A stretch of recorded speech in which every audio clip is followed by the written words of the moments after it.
Yeah.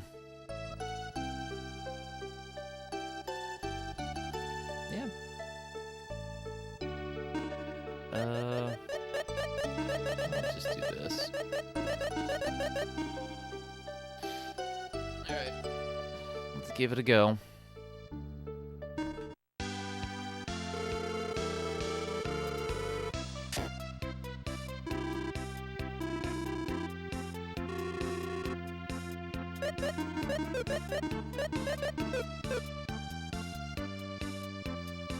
Yeah, I'm a very, very slow starter in the mornings. And thank you for the good luck.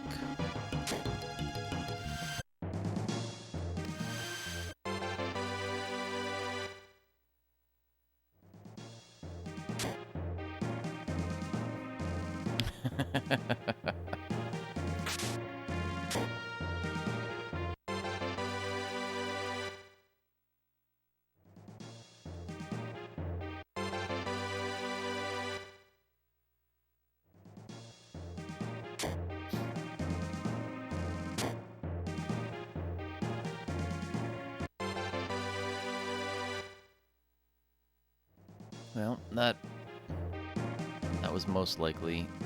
Oh, no. Okay.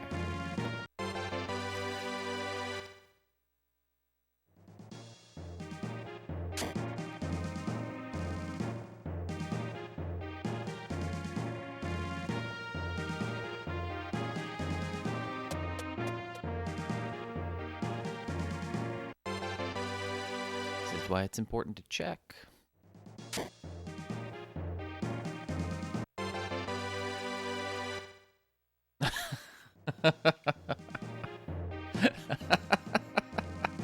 Well done, Lef.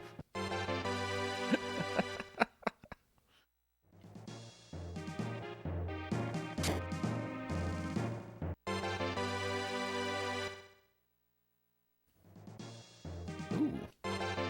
Oh. Oh my god, you suck, Cave.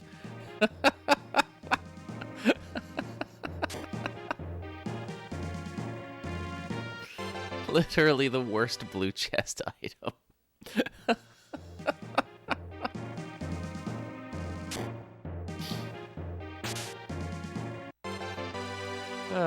That is not a good a good sign. All right, in 15 hours, I'll need to remember that this started off with an engage ring. Yeah, I imagine if you Googled the lyrics, or, well, since Google is useless, if you DuckDuckGo'd the lyrics. Yeah, might as well go back to sleep now. Let's try again another day. Also, let me...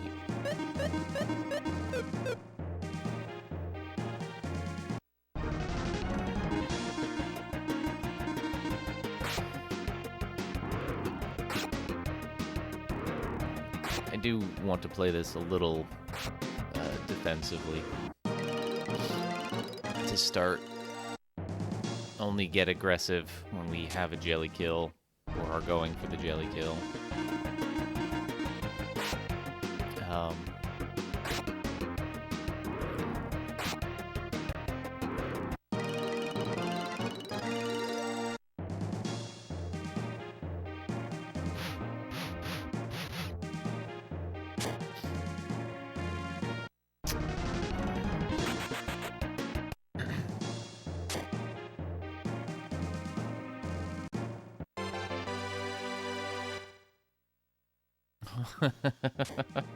Time to get a new sister.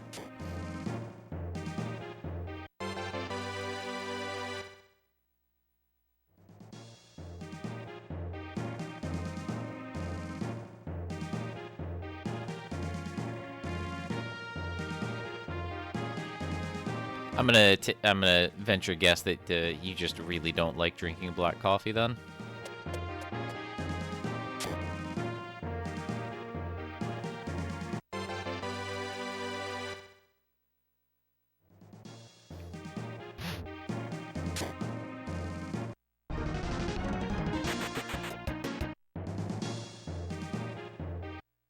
Yeah, it's not my preferred way to drink coffee, but I will drink coffee black.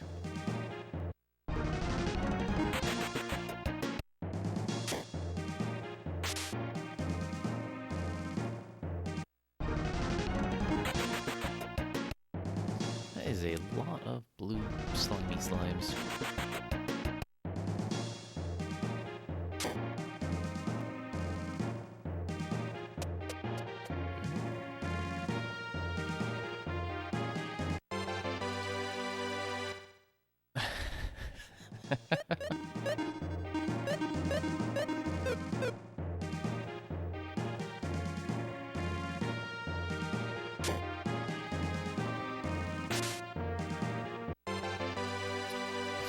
Okay. So that is guaranteed to be the good deadly sword. Because the bad deadly sword can only start appearing at floor 20. But it's a little early to want the good deadly sword. Ah, that was silly.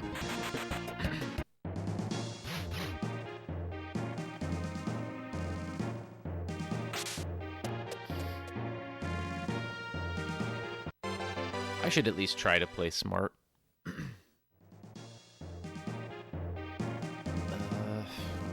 Alright, well. Yeah, gotta deal with you.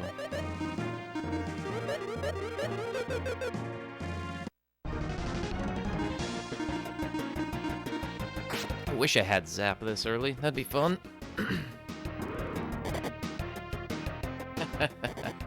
Hey, Jaros.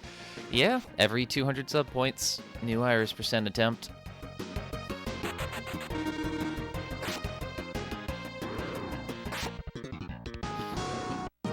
And this one started out first blue chest, engage ring. So you can imagine how excited I am.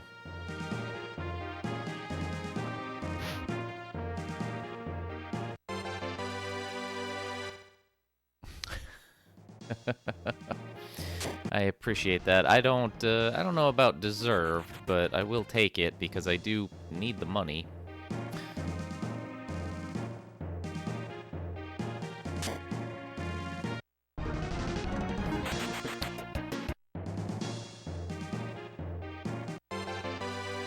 I still need to check because I think there's still more to this floor.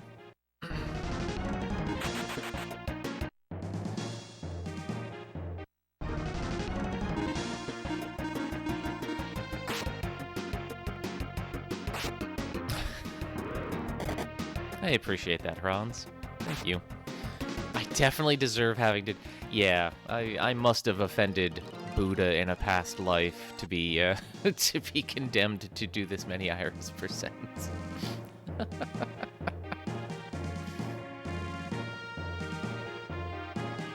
Nope, it could have gone down the stairs. Brain's still wakey up. What does Iris % mean? Hey, Nate, welcome on in. Iris % means that I make poor decisions with my life. So Iris % is kind of a meme speedrun because it's so RNG. There's really no way that you can, like, there's very little actual skill involved. But the idea is, in the cave, there are 9 items that you can find in red chests that have the sort of prefix Iris. So there are things like the Iris sword, the Iris ring, the Iris armor, that kind of stuff. And, yeah, I'm gonna have to fight you.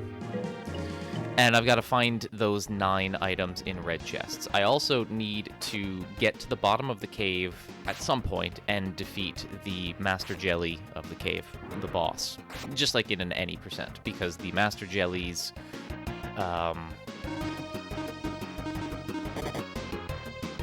trophy that you get for killing it counts as an Iris item. And then, as we find Iris items, we return to the tavern that we collected our party in to begin with for the Ancient Cave Dive. We go to the basement and we deliver it to a woman there. And once we have all 10, that's Iris %.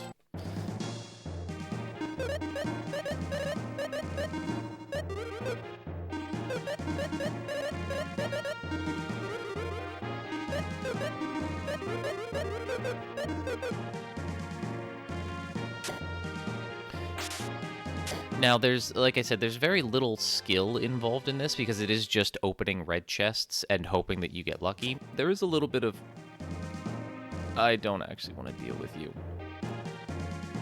Because there's no way that's going to be the first chest. There is a little bit of knowledge that can be leveraged to do better, or at the very least to be potentially a little faster, to be a bit more efficient. The chests that spawn in each floor, all of these things, finally magic. Everything that spawns is done procedurally generated, and so a little bit of knowledge about how the procedural generation works can help you be a little bit more efficient. In selecting, like navigating for chests. Since iris items are known to only spawn in the first chest that is loaded into a level when it is generating the layout of the level, there are some rules, so to speak, that whatever it is, that you can kind of pay attention to help get a sense of what the first chest is. For the most part, it's going to be either the topmost or the leftmost chest, or sort of like the top leftmost chest. There's a little bit of, like, nuance to that I don't fully understand how to explain yet, but, like, that chest could potentially have been the first chest that was loaded into the level. Unless this room is potentially taller, and it's not. Okay, so that chest most likely was. So there's almost no chance that there's an iris percent item on this floor. The exception to what I just said is if you get what's called a party room, which I guess internally in the game is called a treasure room. Yeah. Treasure rooms are going to have the first chest in each level.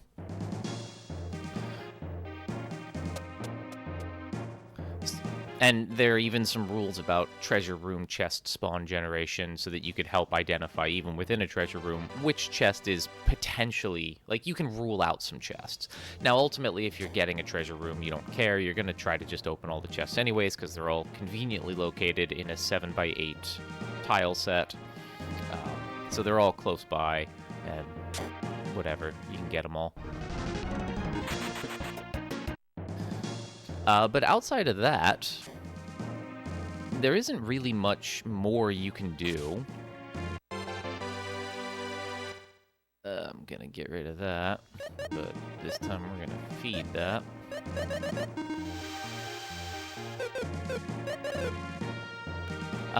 There's also no requirement that it's done in a single dive, so because boy, that would be basically impossible.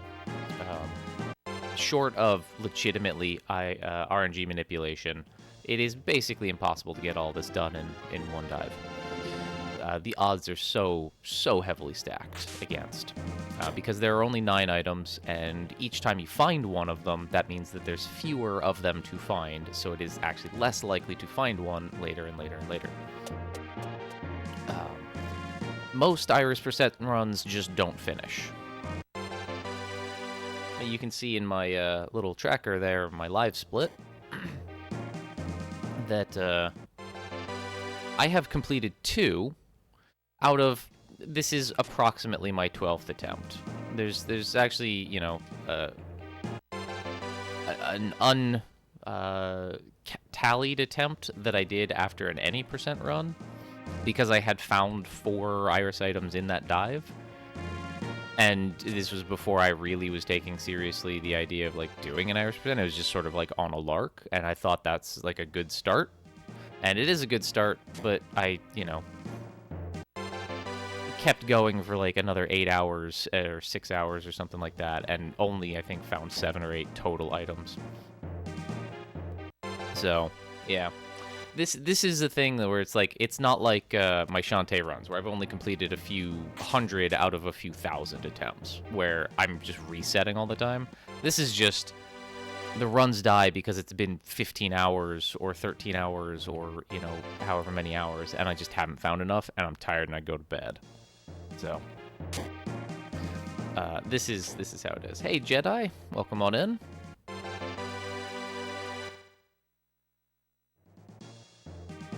Also, yeah, what Leth said. So I described it as a kind of meme run. Nobody seriously runs this. It is done as, like, an incentive. It is done as a joke. It is done entirely as a kind of just silly thing. Hey, Drowned Wolf. Welcome on in. Welcome to my purgatory.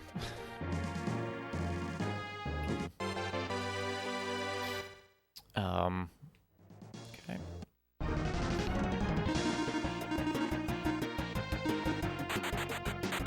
Hope you're doing well. You're off from work today for bad reasons. Oh no. I hope that those bad reasons go away soon. Welcome to the new world record, highest percent run. Sure.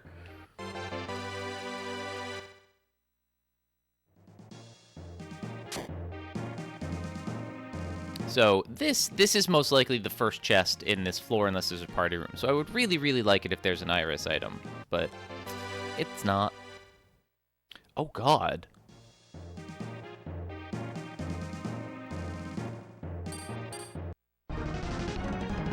I'm glad to hear that you're okay, but very sorry that your car is totaled.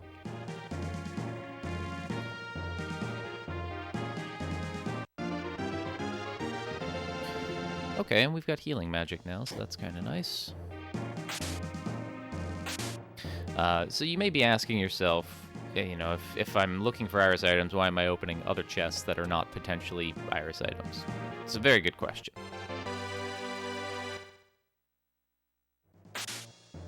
I don't actually have an answer. But yeah, so you say you're all right. Are you, like, did you get hurt at all? Have you been to the hospital? Have you gotten taken a look at to just make sure that, you know, little cuts and bruises are just cuts and bruises? And not, like, you know, things that may take a little time to show up?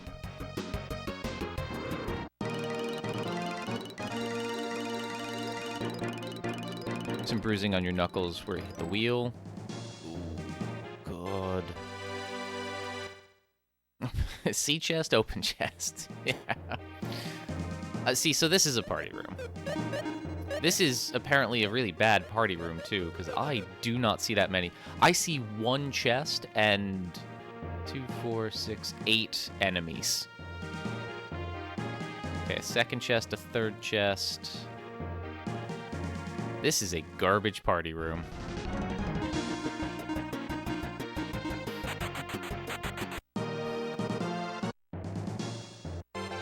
Okay, and any one of these 3 chests, I believe, could potentially actually have an iris item.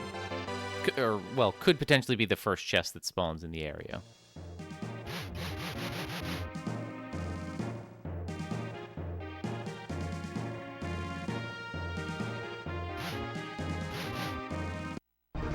That. But the actual sort of like attempt at an answer of why I'm opening chests, even if I'm confident that they can't be the thing, is because I'm still diving into the cave. I don't necessarily want to die. So getting any items that can be helpful is still good. Of course I get that stuff. Come on, Good Forest 1. Hey, Profness. Hope you're well. Okay.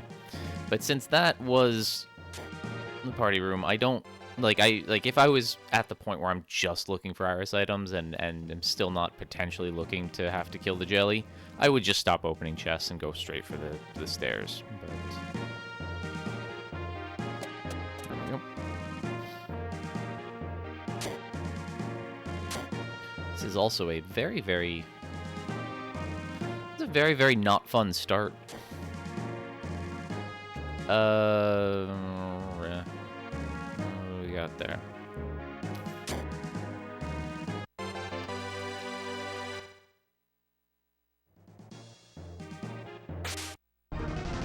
The hat helm issue.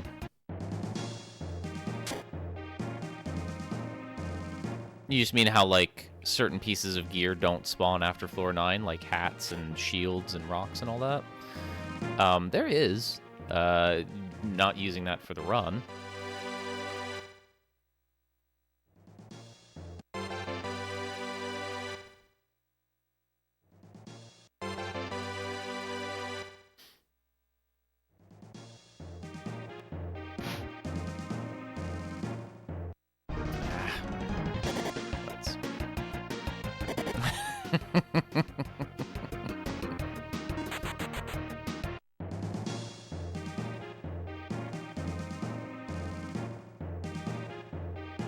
I am not liking this. Alright, cool.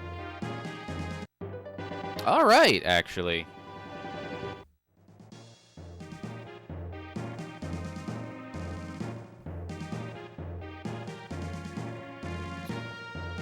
Well, suddenly I'm liking this room.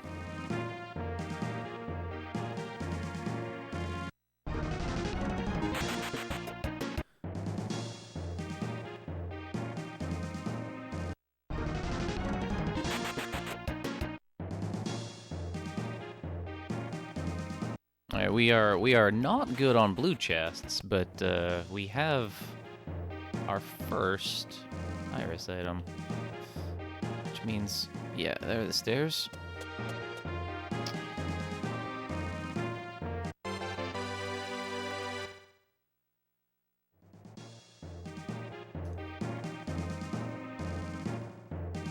Windows Defender Summer. I didn't have Windows Defender going. What the heck? I really hope that didn't just screw anything up for the stream. Oh! Okay.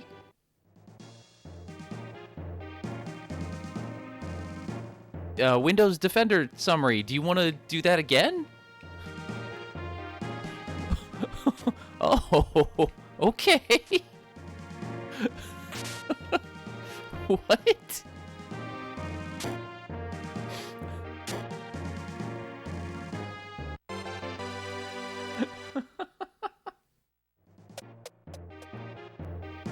Yeah, I think, especially since I don't have any blue chests, I'm going to, like, I have an engage ring, but, like, that doesn't count. I don't have any blue chests, so as soon as I get the Providence, I'm turning these in.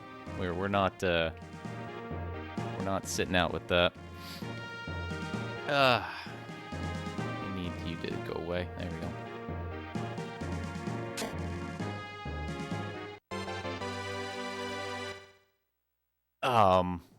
Yeah, sorry, wasn't paying attention to chat because I was, one, distracted by the Windows Defender alert saying that it didn't find any security threats, and I don't remember having anything scheduled for it to do.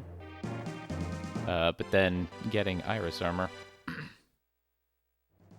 But yeah, so there are, ROM patches for the game, you know, because there's also issues with the main game. You do have, like, the tile set issues in the Dual Blade Shrine and Floor 99 of the Ancient Cave. So you do have that kind of stuff. But for the speedruns that I'm doing, they're not allowed. Like, it is just run the cave as it is. But you can find these things out there.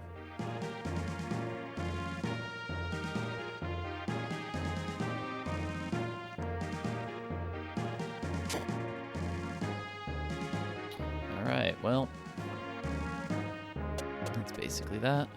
I'm almost tempted to actually just try to get the Providence. Just take stairs to 20 and 21 and do that, but who knows? We might find something else.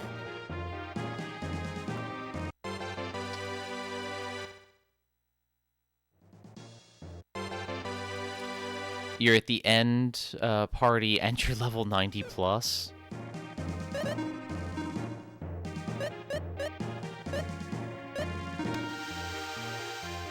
But forgot where to go next. So some of that's going to depend on, like, what you have. Like, do you have the airship? Because if so, you'll need to go to Narvik. If you don't have the airship yet, you'll most likely need to go to Grazi.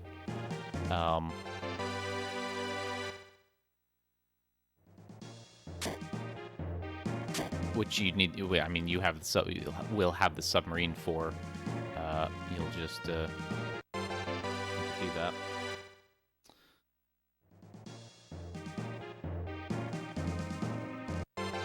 I am cold at anything less than 72 degrees Fahrenheit. Like, 69 degrees is not a comfortable temperature for me. It is too cold.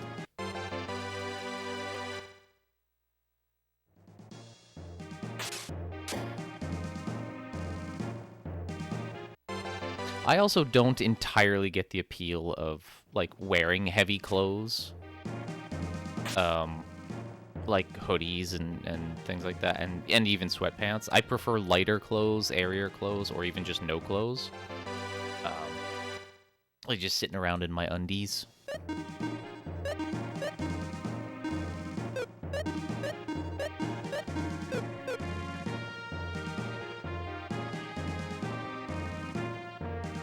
I would really like to not get into fights with things, and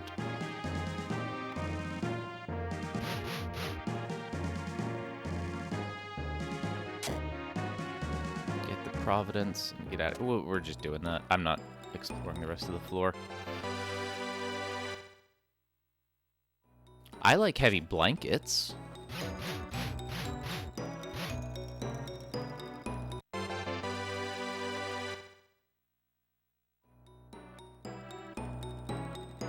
But heavy clothes, not so much.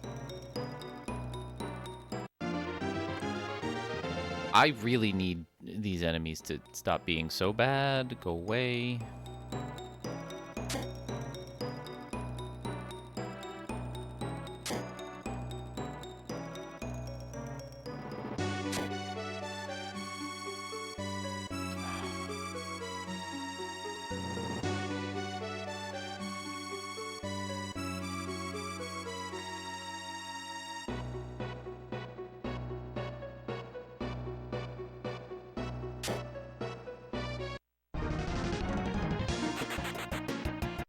I am low enough level, actually, that I could still die.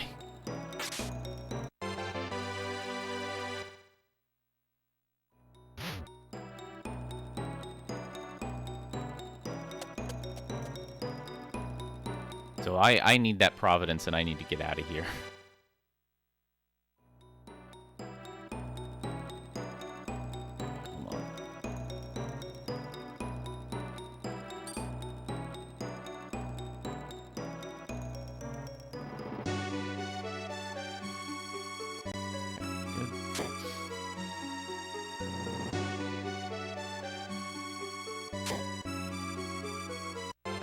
Like, this is actually kind of nervous, or nerve-wracking. I have 2 Iris items, but nothing. I have nothing else, and I want to get out of here. I do not feel comfortable trying to push this.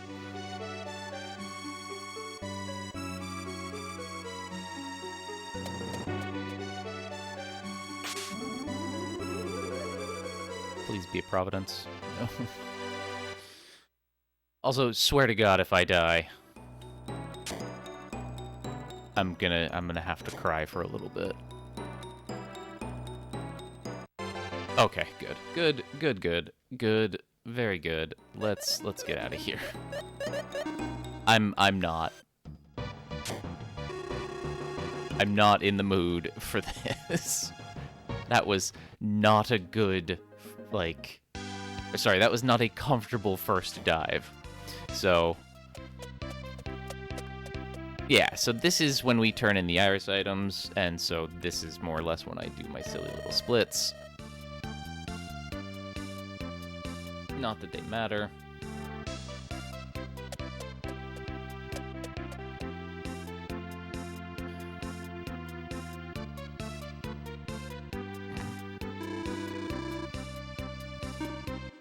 And yeah, we're gonna do this one.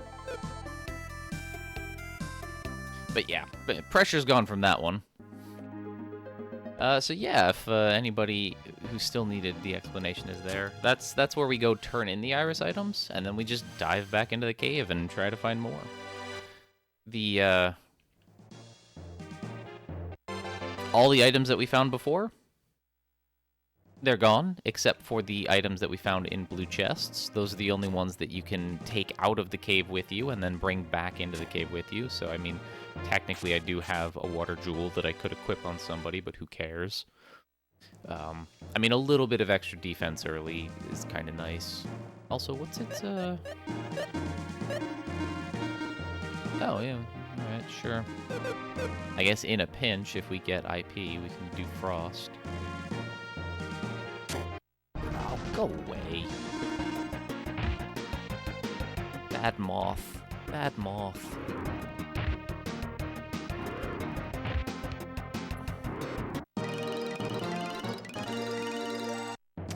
But yeah, welcome in, Crow. Hope you're well. I mean, ostensibly it's going to be a long stream, but yeah, if the cave wants to keep doing that, give me 2 iris items a whole bunch of times, I will be quite happy. Okay.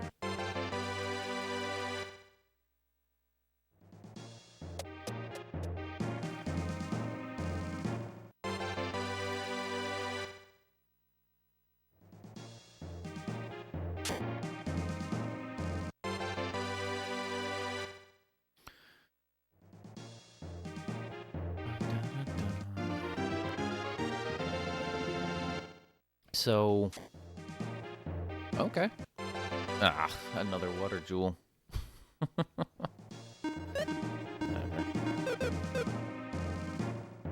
Getting a blue chest weapon would be fantastic, game.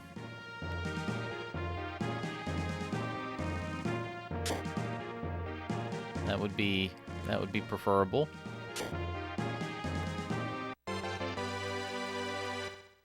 But yeah, we're gonna keep doing this for a bit. Hopefully we can actually get like a proper run started so that we can go for the jelly kill, because that's sort of where there's an inflection point for me in my attitude towards this, because as long as we still need to kill the jelly, that's always just going to be in the back of my mind.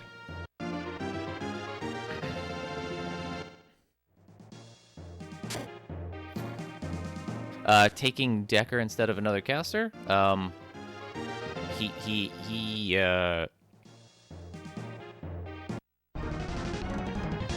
hits harder. Like that's basically it. The any percent run is sorry, the any percent party is more or less how I treat this until I have the jelly killed, or until I get blue chest weapons that would not be equipable by somebody like Decker or Guy. And even then, I'd switch out Guy for Salon or Tia or something. But Decker can wield the Decker Blade. And the Decker Blade has an IP... Come on, jerk. If I have Zap, I could do that. So Decker is the only one in the game who can wear the Decker Blade, his namesake.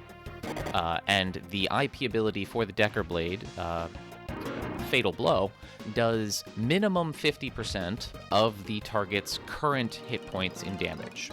And since at some point we are going to want to kill the jelly, and the jelly has 9,980 hit points, being able to do a minimum of, you know, effectively 5,000 damage with that, or 49 whatever in damage, is very, very nice. And it's also a strong weapon in and of its own right, so even after you use it, whatever. So if you're diving into the ancient cave in the story mode, you're stuck with whatever party you have in the story. So you only have Decker for a little bit of time. After you can access the ancient cave before he leaves the party.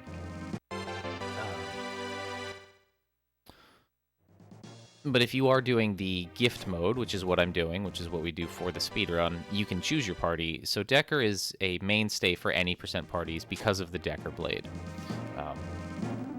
If you were to do like reject percent, well, you can't have him, because the reject percent run is with the party members that you typically leave behind So not Guy, not Decker, not Artie. So it's Tia, Lexus, and Salon. Maxim, unfortunately, you have to have in your party the entire time.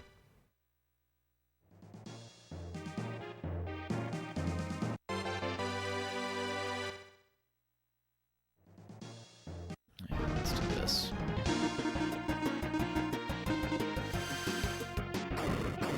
Still playing defensively a little bit.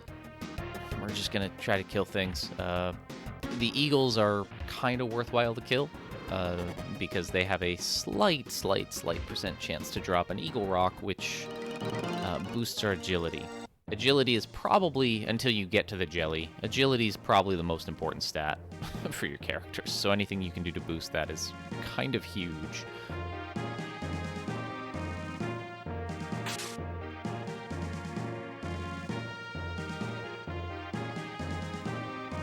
Also,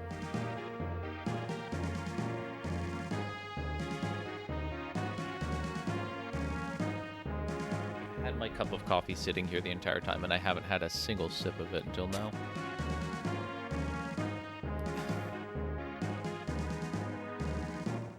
I need the brain wakey up juice.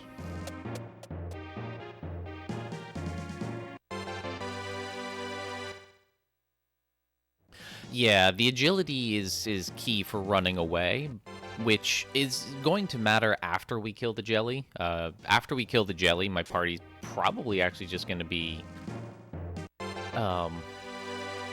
oriented around whoever I have blue chest weapons for. Like, that's largely it. Cool.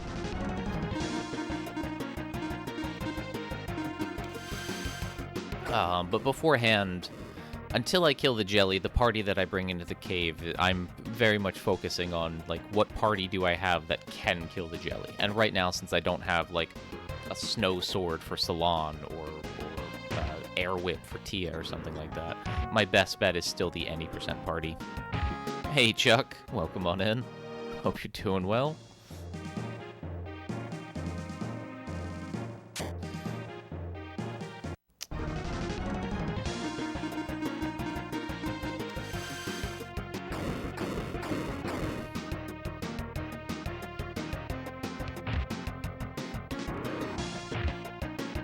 Taking it unnecessarily slow. Still waiting for the wakey up juice to come into play.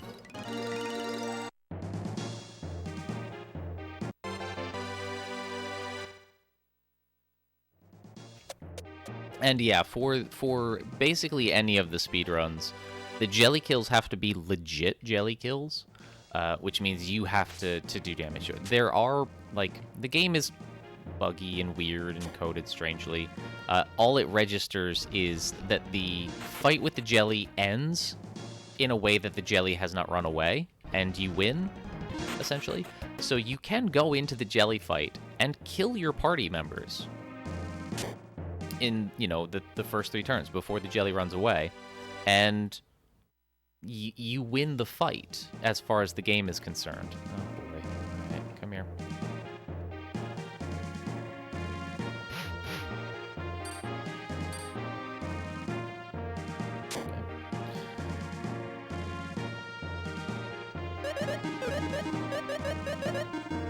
You'll get the key to the ancient cave so that you can get those treasures.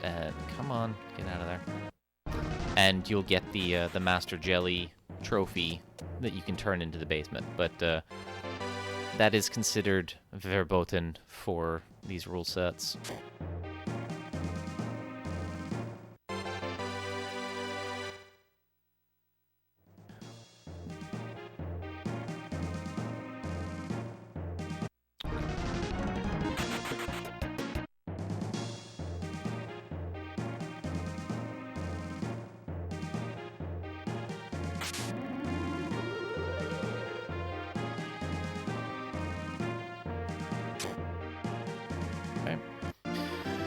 Good.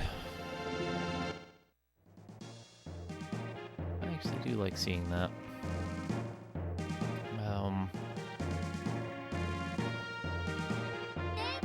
Champion is my preferred healing spell.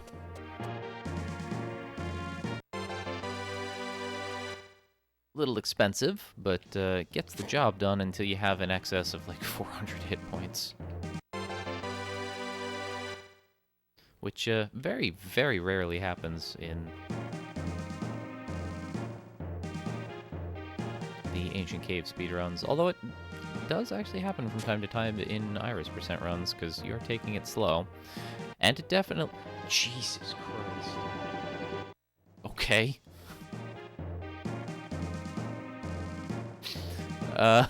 Okay. Sure. What is this?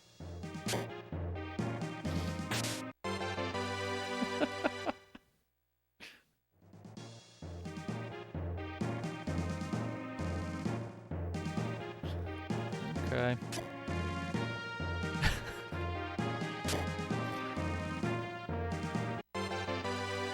Yeah. By the way, how is the sound for everyone? When I was listening to the stream yesterday, because I wanted to highlight the new Shantae PB that I got, the game was again a little low. Like my voice was a lot louder than the game again, and I've tried to tinker with the audio a little bit, even though the stuff on the console is dealt with a little bit differently than stuff that I'm pulling up from Steam. But hopefully the volume is fine.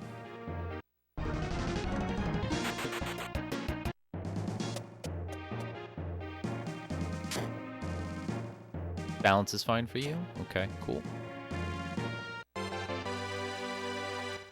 What is the character Iris's lore inside the game? Okay, so the opening segment of the game, after you go through the tutorial with Maxim. Yeah, that's fine. You get word that monsters have basically stolen the key to Sundleton, so that people from Elcid can't make it to Sundleton, and Maxim's like, I'll go investigate. So there he, defeats the monsters, gets the keys, and after he defeats the boss of the cave, a lizard man, a strange woman with red dress and green hair comes in. Her name is Iris, and she says that Maxim is destined to save the world. And throughout the rest of the game, she makes her appearances every now and again in kind of like semi-cryptic ways.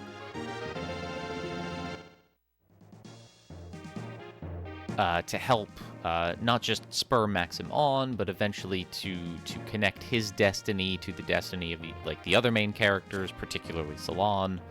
And that's her role in the game. Hey, Callie, welcome on in. But yeah, without doing more to, spoil the story of this 30-year-old game that, I speedrun on this channel, so people have probably seen the spoiler bits. I'll sort of refrain from there. But she serves as the kind of, mysterious character who is motivating the characters to do what they're doing. Oh, come on. You can't have been that mean. That was dumb.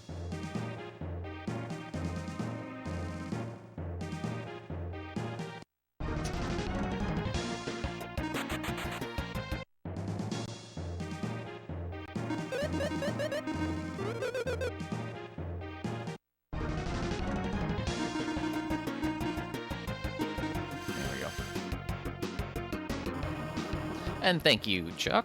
Yeah, that was such a surprise. I haven't played Shantae and the Pirate's Curse at all since, October, since I started speedrunning Link's Awakening.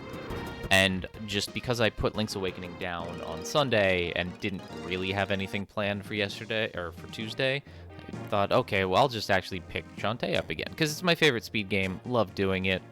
I'm never going to get tired of it, and I never have in the 4 or 5 years or whatever that I've been doing it. Basically Tuesday D-Rust, and then yesterday for the speedrunning and science stream, just all right, let's keep it up. And yeah, just out of nowhere, 9-second PB. That, unbelievable.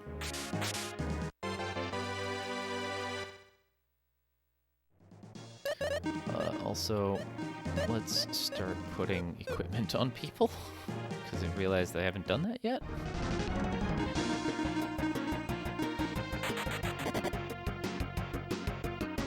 You're back with milk. Well, enjoy your coffee.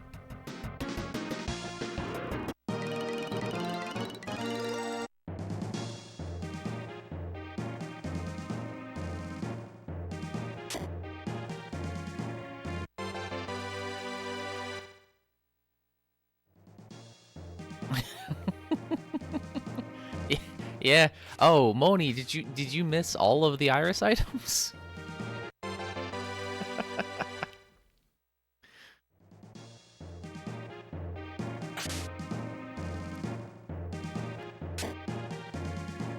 Yeah, the meta last time was I found Iris items as I was complaining about capitalism and the police state and doing some impromptu philosophy communication about the nature of BS a la Harry Frankfurt. That's when I was finding them. Maybe the meta today is when you go get milk. You left at 0? Oh, wow. Yeah, so this is my second dive into the cave. First dive, found 2 Iris items.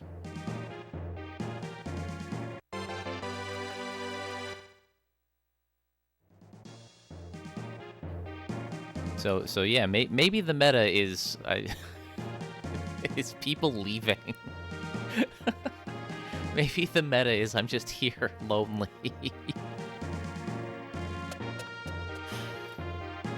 Friendless loser just opening chests all by his lonesome.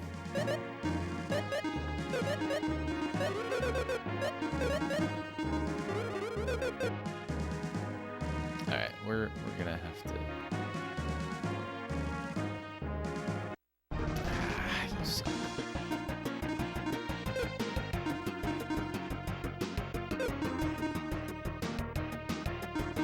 There we go.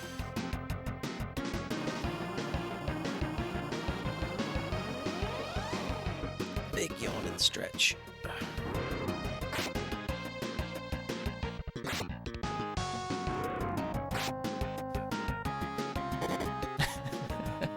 Yeah, too bad we can't change max amount.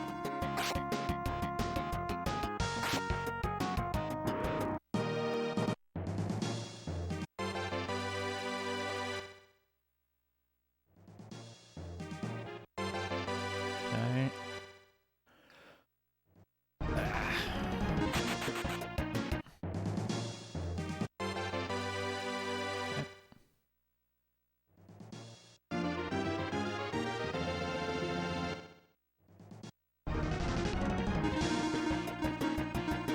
Nope.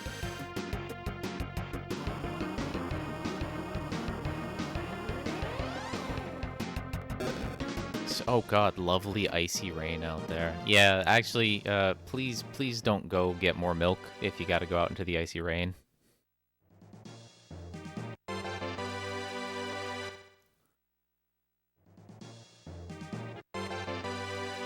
Aw, bad treasure room. Not only is there no Iris item, there's no good items.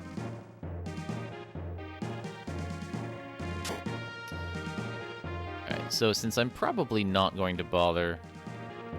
And we'll keep getting chests, why not? No, actually, there's really nothing we can get in this floor. That would be helpful. 15 is when we could actually start getting things that make me consider having to fight the jelly, like a Decker Blade.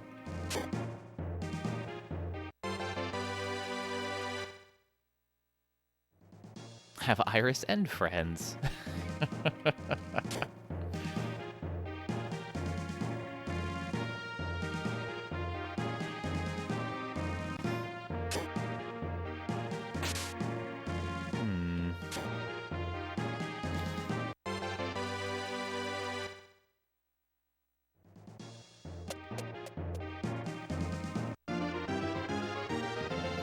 Strong is my second favorite healing item.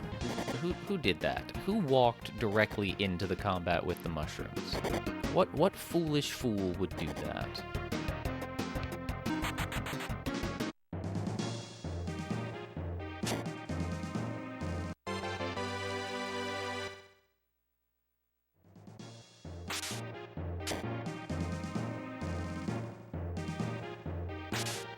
would do that, wouldn't I?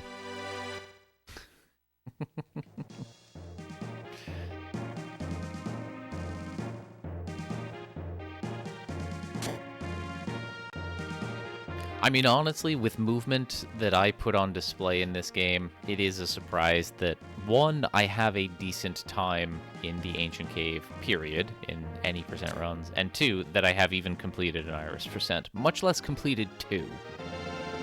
Much less completed two that were both really good times for this. Thank you! Thank you for the follow. Do keep follows anonymous here, so people don't feel like they are getting called out of lurk, but I do appreciate you.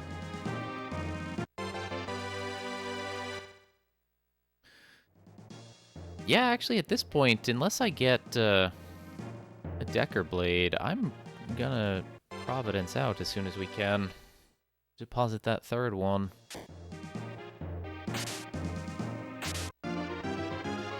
I have jokingly thought about, like, what would be the funniest Iris percent. Like, and my mind does keep going back to getting all 9 Iris items before you kill the jelly, and just constantly getting stymied going to kill the jelly. like the jelly being the last one that you need to get.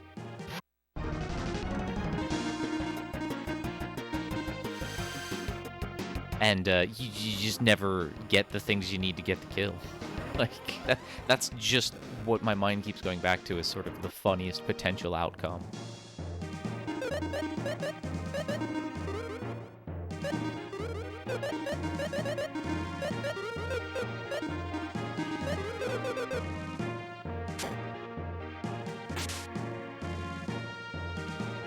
You completed 1 Iris percent in a rando jelly. It was really OP with the good IPs from Decker Blade. Nice. Yeah, very nice.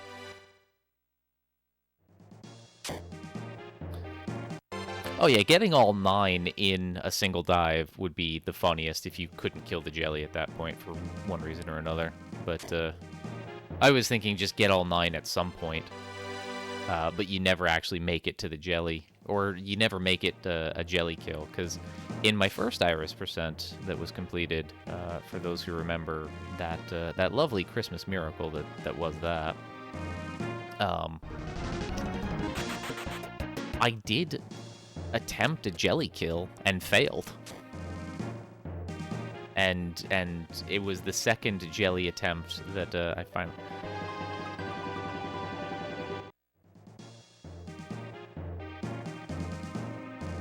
Well, all right then.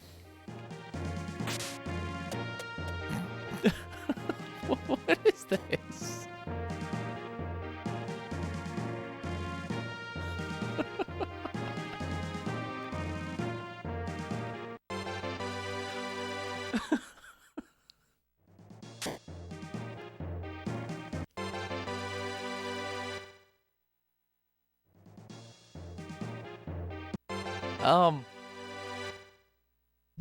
I've legitimately forgot what I was trying to say.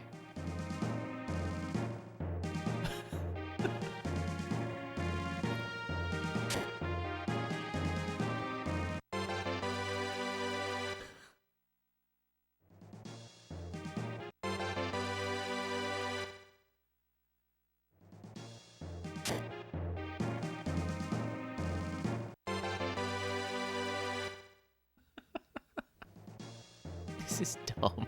This is a dumb and stupid category.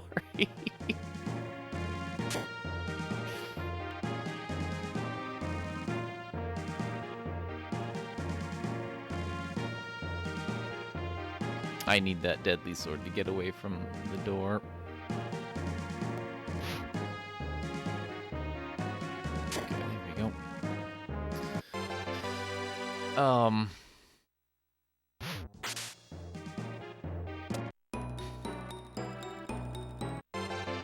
Okay.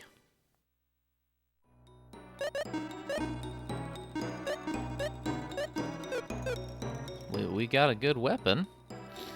Alright, how are we gonna do this?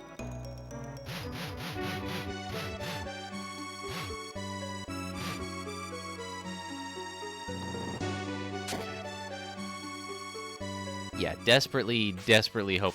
Ooh. Alright, Gloom Jewel. It's not great, but, you know. Can't get too greedy, I guess. Also, did that floor only have blue chests? Is that a thing that happened?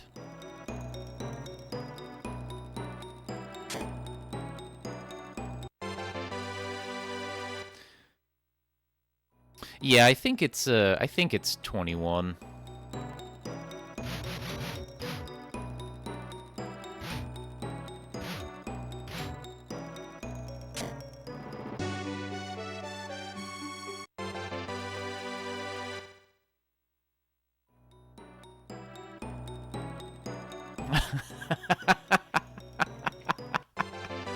I have a feeling if this one does complete, but it's not an actual PB time, they won't even bother to review it, because it's like, why would you submit this?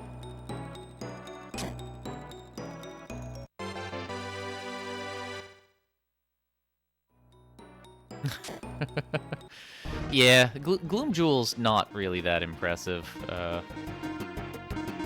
but, you know, I got a Mega Axe on that floor, so I can't be too upset that it wasn't a Gades Blade or a Blaze Sword or something. Dragon Spear.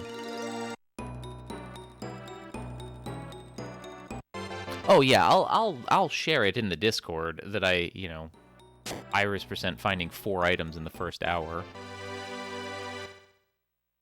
The way I said it more than anything, yeah. Fair.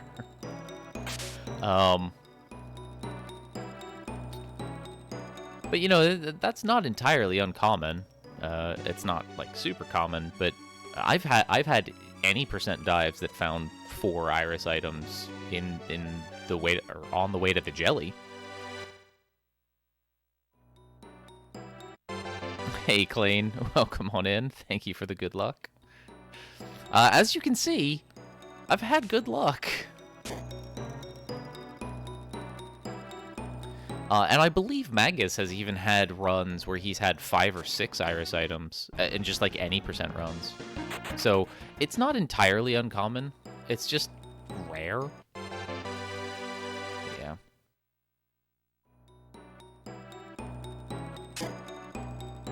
I would really like a Providence, though. You had 5+ jelly. Yeah, that's probably what it was for Magus as well, because, like, honestly, after 5...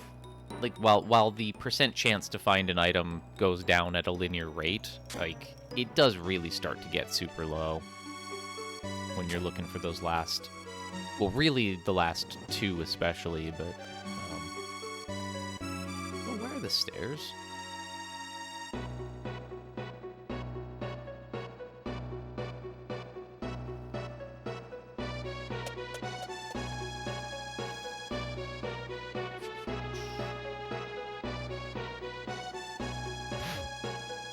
Okay. Ah, there we go. Cool, cool, cool.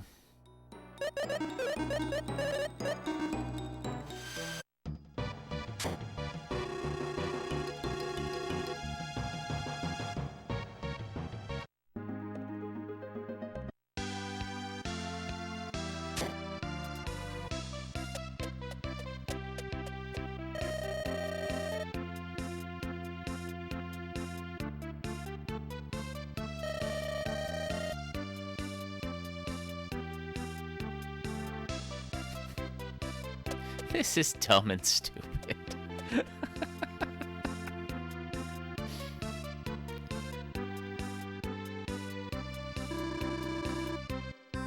Yeah.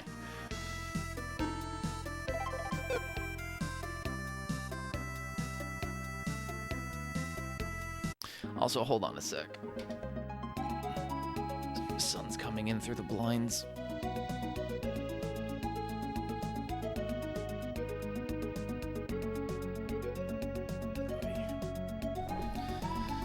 Get some natural light up in here.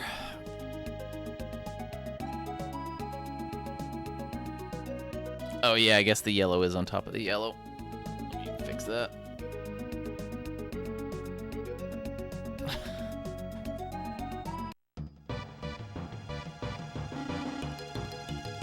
Ooh, also.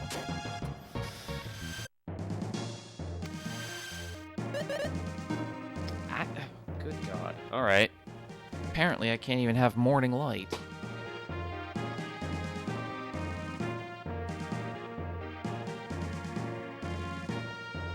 God, that was glaring off the TV so badly. Hey, high spirits. This is dumb. Welcome to dumb.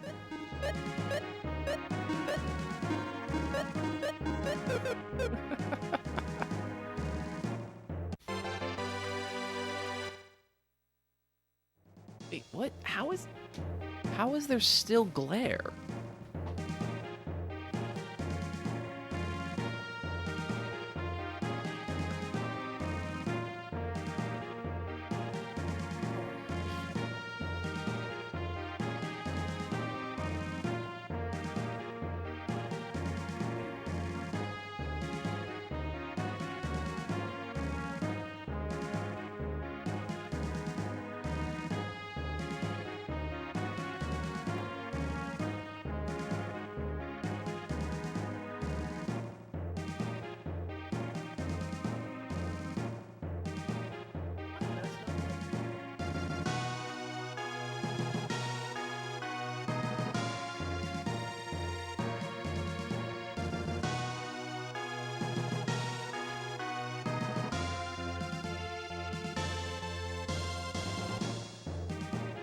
Jesus.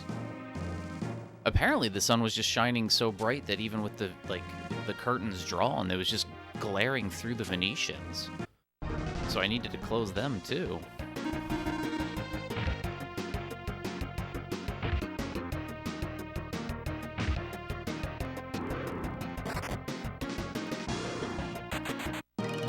My shining personality. I should get one of those one day.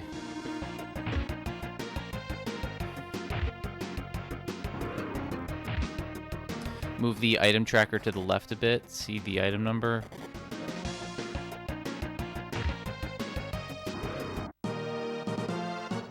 You mean like that?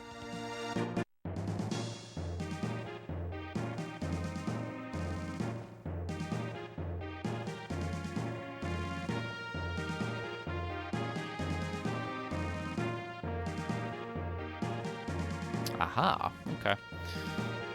Let's do this. Go away, moths. There's one. That's fine. Yeah, the splits don't matter. I just have the split file because at some point you need a time, and I'm just used to running against splits.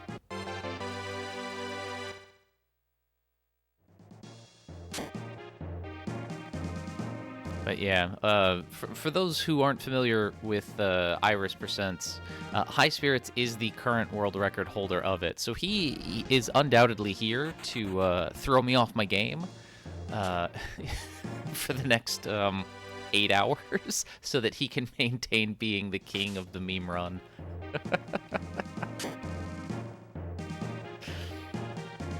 But no, yeah, High Spirits had like...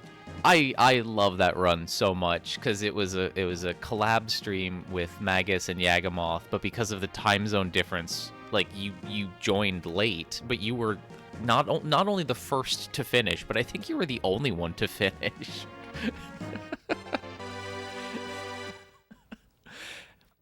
And just hearing Magus as you got the last item,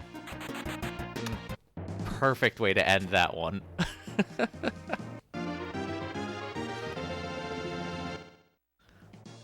Yeah.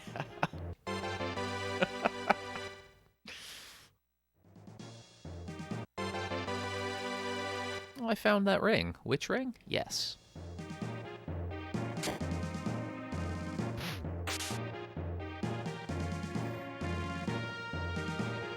Actually, can anybody even wear the witch ring on here? Nope. Ladies only. And even though Artie's an elf, that doesn't mean he's a lady.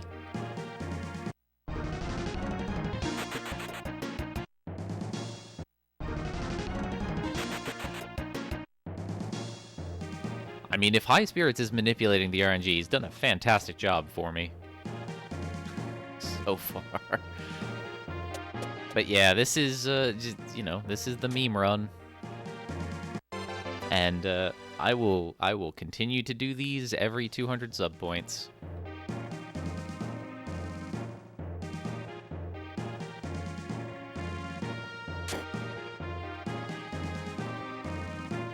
Because I still have bills to pay.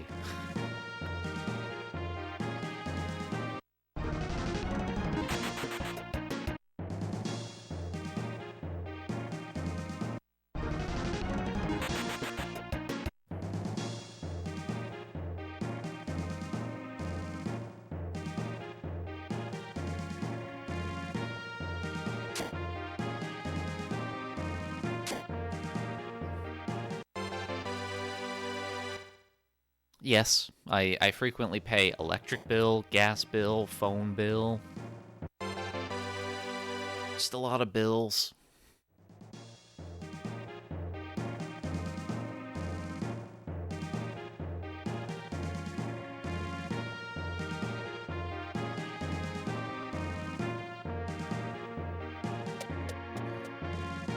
Also rent. Still have rent, which is too expensive.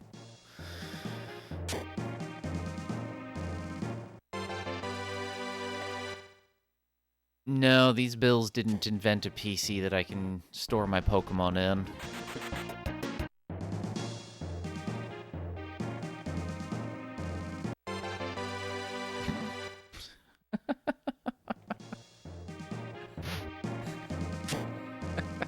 It's okay, Leth. I was there with you in spirit.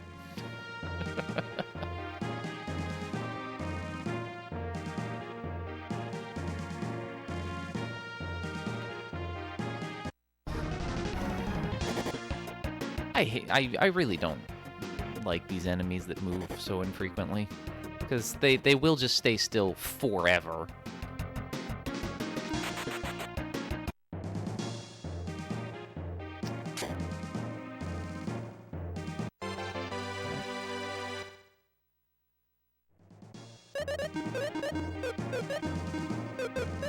Oh, yeah, I've got no way to heal.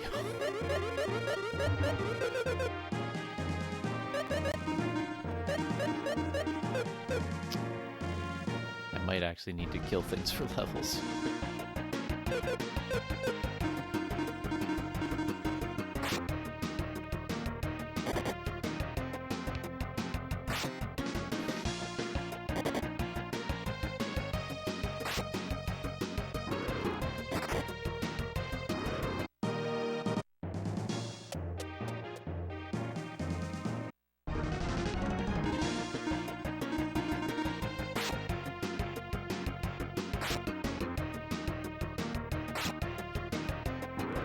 Yeah, it shows in my chat as well.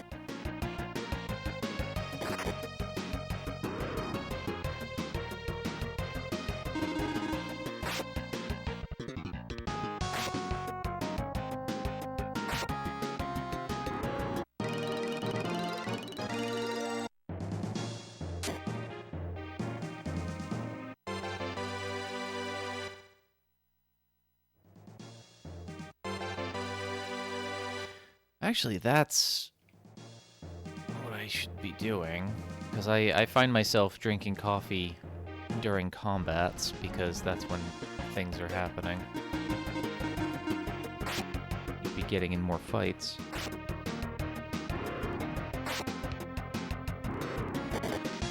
Just to caffeinate my dumb brain.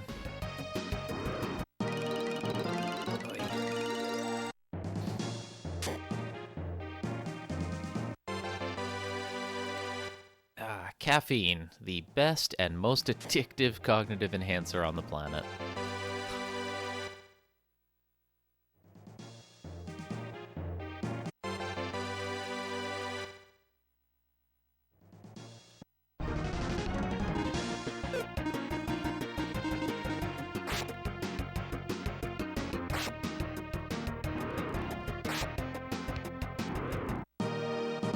No Eagle Rock. Cool. Fun stuff. Guess I shouldn't be too upset. It is super rare.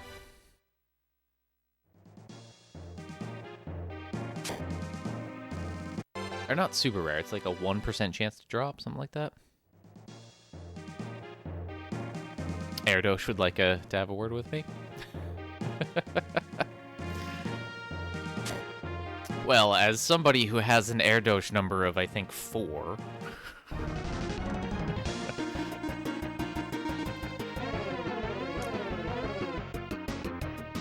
fine for, I'm fine with my statement.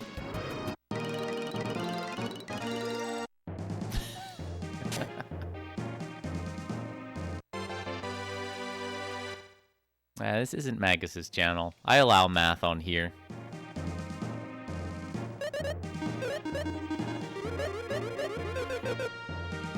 I just don't actually do much. Yeah, that's fine.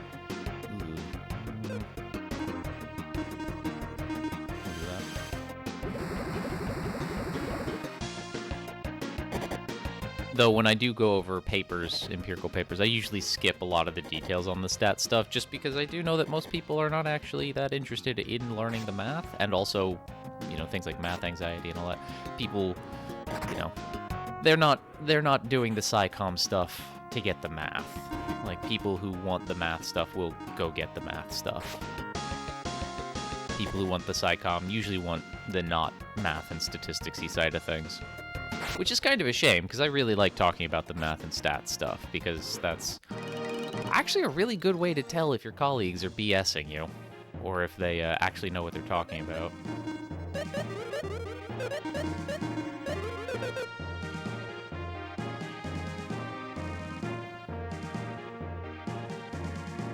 Long time ago, to a friend of mine, I once said that you basically need to think of statistics as magic, because if you know what you're doing, you can dazzle kind of anybody, but if you know what you're doing, you can also not be fooled by people who are also using statistics to dazzle people in sort of like sketchy ways. Although in a lot of cases, a lot of the nonsense that scientists do with stats isn't malicious. It's just due to the fact that we have a very, very poor apparatus for teaching statistics to scientists. Like, this is going to seem kind of strange to say, but we should not have scientists teaching other scientists how to do statistics. We need to actually have statisticians teaching scientists to do statistics.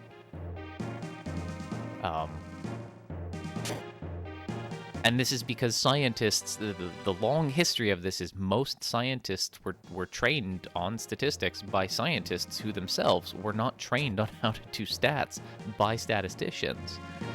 So you do get this sort of long chain of misunderstandings of certain concepts and I'm going to say both frequentist and Bayesian frameworks. I know that the Bayesians really like to think that they've, you know, got things figured out, but like they don't.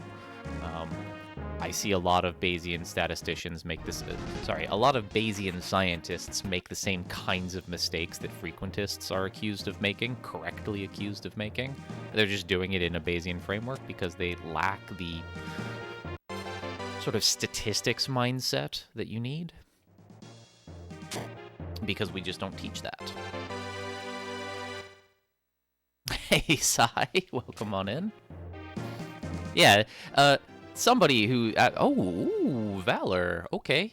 We got healing and res magic, nice. Yeah, Sai Dare is somebody else who's going to have potentially very strong opinions on this as well.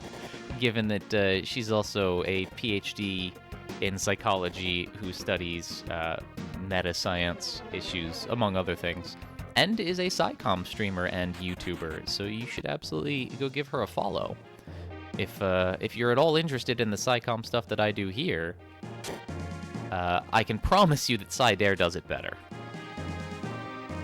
Slightly different topics and all that, because we do slightly different things, but SciDare, definitely better SciComm than Rhacodactylus.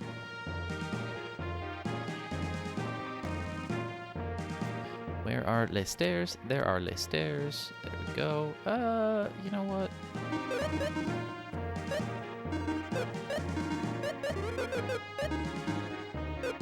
Oh, and I have no way to even cast Valor. Isn't that super cool and fun and good? All right. Here we go.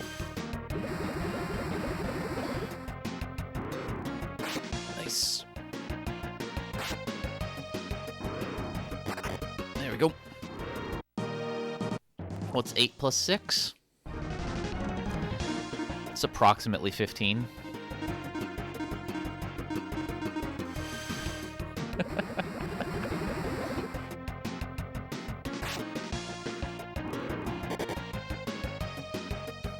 Plus or minus 2. 95% confidence interval.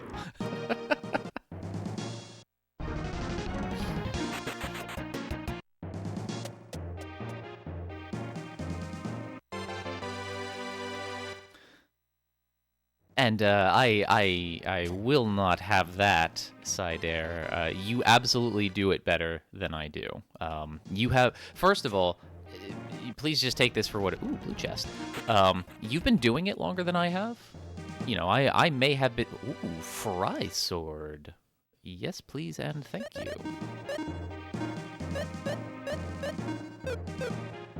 You've been doing it longer than I have, so you actually have a sort of more refined skill set for this, because the skill set to do science communication is not the same skill set as just even, like, doing science. So, like, you like, that wasn't me doing any sort of self-deprecation. Like, that is just legitimate. You've been doing it more than I have, you're more refined at it, you do a better job. That's just it. So you're not allowed to self-deprecate here. Don't know. Bad Sidair.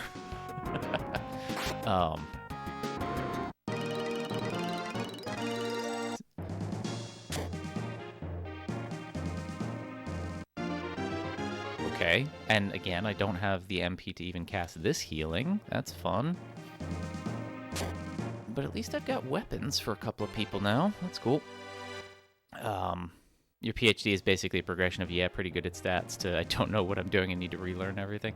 I cannot count the number of times that I've had to go back to some basic papers on, like basic, not like elementary, but basic as in, like, basic science, like foundational, in statistical analysis, just to, like, double check, just because I'm sometimes engaging with colleagues who seem to bypass certain things and, like, checking model assumptions or you know, misunderstanding what exactly a particular test is able to do. Like, I'm yeah, like, it's a little weird. Like, Tabachnik and Fidel's Using Multivariate Statistics is a book that I have is probably the stats resource that I've used and read more than everything else combined. Like, I've got some Andy Field's books, I've got some, you know, Andrew Gelman's book on regression and other stories and all that, but I've just, like, I'm constantly going back to, like, some basic things about statistical power and, you know, confidence intervals. It's just, yeah.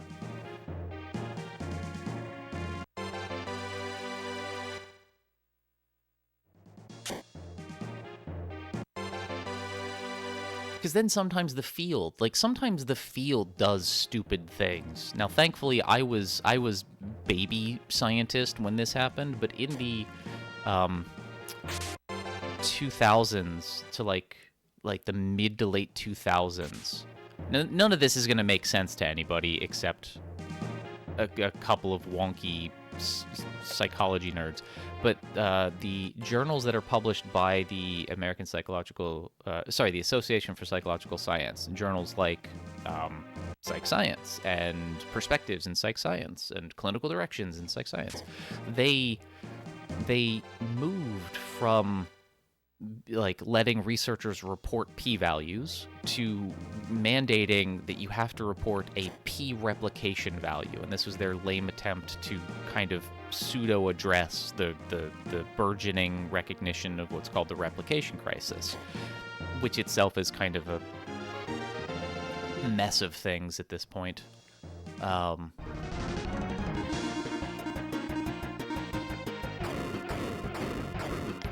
But the thing is, there's just a one-to-one mathematical relationship between p-values and p-replication values.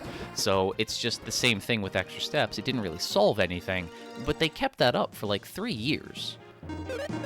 And at a certain point, you learn about, like, you properly learn about stats by reading stats papers and not just taking stats classes taught by scientists. And you start to wonder why the field is gaslighting you at a certain point. And it feels kind of strange.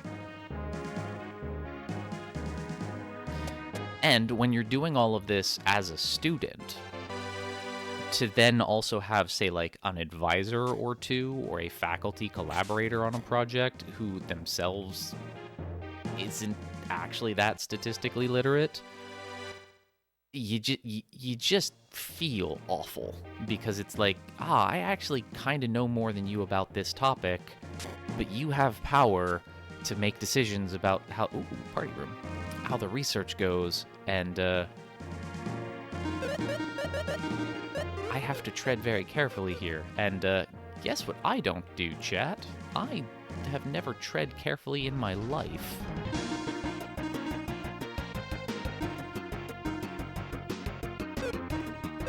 Which has gotten me into a fair bit of trouble. Hey, Ninja, welcome on in.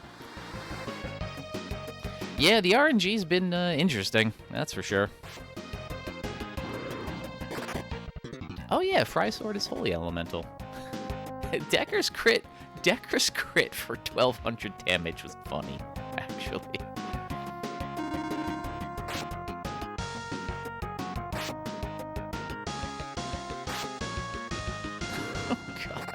From the back row. Now, how's the Mega Axe? Like, does the Mega Axe have an elemental affinity that I just don't remember? Hey, Ryudo. 4 in less than an hour.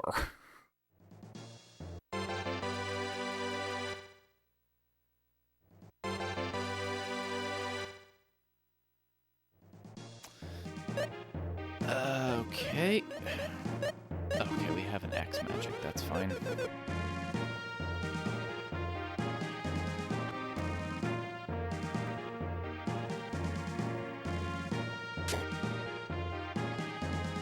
Unfortunately, we are a little dry on the blue chests. We've just got Fry Sword, Mega Axe, Engage Ring, a couple of Water Jewels, and a Gloom Jewel. You know, don't get me wrong, those weapons are quite nice, but no Dragon Spear, no Silver Eye, nothing that boosts agility.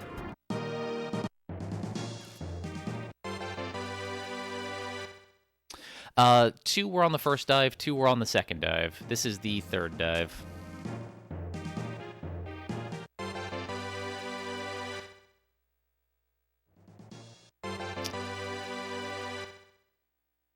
Keep expecting him to come out one day. This is my painting of Vigo.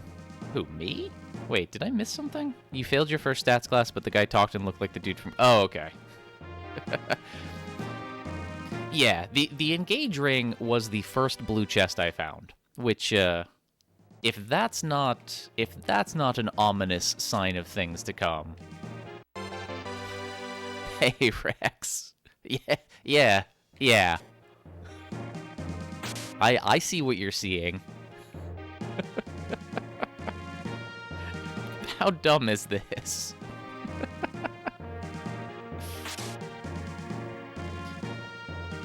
But unfortunately, Ninja's probably correct. Not going to find anything else for the next 14 hours. Very funny, Leth. They're undead. We're fine.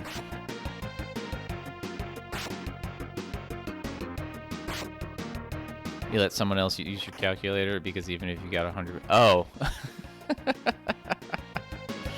I'll tell you from the perspective of somebody who's been on the other side of the lectern, I don't,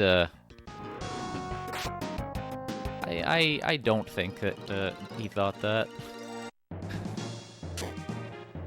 You actually kind of quickly get a sense of your students, assuming that you're not in a class of, like, 300, you know, not a survey course, in which case you only get a sense of some students. But, if it's a small enough class of, like, 40 or fewer, it probably didn't, have any illusions about your grade.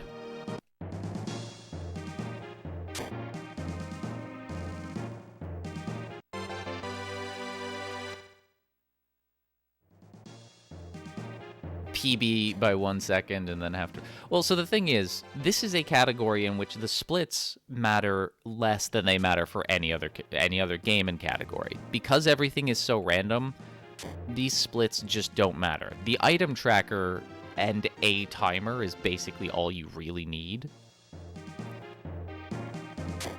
Because there's no way to get better than finding an iris item, you know... There's just no reason to it. So I don't actually care about the splits that I'm running against. It's funny, but it is meaningless.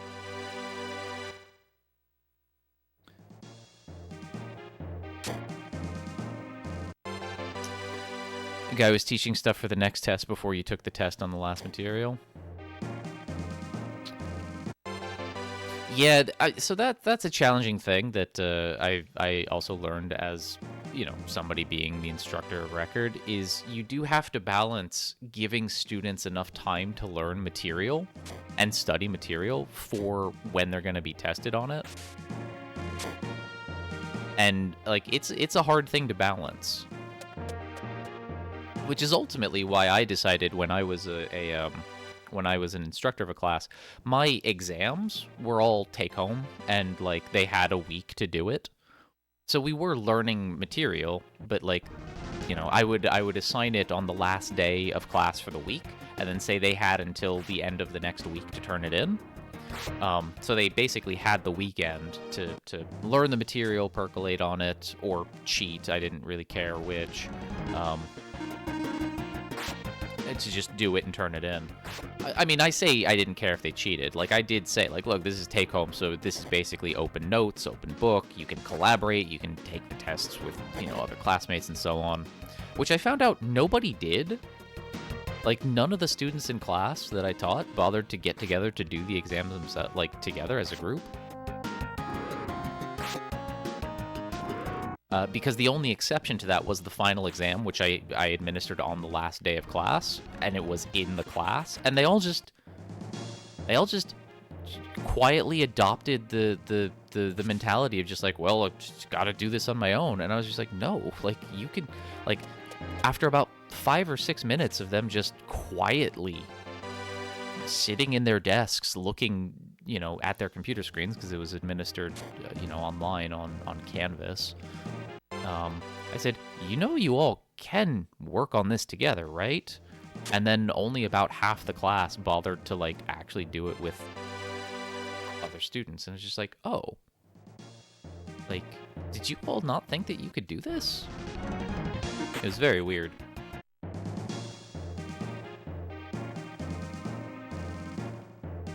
Like, I prefaced, you know, my exams and everything and quizzes and so on by saying, like, in the real world, you never actually have to do anything on your own. You can always collaborate with a colleague. You can always consult with somebody else. It was never mandatory group work. I hate group work too, and I never assigned group work when I was the instructor of record. I would do it for classes that I was a teaching assistant for, and the instructor had us do group work. But, like,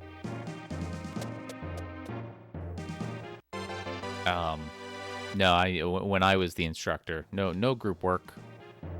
I gave people the option to collaborate if they wanted to, but nothing required doing things in group. But I did say, like, that's kind of real. Like, you can work with colleagues, and you can just, like, you know, like, going to office hours is effectively like collaborating to get some knowledge, and studying with a friend is that kind of stuff. And you do that in real life. That is a real set of skills, is knowing how to work with colleagues. And unfortunately, it does seem that a good chunk of the American education system beats out of students the understanding that you don't actually have to do everything on your own, because it's not a reflection of who you are as a person. It's a reflection of how you go about addressing the problems that you're given on any sort of assessment. All right, I clearly have forgotten where the stairs are. And the only reason I say that as American, because I don't know how any other country does this stuff.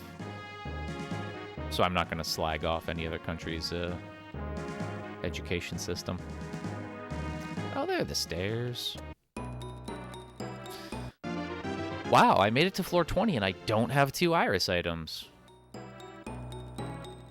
Game, what's going on? I thought we had a deal.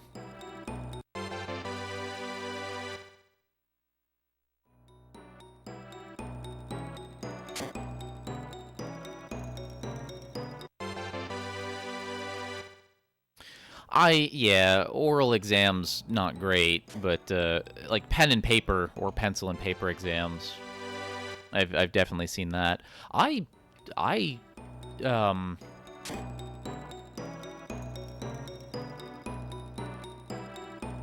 So I had several different kinds of assessments that I used. Some of them were just, like, your traditional multiple choice tests and all that, and you can't really use...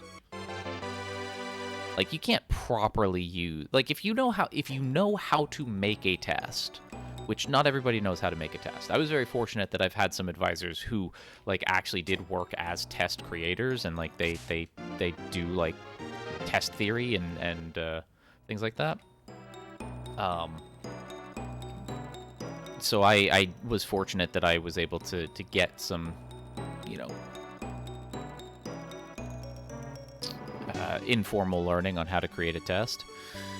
Like, if you know how to make a test properly, like, you can't really use an LLM to cheat that stuff. Like, you kind of, like, use your notes, use the books, use the material, and so on. You can do that. You can still cheat, but, like, an LLM isn't by itself gonna help you. Oh, I didn't mean that.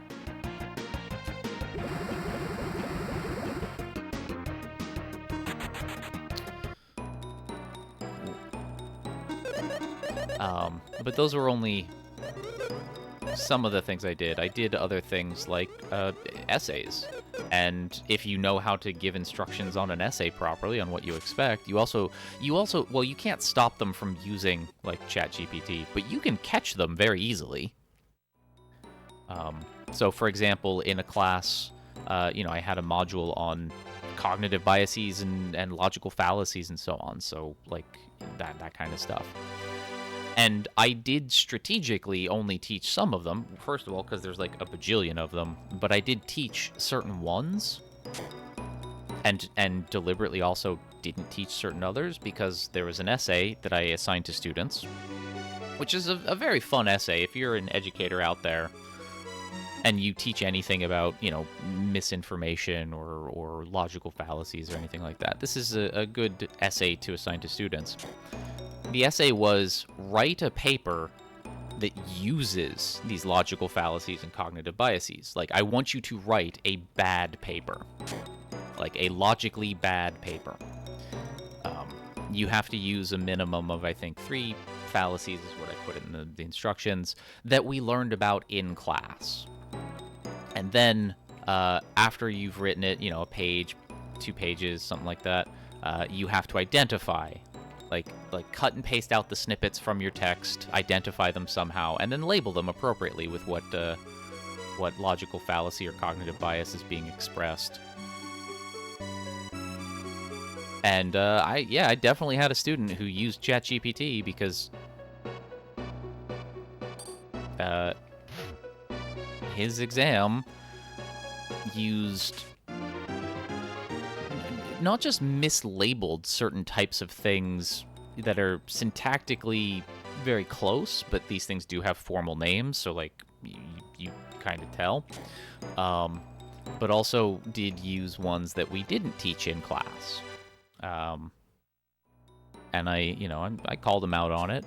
Said like, hey, look, I know what you did. You can't really deny it.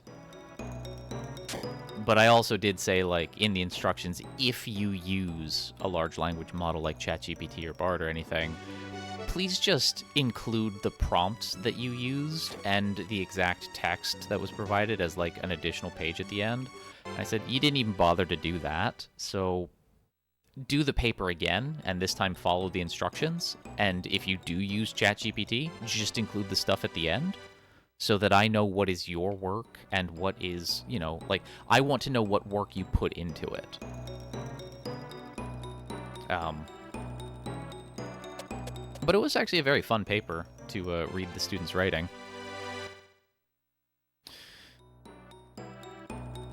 Because the specific essay was, imagine that I am unfairly failing you in this class, and that you deserve an A. Write a logically flawed paper arguing why you deserve an A. And the reason I had it framed like that is because, well, what's one of the most common logical fallacies? It's called an ad hominem, which is not quite an insult, but it's typically understood as an insult. So I was basically giving the students permission to insult me in a paper. And some of them absolutely took me up on that. It was hilarious to read. I still remember one student wrote, good professor, like, I'm failing this class because you're a bad professor, and I know this because good professors have a good sense of humor, and your jokes suck, therefore you're a bad professor, therefore you're failing me unfairly. It was basically that straightforward, and I just remember reading that and laughing so hard. It was very good.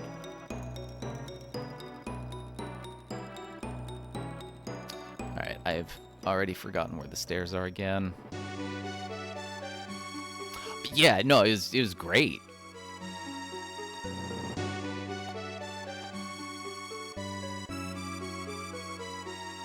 Incidentally, if I remember correctly, this student was a physics major and was working / volunteering at a research lab at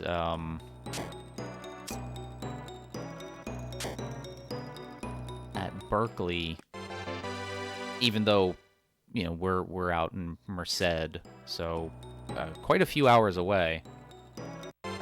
So he was a real go-getter.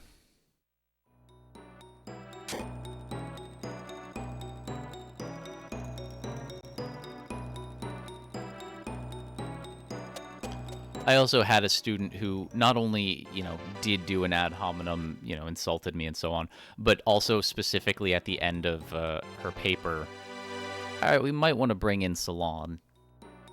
That's kind of nice. Not only insulted me, but, like, at the end of her paper, like, reiterated that she doesn't really think this. She was just doing it because it was, basically an easy logical fallacy to include in the paper. And I was just like, yeah, no, I get it. That was the purpose. That was the instructions. I did not take any of it personally. Though I will say, I'm actually proud of the student, now that I'm thinking about that, because I was really happy with that as an assignment. None of the students who bothered to do an insult against me did so on the basis of my physical appearance. I'm a chubby guy, I'm bald, I have a dumb beard. I'm rife for a lot of good insults on my physical appearance, and not a single one of them did that. They insulted my humor, they insulted my behavior. It was great.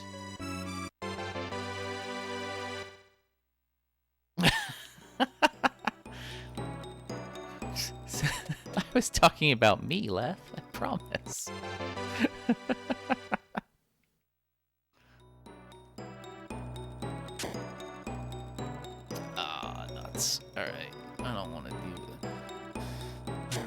Um.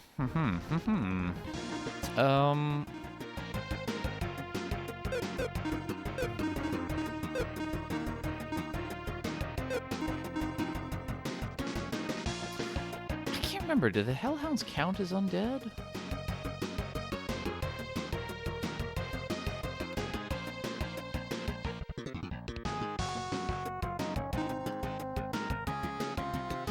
No, they're just weak to light. All right.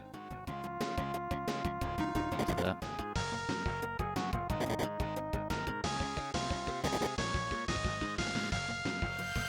You'll pass on the pen and paper test, Lef? Yeah. You had comp sci coding tests that were just pen and paper? So in my PhD program, I did have a class that had a module that was taught by one of the computer science professors, and he came into class and just said, "Everybody, turn off your laptops. Like you're not allowed to use your computers in my class." Yeah. And it's because, I mean, in part he didn't want people distracted by stuff, but also like he wanted people paying attention, which was fine for me because I've never taken notes on my computer. I've always taken notes on a notepad, pen and paper, so like that was perfectly fine for me. But a bunch of the other students in class were a little perplexed.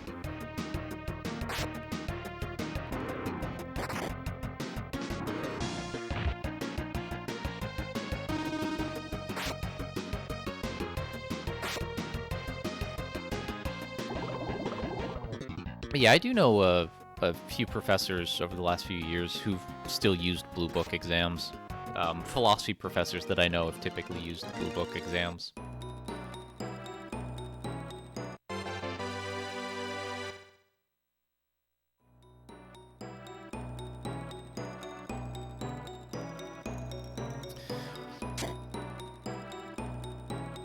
So the thing about any sort of machine learning stuff, is that it's not capable of thinking. It's not capable of anticipating once. The only thing that it can do is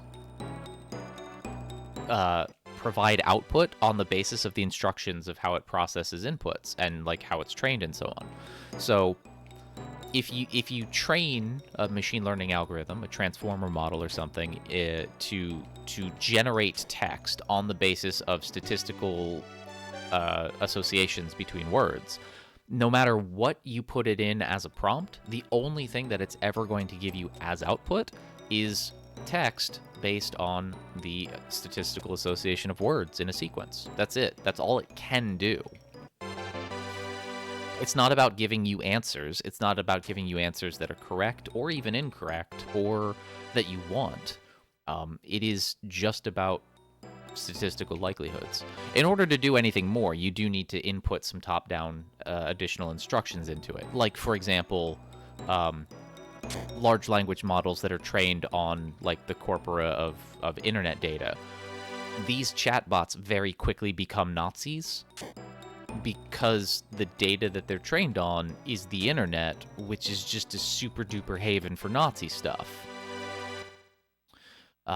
So those associations are going to be more strongly built up. So these people, you know, Microsoft and Google and all that, they will go in to add in additional instructions to denazify, you know, Eliza and all these other things.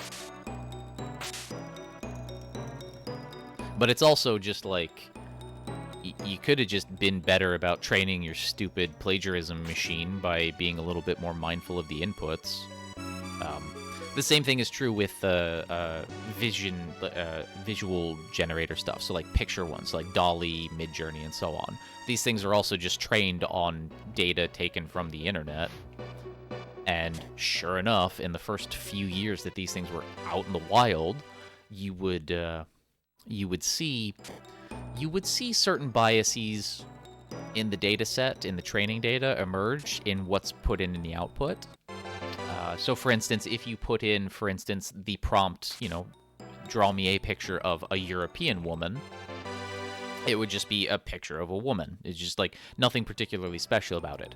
But if you were to put in the prompt, you know, draw me a picture of an Asian woman, well, if you've spent any time on the internet, you kind of know that there's a little bit of an association that is pornographic with the phrase Asian woman. That is a specific category of fetish on adult websites. And so, sure enough, Dolly and Midjourney and all that, you prompt it, picture of an Asian woman, it would basically be pornographic.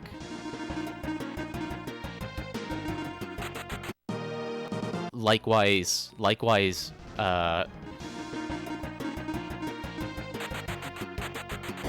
other such phrases and words that have these kinds of associations. So these companies, after having these things out in the wild for long enough, they eventually had to get called to task for this kind of stuff, because then you get things like, schoolgirl, which can actually have an innocent connotation.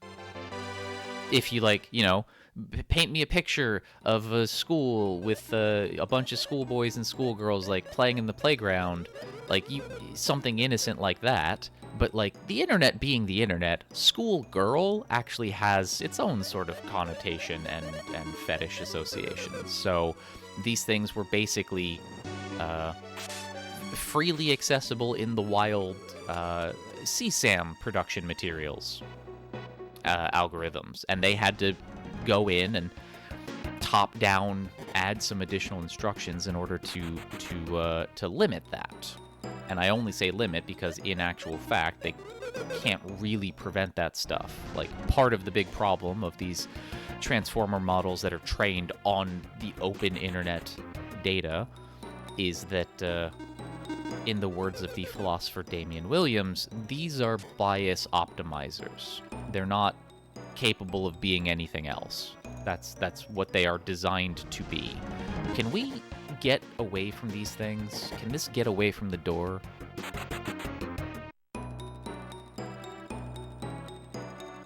So that I can get into this dumb room. There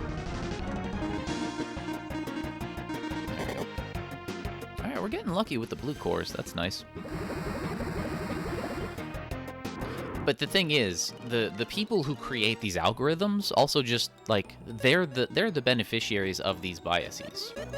There is no other way to see that. These are a bunch of white guys who are considered, members of the demographic majority, and do I really gotta deal with you? All right. Fine.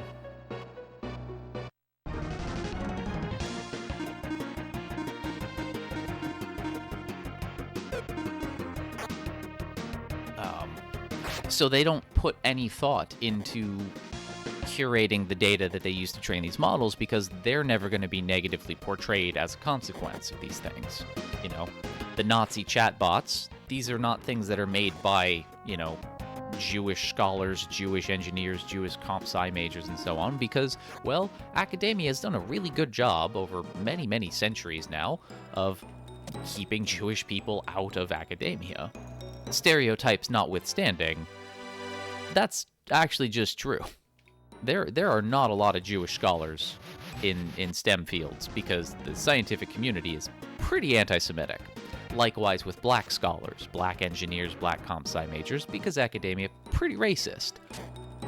Same with women. Academia is pretty sexist. So the people who are making these things are largely people who are unaffected by the biases that are produced by these transformer models that are out in the open. And so they don't think to train these things appropriately. So all of their fixing it and correcting things, that is all reactive. And this just gives ammunition to the racists and sexists, your Elon Musks, who say oh, these things are woke. And it's yeah, because the people who made it are kind of dumb and racist and sexist themselves, and so they made a Nazi chatbot. And it turns out a lot of people don't want to use the Nazi chatbot. So in order for them to be able to get people to use their plagiarism machine, they have to make it not a Nazi chatbot.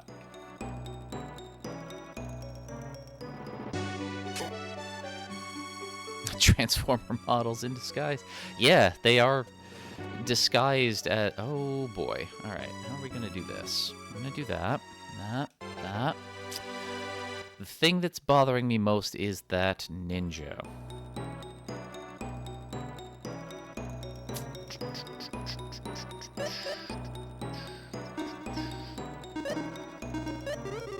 I'm going to do that.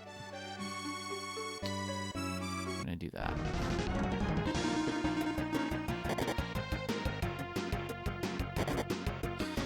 And yeah, Alfgar, there's actually many such studies that show that kind of stuff.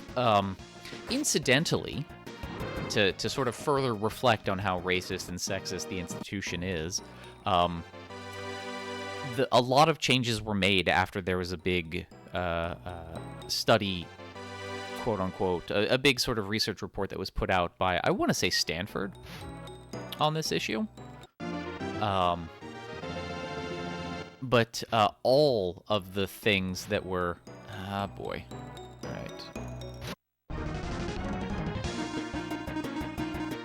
right. All of the things that were done in that Stanford report... I'm saying Stanford now, I'm not 100% sure. I think it was Stanford. It sounds like a Stanford thing to do.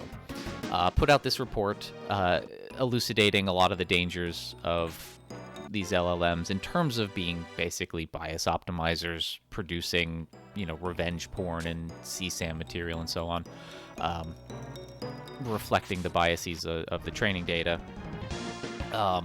They put out this report, and everything in that report had actually been published a couple years prior by a team of women of color that wasn't even cited in the Stanford report, because the researchers themselves who are interested in this kind of stuff don't even bother to read the research by women scientists and women engineers, especially women of color. Because academia... it's not even that academia is broken, it's that it is working exactly as intended to reify systems of oppression and marginalization. That's what it is. It's not the only institution that does that. I'm not saying there's anything particularly special about academia in that regard. This was the only chest on the floor, and it even starts with I. You couldn't have been an Iris item. How dare you, game?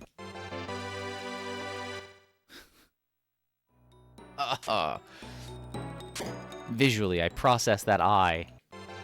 I know it's the first chest. It's the only chest. It could be an Iris item. I see that I, and I get so happy, and then all of a sudden it's taken away. Because even the second letter was R. Arrgh.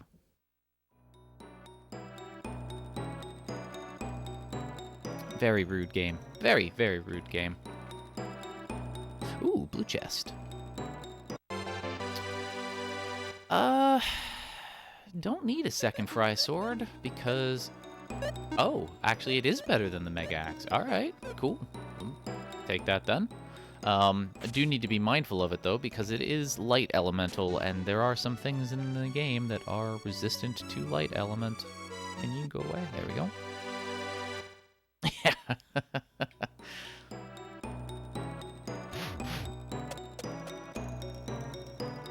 I think usually when I run this, somebody drops by to ask sort of the question that is implied by your... Oh, wait, these things are resistant to light. Yep, speaking of things that are resistant to light. Let's go away. The fry swords will not help me here. That does ask, like, can you find those items again? And the answer is no. Like, once you find them, they're out of the item pool. And because an Iris item can only spawn in the first chest on the floor, you can't find two on the same floor, so there's no chance of being able to, say, find 2 Iris swords or 2 Iris rings. Although there was one Iris attempt I did a while back where I did find 2 of the same Iris item, but it's only because I died before I could turn in the Iris item. I got back attacked by leeches and died. But I did end up finding that same Iris item, I don't know, I think 6 hours later.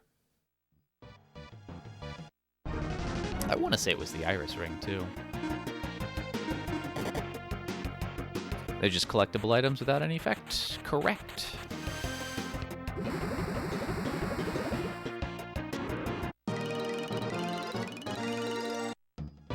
A very unfamily-friendly story, then I appreciate you showing the restraint to... Oh, shoot. To not share that story.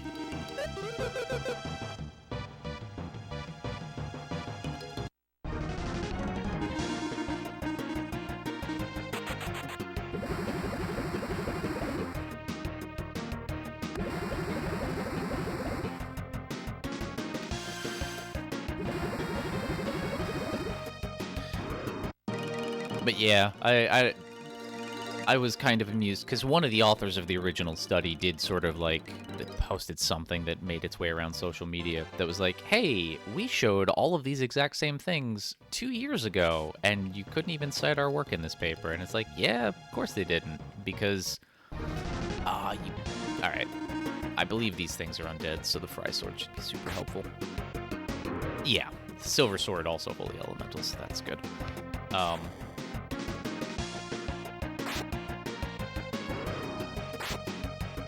They basically said, like, I mean, I'm glad that there's this other report that's about stuff that we did our research on. They were more diplomatic than I'm framing things here, but it's just like, yeah, unfortunately, this team that was led by women and women of color, of course their work was ignored by this team at a prestigious institution that has a long, storied history of also being particularly racist and sexist in its hiring policies.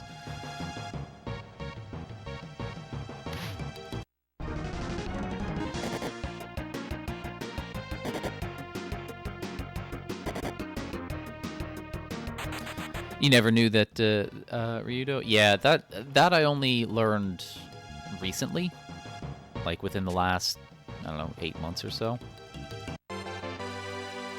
So, like, this chest, realistically, based on the configuration of this floor, is the first chest. So there's no chance that any other chest on this floor has it. Or could even viably have it. You know, I'm actually a little tempted to try something here.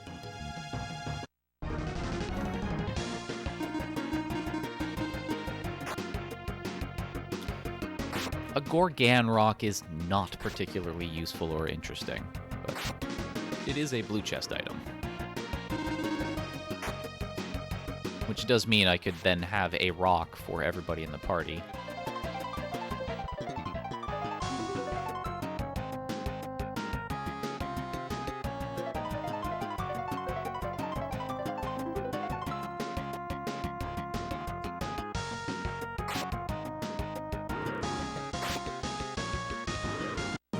Nah, fair enough.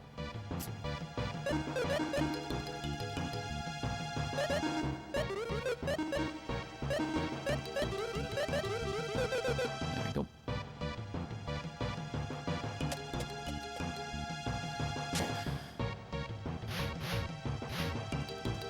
Okay, we'll do that.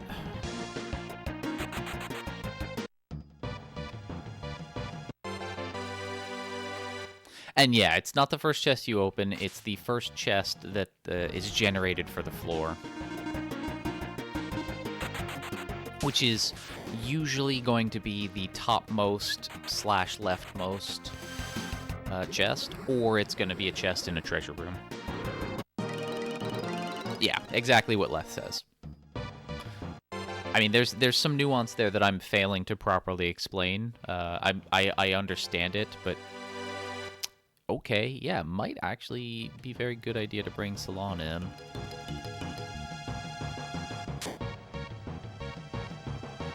If we have to bolt again.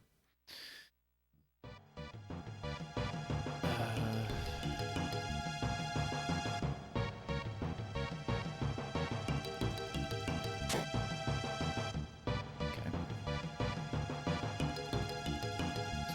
Bum, bum, bum, bum, bum.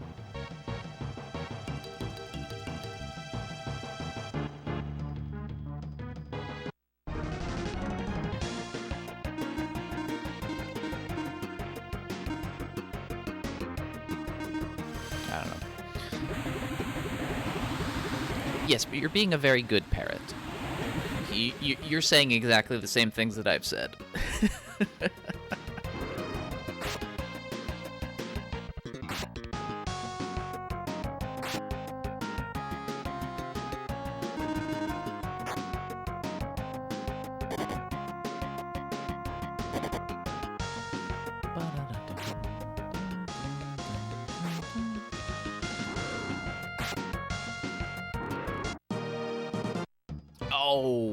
Okay. That was my fault. I believe that Medusa dropped that Brave.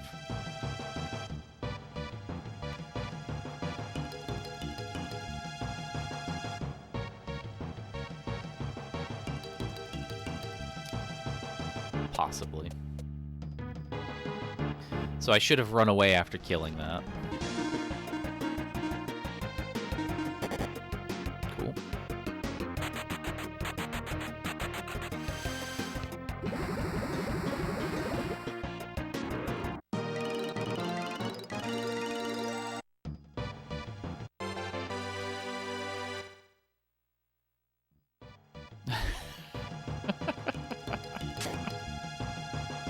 Aw, poor Rex.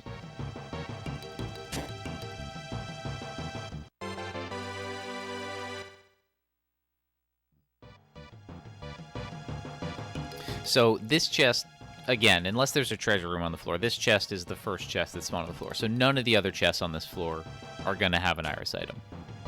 I'm still going to open them because I still, you know, it'd be nice if I could get a Decker Blade. Also, I have 2 curse lifters, I think, right? I have 2 curse lifters. Do I have, deadlies?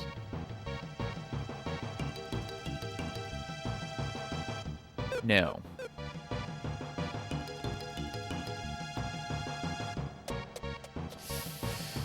Okay, now we are in floors that I want to get out of as soon as possible because ninjas. And it doesn't actually matter.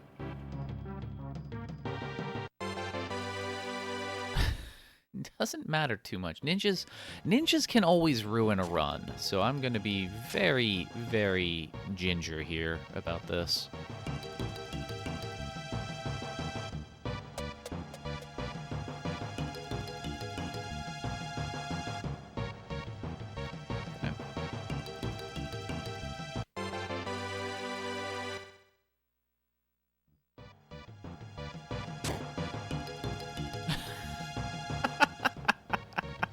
That's rude.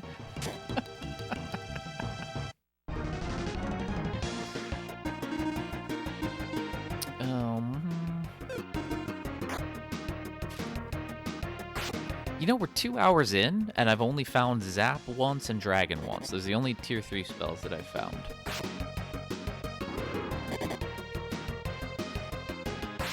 While I am on a good pace Iris item-wise, I can't deny that, I'm not exactly doing so hot on the, like, everything else-wise, which ultimately doesn't matter too much until you consider that I have to kill the jelly at some point.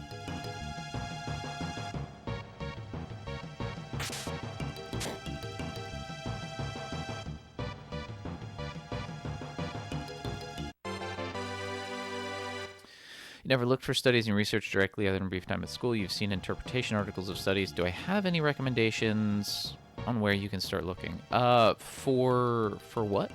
Ahrons? What kinds of studies are you looking for?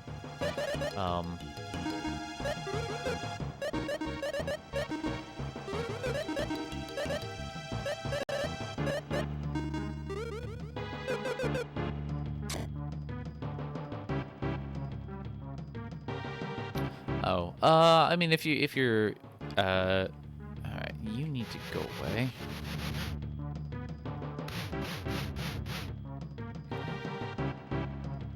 Google Scholar, scholar.google.com. Yeah, there we go. There's ninjas. I need you to, yeah, there we go. Is a good is a good sort of open, freely available database for indexing articles. Okay, good.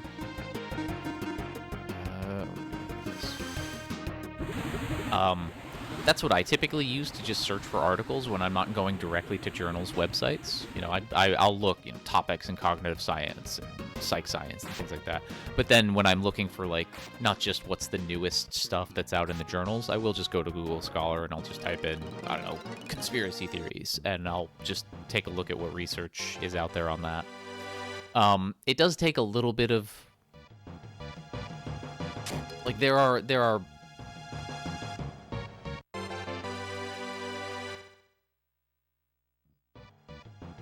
we go.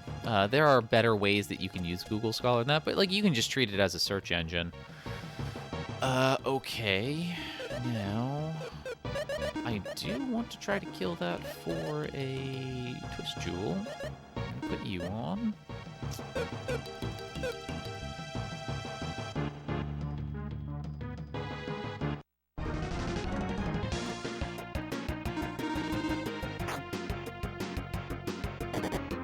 Oh, I should have healed. Alright, we'll heal with Artie. Well, Guy's gonna die, but, like, that's fine. Oh, Guy did not die. Okay. And I need to put Maxim in the front row.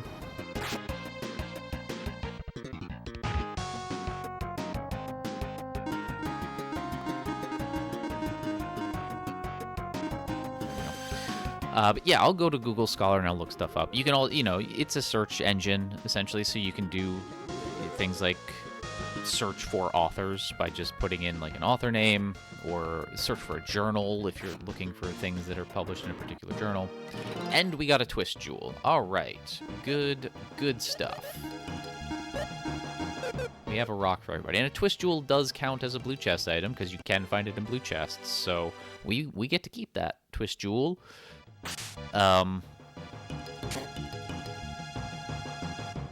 Unless I die.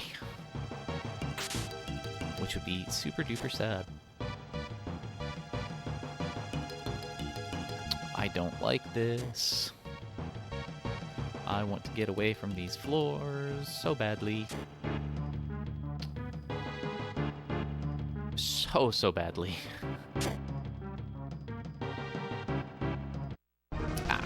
So, there. Go away. Go away. Alright, let's try to get another.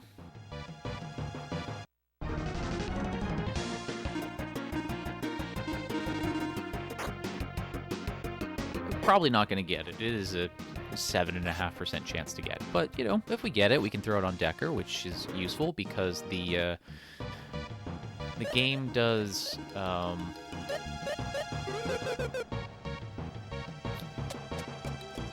and good. We are out of ninja floors. It's very, very important. The game calculates the average agility between your fastest and your slowest party member to determine how quickly you run away from combat.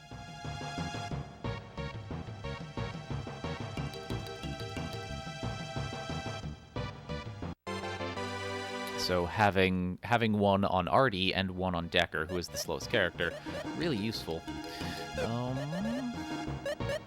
we'll boost you that way. Cool.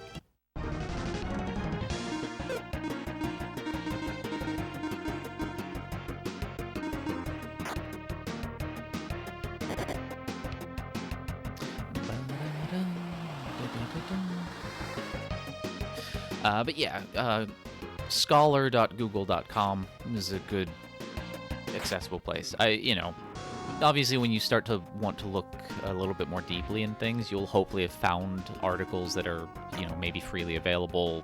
You can get a link to a PDF on there. And then you'll start to, like, pick up patterns of, like, oh, these are journals that I typically end up reading. Now, a huge caveat with Google Scholar is it's not just scientific information. It is a repository for anything that has the appearance of scholarly markers, which, you know, is good because there's also, like, law review journals in there, because law is a very important, you know, technical profession. Good stuff. But it also has actual legitimate pseudoscience journals that are indexed there, because it's not doing any sort of quality control. It's just looking, do you have certain like meta features that are common across legitimate science articles. So you will eventually find garbage.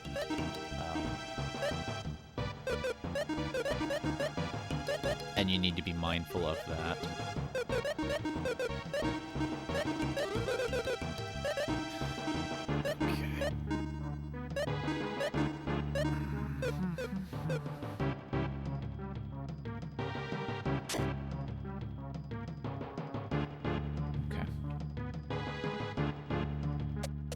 So as an example, there's a journal publisher. It does publish a whole bunch of journals, but it's called MDPI. Absolutely garbage publisher. I would not trust anything that is published in a journal that is published by MDPI.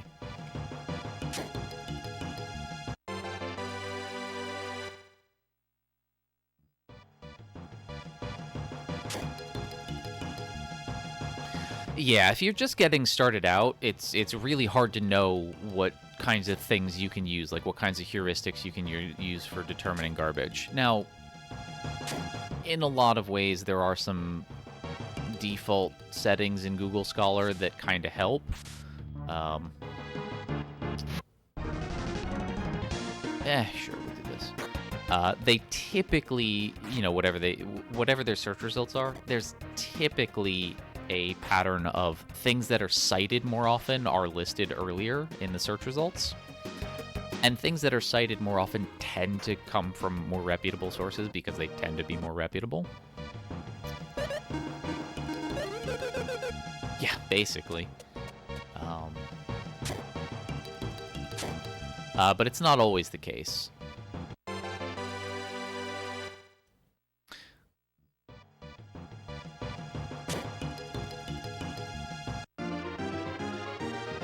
Okay, dedicated healing, that is cheap, that is good.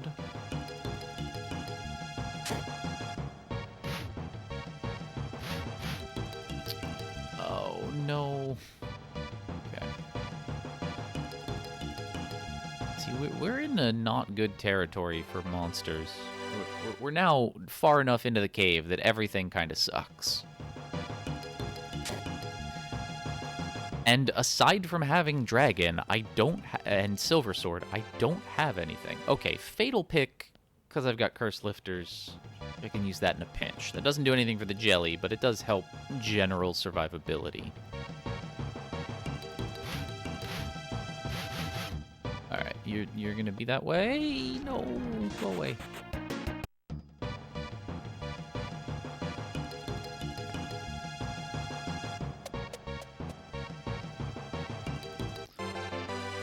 But now we made it to floor 50. Floor 50 is when there are two items in the item pool start to make an appearance that are very useful for defeating the jelly.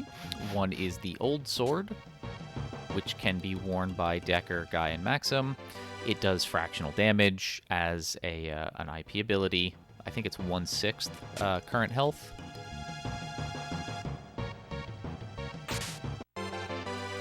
The other is the Lizard Blow, which, like the Silver Sword, has as a special ability doing 3 times damage as its IP ability.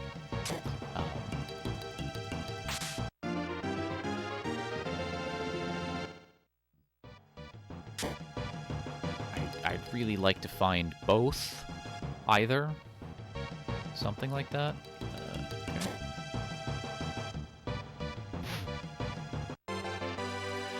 Ice Valk. It's a good find. It's a tier 3 spell. It's ice damage, so a different elemental than I currently have. Because I've got light elemental covered with the Fry Swords and the Silver Sword. I've got water elemental thanks to Dragon. Ice elemental. Actually, ice elemental's a really good one to find because Hydora's.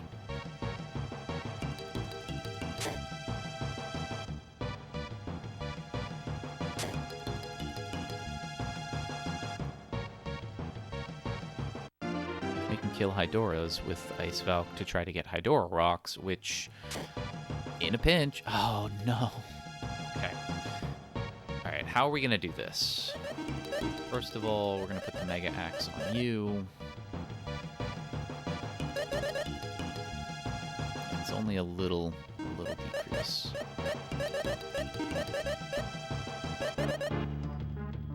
We'll boost it back with that.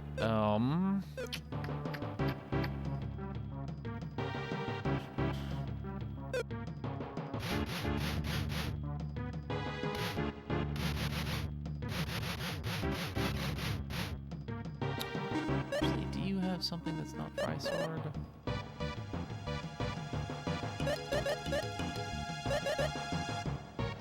Sure. Do that.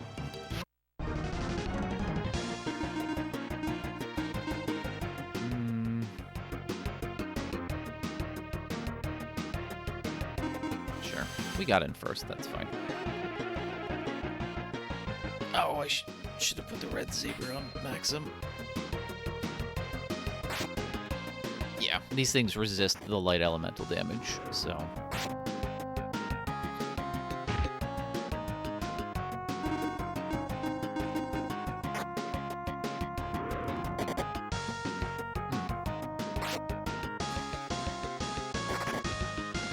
Yeah, we're gonna be in this room a little while.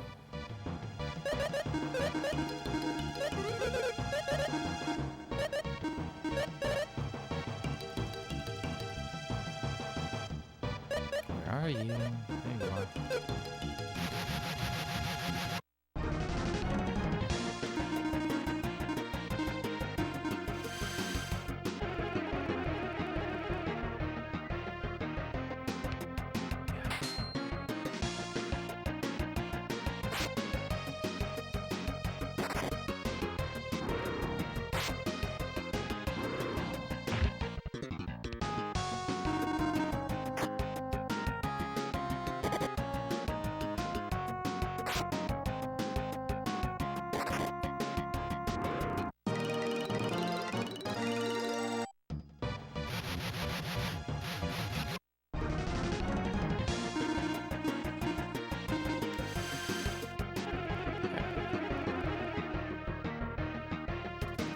Oh, by the way, just because that reminded me, I am using my ASCII-Ware turbo controller, but I'm not using any of the turbo functions. They are verboten for this run, which is now a word that I've used twice in stream.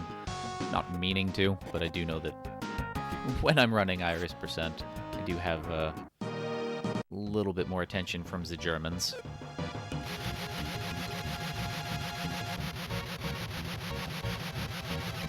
Come on, come on. Come here. Come here. There we go.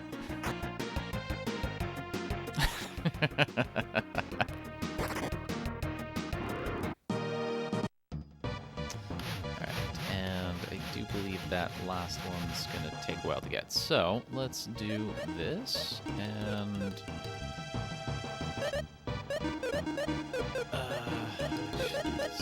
Oh, we've got strong. In which case, let's do this.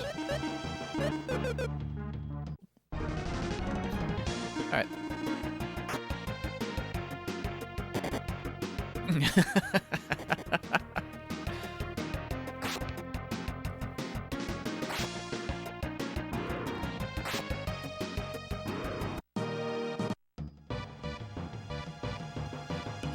Oh, there's so much going on here. Demons are not fun. Demons are just not fun.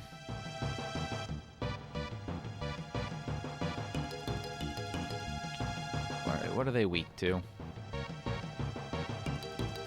Or sorry, not demons, fiends. Oh, they are weak to light, though. Okay, so we're actually...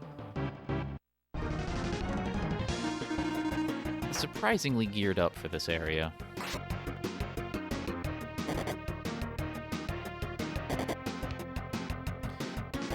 Not the biggest fan of them, because as you can see, they get 2 attacks in, and even though we are, relatively speaking, more leveled than I usually am at this point in the game, in the cave for an any percent, they're still doing some damage.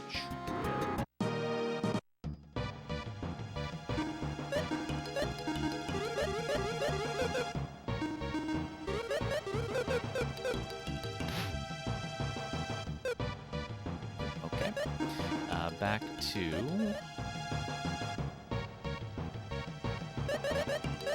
Sword. Mega Axe. Saber. Okay. Here.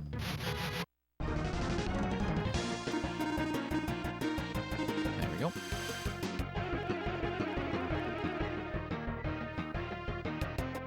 I need to check. I think... So I do have a sound alert for Magus. It's not that one.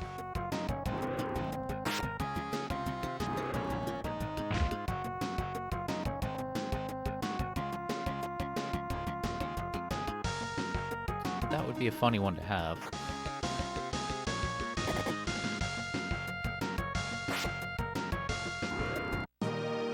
True, I may not remember the finer points, but today is the day I finally picked that bone with you that I'm fairly certain I have. Well, that was laggy. Apologies for that. I wish I knew how Firebot did things.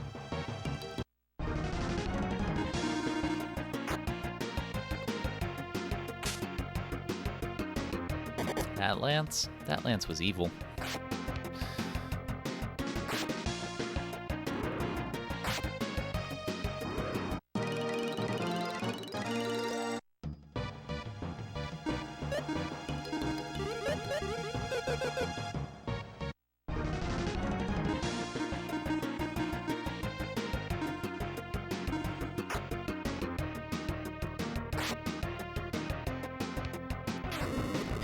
We're not playing Might and Magic, yeah. No, I do have a sound alert for Magus. I mean, technically these things can be used by anyone, but the command is Almagus. Cool. Fantastic. Good job, Fiend. Good job, Fiend.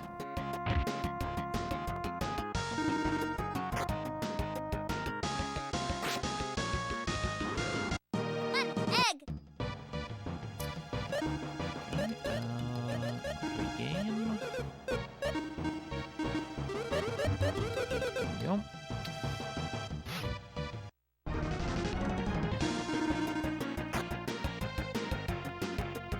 Fine, I'll stop slouching.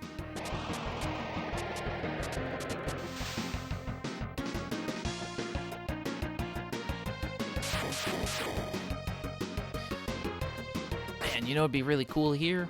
Thunder Shield. Especially later on when these things are Archfiends. And earlier Rex said, like, you know, in case of emergency providence. Yeah, I mean, we haven't really found anything this run. I mean, Twist Jewel's nice, but...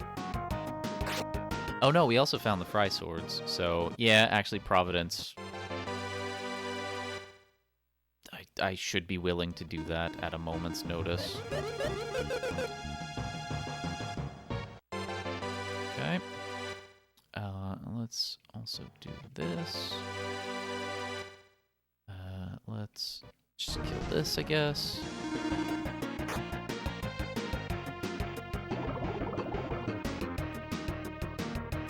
Some Willy Wonka snips.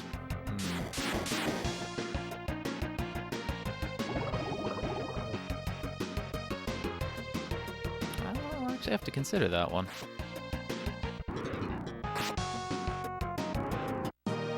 Okay. Please be a good... Flame Shield's not too bad, actually. Thunder Shield would definitely have been preferred, but I will not say no to a Flame Shield.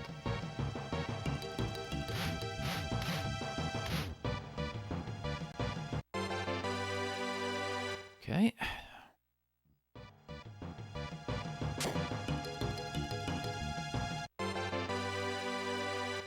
Old armor.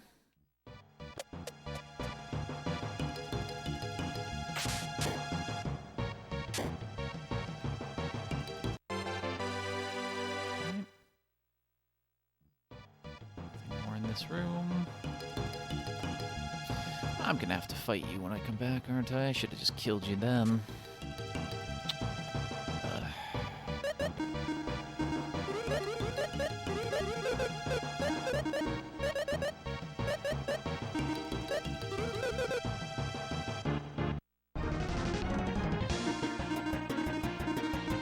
You know, honestly, with the fatal, I now have 3 curse lifters. So even if I get a deadly rod, I could have the fatal pick on Artie for now, then use the curse lifter, and then give him a deadly rod, and still be fine because I'll still have enough curse lifters.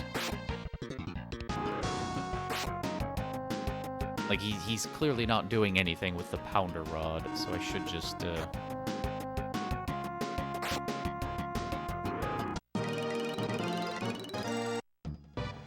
play it safe that way. Mm-hmm.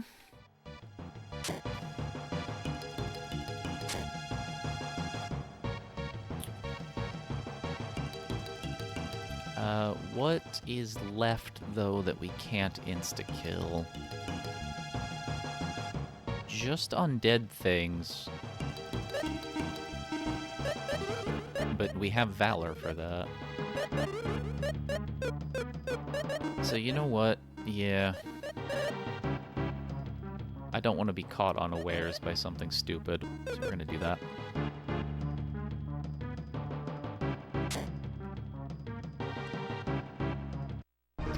Yep, that happened. Are Nosferatu undead? Or just weak to light? Just, weak to light. Also resistant to ice. Good to know. Oh no, they are undead. I should have cast Valor.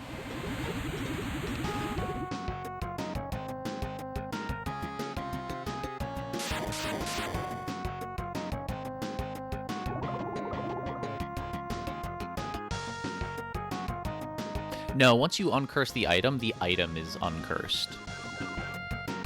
The thing is, when you uncurse an item, like a deadly rod is no longer an 80% chance to kill when it's uncursed. Same with the deadly sword.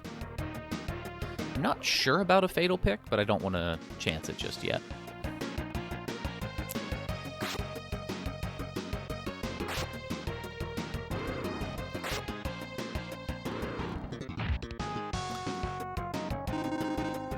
Also, really not actually happy about that, because we got a little lucky there with them not doing basically just 6 Black Thunders.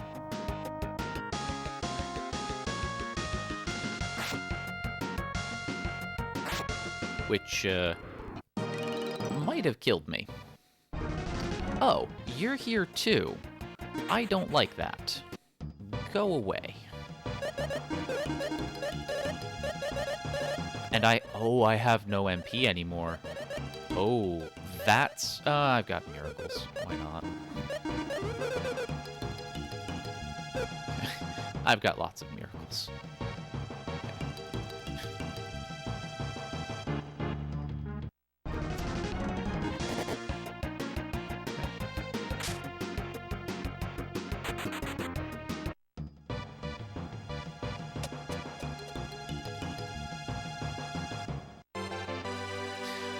Okay, let's, really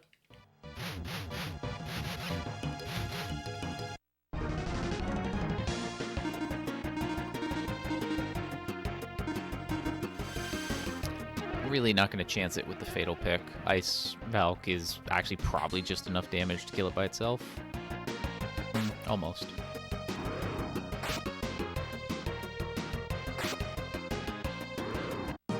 No Hydora Rock.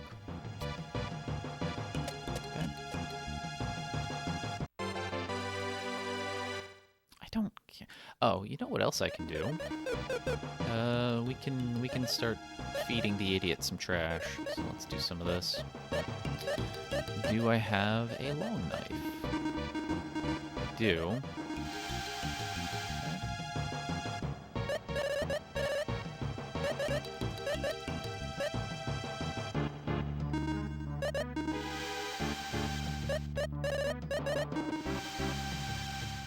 Whatever.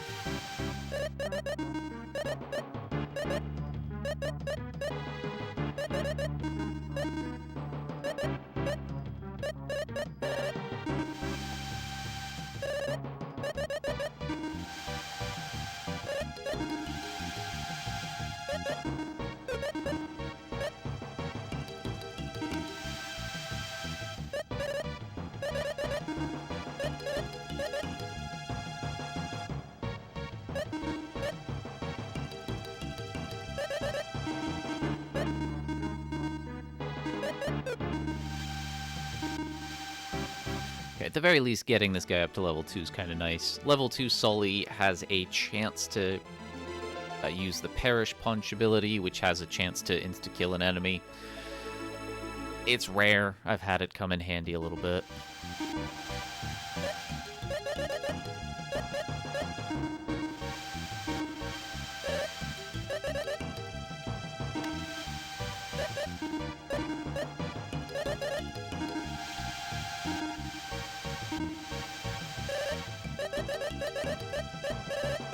Good enough for now.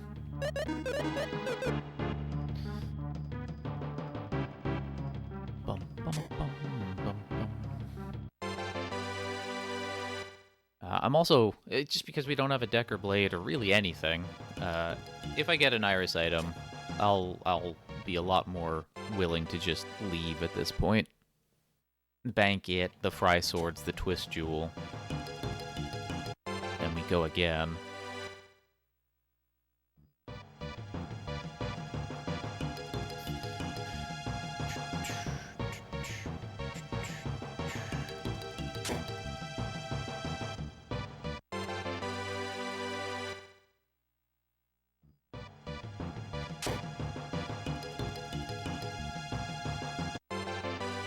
This is a lot of fatal picks.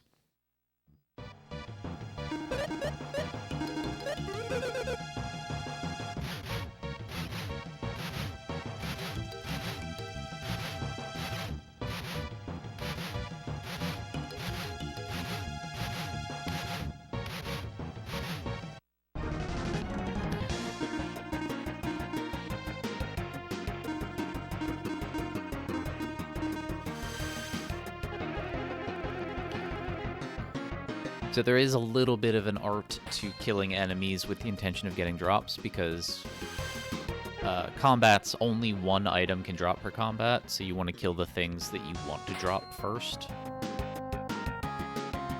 Oh, okay.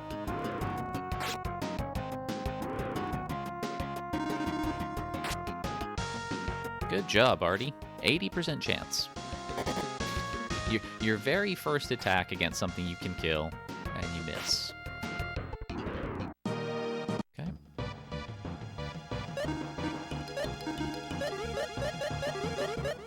Yep. Absolutely classic Artie.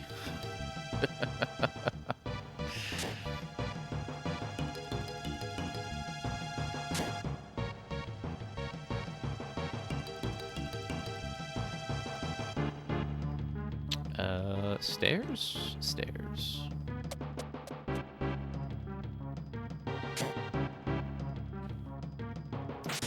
Bum.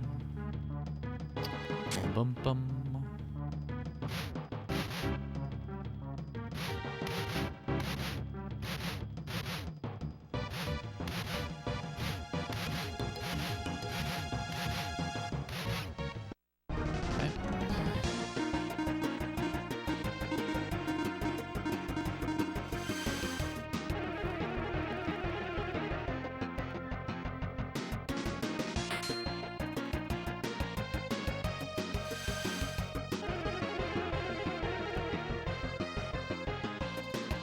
Refill my coffee in a moment.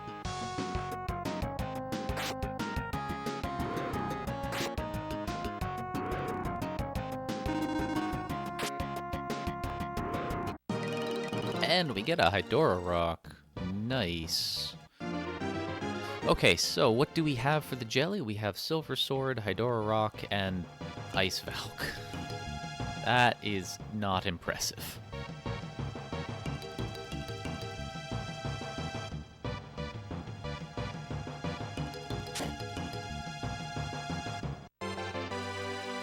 And unfortunately, Hydora Rocks are not blue chest items, so once we leave this cave, we do lose that.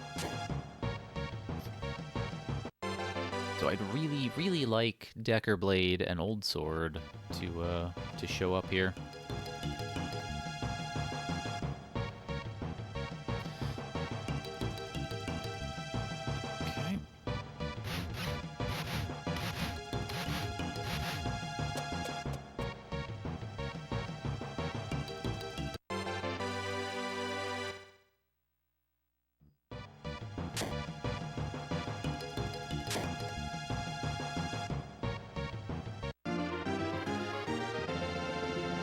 found a fish.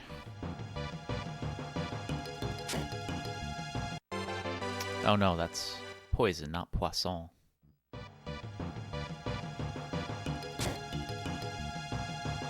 Yeah, we're good.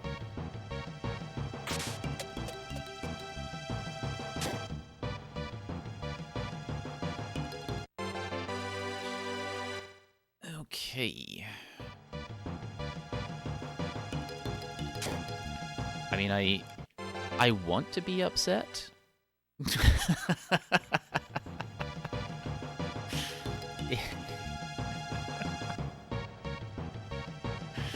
I don't know why that got me so hard, but that did. Thanks, Lef. I want to be upset at the cave for not really giving me anything on this dive, but like 4 iris items, like, you know, I can't be upset at the cave yet. I'm getting there, but like.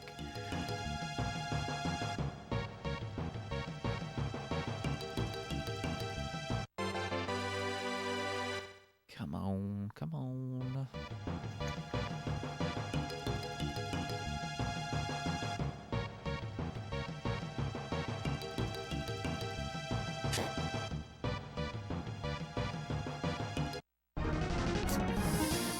Yeah. Cool. Just bullies. You're just bullies. All right. Game.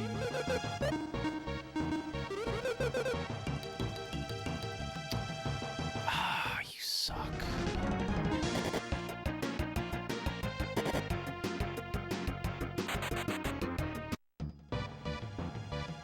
Come here.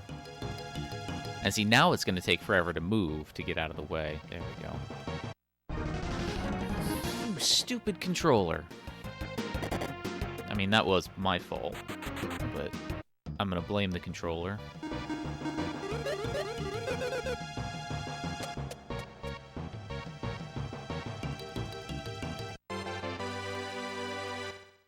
Okay, let's get you. A lot of potential no core territory. So let's see what we can do here. Ah. Right.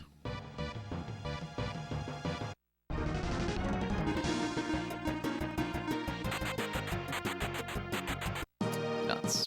All right. And well, let's take a look around the rest of the floor first. Maybe we can find a Decker Blade. Maybe I can pull a rabbit out of my hat here. Spark is nothing. Spark means nothing to me.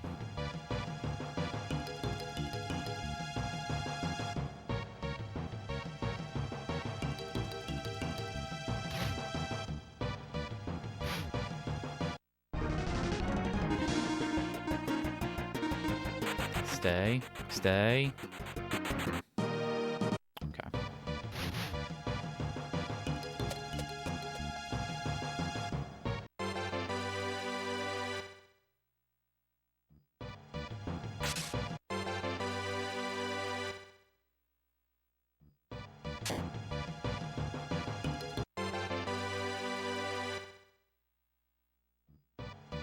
Those are magma gorums, if I remember correctly. Ooh, okay, let's do this.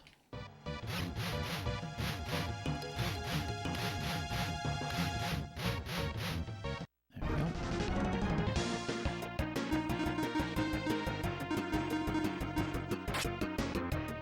Good job, Artie. You absolutely suck. I hate you so much.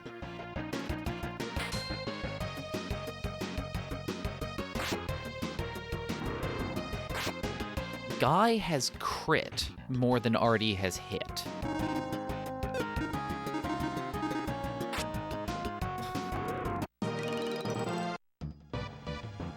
Stupid, stupid elf.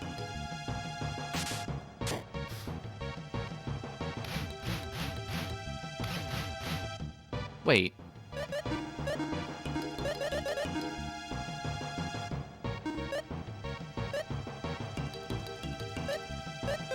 I don't need a second Hydora Rock. What am I doing? being silly.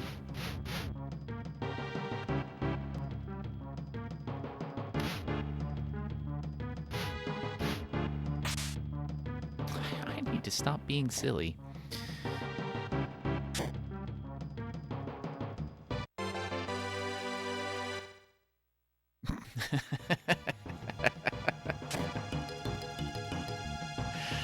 It doesn't actually take very much for me to complain. Those of you who've been around a while, I'm a complainer. I can always find things to complain about. Like this.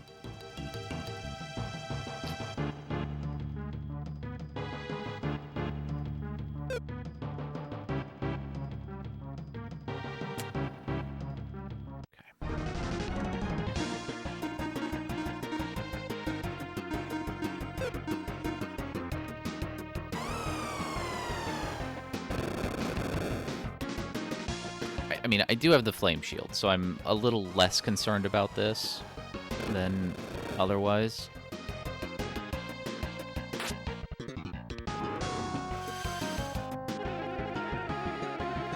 You know, if worse, because I do also have just a massive store of regains and miracles, plus I have Valor, so, and Rally, so this room is not too terrifying. It's still not the most pleasant room that this could have been. Okay. I need...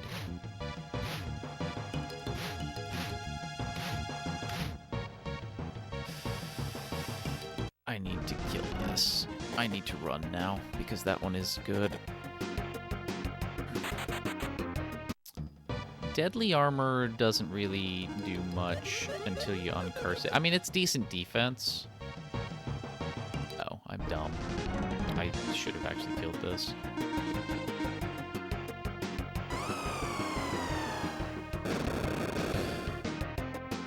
It's a cursed item. It, I don't actually... What is its IP ability when it's uncursed?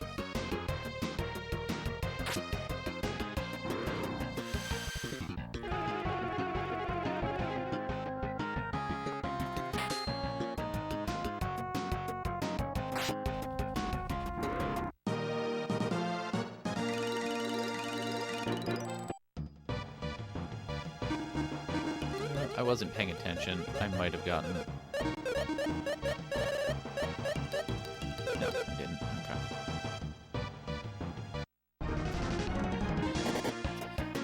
Okay. Okay, I don't like these things at all.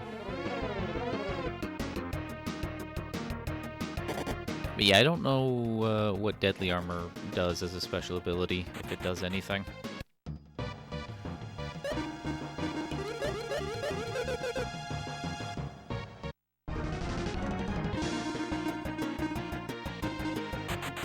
I'd really like some no cores to stick around so that I can get some levels.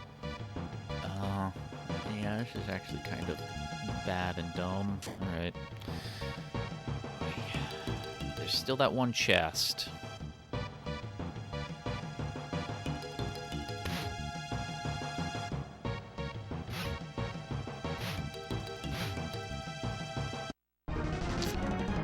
Alright, there's just one of you. That's fine. Good job, Artie. 50% of the time.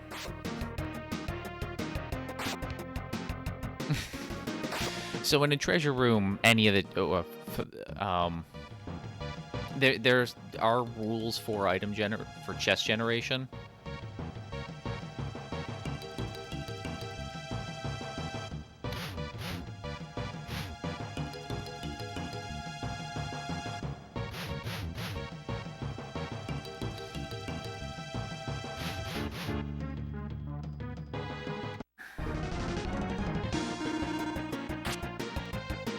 So a chest can't spawn in a spot where there is an item below it, to its right, 2 tiles to the left, or 2 tiles above it. Oh. Cool. That happened. And cool, that also happened. I believe there goes Guy. Yep. Artie. I actually thought we would have been fast enough to run away from this. Clearly, I was mistaken.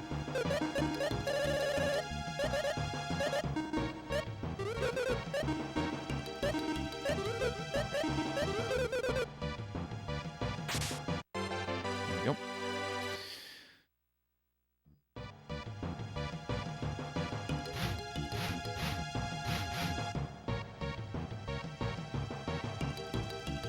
Okay.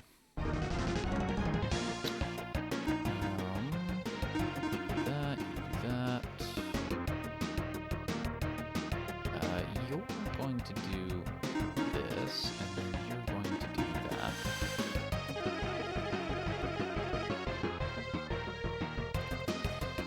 Should I have done dragon instead?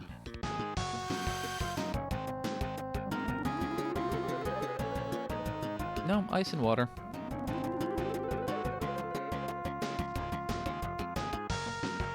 I was fully expecting them to outspeed Maxim.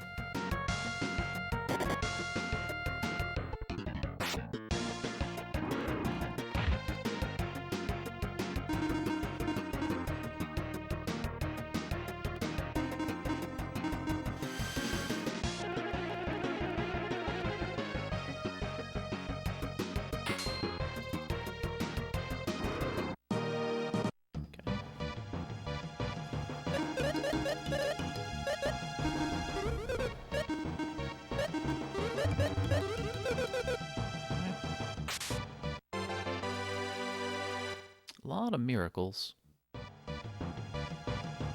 Come here. There we go.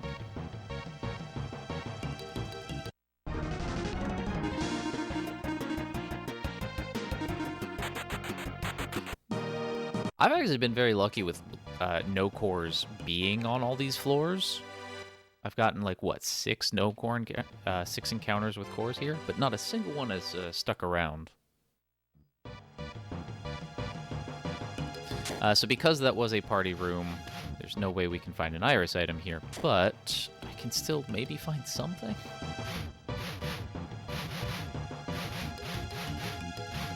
Okay.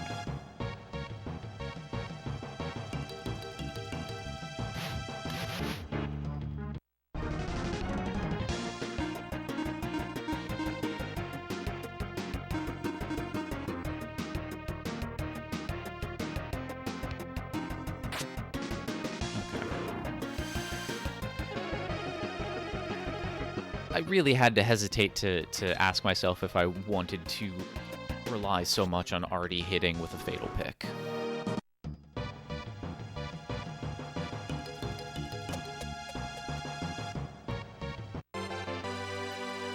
But yeah, between the 3 floors we had whatever it was, 6 or 7 core encounters, but not a single, like nothing stayed. Okay.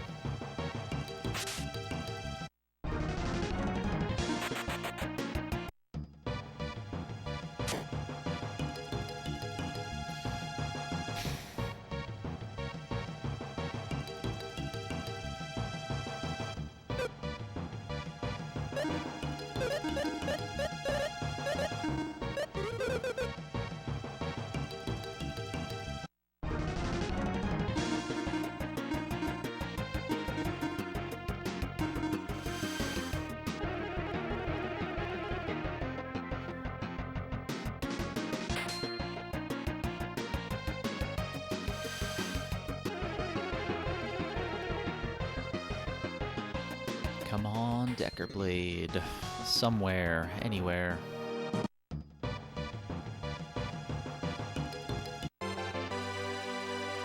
Wrong blade.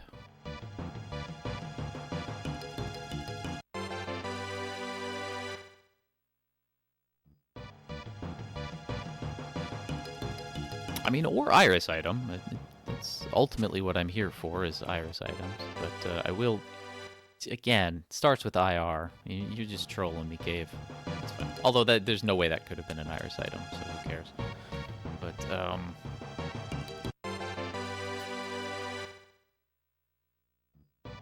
yeah, I've got...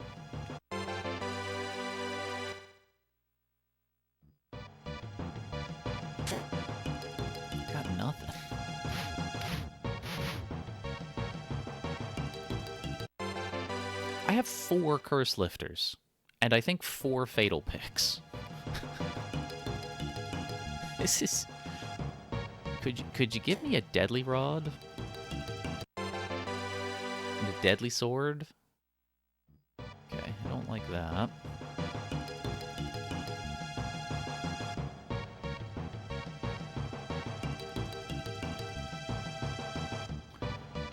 Bum, bum. Cool.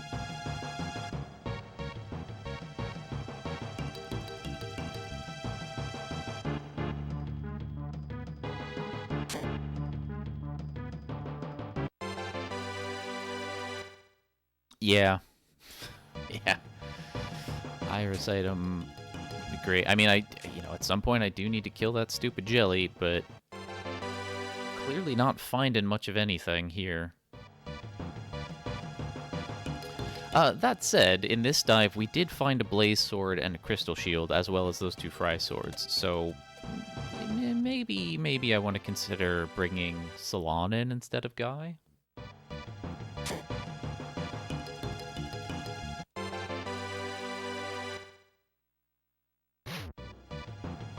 Come here.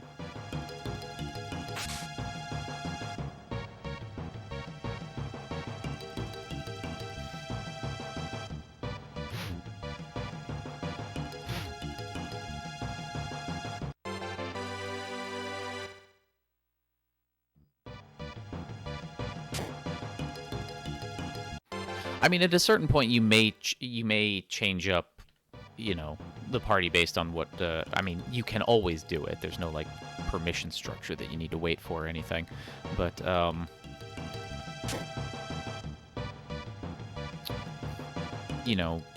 depending on what blue chest items you find, it may be to your advantage to switch up the party before going for a jelly kill. So in the last run I did actually, the one that got the 11 hours. I believe I switched very early to having Salon in the party, and she was there for the jelly kill.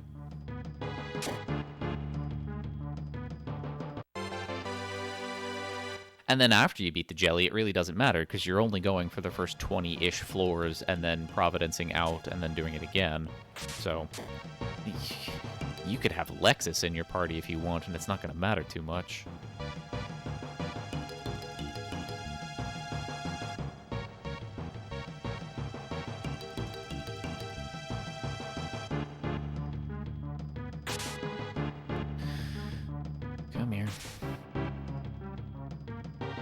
Yeah, like after the jelly, ideally you do want a faster speed party, so it would be like Tia, Salon, Artie.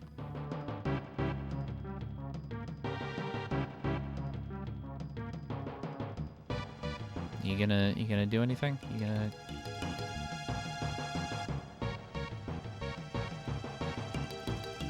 I really don't want to fight you if I can avoid it, but if you're gonna be this dumb...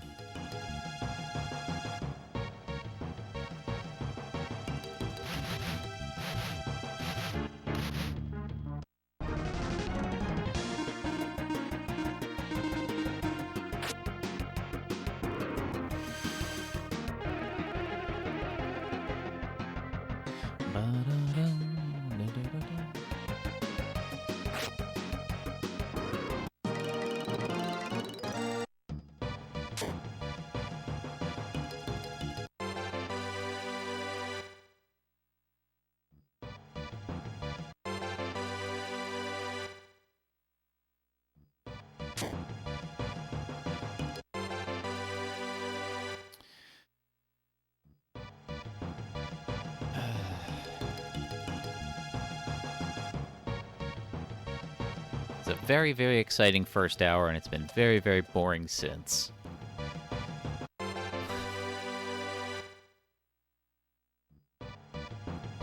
Hopefully you all are having a good Thursday.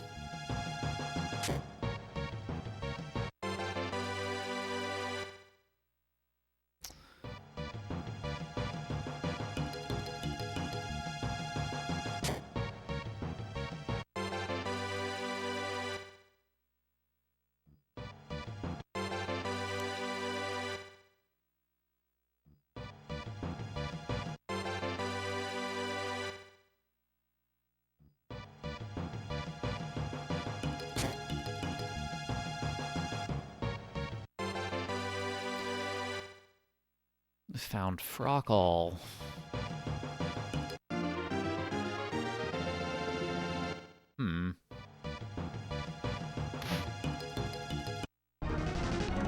What? No, thank you, controller? Oh, well, that was me just being dumb.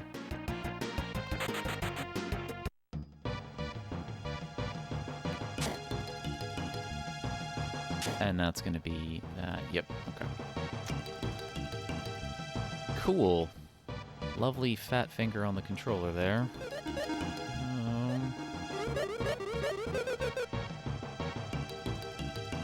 Let's take it one step at a time.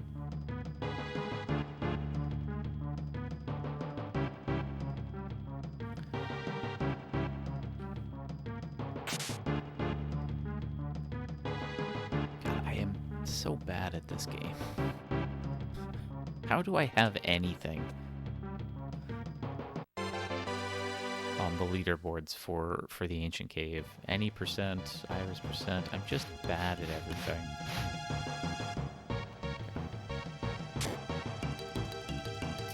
Dang it, alright. Okay.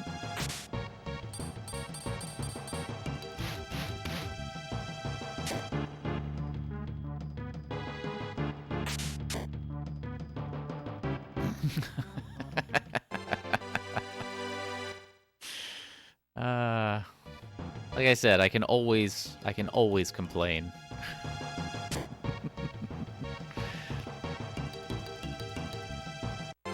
I really don't like the gold golems being around here. What are they weak to? What are they weak to? Everything against. They resist everything except anti-hard and neutral.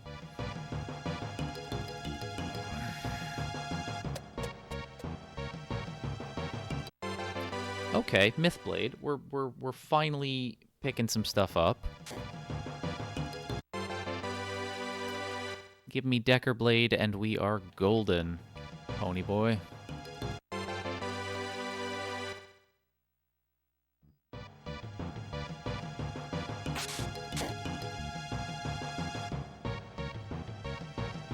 Also, I wouldn't turn down Trick or Thunder or Zap. You wanna throw those my way too. Oh, I definitely want to avoid that.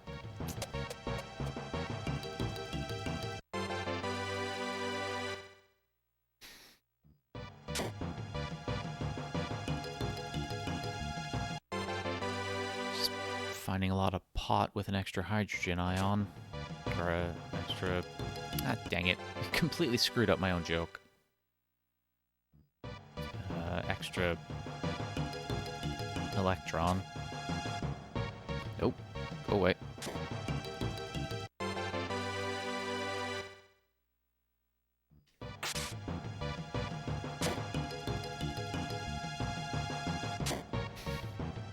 I don't like leeches.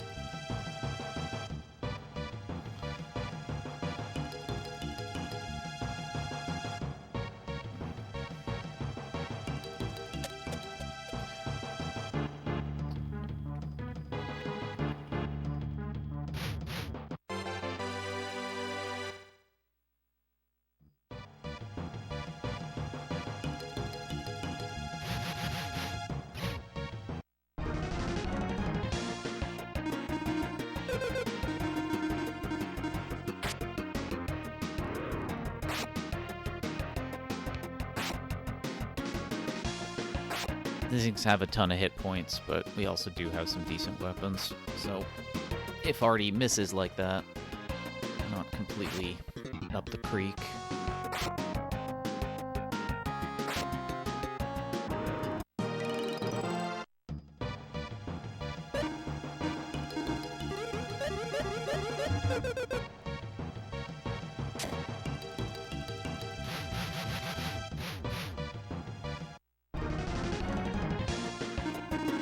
I really don't want to be around leeches.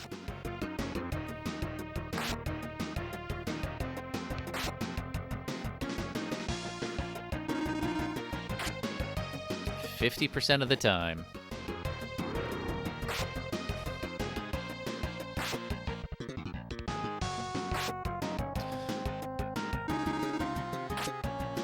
Oh, actually, I should check real quick. Yeah, okay. Mythblade is stronger than the Fry Sword. Oh yeah, it's like the strongest sword in the game. So that's fine.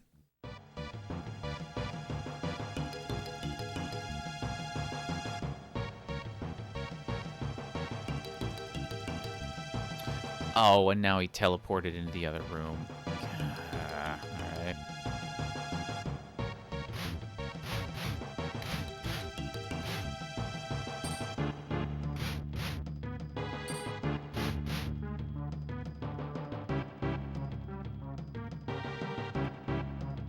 Okay.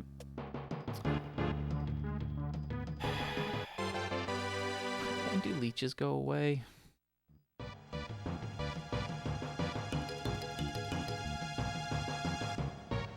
$72.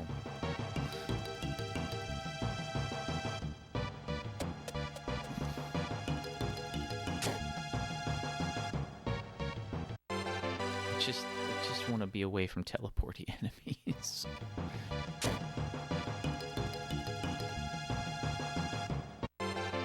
All right, we've got a jelly kill.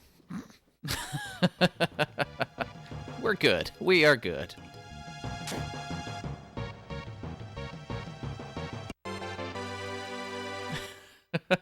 We've got a, let me take that back. We've got a high likelihood of a jelly kill. I can always probably get the dumbest rolls in existence. Nope, never mind. I take it back. We're good. Oh no!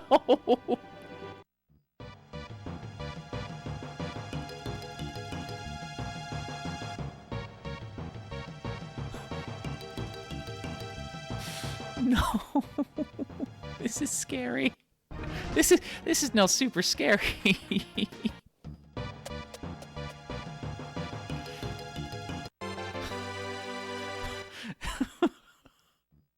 Don't even joke about that ninja.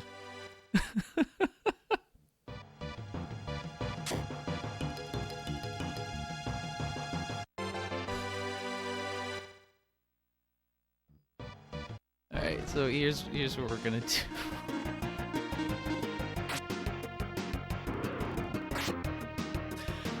I mean, I wouldn't mind having something else for Artie to do, so giving him a Gorgon Rock would be fun.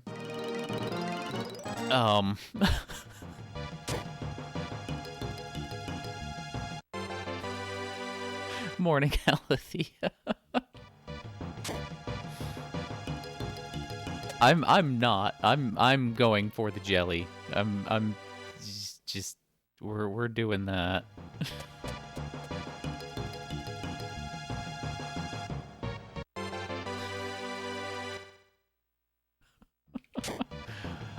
I will cry so much if I die. But I mean I do have the Providence, so I can leave, bank all the blue chests and the Iris item. Like, ooh, okay, okay. That was not the most elegant way to do that. But, okay. Come here.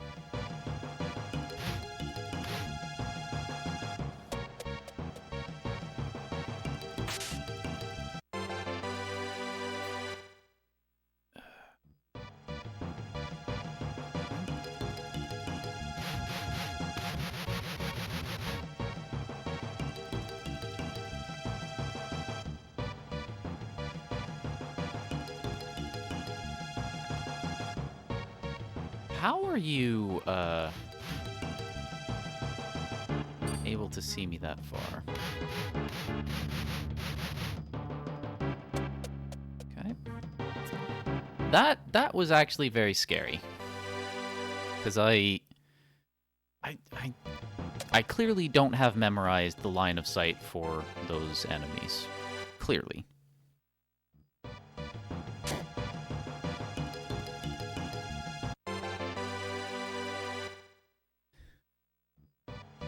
Please let me get to the jelly. Please let me get to the jelly.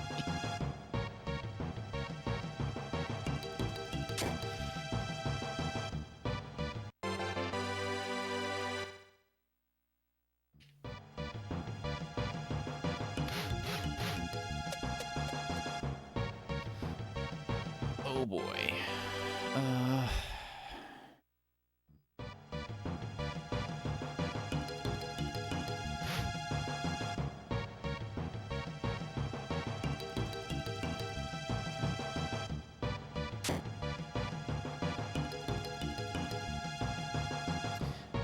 Well, this is dumb and bad.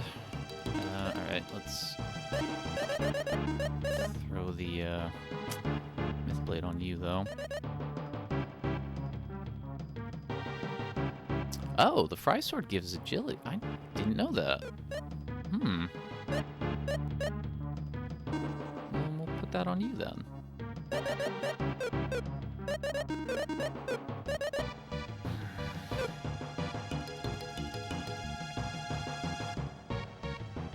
Oh, I actually wanted to check what do I have for Terror Balls. I've got 3 Sleep Balls, okay.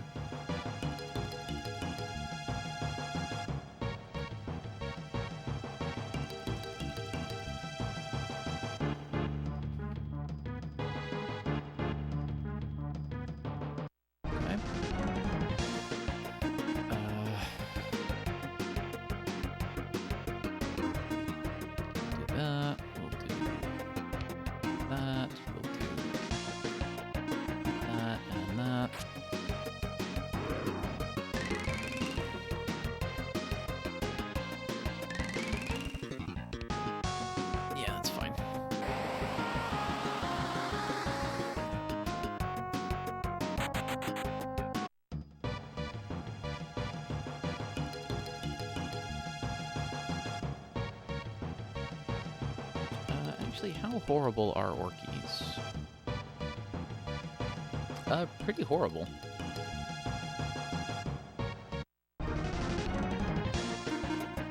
These are currents. How horrible are they?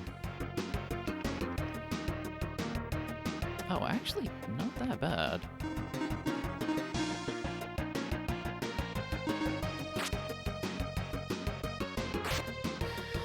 Of course, if Artie misses, that's a super duper fun thing that can happen. Okay. Now...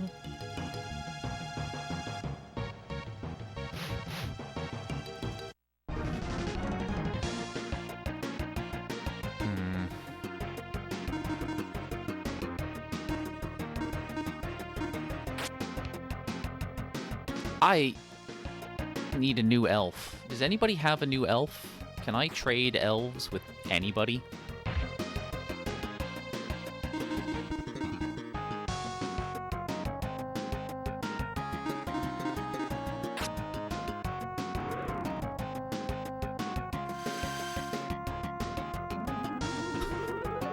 You could not make this any scarier for me, Artie, just by being the incompetent buffoon of an elf that you are when you have a deadly item on.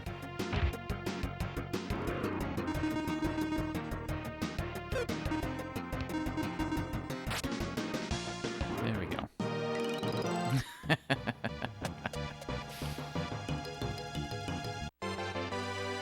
I would definitely take Drist over Artie.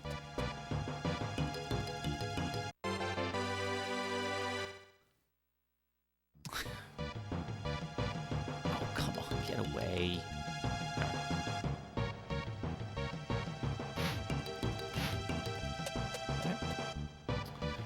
Okay.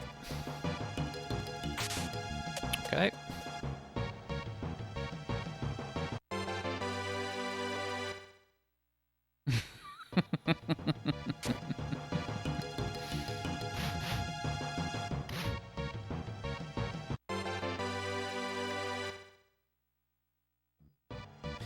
I have to fight that Archfiend. No. I don't wanna.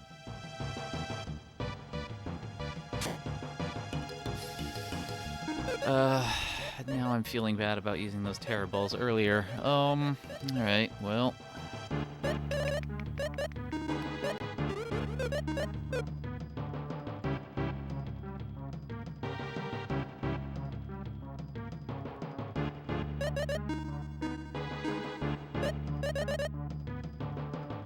Mythblade doesn't have an elemental, does it?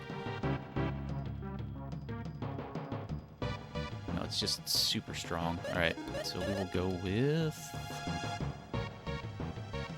Fry Sword.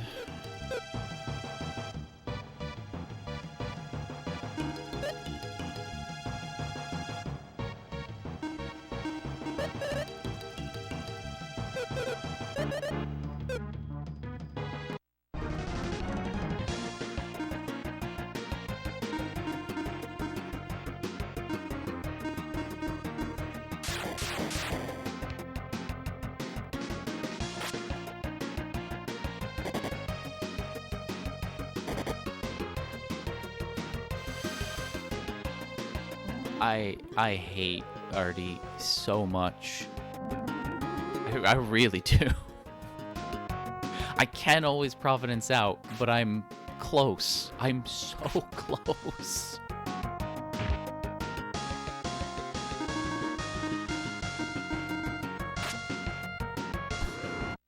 And then I never have to come back down here again.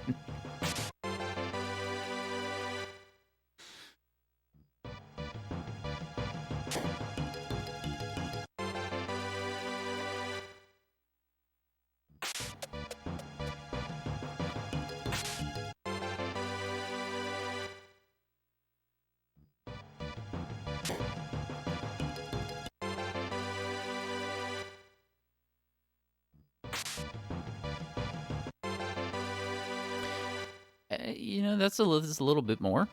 I'm not gonna scoff at the old Thundo Jewel. 99, but yeah, basically. Do need to get to the bottom of the cave to defeat the boss there. That is one of the Iris items.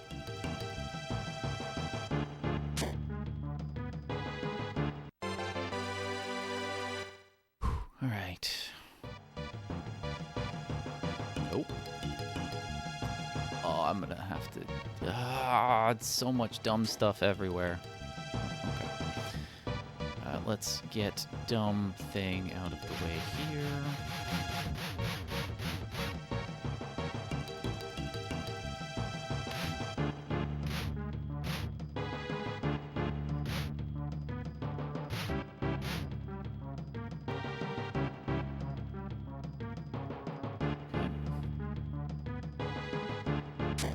Should be nothing.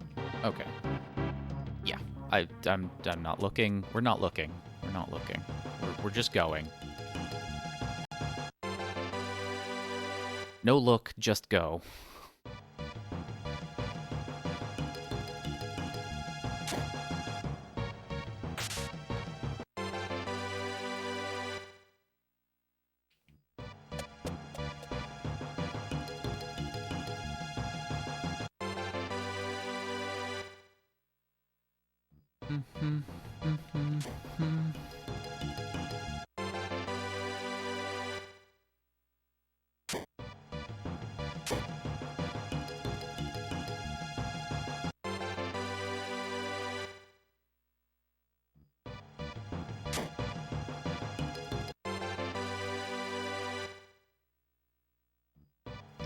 I mean, I could be doing more to think about the chests that I'm opening to just open up any potential, like, you know, first chests. 'Cause I don't really need anything else. Something like Zap or Thunder or Trick would be super nice, but I don't think, given what I have, strictly speaking, needed. So I could be smarter, but that would require that I be smarter, and there's a kind of upper limit on that for me.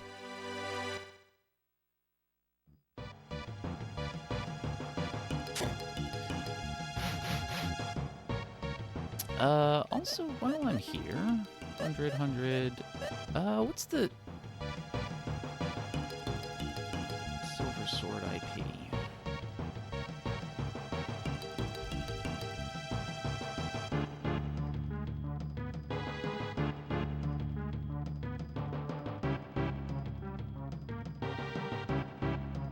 $65%? Okay, so we're actually good. Yeah, we're good on IP. We don't need to grind.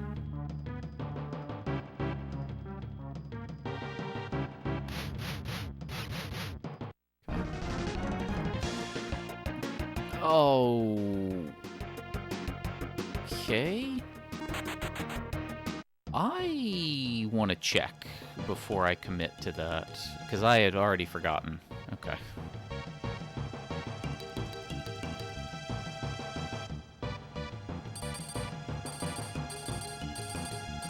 I didn't want to find myself getting stuck in that hallway. Come on.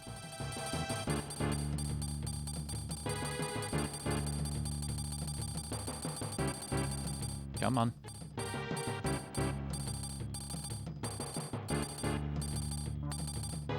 Okay.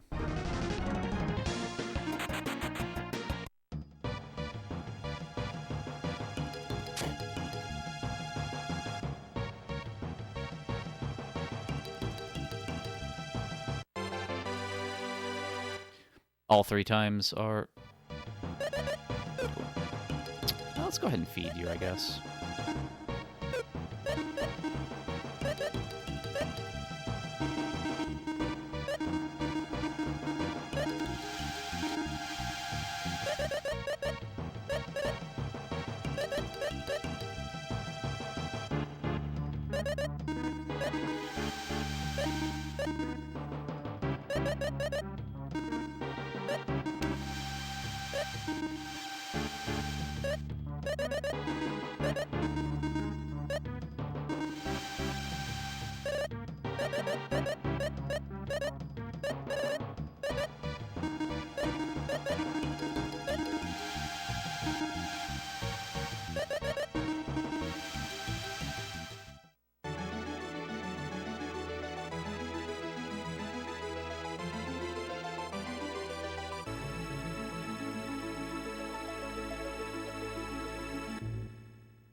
Okay.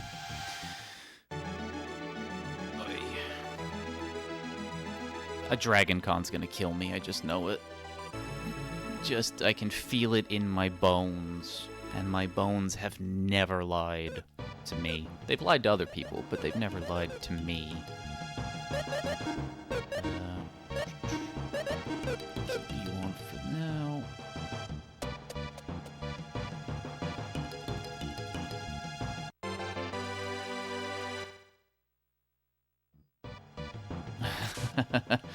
I did find another iris, and I have a Decker Blade, and going for the jelly kill. Yeah, Moni goes out and gets milk. I get 3 iris items. You go get lunch. I get another 1, and the stuff for a jelly kill.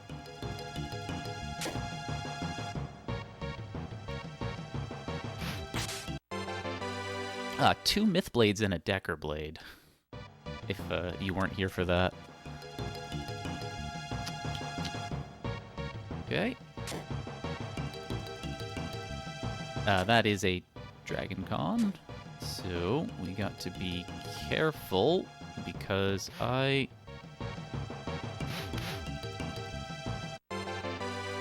Where are the stairs? Because that's what I need.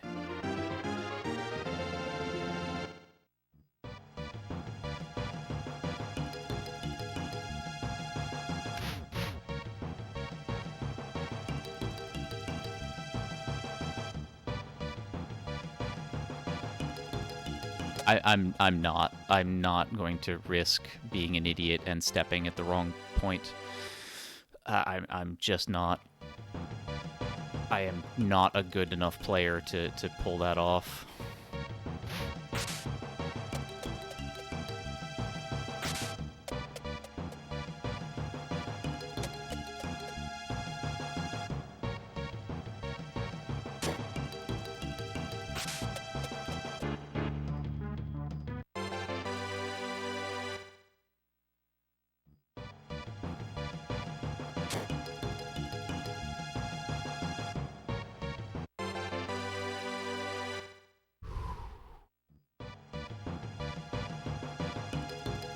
Do like quick floors around these parts. No. Bad. Apron shield can be worn by these people, right? It can. Okay.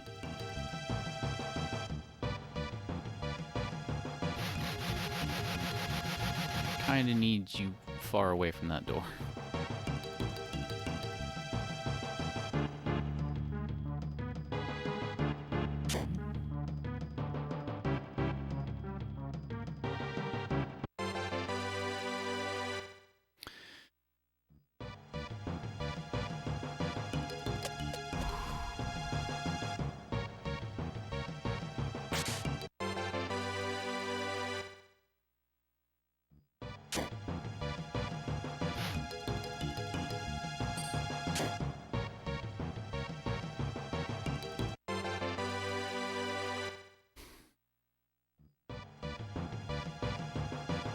Oh, I don't like this. Okay.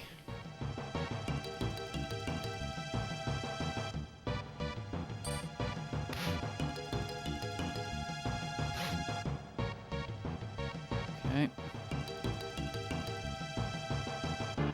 Okay. I am trying my best to be conscious with my breathing.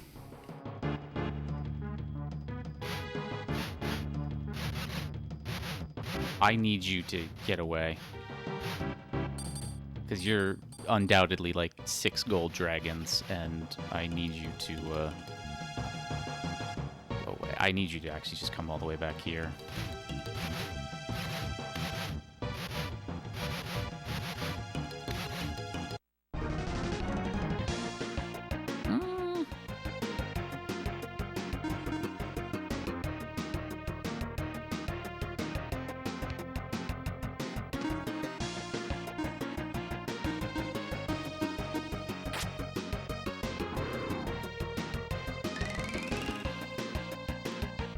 It's fine.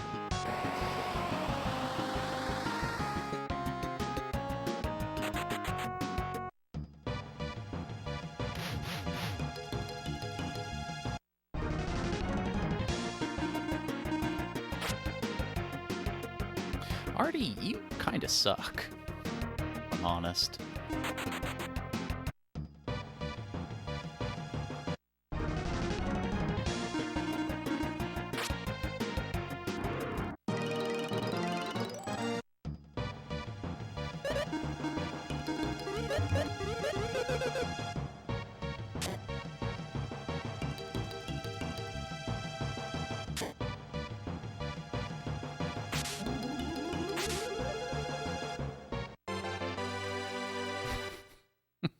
Good, I hope he heard me. Absolute loser elf.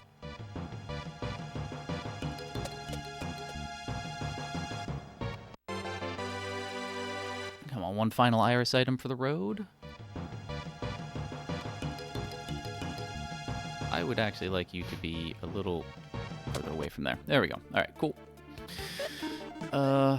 No, we don't need to feed you. We need to do that. We need to do...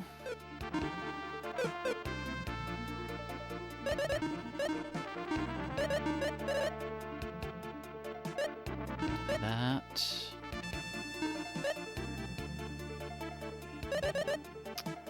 That.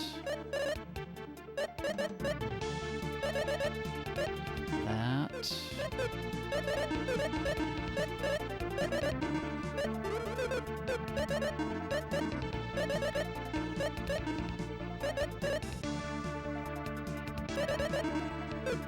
I mean, is that all you got?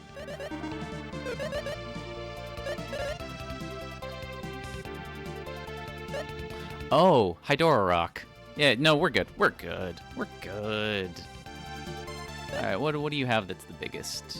Is it the Zurko? Yeah, alright. We're gonna do that. That's fine. Whatever.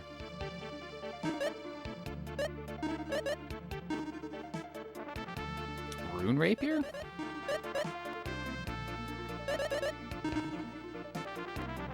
Oh. Wow, okay. Then you get magic scale, old armor, Camu armor.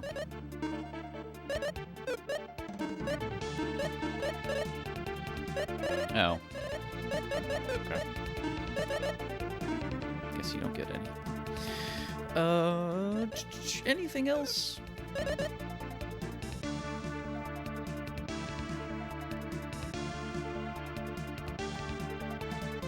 No, I think we're good.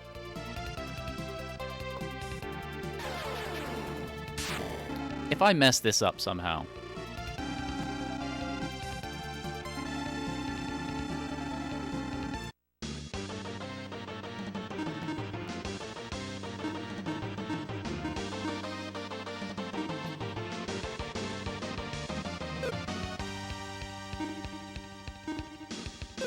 I mean, would Ice Falk actually be...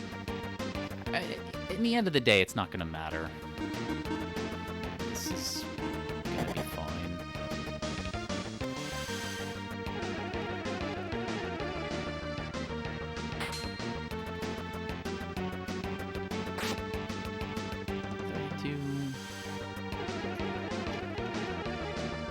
I do like that guy outsped Maxim.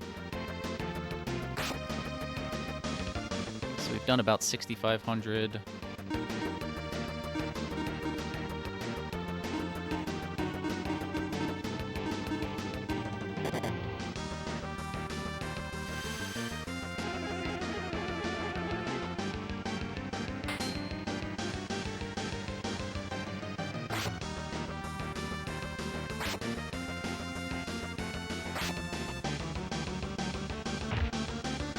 I mean, even Sully's helping.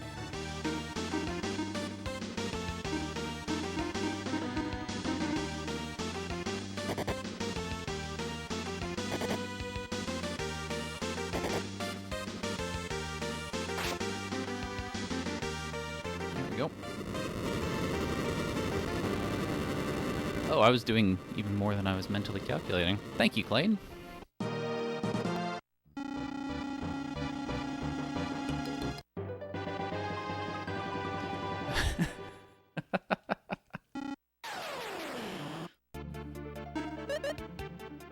And yeah, 4 curse lifters. It was pretty wild, because it was pretty deep into the cave before we got a fatal pick, and then we ended up with 4 fatal picks.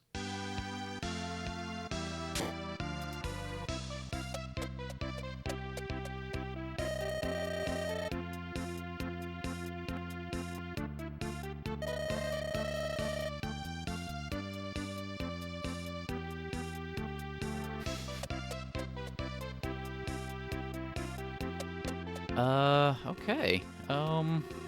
Yeah. Don't reset the SNES. Yeah, let's go with, Artie. We'll go with Artie, guys. We'll go with the final party.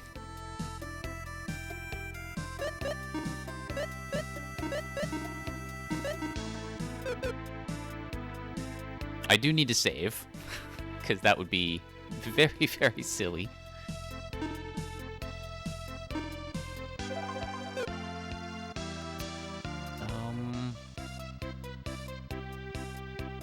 Yeah, that's fine. I'm gonna take a break, calm down a little bit, because that was a very nerve-wracking past, like, 20 minutes. I'm going to just refill my coffee, though, so I'll be back in a few minutes.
Alright, I'm back.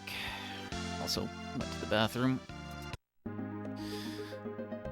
If I leave for food and drink? Probably not, because I think somebody needs to be playing the game for that to work.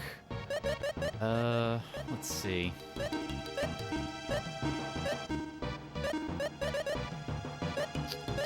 can have this, you can have this, you can have that, you can have that. There we go. Also, actually, yeah, very skimpy on the blue chests so far. We've got, 4... 5, 6, 7, 8, 9, 10, 11, 12, 13. 13 blue chests in 3.5 hours. Tisk tisk, cave. I've got half as many iris items as I do blue chest items.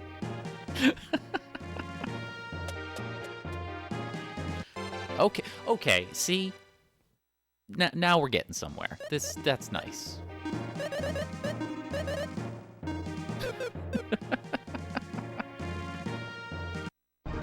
And then I walk into this.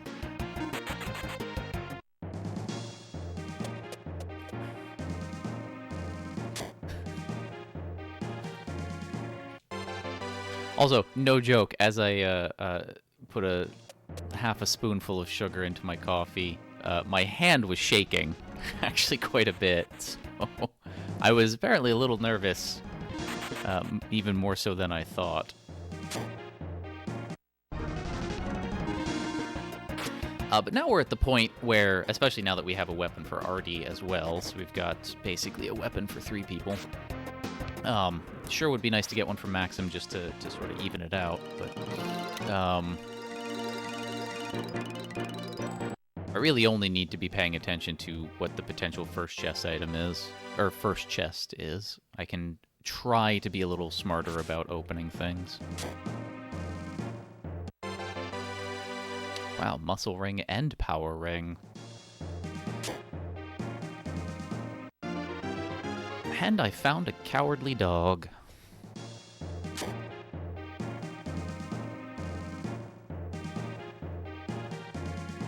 Just looking for, well... Cool, good stuff. What was I gonna say? Party room, just in case. But yeah, welcome in Alexa Lily, Man-Made. Hope you're doing well. Didn't say that earlier, and thanks for the GGs on killing the jelly.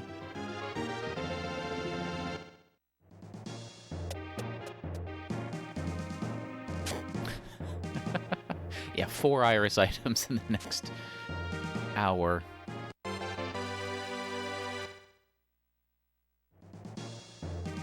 Yeah, tell you what.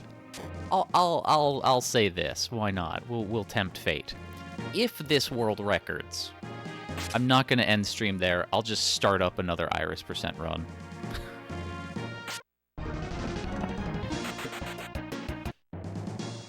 I will take it until we get to about 15 hours of the stream, though, but,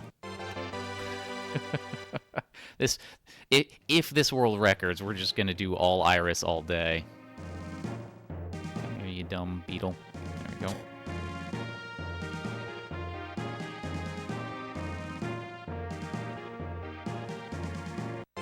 That is, of course, not only a huge if, but, like... probably actually not gonna happen. Because here's the thing, we found 5 out of the 9, so just a little bit more than 50% of the items that we find in the chests. But because there are fewer to find, it is going to, on average, just take longer. You know? The math does kind of work out to be that the last 2 items take about as much... take as many chests to open as it would take to find the first 7 on average. So it's, you know.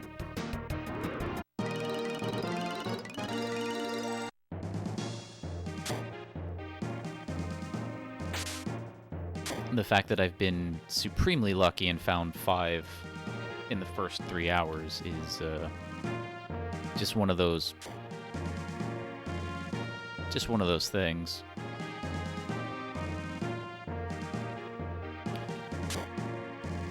frequent as statistics, you do this stuff multiple times, an infinite number of times, you will eventually get some weird streaky things. Come here.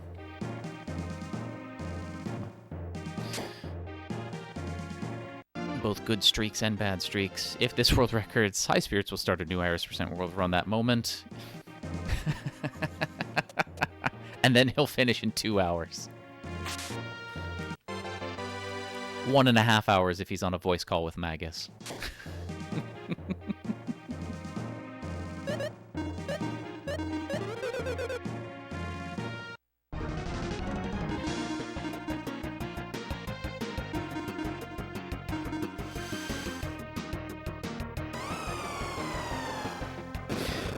No, it, well, at least I don't technically know.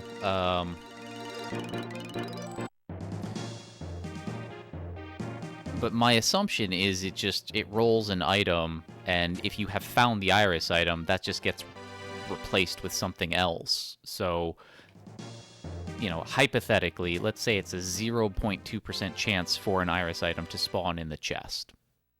And there are 9 of them, so that's about 1.8% chance to find an Iris item. And then it just sort of, again, hypothetical numbers.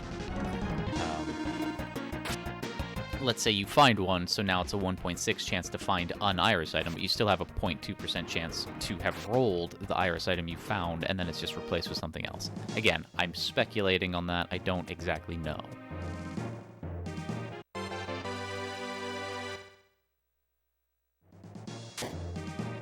Yeah, the old gambler's fallacy, Franz. That's exactly how that works.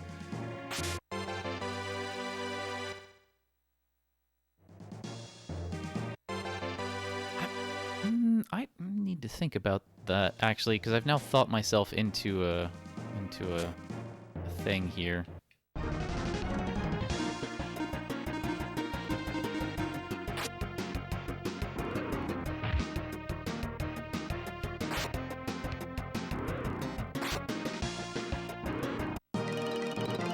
Okay, I've thought myself out of it. I actually probably do need to... you know, I mentioned earlier that I do frequently revisit some stats textbooks and articles and so on that I have. I might need to do a little bit more of that. Either that, or it's still early enough and I've only had 1 cup of coffee, sort of. And my brain is still not braining properly.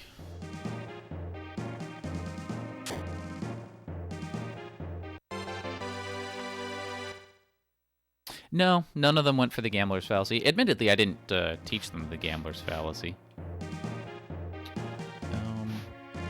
Okay.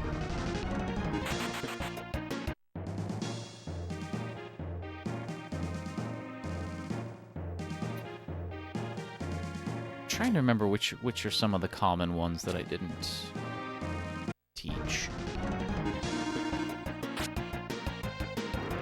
It's been a year and a half since I taught this class, so...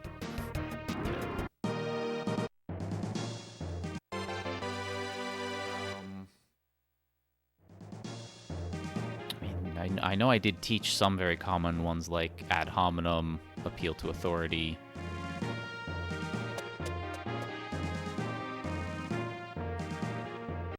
Fine.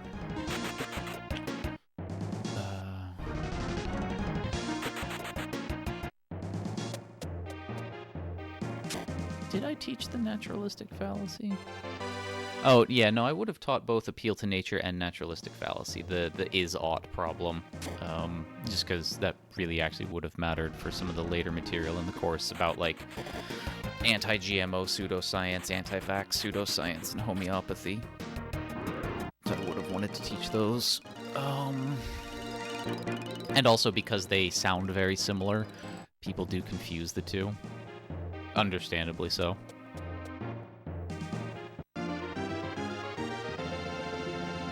Been to a casino once, you hated it, never went back. Also, your mother had a gambling addiction, that she did get over it. So you know it can be bad. Yeah, gambling addictions... I mean, addiction of any sort is basically the same thing. Like, addiction is addiction is addiction. Your brain doesn't really know the difference between what inputs are triggering the release of the processes that lead to addiction.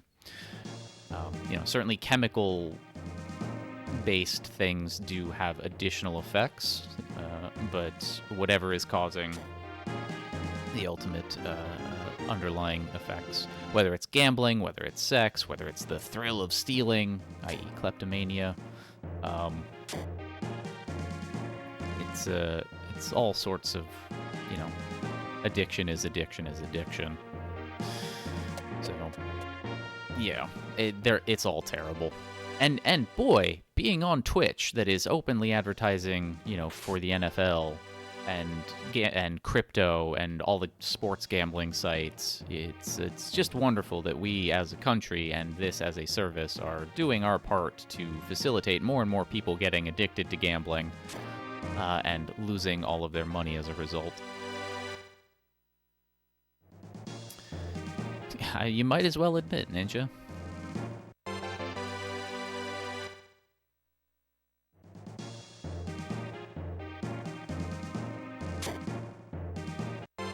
I heard somebody, or read somebody not opining, I'm using that word incorrectly a lot. I heard somebody talk about, or write about, that part of the reason that we're seeing a kind of rise in advertising for gambling services and sports betting and all that is that there really aren't a lot of new opportunities for new grifts, like qualitatively new grifts. So for new opportunities to grift people are just, variations on the same themes that we've had forever, which, gambling has definitely been one of them.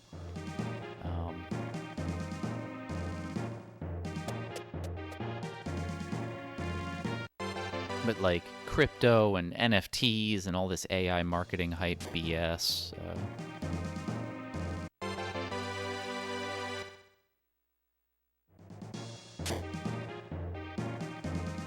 it's just so much of it is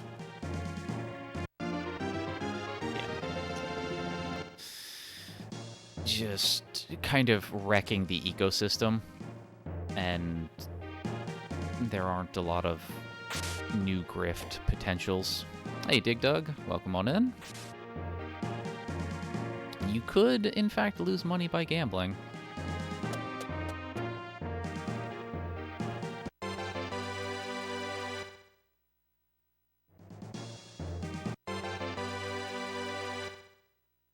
I mean, sure, the devil went down to Georgia and he did bet, and Johnny bet his soul, but, like,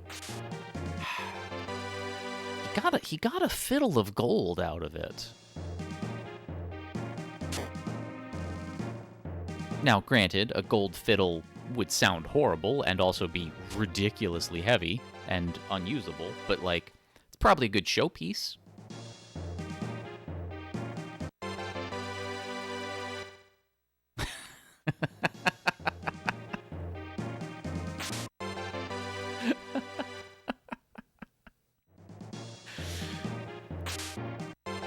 You have a system. Yeah. All right, yeah. You're the exception, then.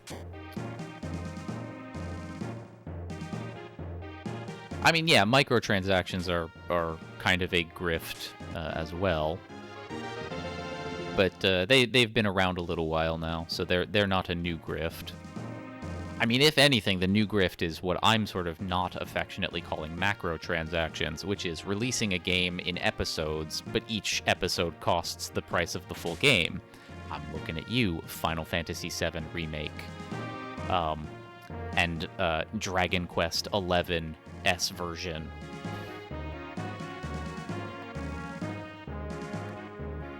Which, you have to just buy full game price again if you want, even if you already have the original DQ11 from when it was the only thing out there. I am actually largely just bitter at Square Enix about that nonsense. Like, Square Enix has done a horrible job at like, grifting people in that kind of way. Like, all those DLC episodes for Final Fantasy 15... that are they're not cheap, you know. $5 to $7 each is not cheap, especially when you consider that there's what, 4 of them, 5 of them.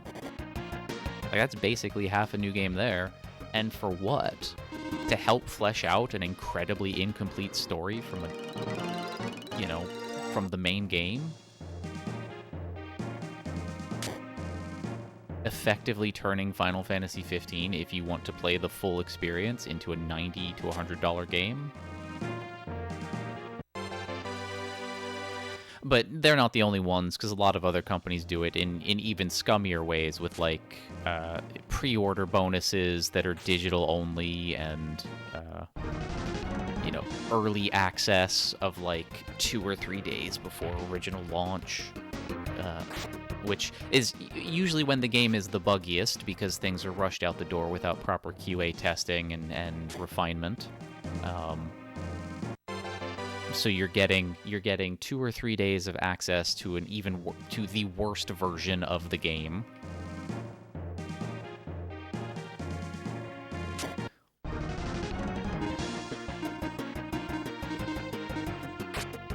I don't know. The game industry is scummy. Not the only industry that's scummy, but like definitely a scummy industry.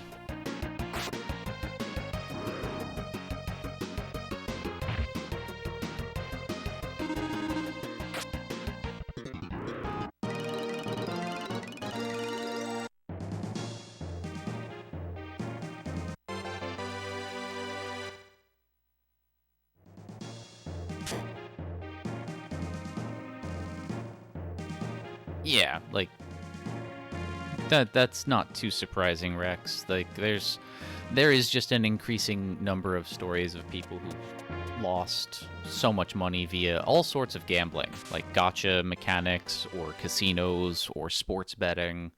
It's increasingly common. And you can probably find a lot of local news interest stories that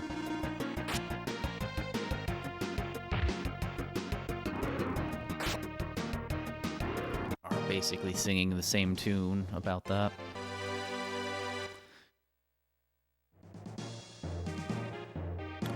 If I remember correctly, and this is just pedantry, it wasn't announced as 3 games initially, it was just announced that it was going to be episodic like that.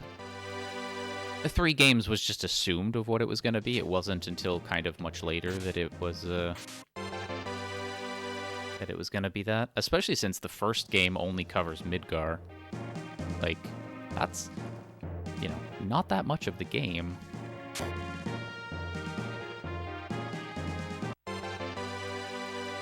But yeah, then Rebirth actually did progress to the end of Disc 1. And, like, after that, you really just have Disc 2. Because Disc 3 is just the end game. There's not much to it, so you could probably try to squeeze everything. Although with what they're doing with the story, who knows? They could still possibly squeeze a 4th game out of it. And by the way, I do also want to iterate, to say here, even though I'm, you know, I called out Final Fantasy VII, the remake episodic thing, as like an example of what I'm calling the sort of predatory macrotransaction thing. That is to say nothing about how fun or enjoyable the games are or are not. Like, you can absolutely enjoy these things. The scummy practices of a company are not indicative of the enjoyment of a game that devs did pour their heart and souls into.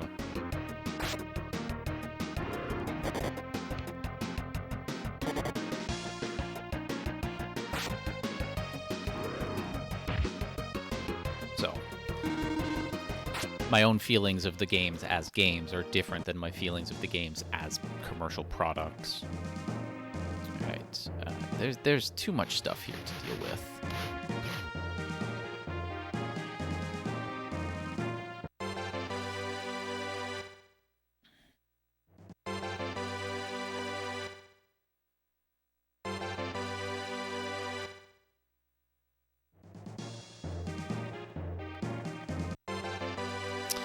It started with an I and an R, and it was in a treasure room. Ah, that was dumb. Silly, silly, silly. Okay. What a tease. Did those monkeys go off? I know earlier the Gilgamesh one kind of stuttered a bit.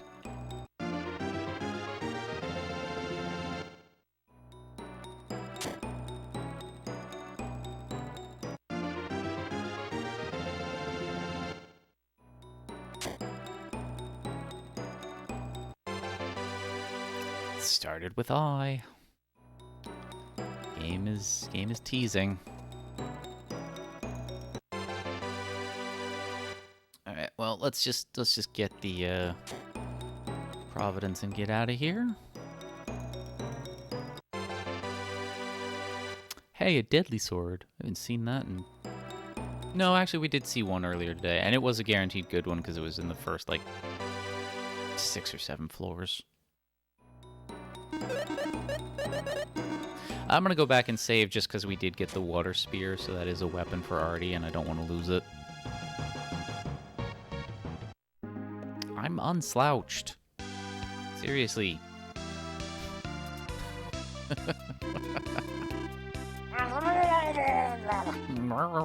To you too. There's only so unslouched I can be.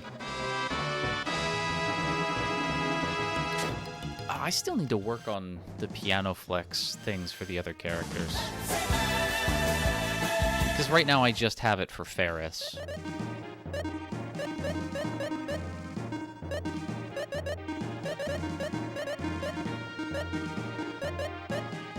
Oh, we'll put the engage ring on just cuz. Thing is, it's actually, like, I'm not good at anything art related, and digital art is definitely included in that. So I'm, like, it took me a long time to get that to work for Ferris's sprite, to be at a resolution that I wanted, because I had to do a lot of dumb stuff that probably somebody who knows what they're doing could have done a lot more quickly. Like, to extract the sprites from the sprite sheet in the proper fashion, and then, ooh, another blue chest. Weapon for Maxim. Cool. All right. We've got a weapon for everybody. And thank you, Prof. Ness, for the hydrate.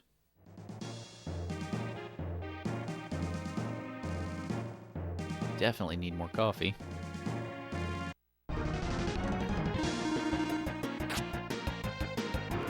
Oh, you know what's silly? I did actually pull up the blue chest tracker. I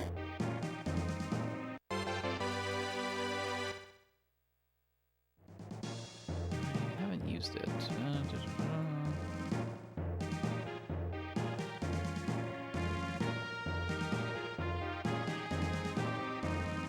It's just sort of personally for me. All right, cool. I've found 11 unique blue chest items.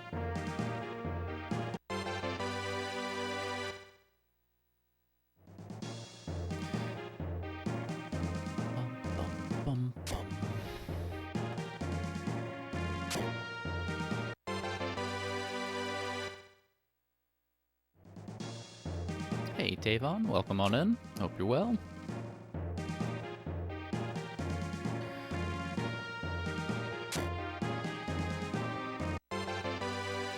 I said I should be smarter and more efficient about opening chests, and I've just completely ignored my own advice.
Nope.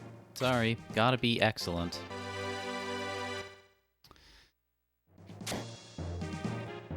Those are the rules.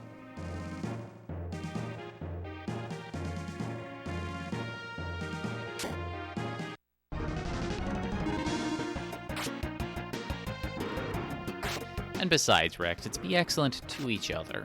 You can definitely pull that off.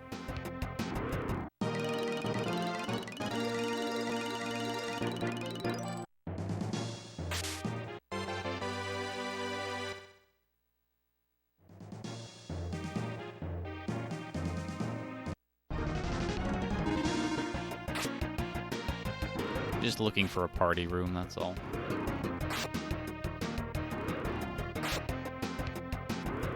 I know that it's not, strictly speaking, worth it to do it, but still I'm going to.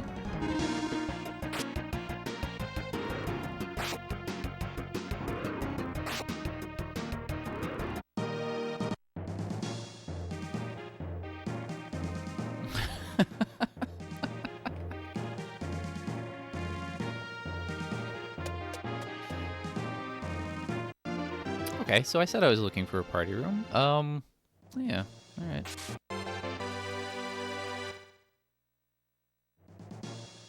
It's, all these things are just gonna... Fine, we're just gonna murder everything.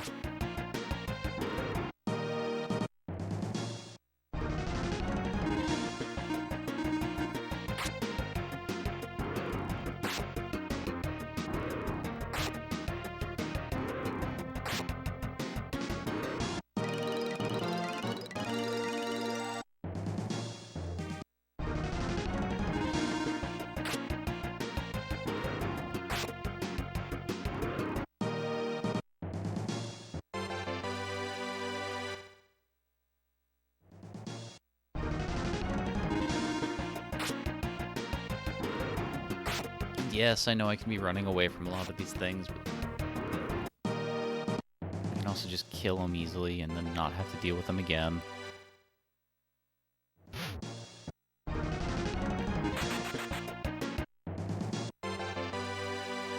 Womp womp.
Alright. Let's see the nothing up against the wall to the left. Oh, okay. There actually was something up here.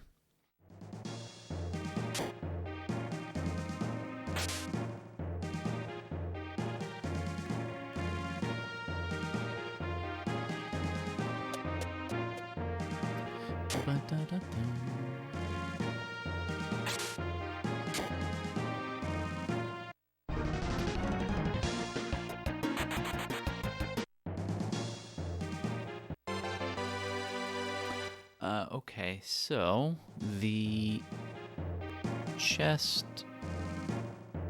This one can't be the first one, but I think any of the others could be. Interestingly enough, I think the chest all the way to the far right isn't part of the treasure room, because I think these are 8 by 7 tile rooms.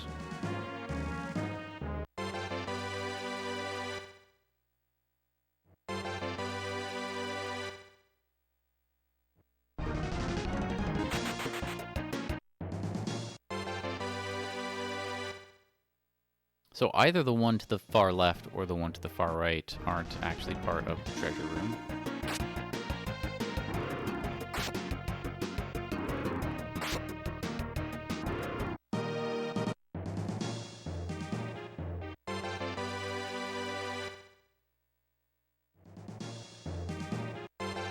And that one all the way to the left, it definitely doesn't count.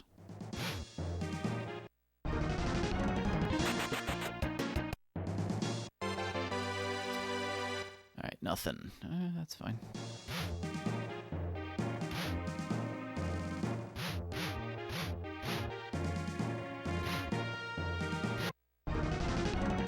What am I doing?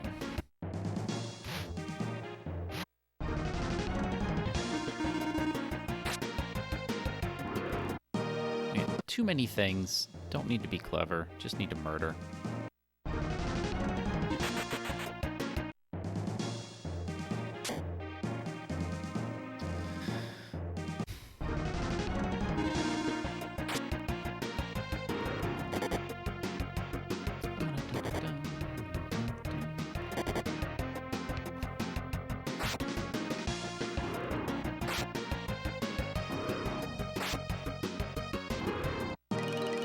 Also looking forward to lunch because I got a pizza yesterday and I have leftovers for basically the rest of today.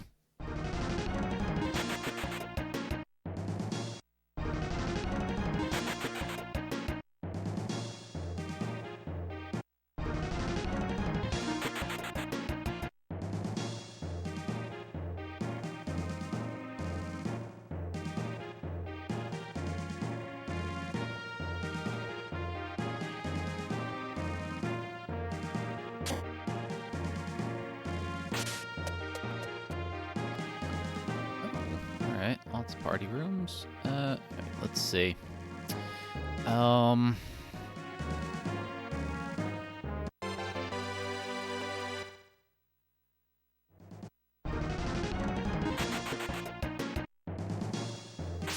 So I think this one to my right is the only one that can't be.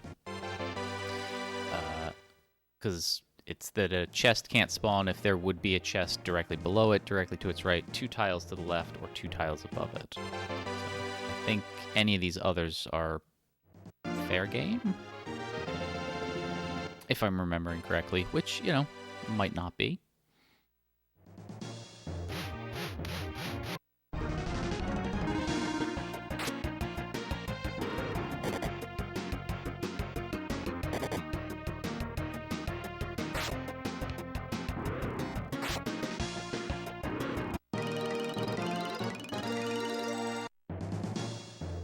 Yes, of course. The mimics. Oh man, how stupid would it be to have like a 0.01% chance for mimics to drop an iris item?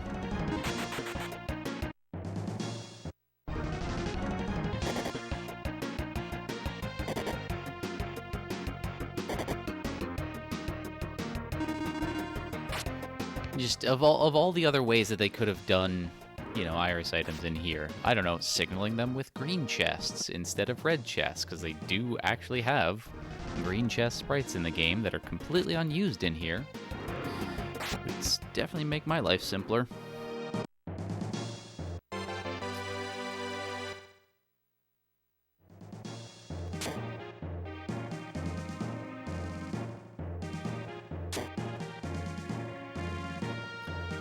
Although, honestly, the one thing that I really would have liked them to do even more than having them marked with green chests, is if any item could be an iris thing. Iris is just like a randomly generated prefix that makes the item useless. It just takes a spot in your inventory and gets turned into the bottom. And it's not just, you know, iris sword. It could be iris dagger, iris, you know, knife, iris fry pan, like all that kind of stuff. I'd actually kind of like that.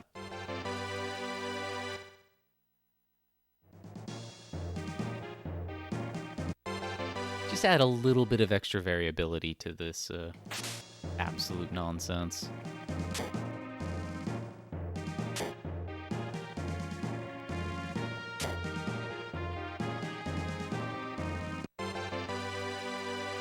Yeah, it's bamboo o'clock, TikTok.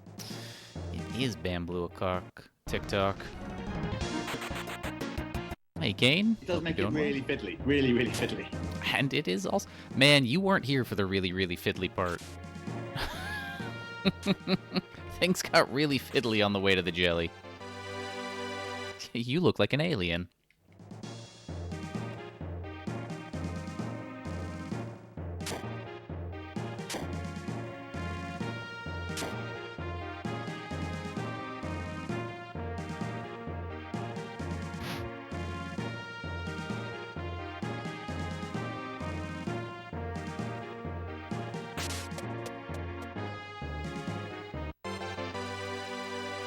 Not beastness.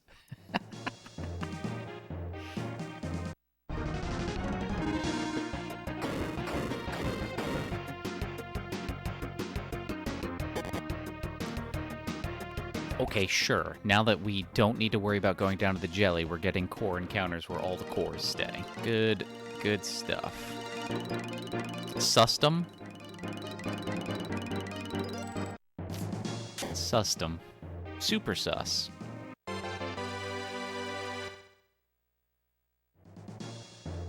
Like, Nintendo, alright, yeah, I get it. That's funny. But Sustem. I almost think you're trying to stylize out a typo there. Because Y and U are right next to each other on the keyboard.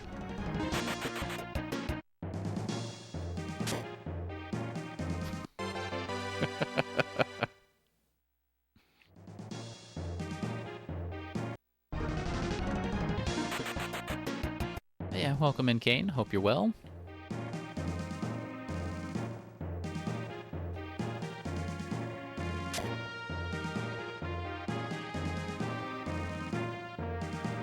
Ba-da-da-da.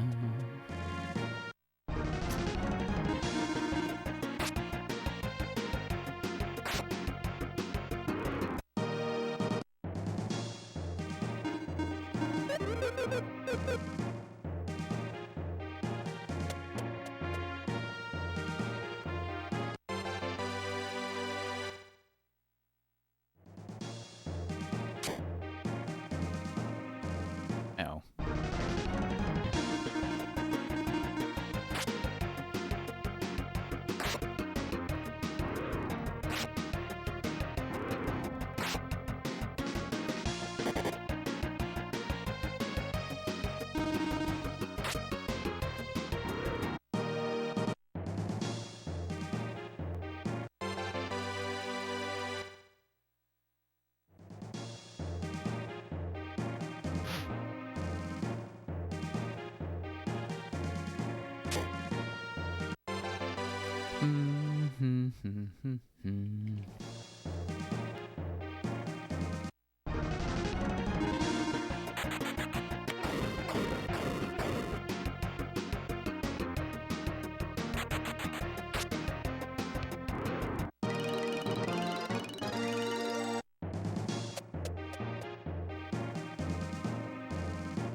Ah.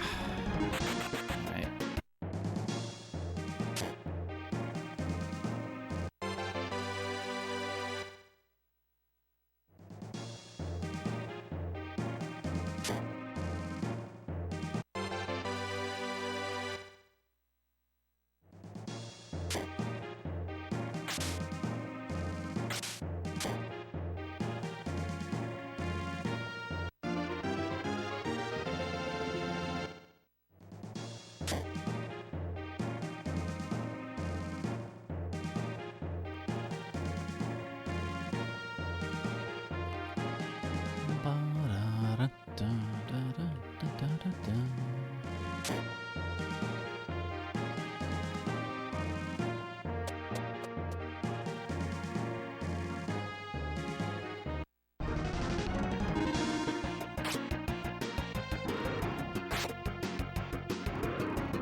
Oh, wow. Oh, God. This is a lot of enemies. It's lagging the console a little bit.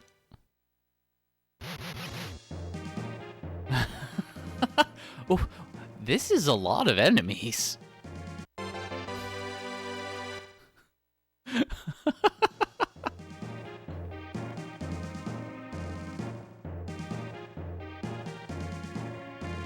What is it? 3, 4, 5, 6, 7, 8, 9, 10, 14, 15. 15 enemies in here.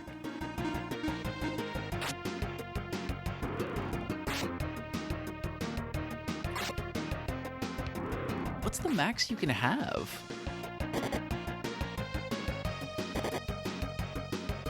So, I mean, this room is a little bit bigger than just a party room, so there's going to be a little bit of extra, which may not be part of the treasure room.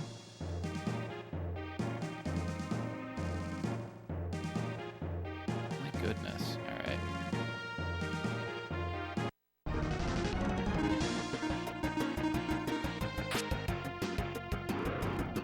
That's a lot.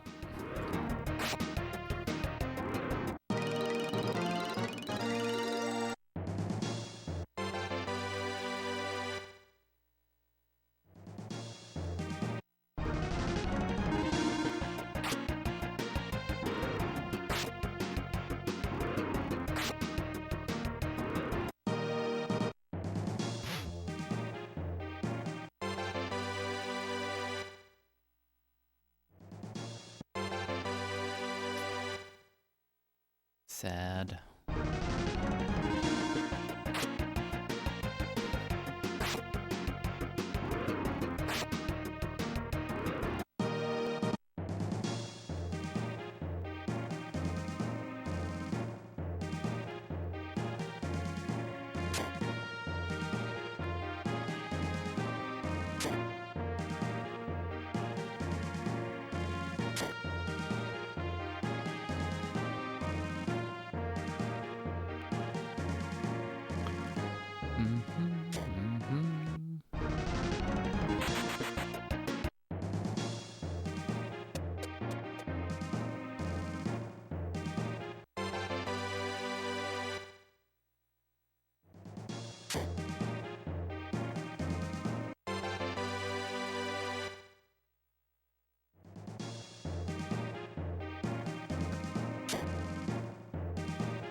Ba-da-da-da.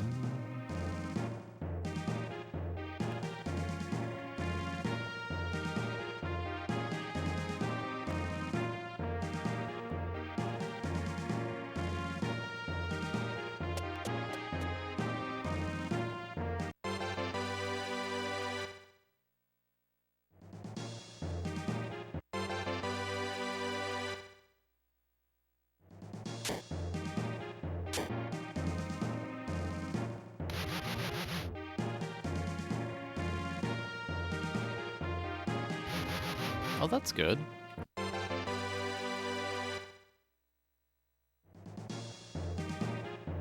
Do you have today off, or are you working later?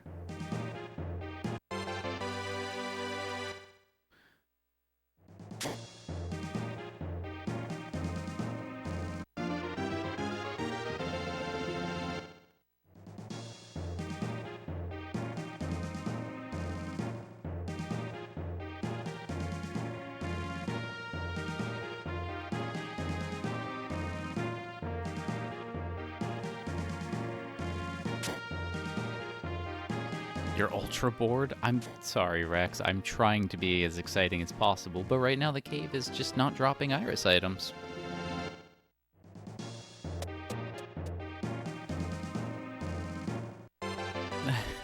You're in lurk mode. What is happening? It's called a Lufia 2 Ancient Cave Iris % run. Jeros, I thought you'd be familiar.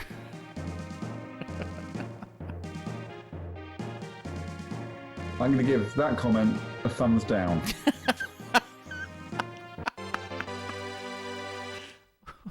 Well played, jockeys. Well played.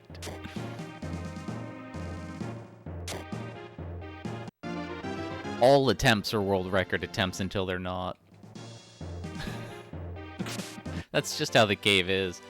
No, so the first dive into the cave, I found two two iris items and an engage ring. You know, whoop-de-doo.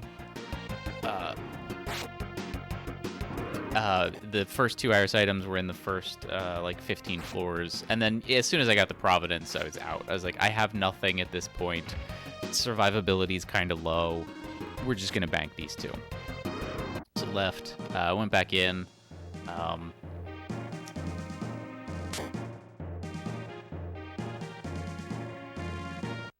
Found another two, and then left. Also, yeah, like, very, very early.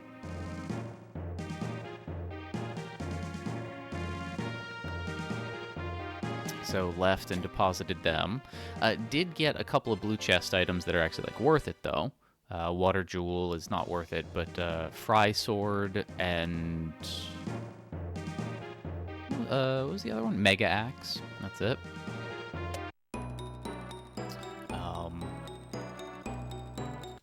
And then in the third dive...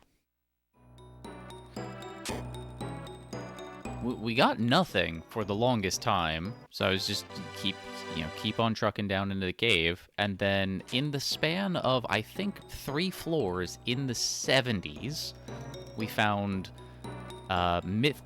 two myth blades, a decker blade, and the iris helmet.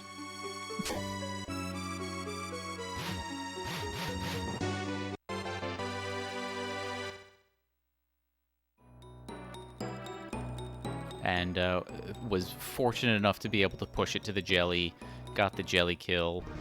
The pumpkins are doing that stuff. Yeah, Myth and Decker Blade, plus we had Silver Sword that we'd gotten earlier, and already had the Fatal Pick on, but we also had 4 Curse Lifters. So, gave him the Rune Rapier and a Hydora Rock that we had gotten, because I did actually grind for that, because I didn't have anything. Yeah. Oh, okay. These things hit hard. Yeah, 4 Curse Lifters, and then 4 Fatal Picks, too.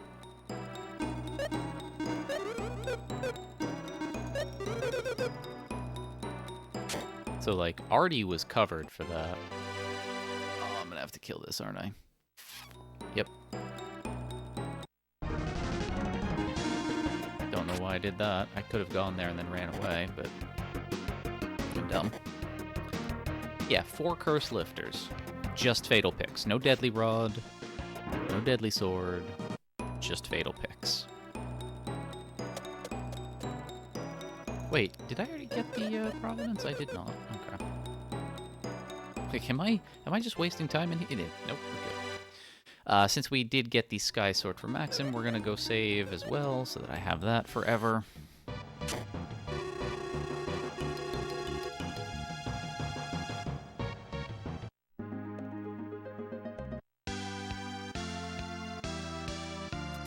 And then I'm gonna do one more dive and then have lunch.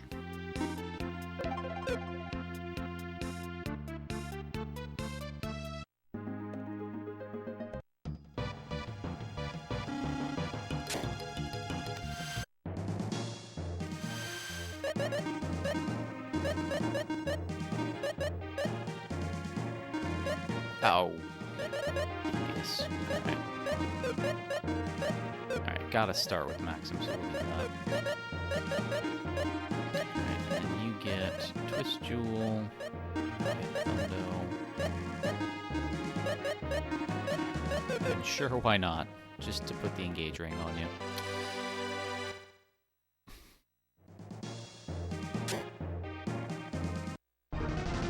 Yeah, the first blue chest being an engage ring is...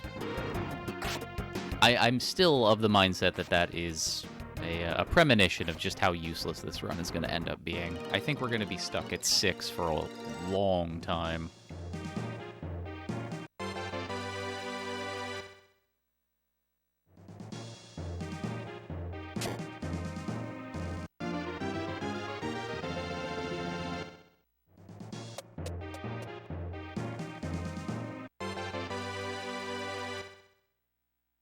Gonna get the 7th in 2 minutes? Why, are you about to leave to go to bed?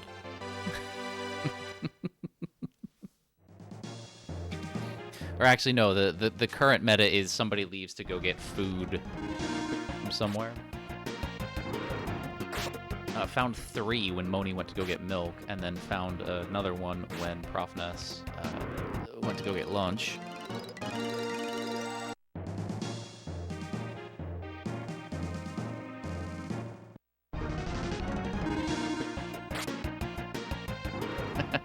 Well, glad you stopped by. Hope you rest well.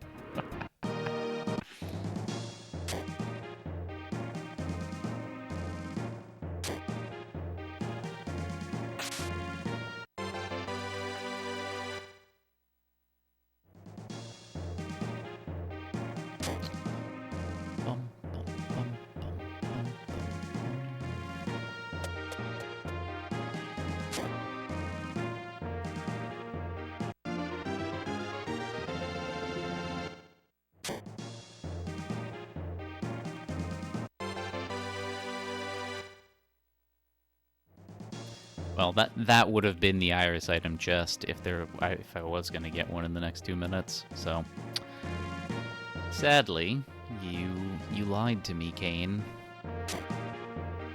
Unless there's a party room on this floor.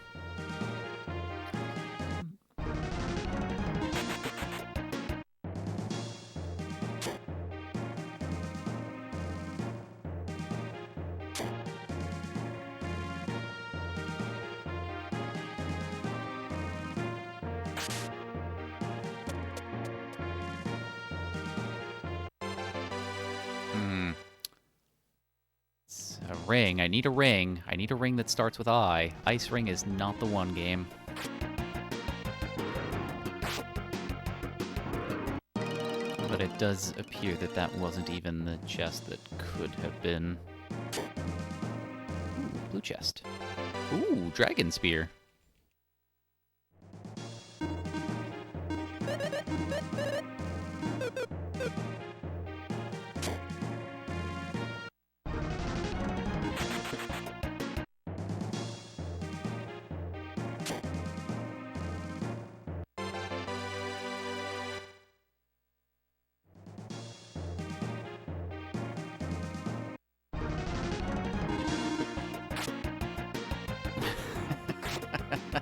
Oh no, we're gonna lose time. I think we'll be all right.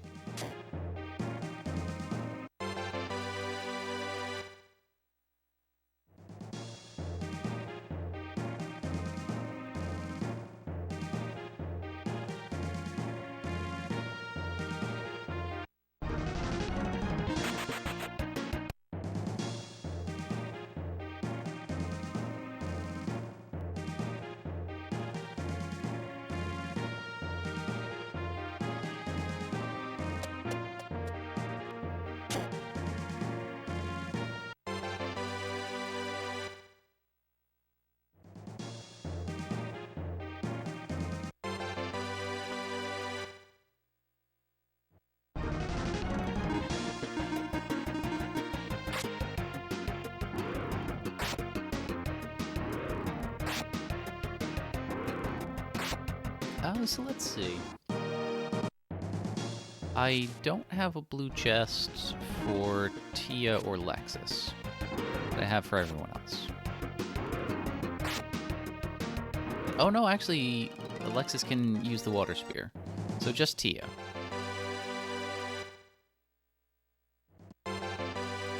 And And what are the ones she can use? Air Whip, Snow Sword. Is that it?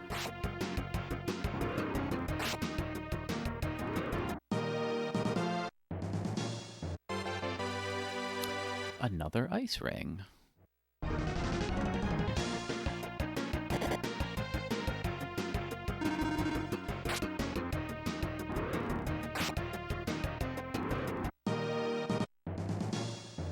And Spark Staff. Okay, so she can wear 3 different blue chest things. Cool.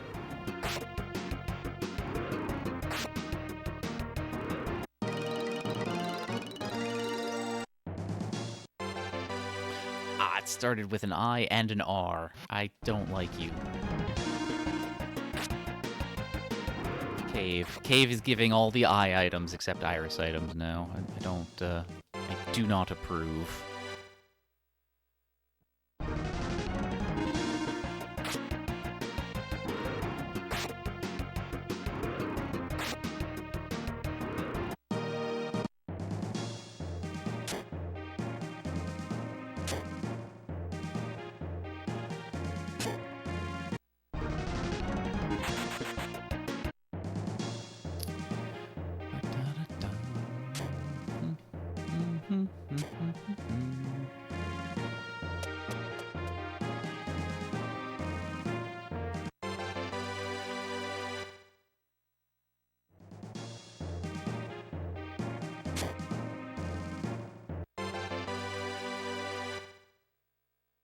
I mean, I need that sprite, but I need it to be Iris, not Kite.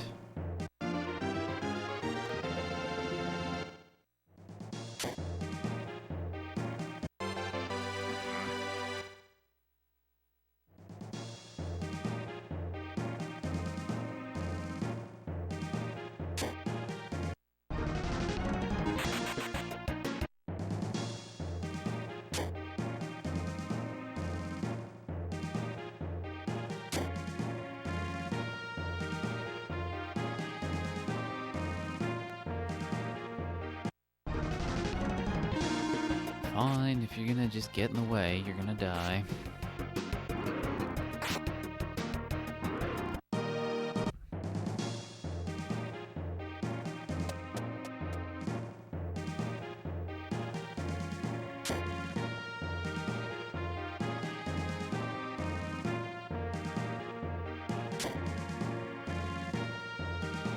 Yeah, whatever.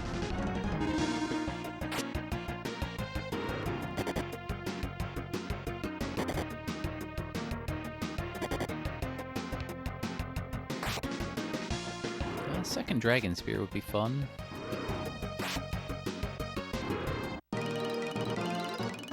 Bunch more Twist Jewels, Sea Rings. Just really want to boost that agility.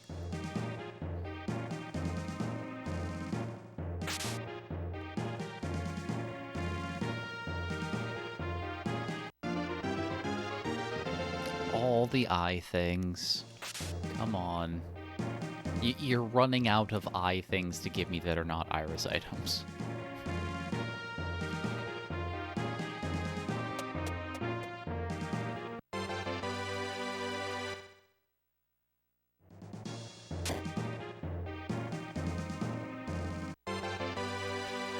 I need that sprite, but I needed to say Iris Staff, or Iris Rod, whatever it's actually called.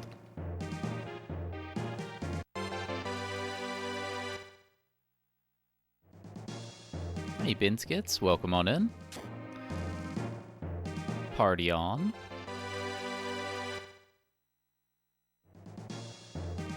I gotta say, I like that. Dudes, dudettes, and dudays. I like that. I'm going to incorporate that into my lingo.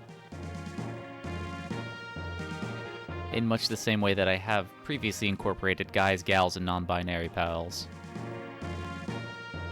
You prefer Thudes? That one doesn't sound right to me.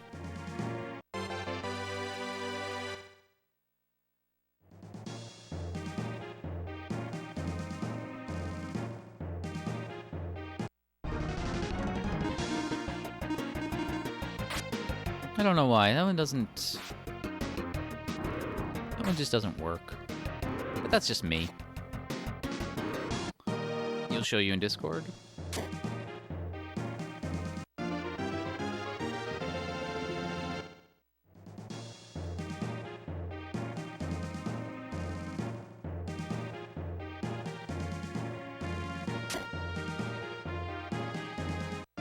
You use y'all or all y'all? Yeah, I grew up in the South too.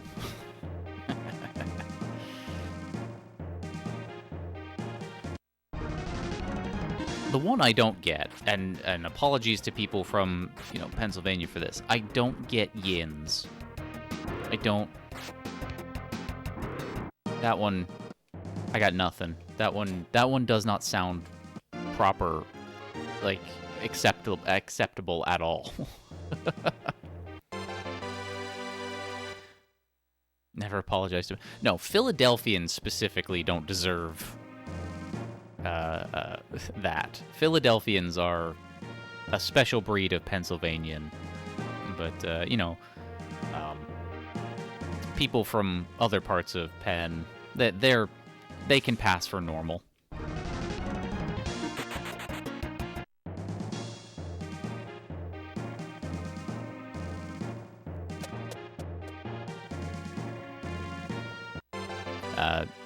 I did live a couple years in Pennsylvania, in Philadelphia specifically, or, well, one of the outlying sort of suburbs, Flowertown. Or Flowerton. Can't remember.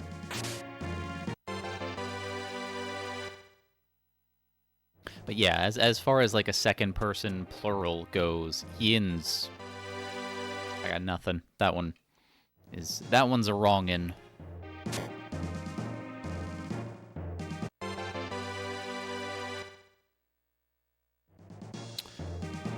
Perfectly. Absolutely perfectly. No notes.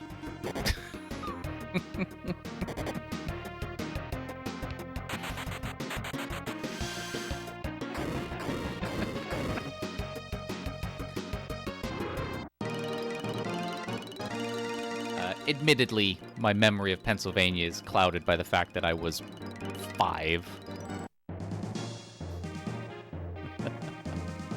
So maybe my own judgment of It's Always Sunny is gonna be a little skewed. Also kind of skewed by the fact that I've never seen the show. I've seen snippets of it, and especially given that I have, you know, I study why people believe conspiracy theories. I have very much incorporated the Pepe Silva thing into you know, how I've presented my material to students and even to professionals at conferences and so on.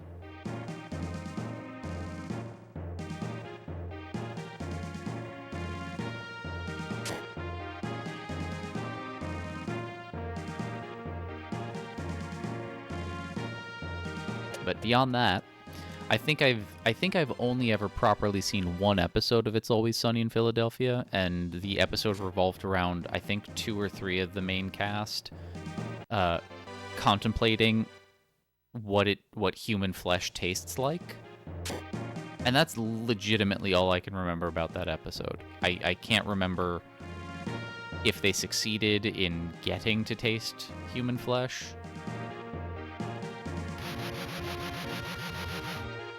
And if so, what they felt about it. I just remember that as the driving plot for one of the stories there.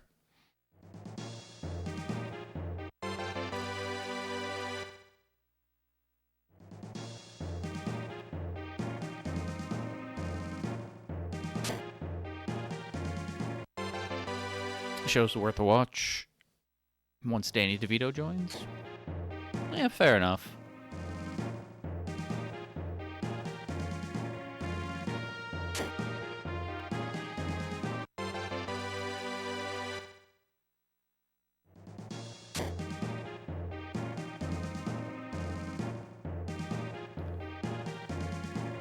Sort of ever-growing list of shows and movies to watch, because I just don't spend as much of my time watching TV or movies anymore. while there are some shows that I do watch, Taskmaster, for instance, Bob's Burgers was another one. For the most part, the stuff that I watch nowadays is either Twitch streams or YouTube videos.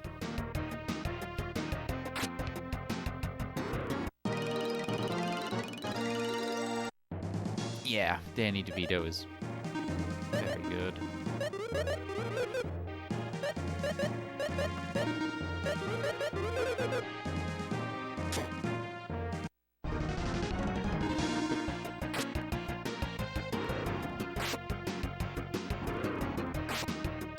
Also, just a heads up about the language. Try to keep things family friendly. You know, I do give everyone one because you know we're all adults. Adult language is gonna happen. But try to keep things family friendly.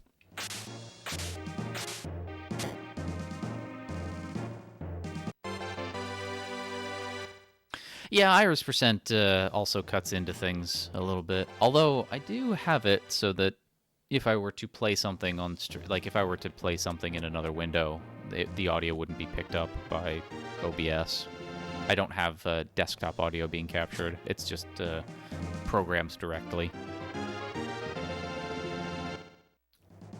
So I probably could get away with, I don't know, loading up something and watching it.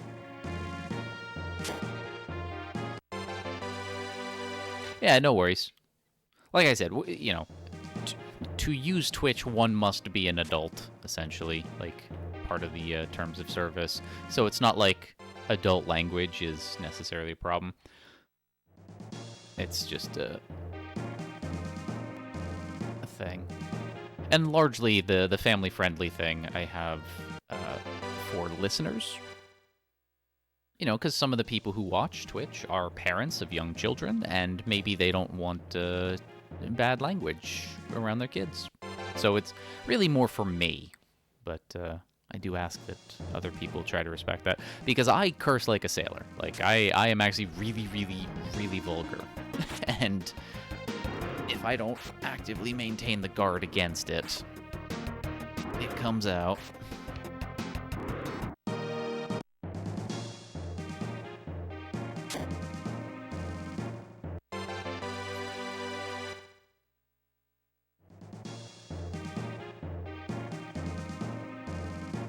There are the stairs. That's interesting. Just keep that in mind. Thank you.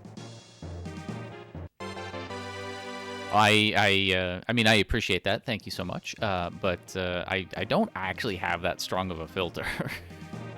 I have to, like, maintaining that as a community rule helps offload the responsibility on me to do it because, like, I don't know, people rise and fall to the level of the circumstances that they're in, and I'm no different. So as long as, in general, people are trying to keep things family-friendly, I can find it actually a little bit easier to do as well.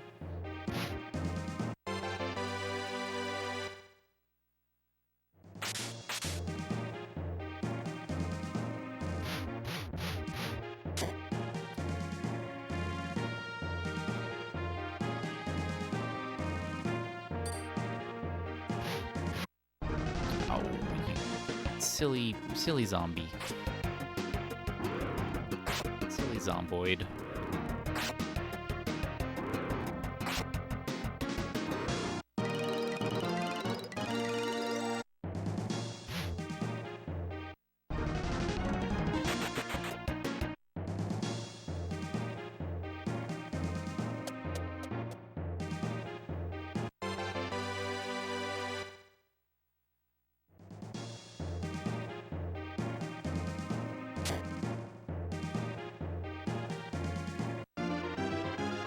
I don't need fake, I need a real, and I need real iris items.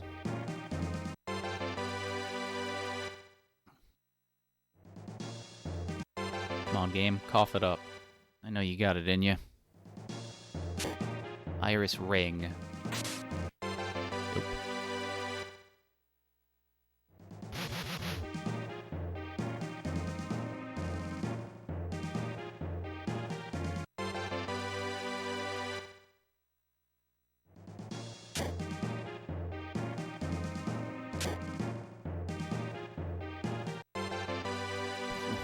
Okay, second Dragon Spear. Super duper cool.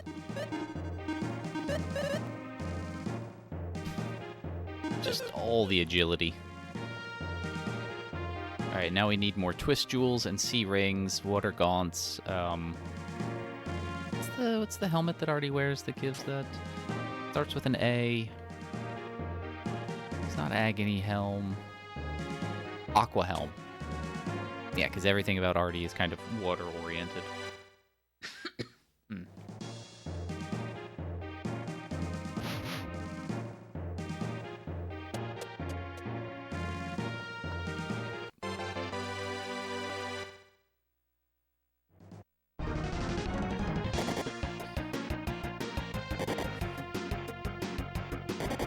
I am in the same boat, Chuck. Need different iris items.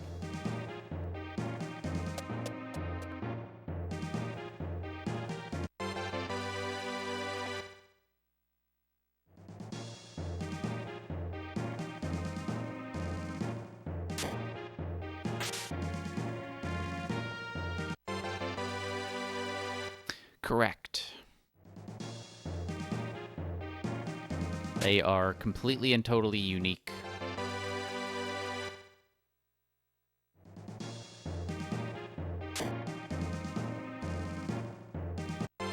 You know, honestly, I don't know what happens if you kill the jelly a second time. Like, you can't, like, there's no reason to have a second key to get the items in the lobby of the ancient cave. So I assume you just get nothing. Nothing happens? Yeah, I guess that makes sense. Unless, of course, for some reason you don't have a Providence, in which case you get a Providence, but that's true even the first time you kill the jelly.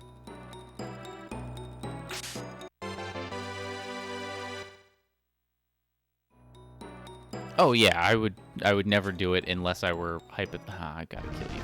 Unless I were hypothetically going to try for an ACAC run.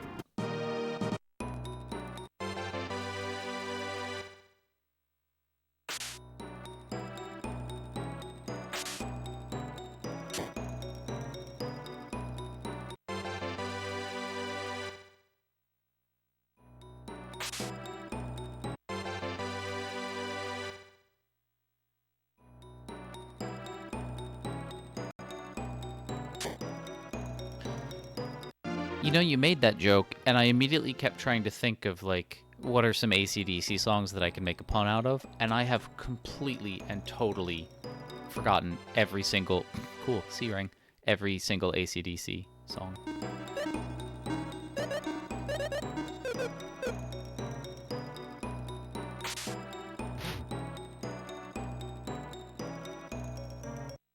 Ah, dumb.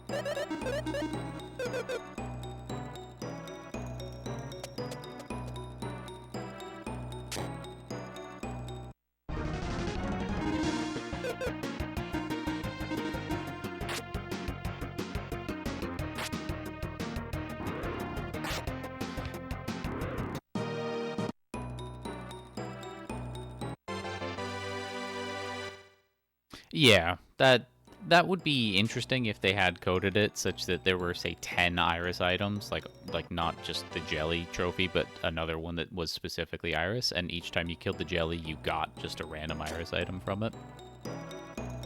That would also take away the meminess of the run, and it would be basically a challenging, but more runnable category. But yeah, that would be kind of cool. A lot of potential things they could have done differently to do this stuff. But the way it is sort of helps make it the meme that it is. Have I really still not gotten the Providence? I mean, yeah, 24 is not too terrible, but...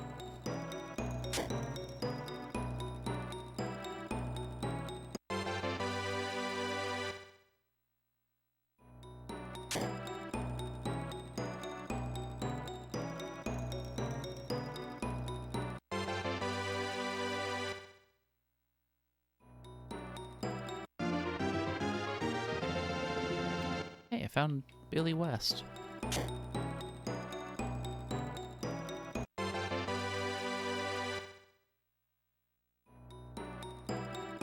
Bum bum bum bum bum bum.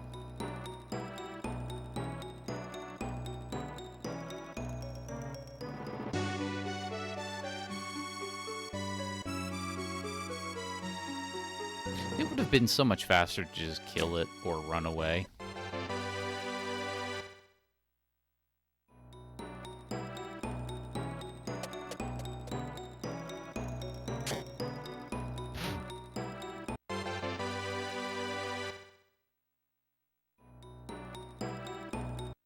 There we go. Alright. I'm gonna go get some lunch. Heat up some pizza.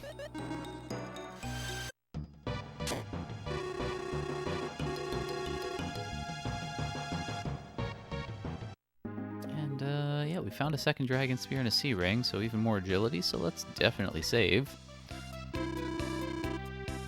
Ba-da-da-da-da-da. Let's hang out in the bar.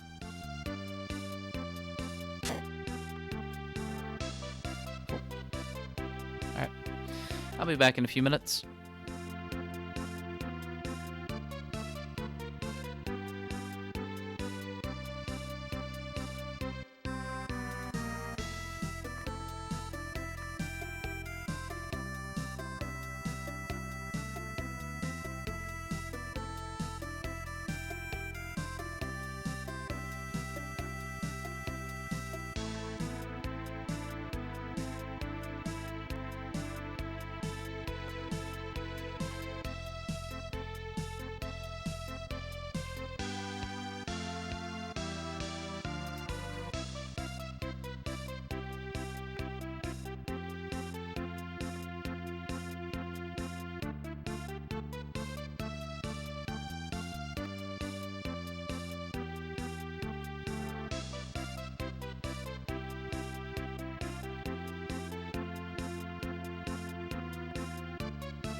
Alright, I'm back.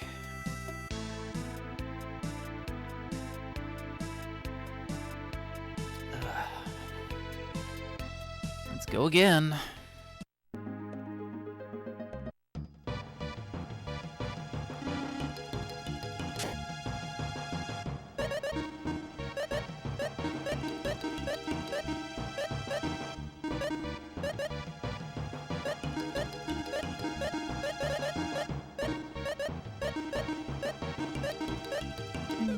Can't move Jewel. Why not?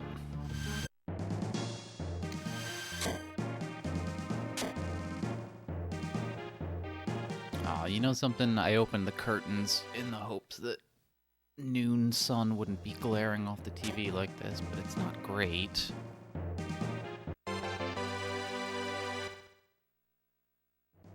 Bark? Bark, bark. You calling me a chicken?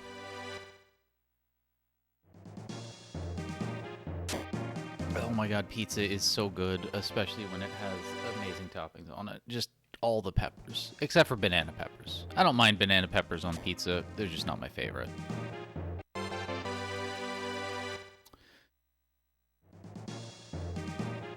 Ah, yeah, this sucks. Alright.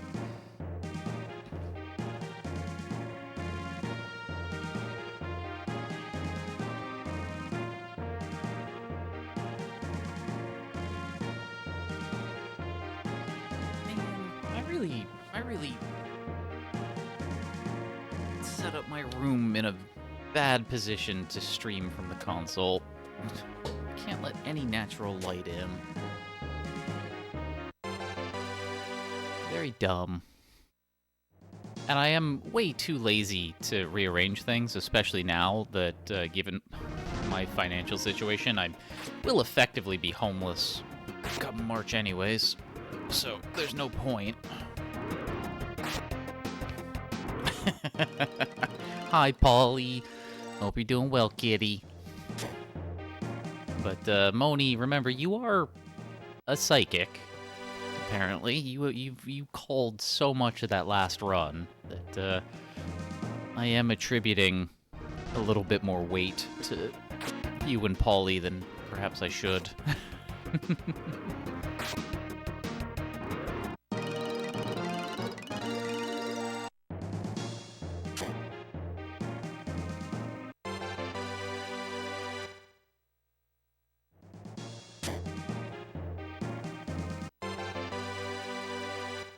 Yeah, it really would be nice to get a job so I don't have to think those things. If I could get a job, any job at all, I would be in a much better position and could actually consider maybe redecorating the room a bit so that I could stream from the console in a way that I could let natural light in.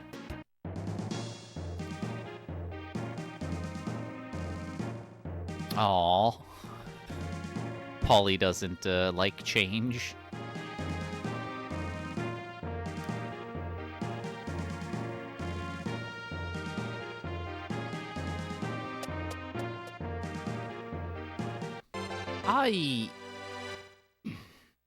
I do still have standards, Chuck. Like, because I find all the AI stuff so morally not even questionable, just morally reprehensible. I would put training the AI stuff on the same level as like working for a weapons manufacturer. Just like, in effect, you're kind of contributing to the downfall of our entire culture and civilization anyways. And even for money, I'm not gonna do that. So I do still have standards. I would rather work for Walmart than an AI prompt engineer nonsense thing.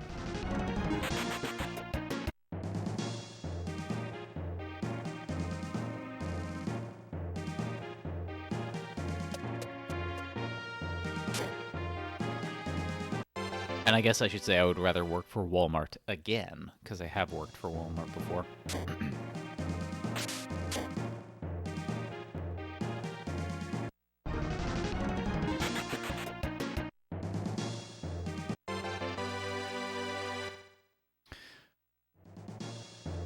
I mean, so there is, I guess, a distinction that needs to be made from various kinds of things that are called AI. There are legitimate AI things that are used in research.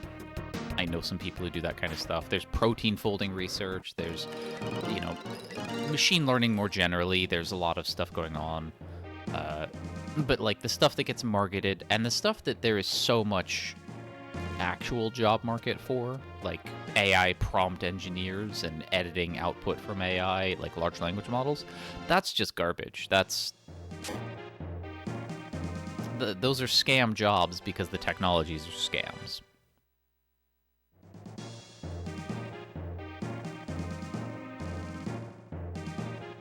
But they are scams in a very particular way that have to do with basically destroying our planet for no other reason than immediate short-term profit for millionaires and billionaires who already have all the money, but they're not satisfied. They want literally all the money.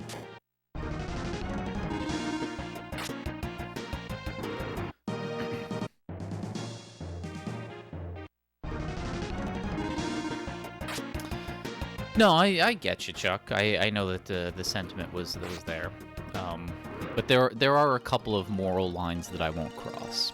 Like, I won't work for the military, I won't work for the FBI, I won't work for a prison because I am morally opposed to the existence of all of those things, because there is, at least as currently instantiated in my country, zero positive benefit for any of those things. Same with weapons manufacturers, private military contractors, and now, all the machine learning, AI, LLM stuff.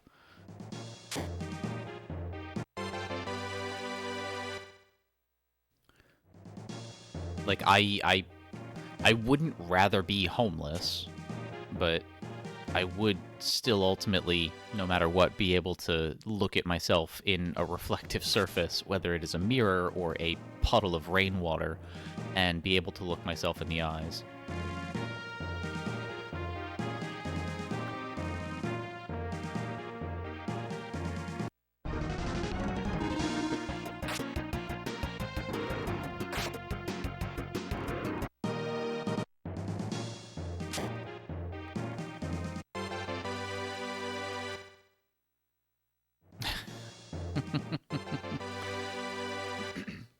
Yeah, unfortunately, there aren't any of those jobs around here. I mean, I am absolutely open to relocate, and I have expressed as much to many, many of the places that I have applied to.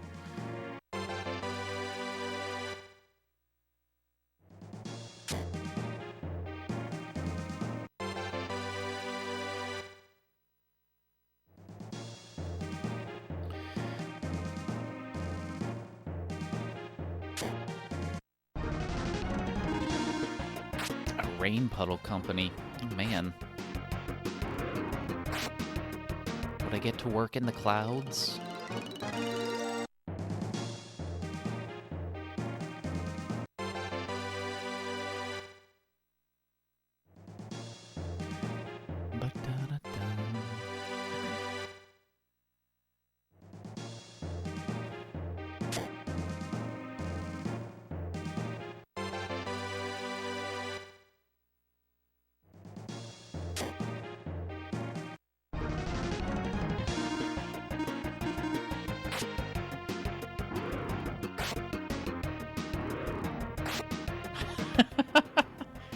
Cheros, I'm just seeing the pictures you put in Discord. I mean, don't feel bad. I also wear sandals and socks from time to time. But it's still always funny to see.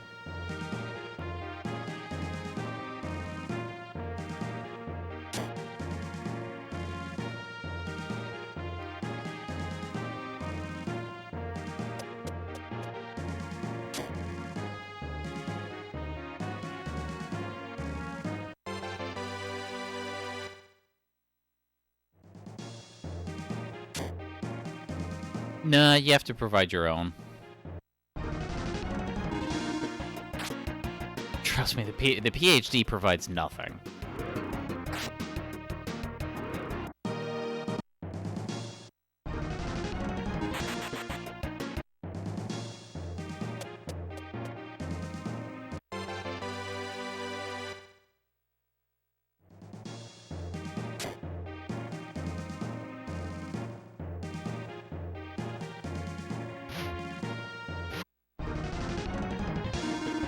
In every sense that matters, the PhD is just a piece of paper.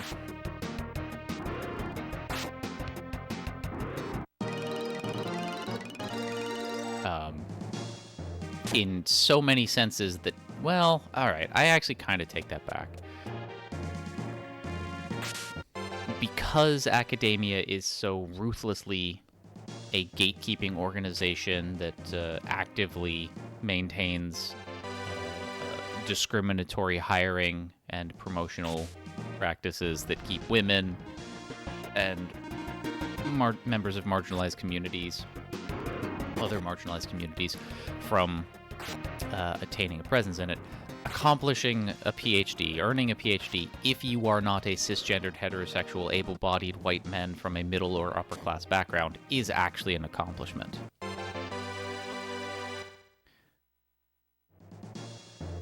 Albeit slightly less so for white women than any other kind of women because, well, sexism and white supremacy still value white women more than every other woman in a way that you do get a lot of white supremacist white women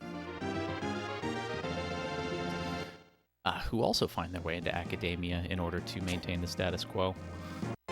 But, you know, there is an actual accomplishment component to getting the PhD.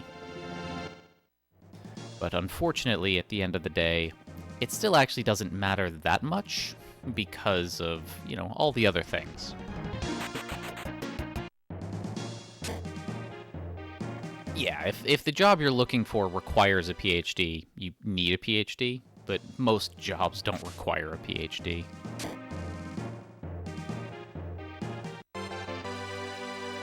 And let's face it, most jobs that require a PhD really prefer certain kinds of people who have that PhD.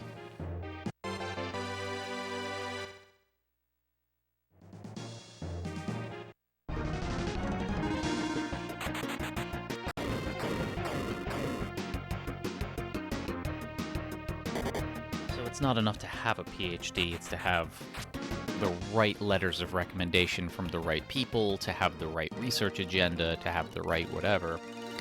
And I'm using the word right there in a very deliberate way.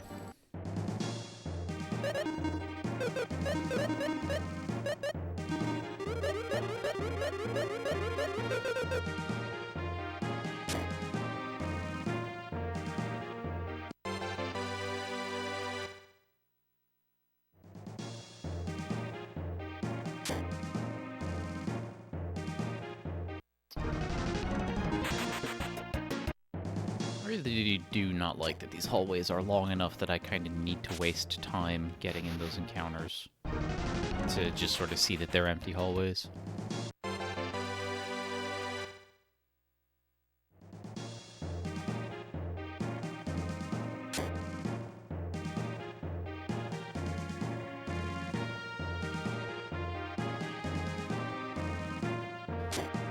Ba-da-da-da.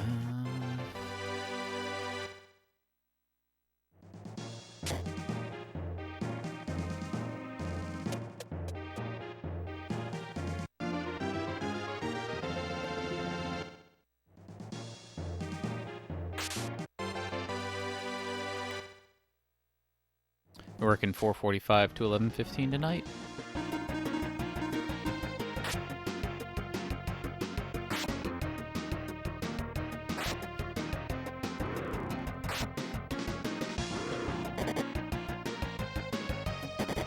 Oh, right. Dragon Spear is not the strongest thing Salon has. So I need to manually put that on her.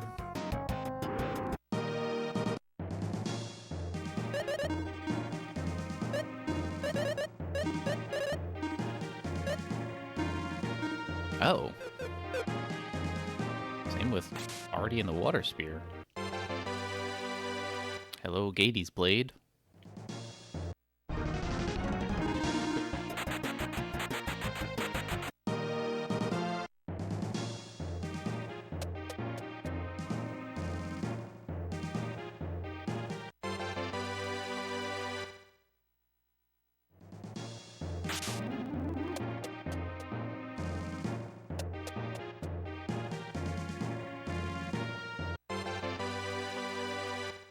Okay. Walk your little happy. There we go.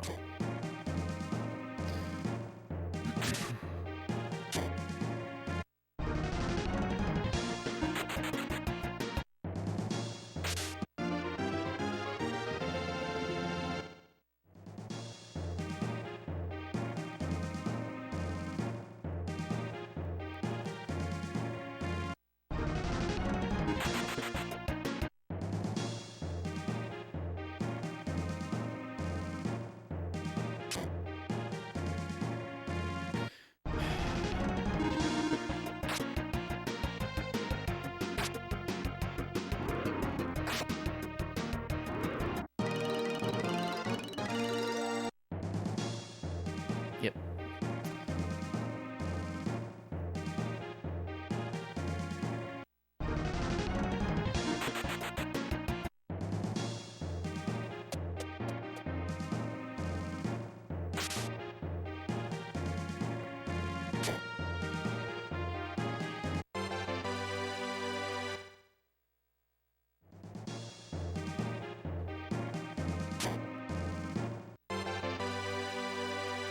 Bum bum.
It starts with IR.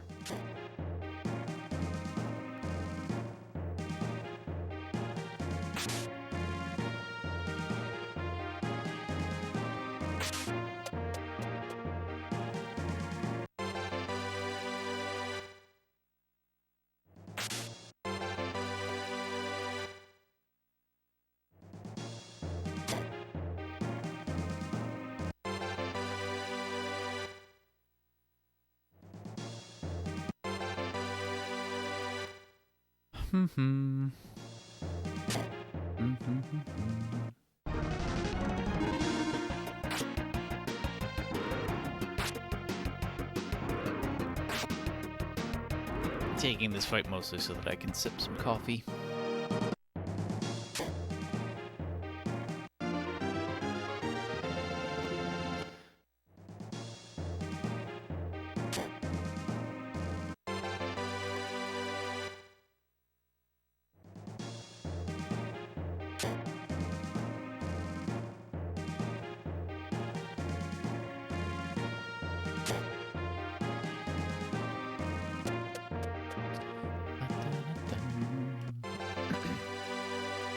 Come on, game.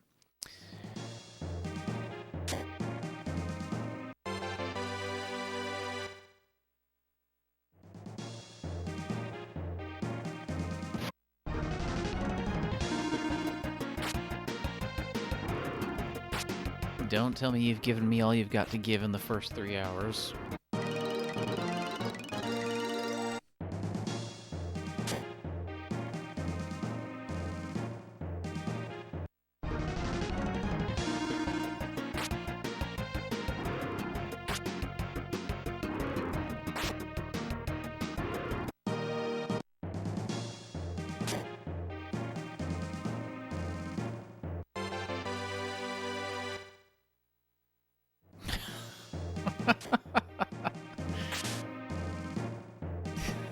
Don't say that.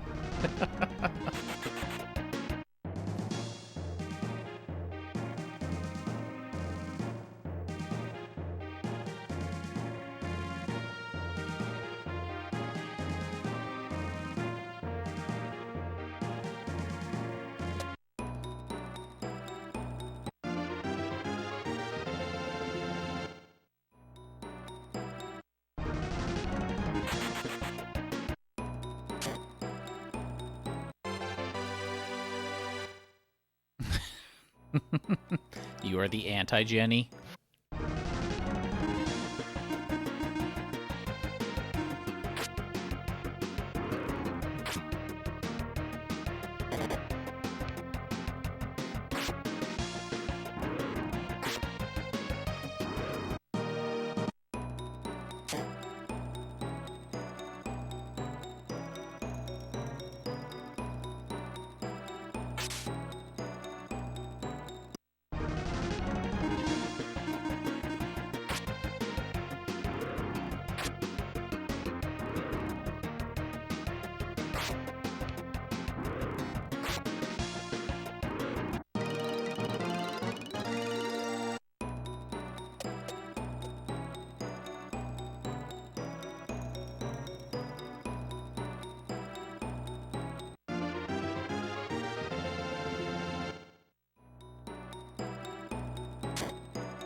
Nothing really worth going back to town for.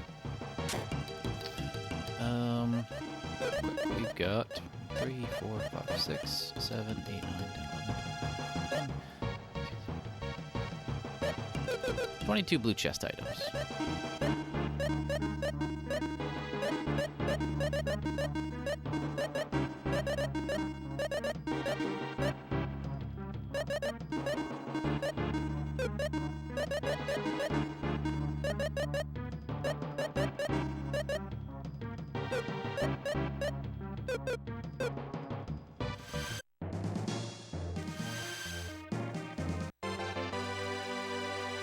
Which actually, for 5.5 hours in, is a pretty good amount.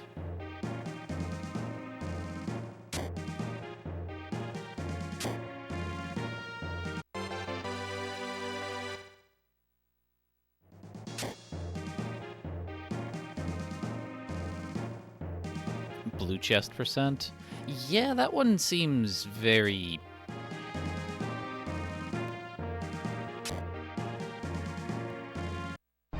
very bad. Actually, if I'm just gonna say that one.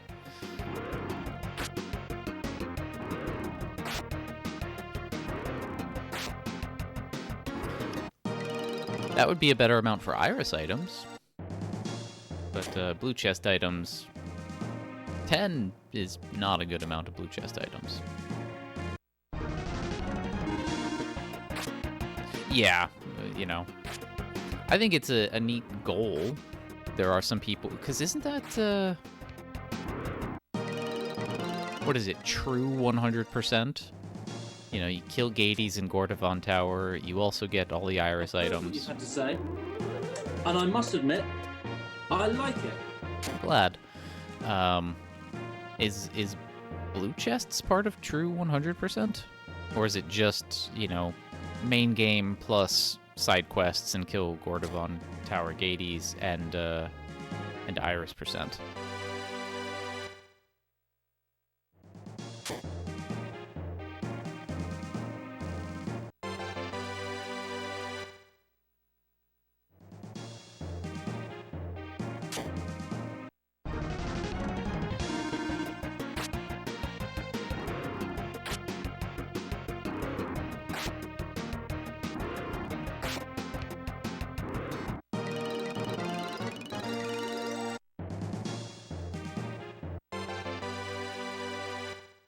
Why am I opening everything? It's mostly just thoughtless muscle memory. Not really attending to what I'm doing anymore. We are in a very, very intense lull. And I have turned off my brain.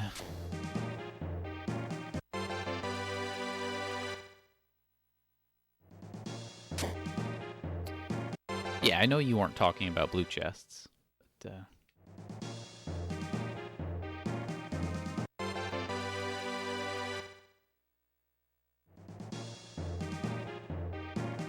Over here, Blue Beetle.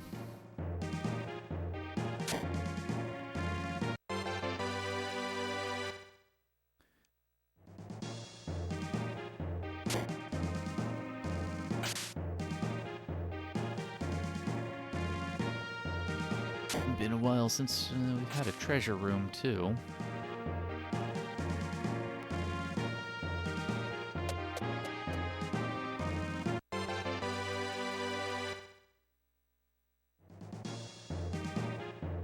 I was about to go right into those stairs, which realistically probably would be the right thing to do. But I want to check.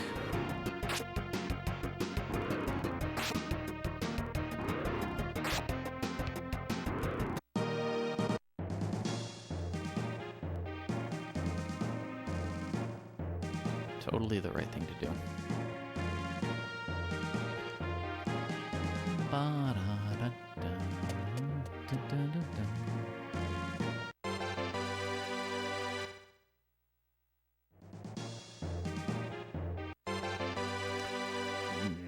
Started with IR.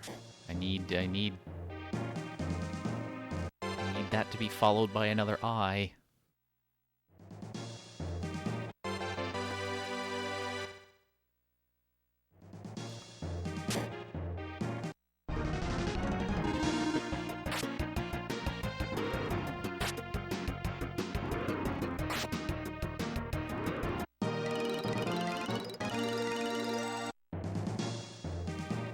You know what's interesting is I was actually just thinking that word too.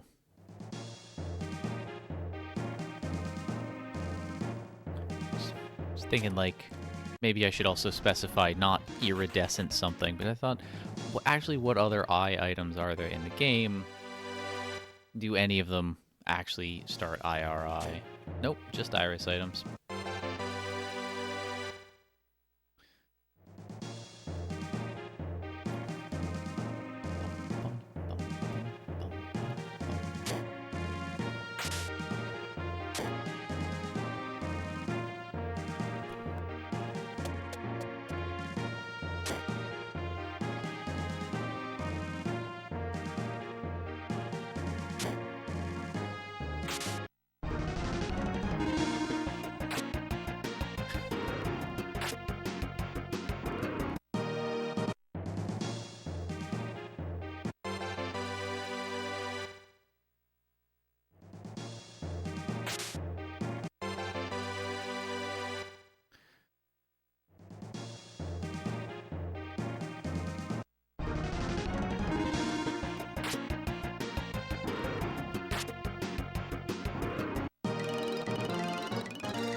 Sort of impulsively going after the cores.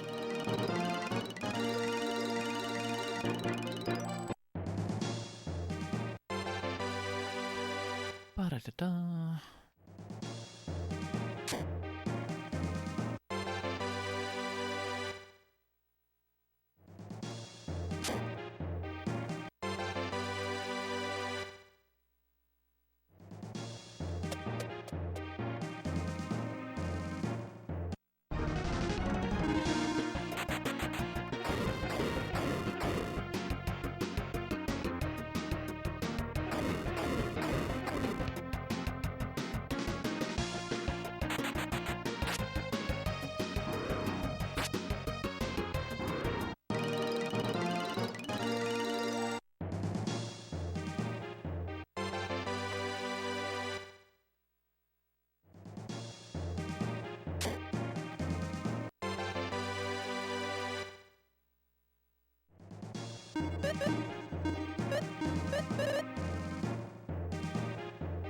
Decent amount of defense.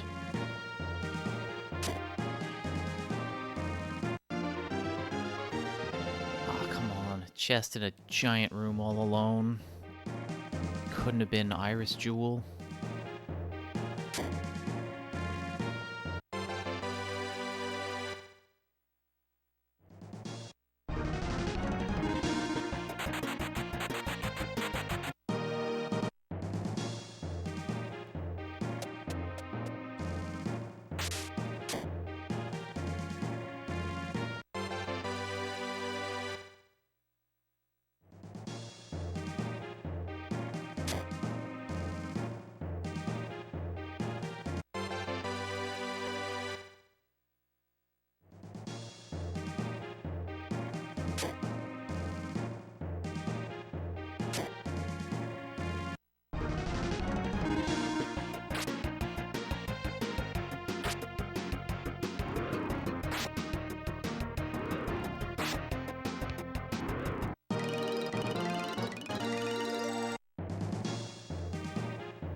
Just run. Why am I fighting this?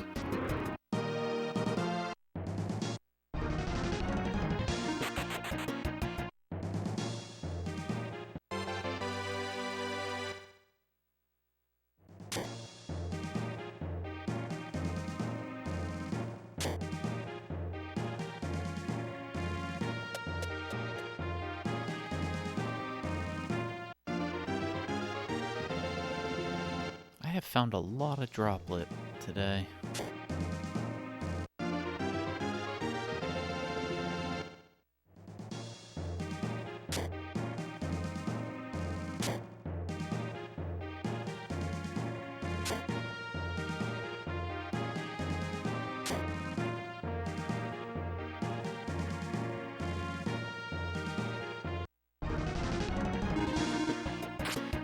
Just gonna be checking if there's a party room. Bum bum.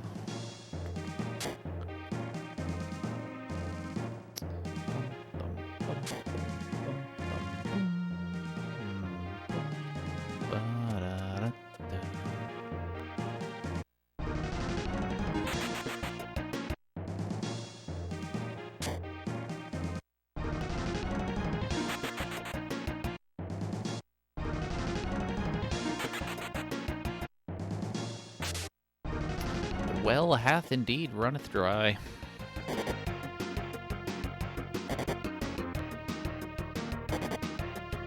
I mean, no way we can run. It was a very exciting 3.5 hours. So, at least we had that. But now we are back to cave being cave.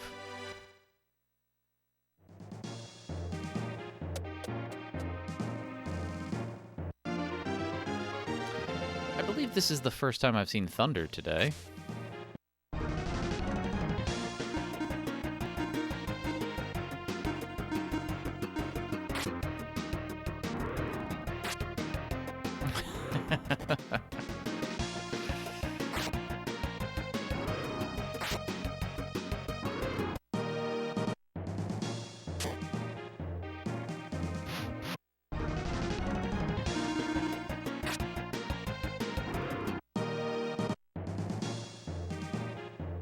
Oh, very cool. Yeah, I'm gonna start Mystic Quest on Saturday. I think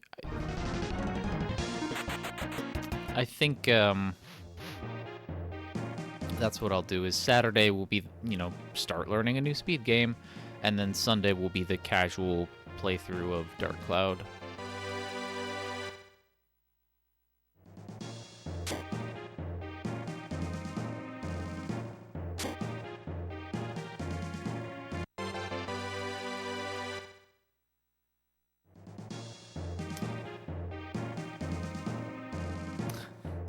You don't have to.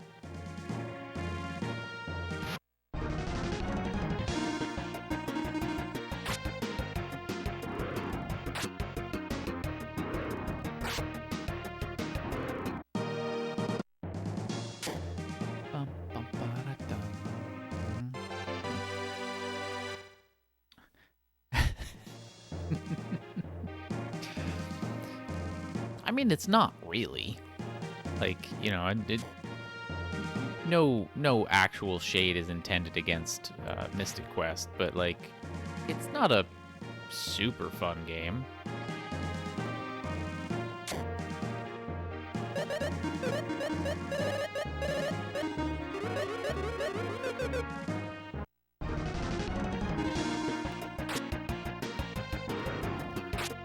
It's just a really awesome soundtrack.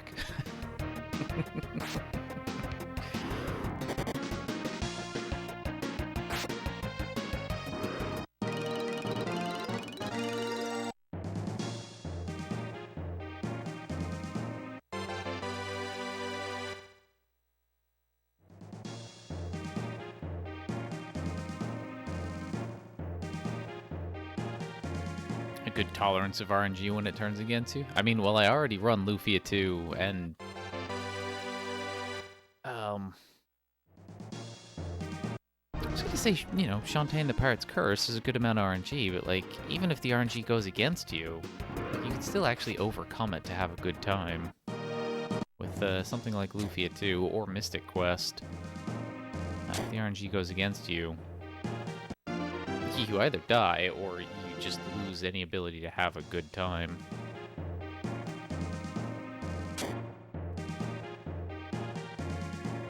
And then, yeah, Rex runs, I was gonna say PlayStation 4, Phantasy Star 4, and Dragon Warrior 4. Those are huge RNG oriented games for speedruns.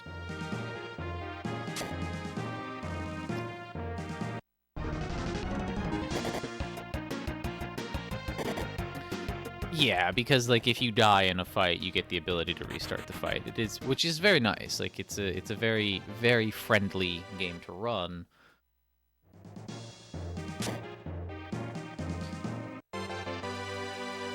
Or not run, to play casually. Like, by design, it was intended as exactly that.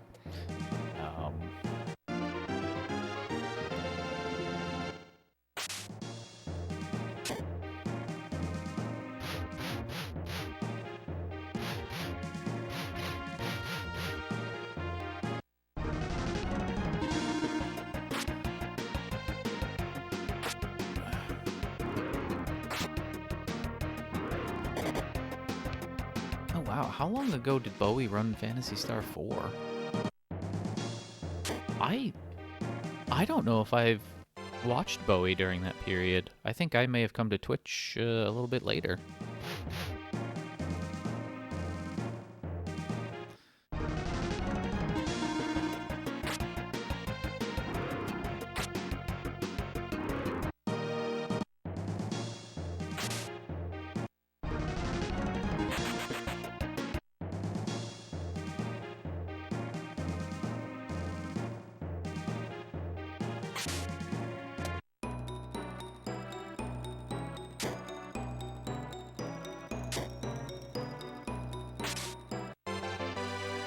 Right, instant providence, that's good. We don't have to waste our time here.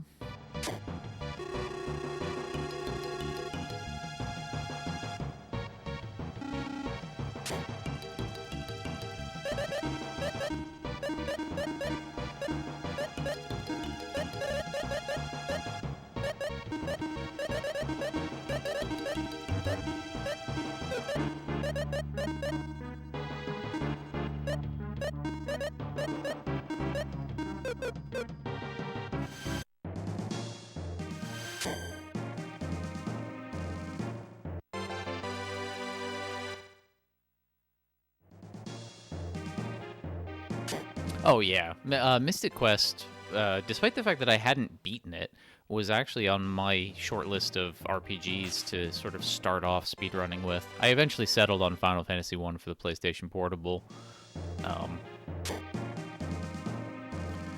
Because, yeah, like, they're beginner-friendly runs, even though there's a lot of stuff going on there.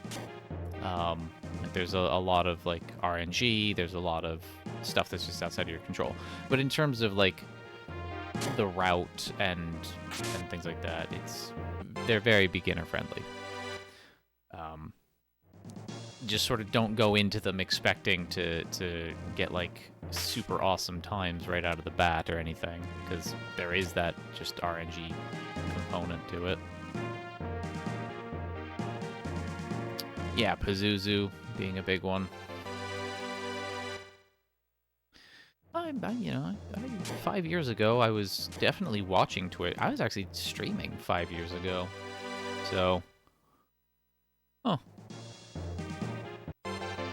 And I'm fairly confident I knew who Bowie was before I started streaming.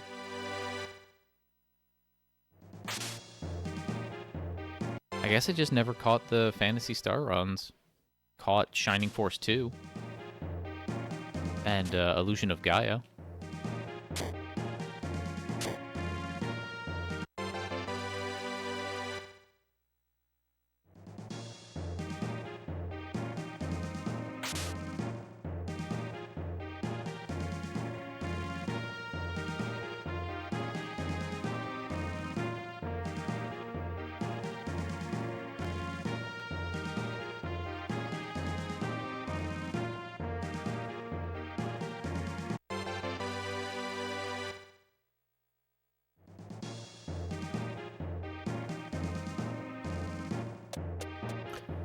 You're interested in running Breath of Fire 2? I mean, as far as breaths of fire go, or breath of fires, what would be the appropriate plural?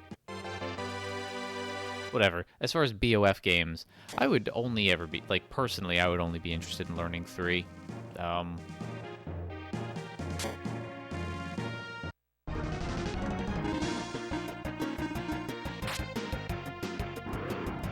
Yeah, attorneys general is kind of the, like, you know, what's the actual plural part there?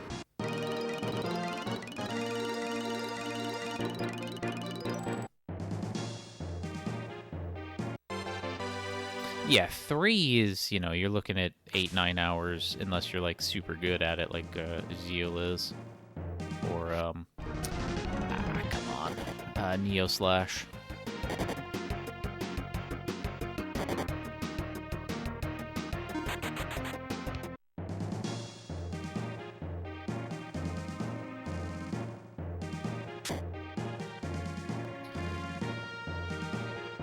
But I mean, because of how long it is, I'm not actually interested in running it. Like, I know that I'm sitting down and voluntarily subjugating myself to an Iris percent, which is a long run, but it is a long run with a lot of mindlessness to it.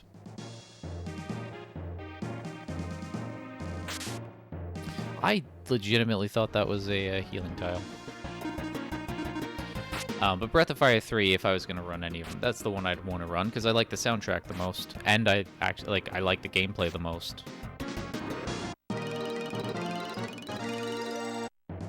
Hey, Stalker, welcome on in.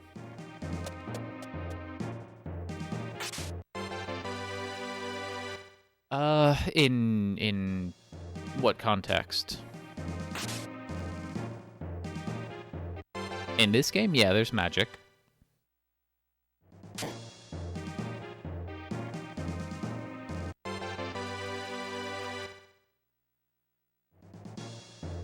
If you're asking if I, specifically, as a person, can do magic, I've learned a few tricks. At various points in my life, I was very interested in card magic, like cardistry, really more than anything, and sleight of hand, just to give me something to do with my hands, which really came in handy when I quit smoking and really needed something to do with my hands.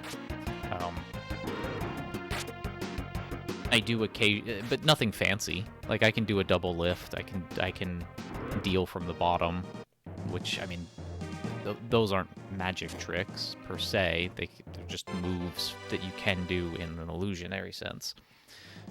No, I watched YouTube videos and read sort of guides on how to do things. Which, actually, if you are interested in sleight of hand and close-up magic and things like that, like, YouTube tutorials and video tutorials and things like that are actually really, really good. Ah, I see where you were going with that now.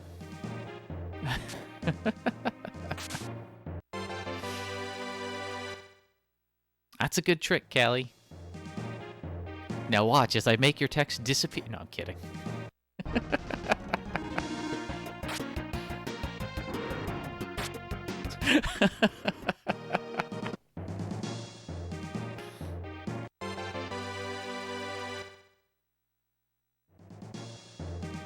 If I wasn't terrified about accidentally clicking a ban button, I would have considered deleting the messages for the joke, but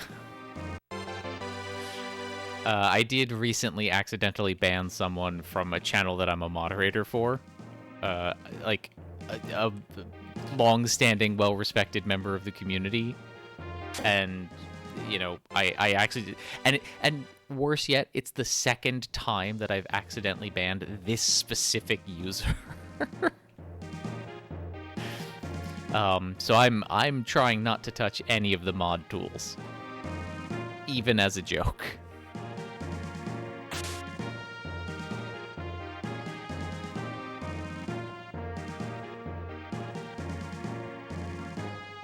I mean, it's not so much about taking it personally. Like, you know, you explain the situation that it was a mistake and then you quickly unban the person. It's fine. But, like, Twitch does keep records of bans on, like, there is a kind of permanent Twitch record.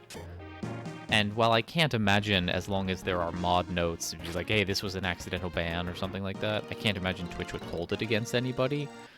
But I can imagine if people do get a lot of bans,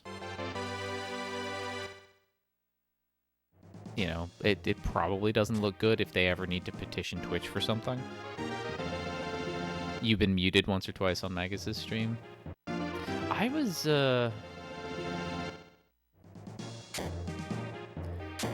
I do remember this. The first time I ever got a timeout anywhere was in Bowie's stream, because I made a joke about Disgaea. And, like, I knew it was going to happen. Like, I knowingly went into it knowing that that was going to happen, just because, you know, sort of running jokes that stop becoming running jokes after a while, and sort of get integrated into larger running jokes of just, like, you know, muting people, timing them out, etc., etc. That was the first time. Oops.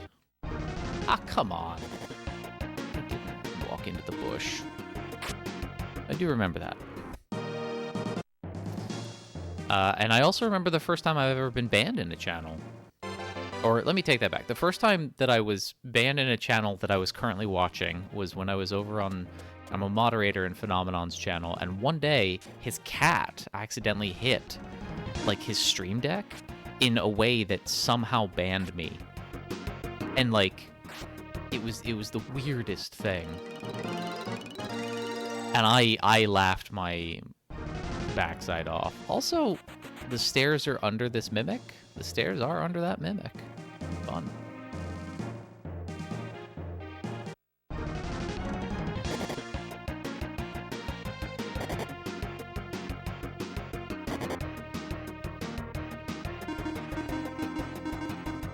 I've also discovered, like, that I've been banned in channels that I'd never been to before, because, like, part of a raid that ended up there, and then I don't see anything. I just see a little message that says you're banned from viewing the channel.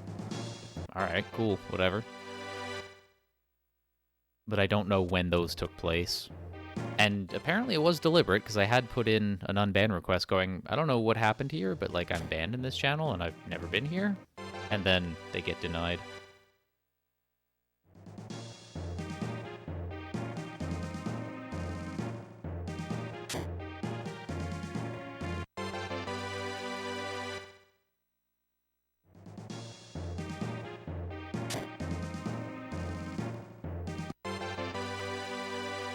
Who knows? I mean, I don't in any way, shape, or form hide my values, and I do know that this being the internet, my values are not shared universally. You know, my sort of anti-racism, anti-sexism, anti-homophobia stuff. is widely received in the communities that I'm regularly a part of, but this is still Twitch. There's still a lot of, like, racist and homophobic and transphobic jerkwads around. And just like I will ban people who I see behaving in a way I don't like in other channels, I'll ban them from my channel preemptively, you know. I imagine other people likewise do the same thing. And this was even before, like, shared ban lists were a thing.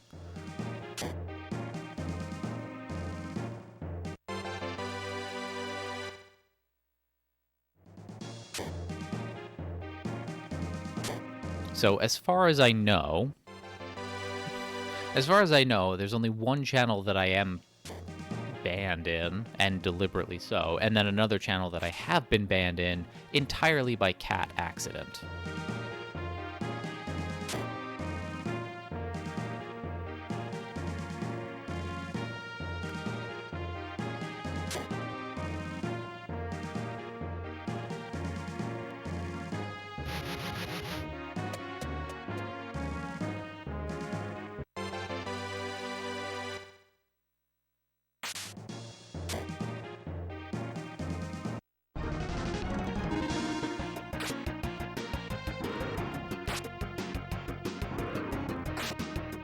No, I don't need Firefox to update, thank you.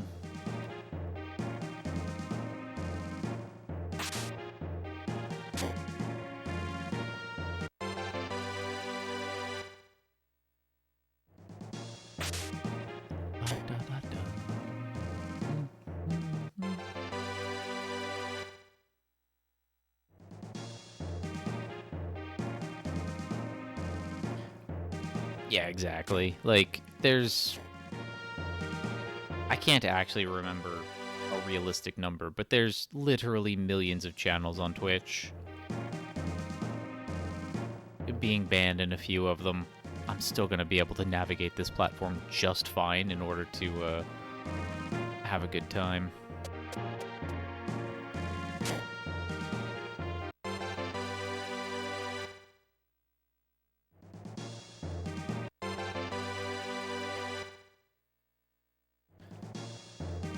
And yeah, I've been here 6 years. I think I joined in 2018. Might have been early 2019. No, I think it was early 2018 that I first made an account. And if I've navigated around here and I've only been properly banned in one channel, then clearly I'm able to navigate this place in a way that is not putting me in too much contact with people I find disagreeable.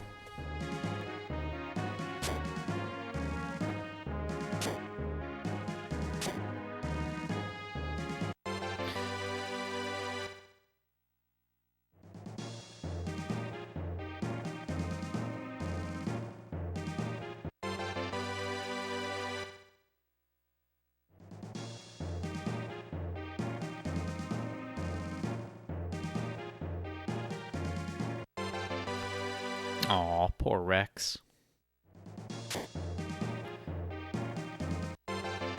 I mean, I am, like, still, like, legitimately curious why I am banned from that channel, but not to the point that I'm, like, gonna try to find out. Because there are very few reasons why that I would actually, like, care about if it's a channel that I put in an unban request. A channel I'd never been to before, put in an unban request, and then it got denied. Because it's like, okay, then there is, like, something about me that they don't want there, and I don't want to be in places that don't want me. It's actually just kind of that simple. That's not true. I want to be in academia. I want to be a professor. They clearly don't want me, and yet I'm stupidly continually trying to ingratiate myself to that stupid institution.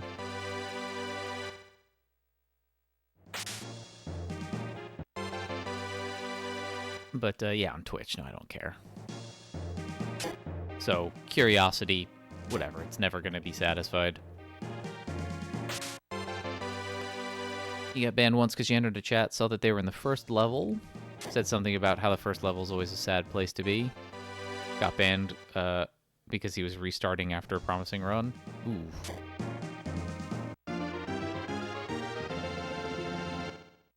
So it was a speedrun channel, by the sound of things.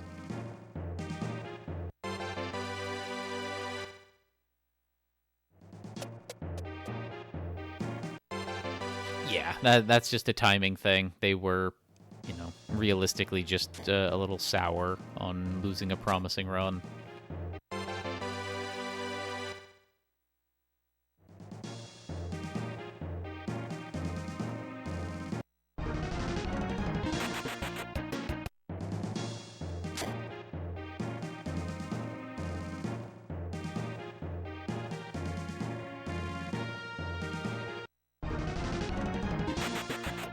Yeah, in general, with channels that I've never been to before, I'll only start saying something maybe the second or third time that I've been hanging out there, because, like, it is very important to suss out the vibe. You know,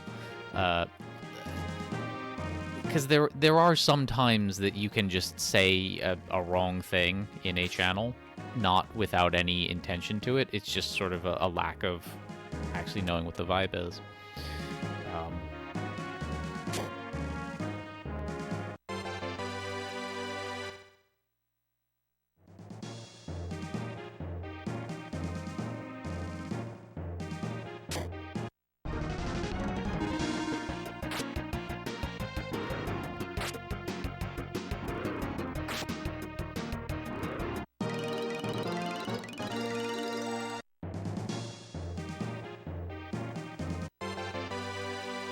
Which I've actually been, like, even more hesitant to do now, since, since Twitch implemented that, like, first-time chat message thing is sort of highlighted for the streamer and mods. I'm actually even less inclined to start talking in streams I haven't talked in before, because I don't necessarily want to be able to be picked out like that, because, like, if I can suss out the vibe, you know, sometimes my first comment could be a, you know, a community joke that is there. If it's the very first thing I say, it just comes off as a little strange.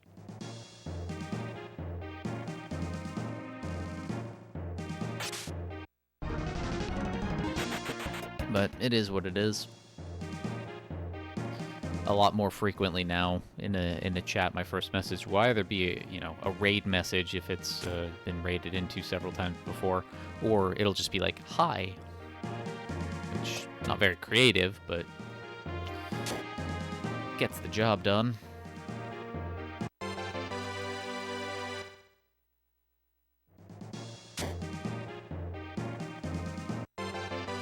Although hands down, the most embarrassing.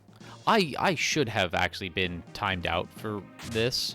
Like, or rather, I would understand if I had been timed out or banned for this. The very first chat message I sent in a streamer's channel who I've been following now for several years and had been following for quite some time, like a few months, but I'd never really bothered to talk in chat. The very first message I sent in this streamer's channel was just the word hot, and this streamer is a woman, and a conventionally attractive woman, but it was a message I had intended to actually send as a Discord message to Caneview, because we were talking about, it was like summertime or something like that, and I was just talking about how hot it was, or something like that. Like, a single word message hot was actually context appropriate for the conversation I was having with Caneview, and I just didn't notice that it was not in the Discord window, that it was in the Twitch chat window, and that's what I sent. And then I saw in the Discord, like, nothing changed, there was no new line of thing, and I was just like, what happened? I glanced over, saw that it was in the chat thing, I was like, oh no, this is actually just a very sexist thing. And so I quickly followed it up with just trying to explain, like, oh, it's really hot where I'm at, because it's probably what the conversation was. Could you get out of there? Okay. Oh my god, alright. Stupid. I just have to kill everything.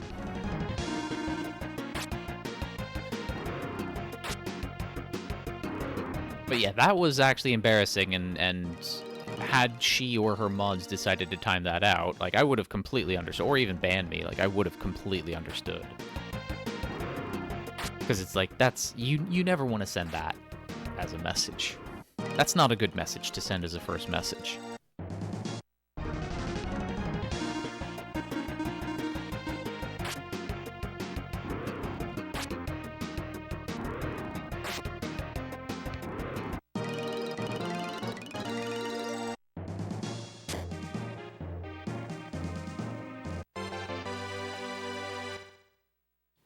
And yeah, exactly, Priya. Also, welcome in.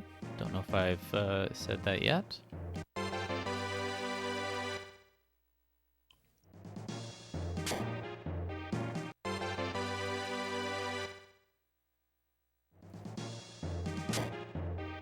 I mean, I probably did explain that that was the wrong chat window and I was having a conversation about the weather and that it, you know, I'm in California. It is hot. Like, a lot of times. Like, even in wintertime, it's still hot a lot of times. Another instant Providence. Cool. Let's get out of here.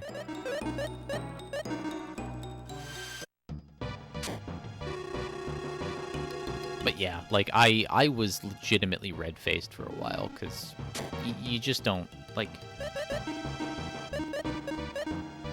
You just don't say certain things.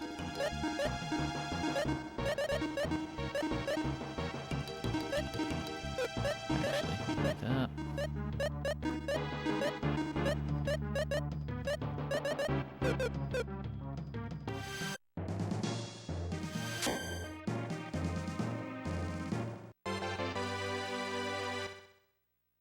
So in the past, I've had a floor 2 iris item before. Can I ever get a floor 1? Because they can show up on floor 1, I'm pretty sure. I think they're not restricted by floor in any way, shape, or form.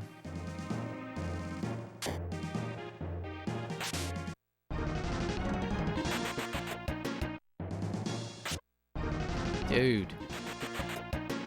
I'm gonna have to fight you again. I should have just killed you the first time.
Nuts.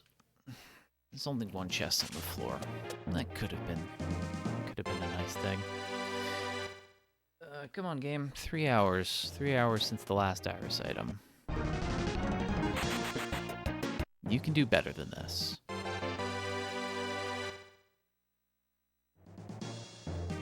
Why am I even going down?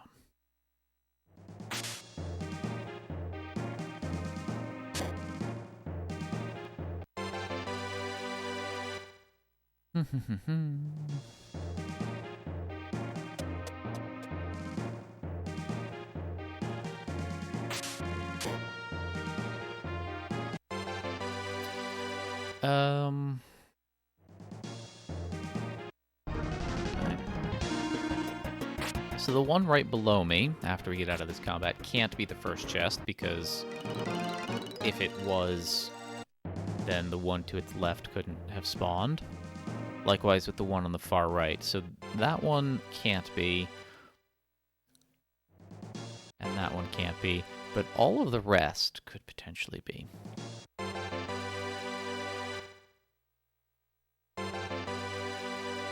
Come on.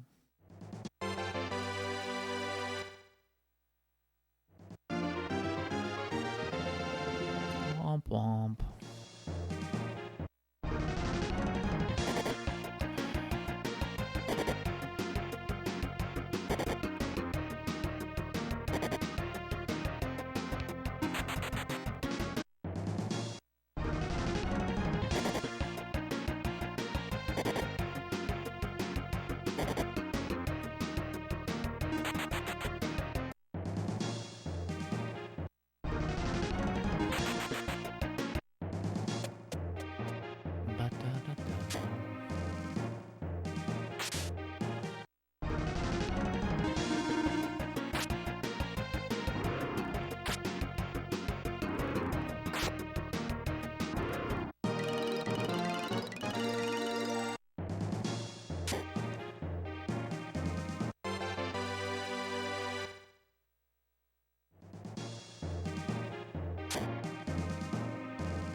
Good enough.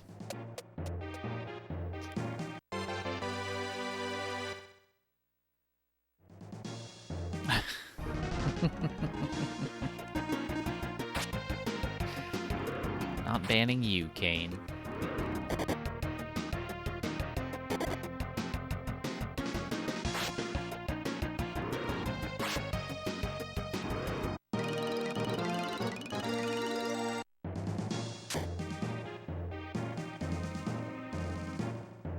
But no, what was it? Stalker asked me if I could do magic. I wasn't sure the context initially, so I thought, like, yeah, maybe they didn't know that there's magic in this game, so I said that. And then I was like, oh, maybe they were asking me. So I said, yes, I have learned some card tricks. So then they made a joke about me being Racco Malfoy, or Raco Malfoy, one of the Harry Potter characters. It's clever, I'll get granted that. But then Callie, dumb bull. All right, Callie made the joke, you know, I can make text appear on screen, and I thought about, like, and watch me make it disappear. And then we ended up talking about how I'm actually a little skittish around the mod controls at the moment because I accidentally banned somebody from Finn's chat a few weeks ago. And while I did correct it and fix it and everything, it's also somebody that I had accidentally banned the previous time as well, so I just felt guilty about that. And so then we just started talking about chat bans and timeouts and stuff. Actually, that's as high as we're going. We're good.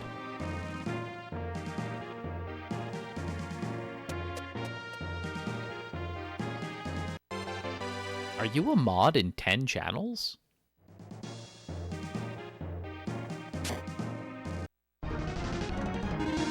That's a lot. I think I'm a mod in 6 channels. 3 of whom are partners.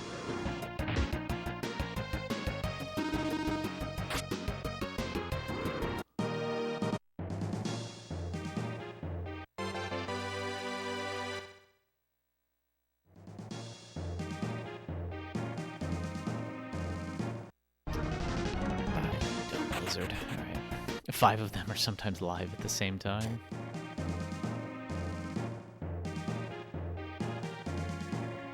Yeah, that's a lot of channels.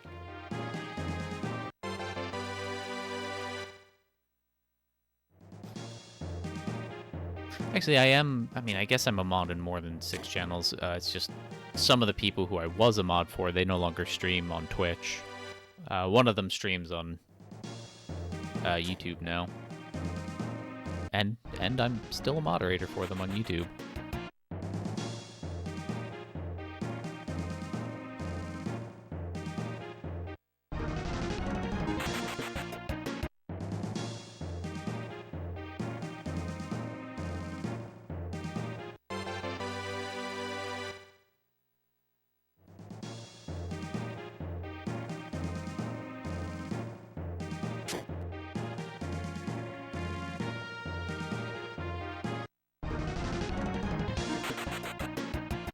What do you mean combinations?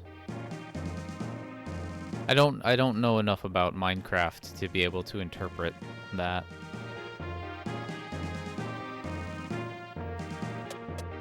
Like color combinations, or...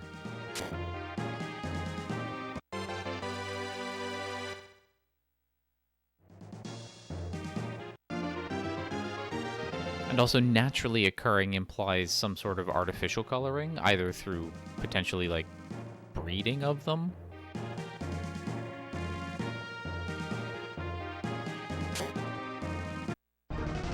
Ow. Lizards.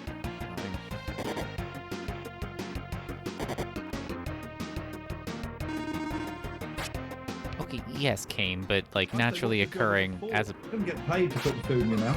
Fair enough. But, you know, some games will have, you know, the baseline creatures that you can then breed to get, you know, other variants of. So, like, in Dragon Quest Builders 2, for instance, you can find a variety of dogs and cats and things like that.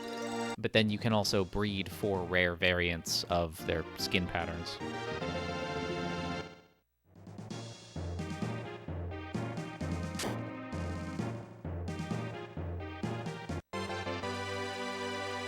You can think of 7 that you're actively in. Yeah, Nori, you're a mod in like every third channel on Twitch, aren't you?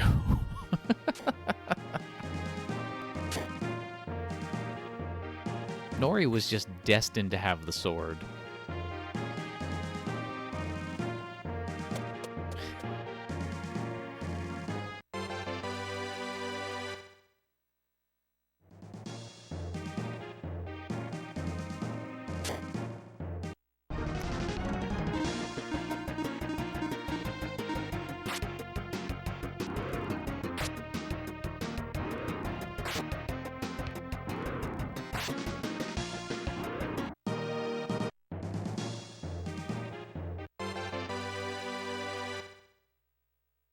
Come on, game.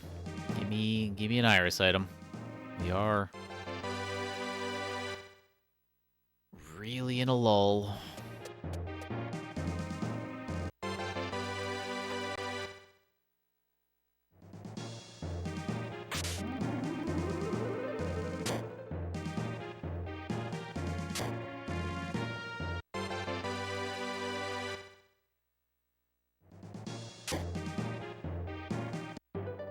Okay. Okay. Kane, don't you say a word.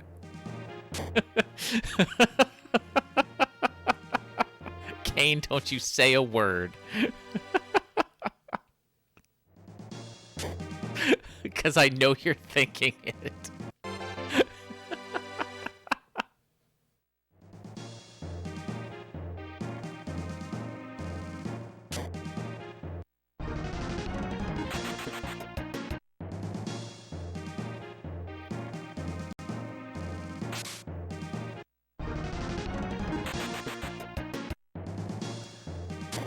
I mean, that's a good question. We'll find out when they come back and say like, "Oh, you finally found another iris item."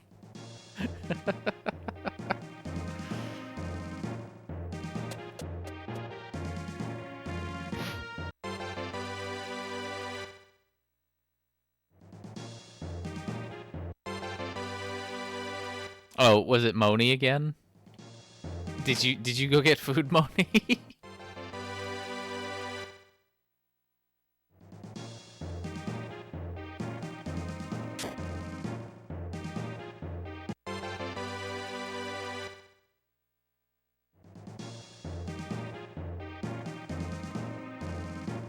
I guess so. Hey, Mother Antares, welcome on in. We've got 7 iris items. We just need to find 3 more, so we are maybe a third of the way done.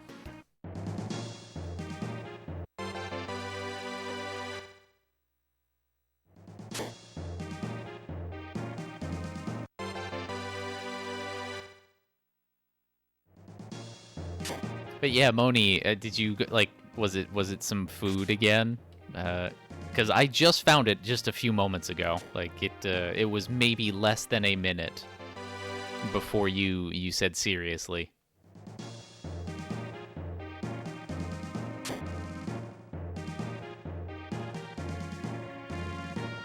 You got some chocolate milk. Ooh, okay. Chocolate milk is very good. I haven't had chocolate milk in a while. You were gone for like 3 minutes.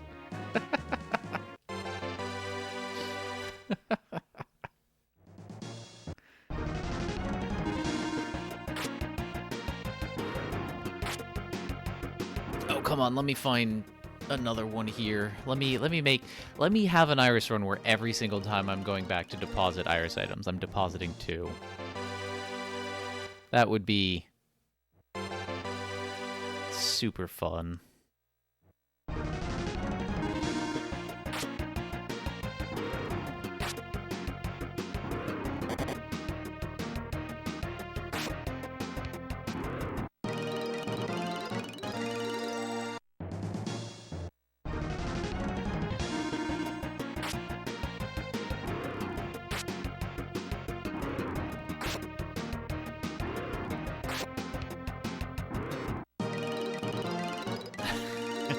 Let's be real, everything about an iris percent is awkward.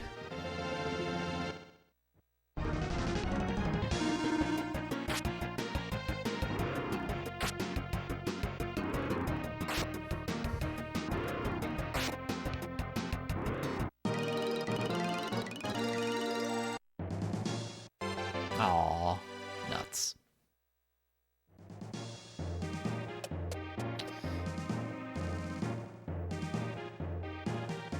Come on. There we go. No. Go away.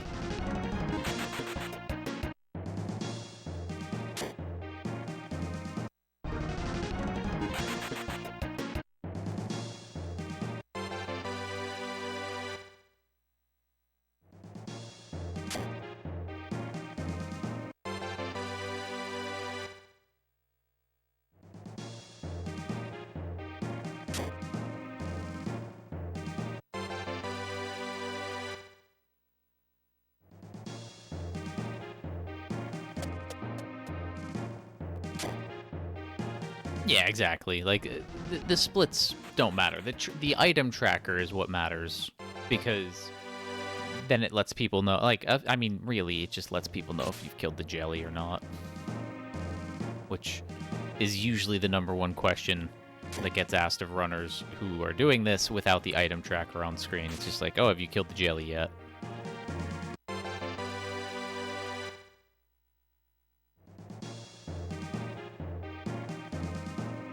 Which, you know, I would get asked up until I started to use this tracker on the previous run.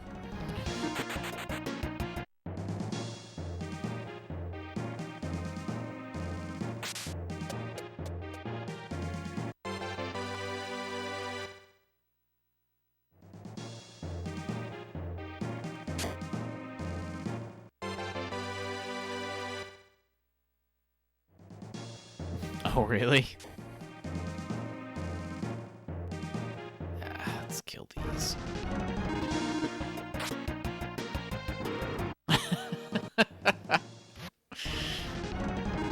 I just meant in relation to getting the iris ring. Kane, you can still talk. And you knew that, you goof. Ooh, blue chest. Ooh, water gaunt. More speed for Artie.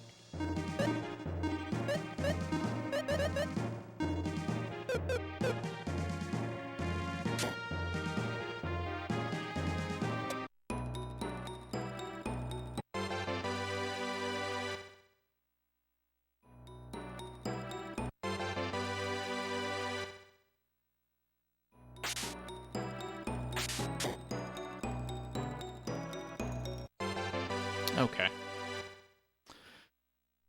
That's fine.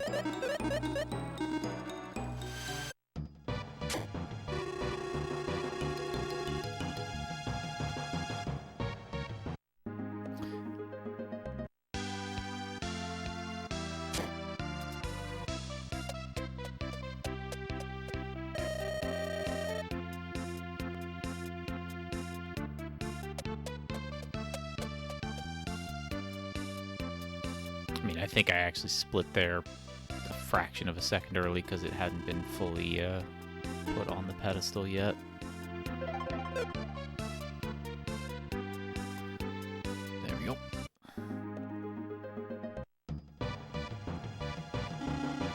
Yeah, I mean, surprisingly, this is a really common thing that I found is averaging about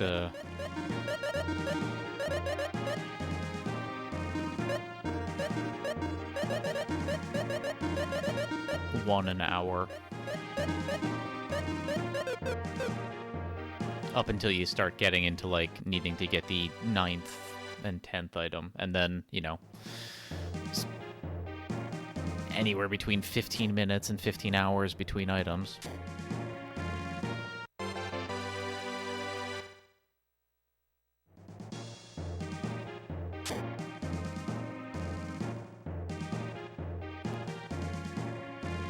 I did get another one.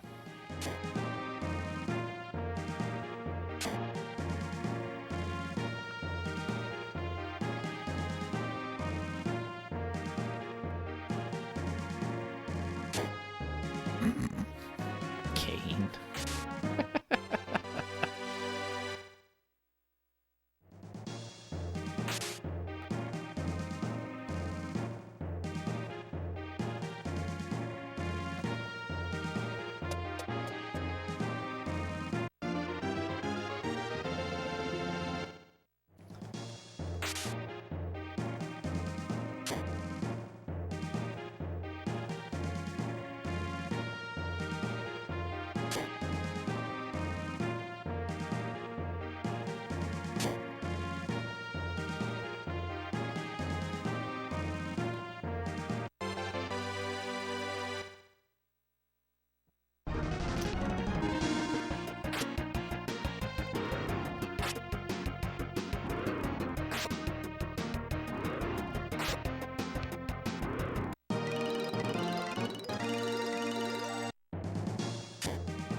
Gotta look for party rooms.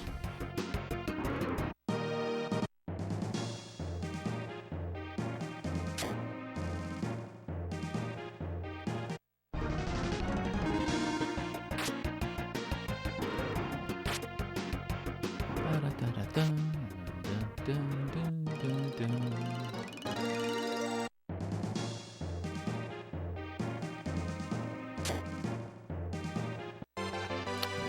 need to open that.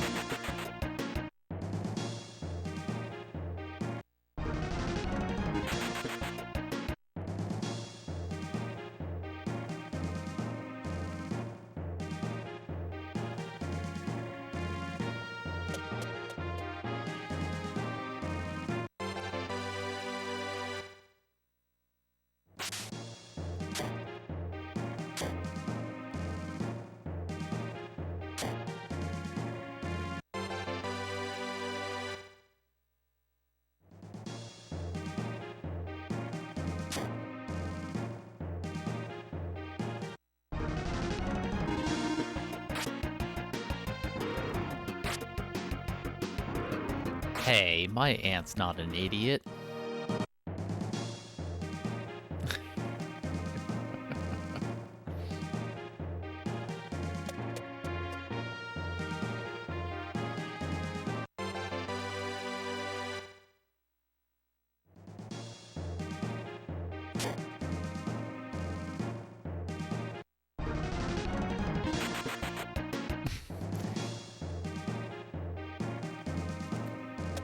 Hey, no one's allowed to self-deprecate in this channel but me, even though I'm no good at it.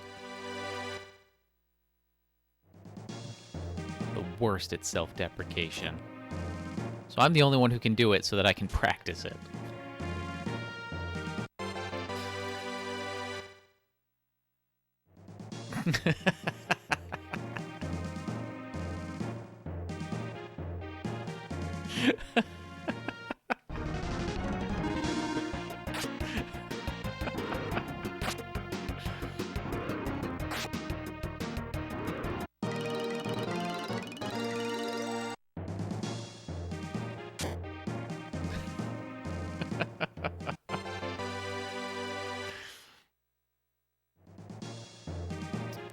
That is fair. Nori, that is fair.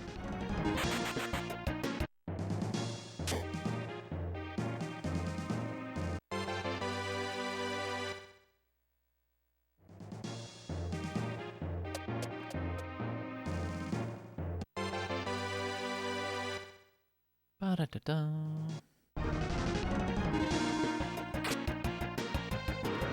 I do like that emote from Sawano. It's a good one.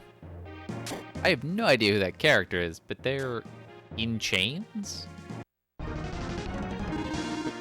Is that character's name Alice?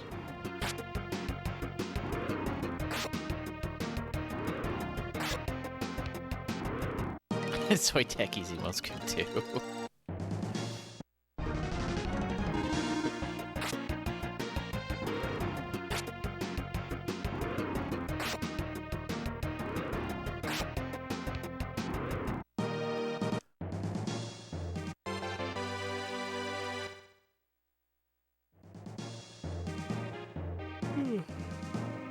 Getting tired already. That's not a good sign.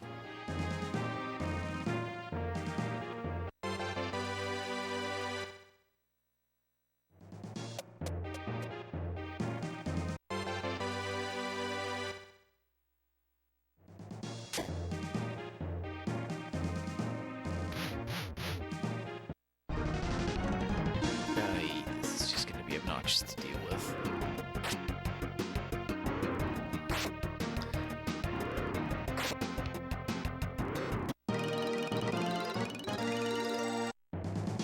Oh, that's a good one.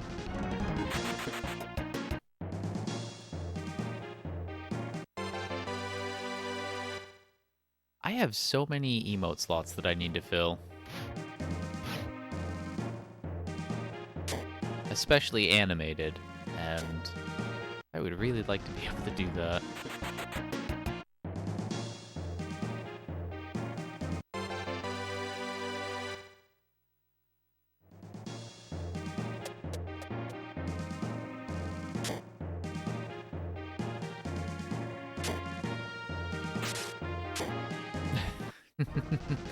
Couldn't you browse art supplies after you get a little bit of rest?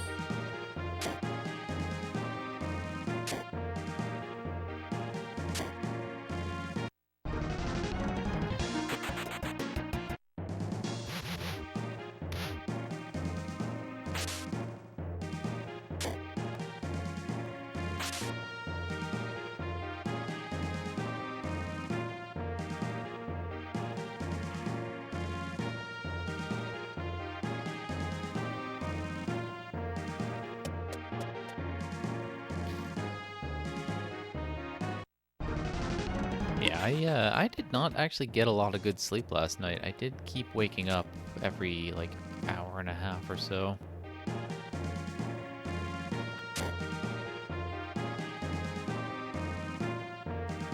I've been able to mask it with coffee.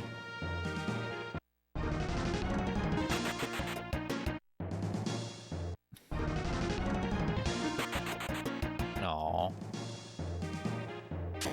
Oh, hope you feel better soon.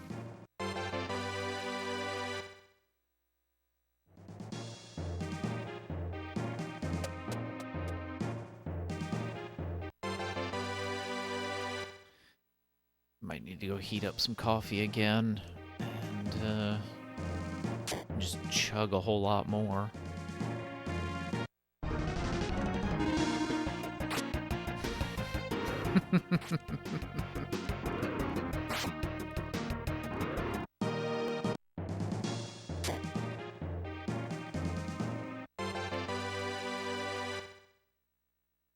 Sherby just knows that you deserve company in these trying times. Why am I doing that? Why am I going down? I need to be going up.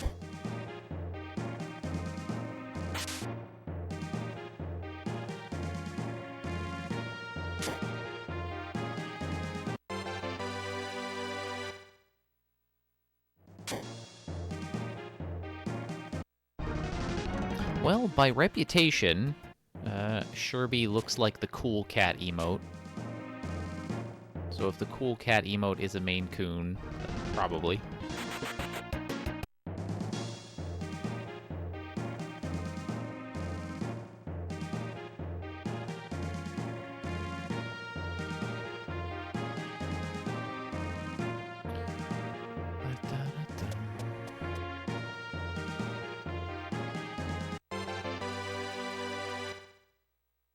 Ah. Or, ooh, blue chest. A third dragon spear. We don't have a third person who can use it, though. This is interesting. Where are the stairs? Oh, they're under that monster. I just couldn't see them. Actually, yeah, they've done a good job actually just being under the stairs, or taking up that whole thing.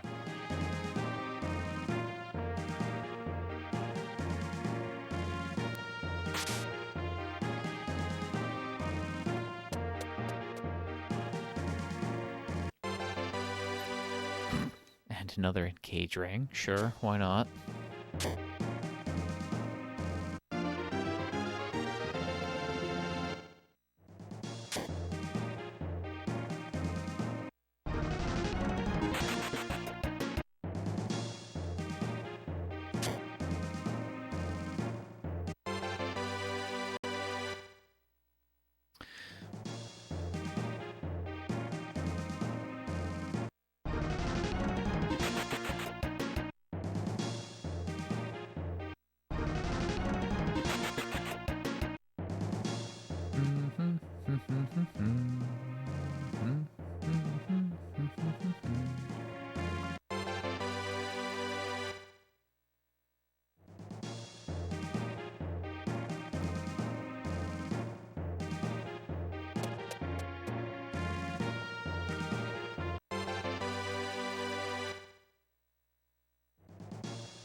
Finding a lot of potions.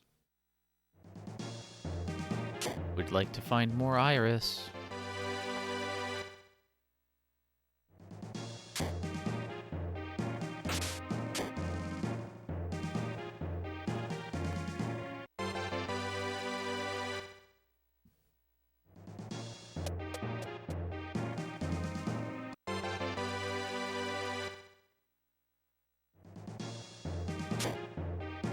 Boy. You certainly do live in a very, active neighborhood. I hope that you and your family stay safe.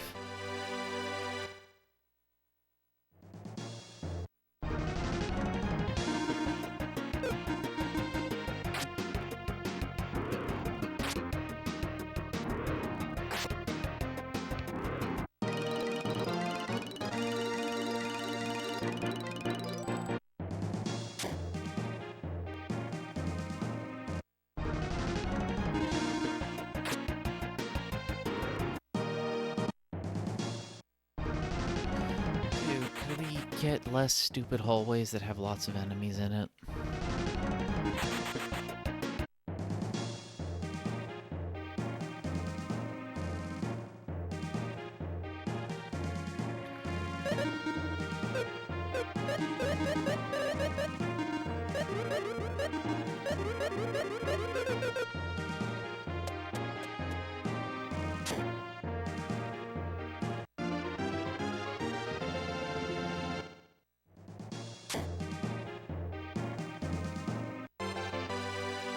Meow, meow, meow, meow.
Dumb.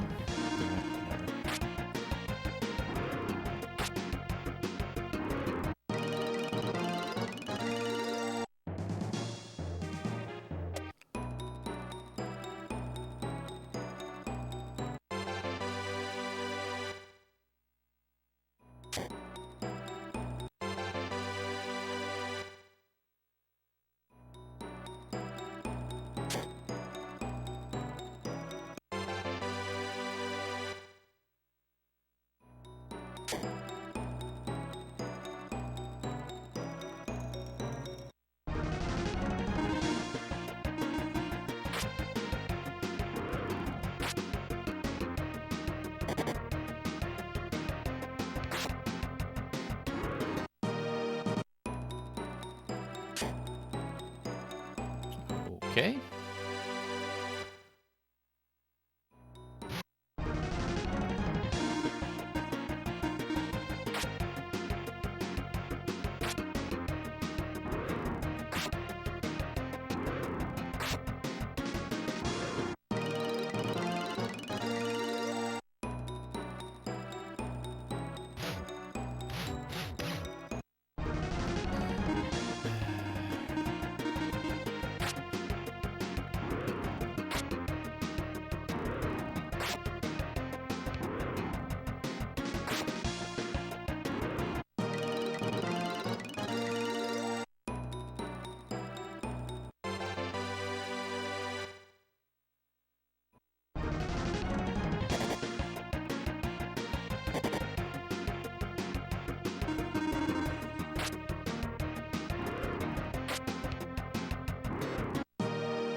Okay.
I think it's specifically somebody going away to get food.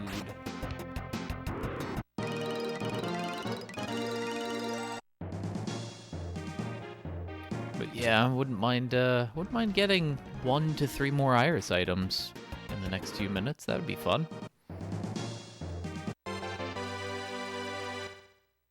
Oh, it was for tea? No, drink should count, because that, Moni went away for chocolate milk. First for regular milk, then for chocolate milk, and then, parallel to that, well, not parallel, but at a separate point, Prof Ness went away for lunch.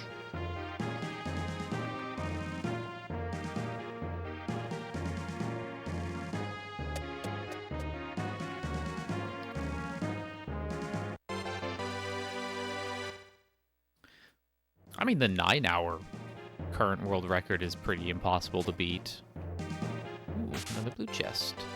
Another blaze sword. Too bad we only have one salon.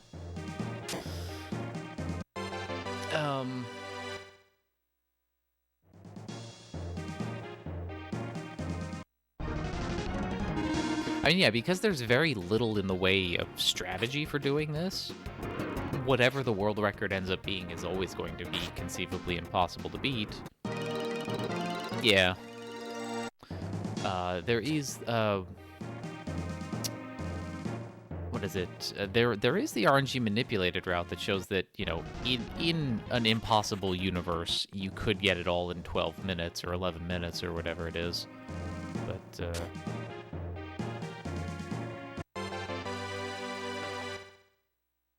I suspect if you mathed out that, the odds of that actually happening organically in a run are effectively 0. And not even like 1 in a billion effectively 0, like possibly 1 in a trillion.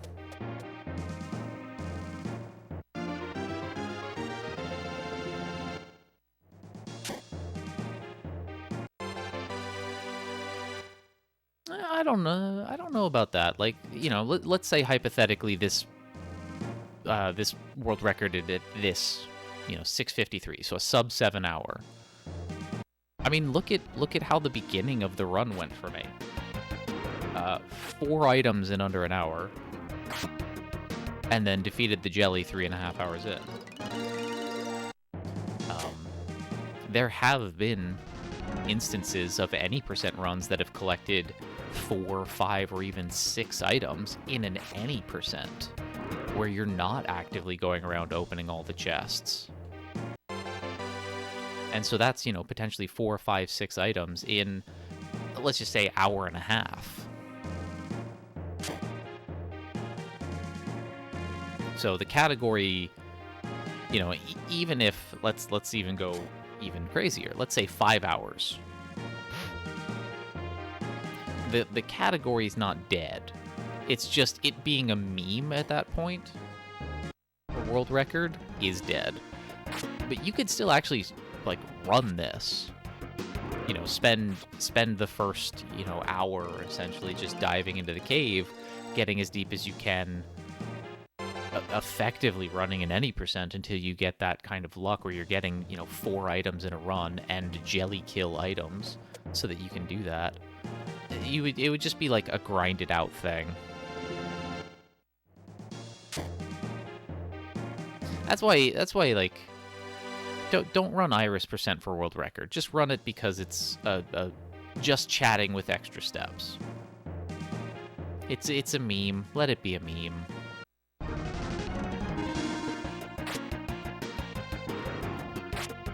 I mean, don't get me wrong. I think it would be funny if this category ever does organically end up with like a 5-hour world record. Or a 6-hour world record, but...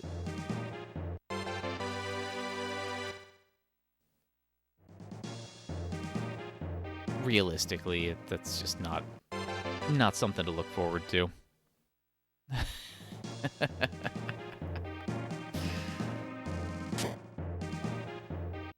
I was gonna say, oh, if you only knew what my face looked like, but actually I've been streaming with a camera on for about 5 or 6 months now, so you probably do know what my face looks like.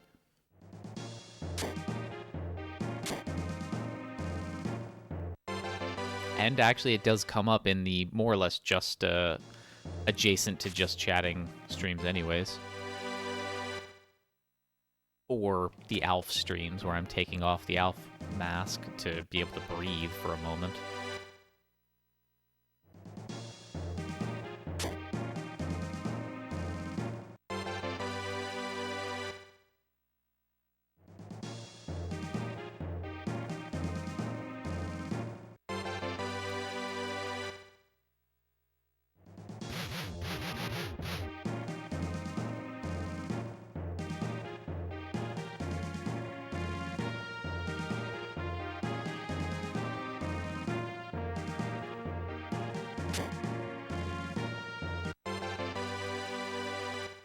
No, I need Iris.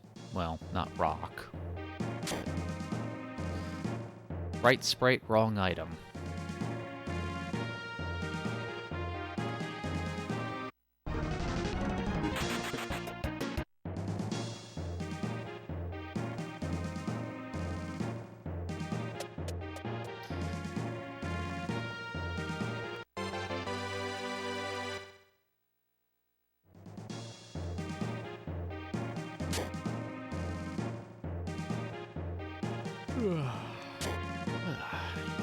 Big yawn and stretch.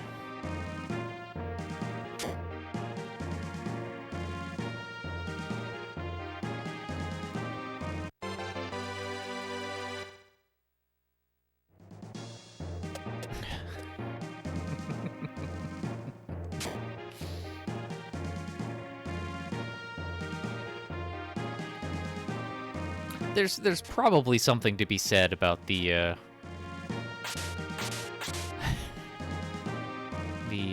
development of superstition in speedrunning, and I have commented on that before. Not as like a particularly special thing. There's already a pretty rich literature on the development of superstition in sport, but I think it'd be funny to see it sort of studied in the context of speedrunning.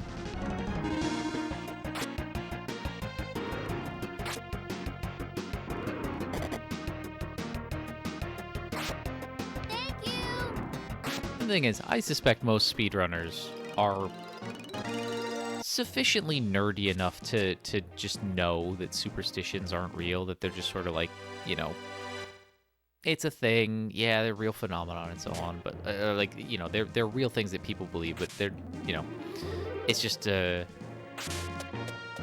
thing. And joking about these things, you know, oh, the run knows, the game knows, it's just sort of nice, fun banter. But even then, I still suspect that you might be able to track some like actual superstitious behavior at a kind of like below the level of conscious awareness level among particular speedrunners of particular kinds of games and so on.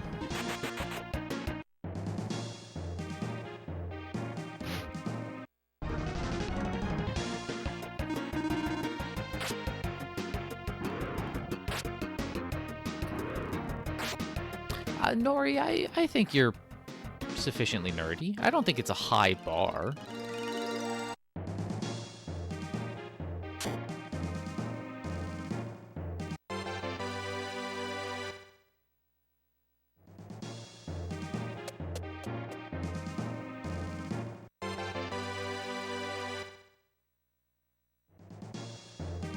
Turbo nerds. I do find that kind of an interesting take coming from somebody who does Toho score challenge runs.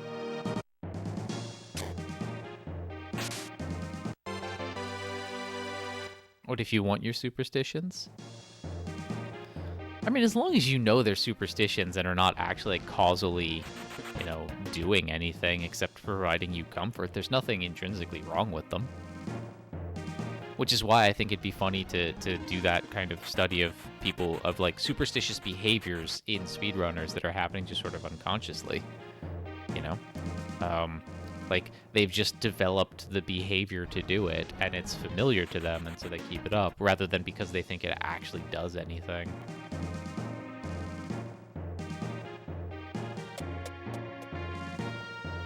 caffeine-infused nerd candy. Oh boy.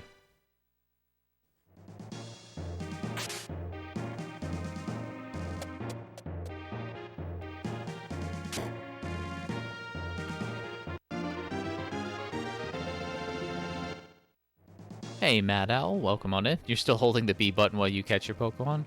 I mean, it's down B. That's why it's not working for you? Or wait, is it up B?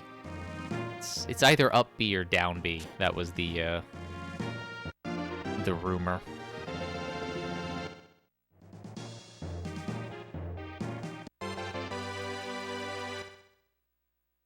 What level of nerd would I say you are? That's a good question.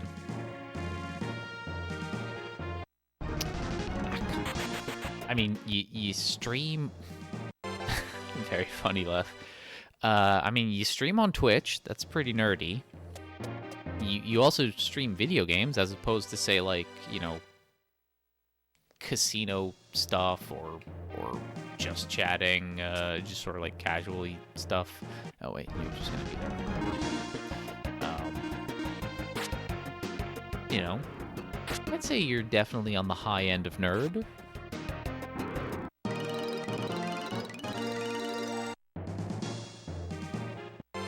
And then, yes, hanging out in my channel is also a pretty good indicator of top-tier nerdity.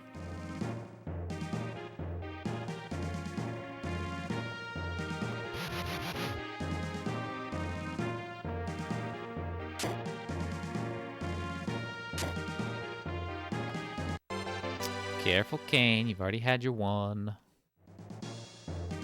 Cutting close.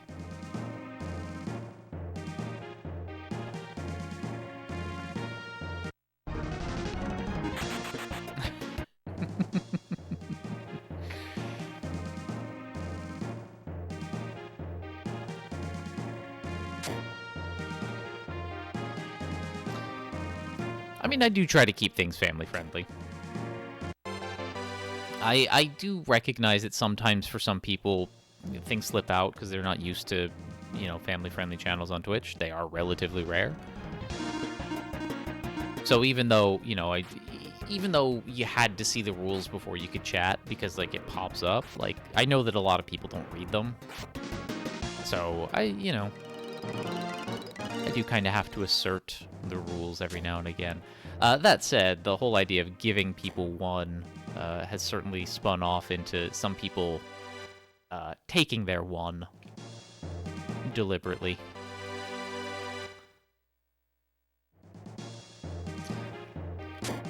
So family-friendly in terms of the language, not necessarily the topics. You know, I do also talk about sex on the you know, like that kind of stuff. Like, but one can talk about adult content in a family-friendly way.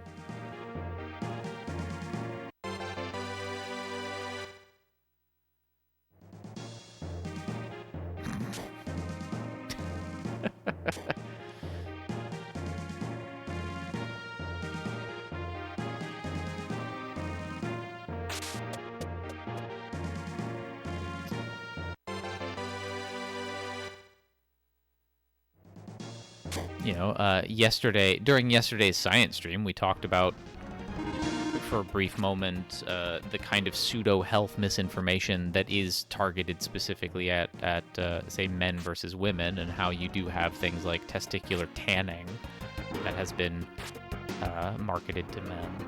And you also have, like, goop things that are marketed mostly to women and that kind of stuff.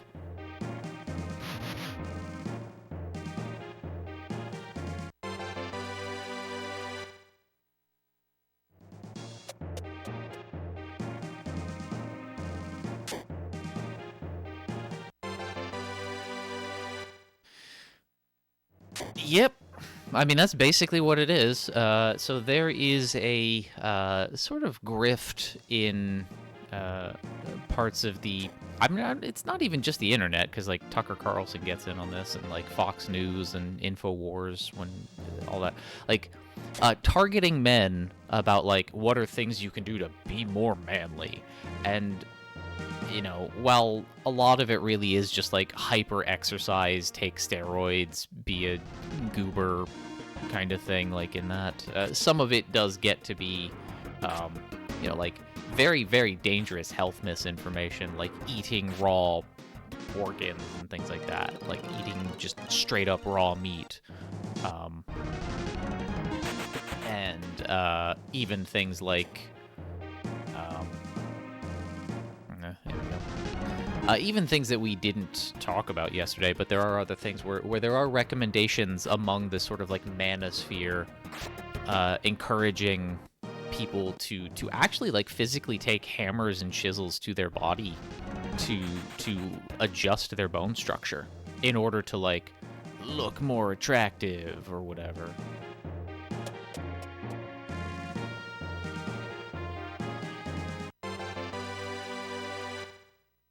And some of it, actually, a lot of it is about, like, well, actually, I'm not going to quantify it with a lot, but there is a portion of this health misinformation that is about, like, things you can do to inflate your testosterone levels, because testosterone is manly, and if you don't have testosterone, you're girly, and it's just, like,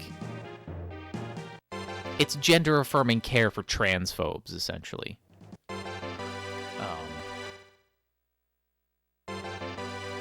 But yeah, one thing that has been marketed is this idea of tanning one's testicles and genitals as a way to,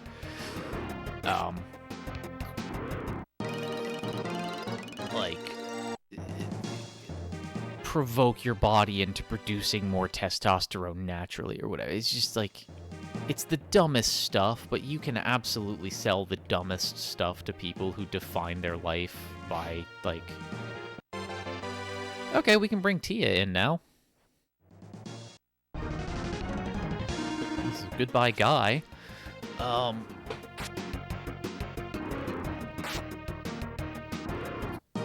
Like, you can sell the dumbest stuff to people who live their lives according to, like, race pseudoscience, gender and sex pseudoscience, transphobic and homophobic. Like, you can just sell the dumbest stuff to the dumbest people. Also, that was a party room, so we can do this.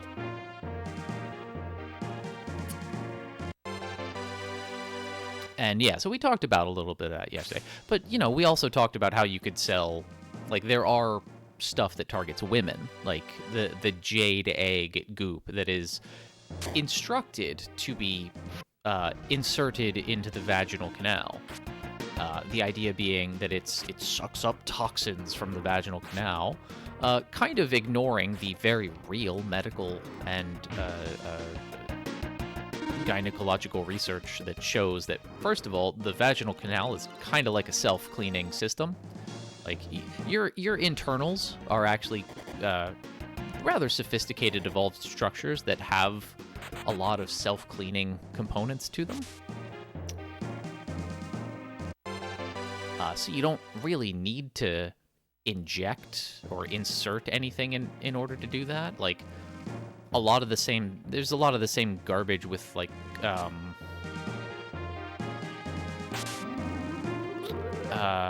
like colonic washes and things like that. For the most part, your body's actually pretty good at taking care of itself. Like, infections and things like that, you treat more with medicine than by, like, directly inserting things into your orifices that, you know, are alleged to suck up toxins, so to speak. I actually recommend never watching Kurzgesagt, Alethea, for reasons that maybe I'll get into at some point. But yeah, Kurzgesagt is kind of a sellout channel that was at some point very good, but then I think 3 or 4 years ago, it became a kind of like grifty channel that started to take money from huge corporations in order to fund the production of those videos, and then they really pivoted hard into the kind of detailed work that they did in a way that just, man, always seemed to never really confront any more a lot of systemic challenges. Anyway. But yeah, like, your own health, like, you know, obviously speaking in generalities, and I'm not speaking to any person in particular or anything like that, like, you don't need to shove anything inside any of your orifices, and it's going to suck up the toxins. First of all, toxins is often such a vaguely defined term anyways in the health pseudoscience literature that, it's used in kind of a marketing vague way as to allow people to say whatever they want.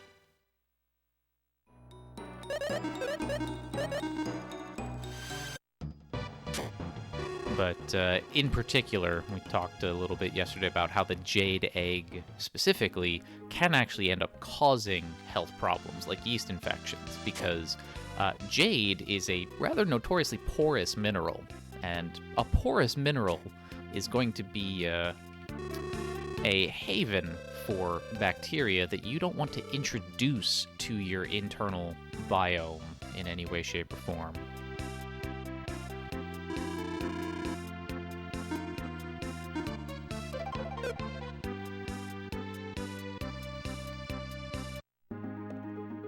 I mean, and chemicals is kind of the same way, Matt Owl. Chemicals is so, like, everything is chemicals. So to talk about chemicals is vague enough to be kind of useless.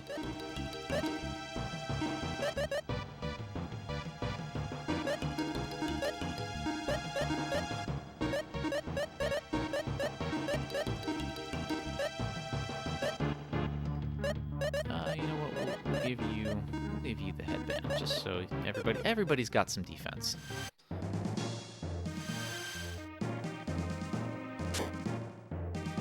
And yeah, like, so, you know, I was very pointed and direct there, but talking about things that are not typically the kinds of things you talk about, you know, they're not things that come up in an elementary school classroom on anything, but you can talk about these things in a way that is family friendly.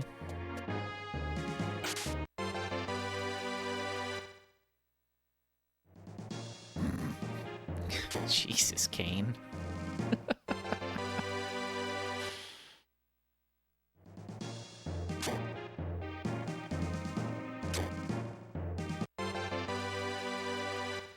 And yeah, I don't know if it's basically gender-affirming care for transphobes is a brand new sentence. I've gotten the concept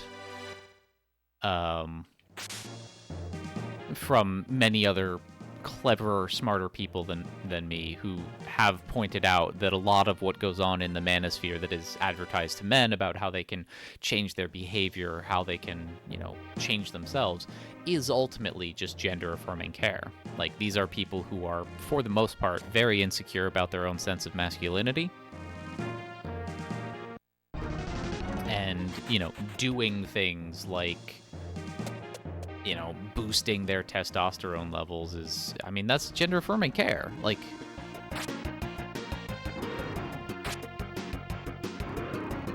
but by virtue of them being so pathetically insecure about their masculinity and feeling the need to, you know, artificially, you know, it's just dumb.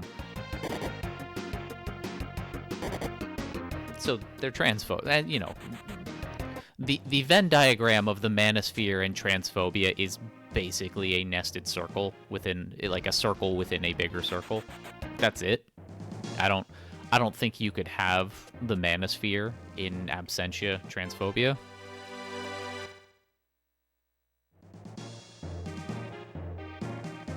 Like, that kind of stuff could only come about in an ecosystem that has chosen to hate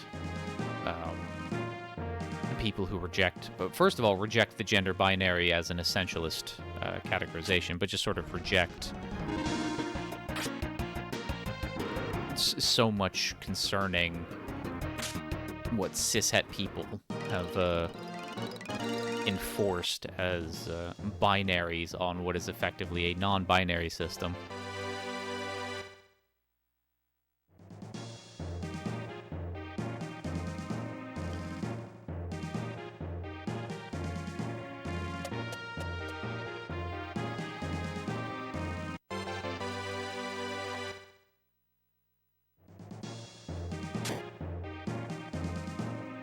Yeah, ultimately, Kane, I am also curious why you didn't consider not sending it. I mean, it's funny,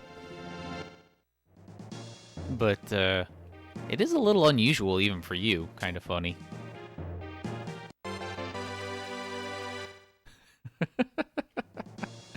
You know, that one definitely could have stayed in drafts. But yeah, same people have no interest in detoxifying their masculinity. I mean, this one I'm pulling more or less straight from Brennan Lee Mulligan, but Bugs Bunny is peak masculinity, you know? Somebody who is comfortable enough to wear a dress and kiss other men, but still just be a whimsical, fun-loving, goofy guy. That's peak masculinity right there, actually.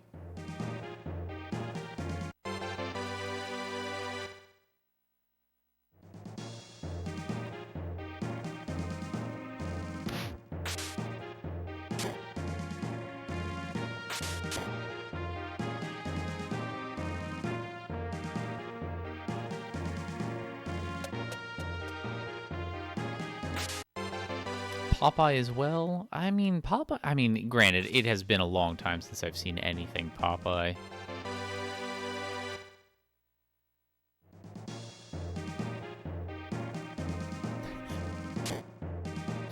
If I remember correctly, Binskits, that was an ad-libbed line, and Mike Myers' laughter is genuine laughter.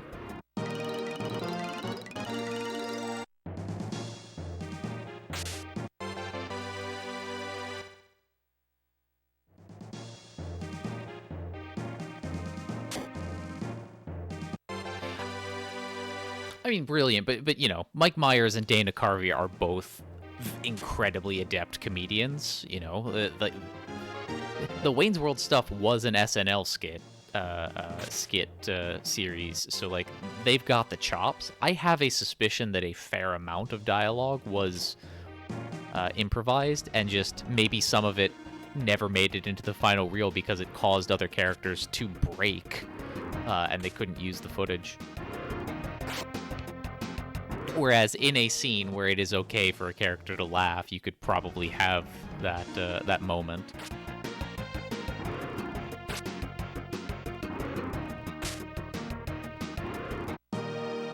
It's kind of... Oh, God, what was the movie? The Birdcage with Robin Williams and Nathan Lane. One of my favorite movies, by the way. My understanding is that you cannot control Robin Williams, and you cannot control Nathan Lane, so you could not control both of them. So at some point, the director had to basically have a deal with them, just like, can we just please do one scene as it is written in the script, and then we can do multiple takes with you both just sort of going ham? And they were like, yeah, sure, whatever. And then you get just the wonderful nonsense that's in there. I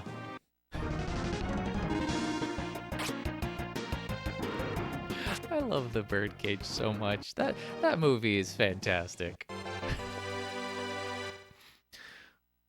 Like the scene where Robin Williams is directing the actor, and he does the whole like Fosse, Madonna. Like that scene, I understand that was not the original script. That was an ad lib that made it into the final.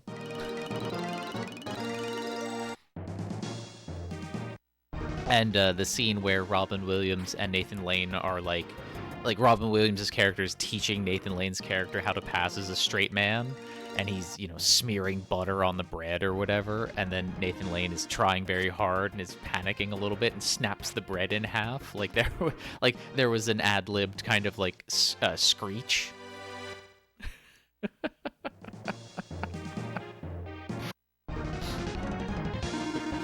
Did I know that bananas are radioactive? I did know that. They are incredibly, you know, small amount of radiation. Like, whatever the unit is, microsieves or something like that, I can't remember, but they are radioactive.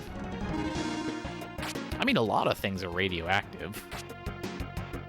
But not all radiation is dangerous radiation. The sun is radioactive.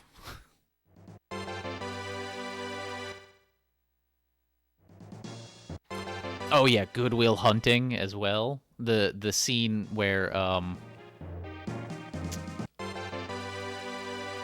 oh, this might not have been ad-libbed per se, but it might have just been a scene that like Robin Williams knew the lines to, but Matt Damon sort of didn't know ahead of time.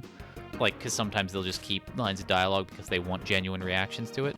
The scene where Robin Williams' character is just talking about his wife's farting, and Matt Damon is cracking up at that.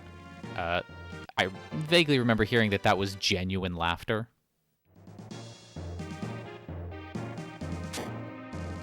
Because he just didn't know that that's where Robin Williams was going to be taking that particular scene.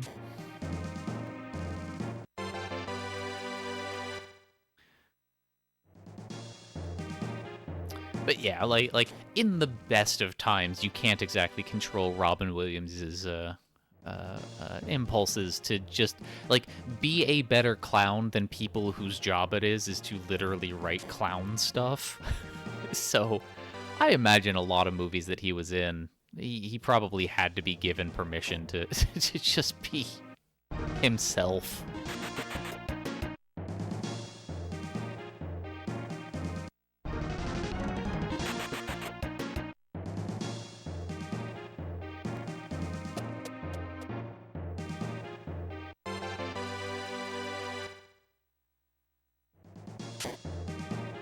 You're just underneath the water on the Wayne's World iceberg, but not that deep.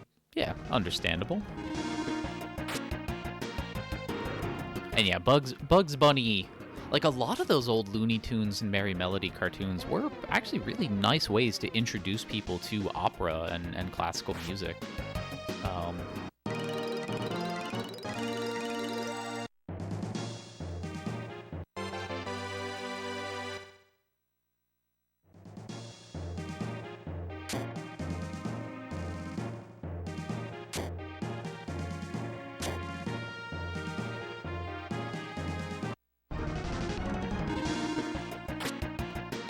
Yeah, I do kind of have to imagine, past a certain point. I mean, unless he was taking on one of his more serious roles, like, what was it, 1 Hour Photo. Because that one was not a funny movie. Yo, high spirits and raiders. Welcome on in, hope you're doing well. What were you up to today?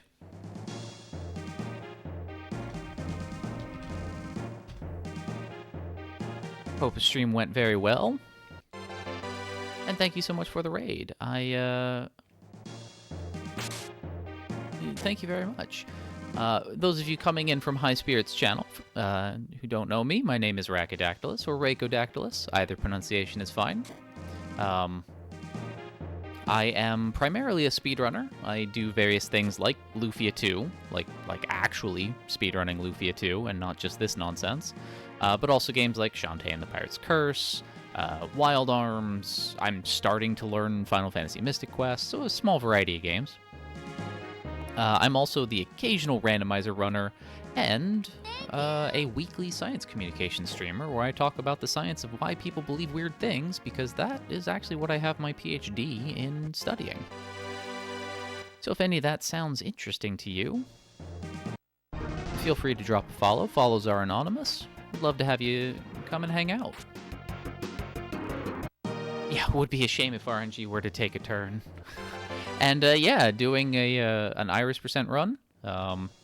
Sub point incentive. Every 200 sub points the channel gets, I will do an Iris run. A minimum 15-hour attempt, unless the run finishes beforehand. The last Iris I did actually finished in 11 hours and change. This one was off to a very, very good start. 4 items in an hour. And then killed the jelly in 3.5 hours.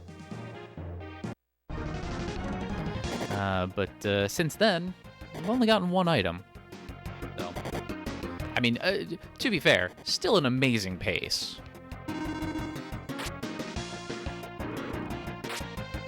So I'm not complaining, has dried up a wee bit. No, that's not a Pikachu. I can't remember the name of the character that's in the Wii emotes over on High Spirits' channel.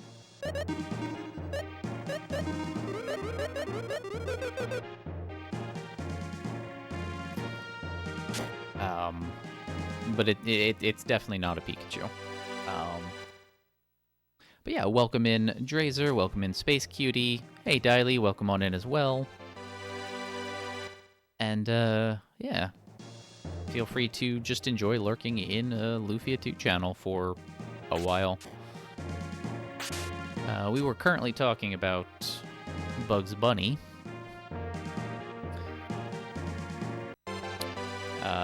Nobo or Nubo. Yeah, there you go. Ah, shoot, that was dumb. And anybody in my channel who enjoys great speedrunners and just great people. High Spirits is one of the best people on Twitch. Absolutely, highly recommend hanging out in his channel, lurking, chatting, being a part of the community. Does a lot of Dragon Quest stuff.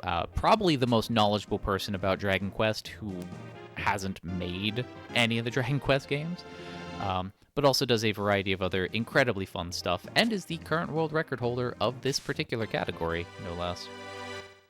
But he was playing Rebirth. Ah. Hope he had a great time, and hope everybody over there had a good time with it.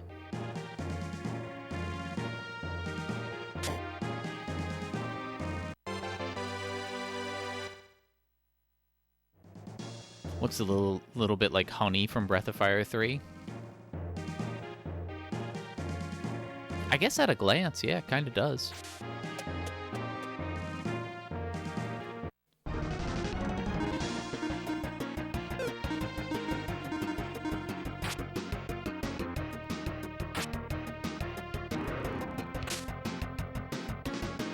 Hey, Basix.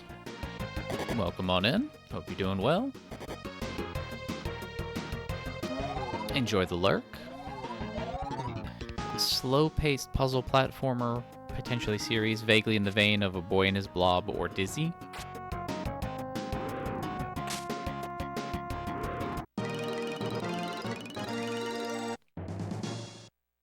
Yeah, we've got 7 out of 10, or well, 6 out of 9 items that we have to find. So we're maybe a third to 40% of the way through the chest gathering.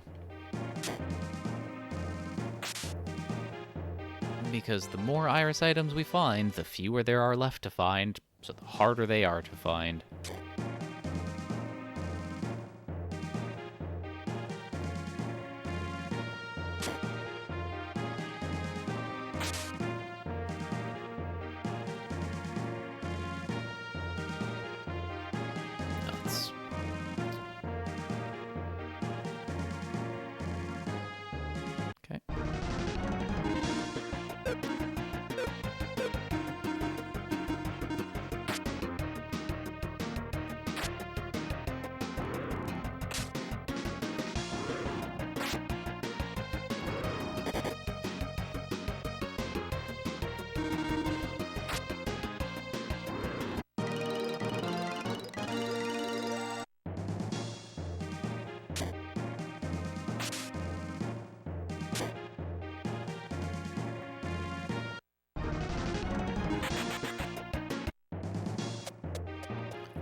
Is this going to be another thing where I get the 8th and 9th items like really close to 9 hours and then I get super excited that we could literal last minute pull off a world record? Is that what's going to happen? That'd be really funny. It'd be really funny if that happened twice, but I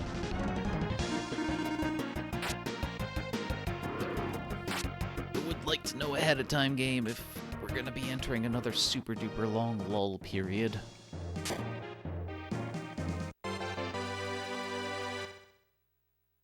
'Cause I might want to take a little break, and I'm not that hungry, so don't need to snack.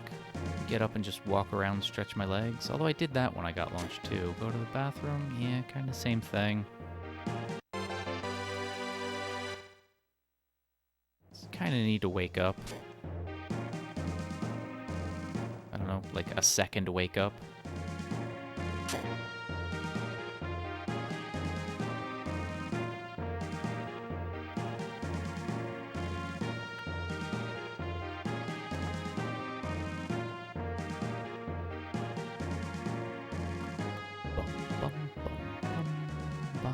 I've forgotten where the stairs are, so we're just doing this.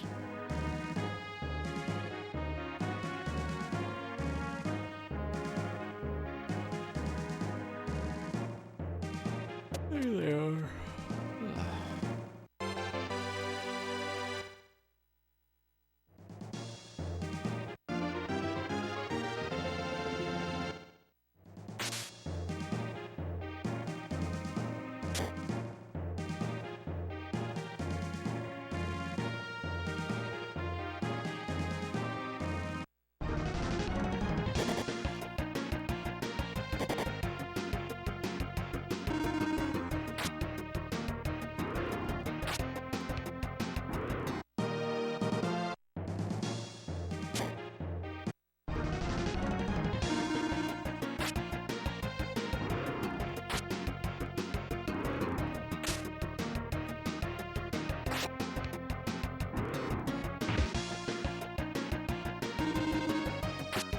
We actually have weapons for everybody in the party, or everybody that we could have in the party, because we do have a water spear, which is the only blue chest weapon that Lexus can wear.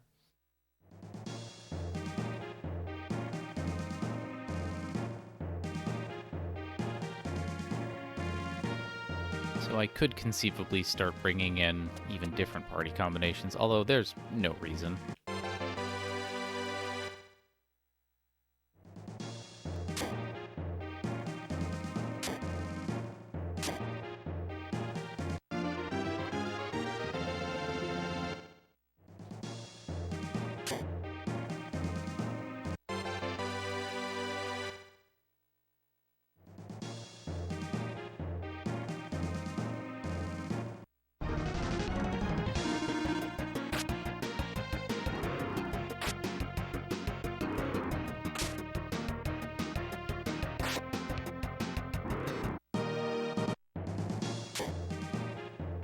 Yeah, I'm actually kind of surprised there isn't. Like, there's, you know, a blue chest rod slash staff in the spark staff. There's blue chest whip in the air whip. A lot of swords. A lot of spears. Well, I guess 2 spears.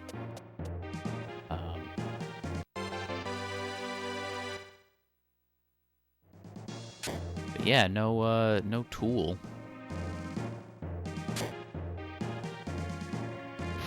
And it's not like they're just trying to have blue chest weapons that are equipable by more than one person, because there's the blaze sword, which is only equipable by Salon.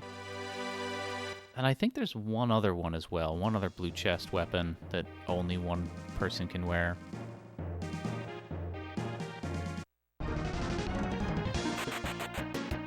Let's see.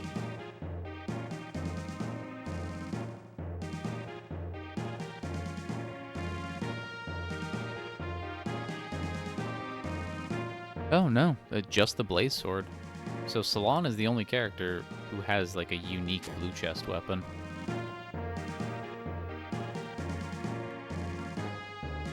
Or unique to them, I should say.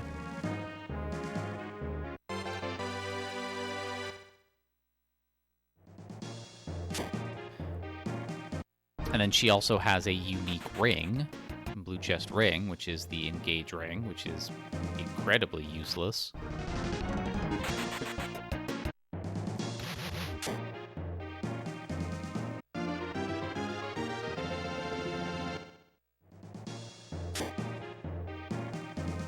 I'm glad you can type.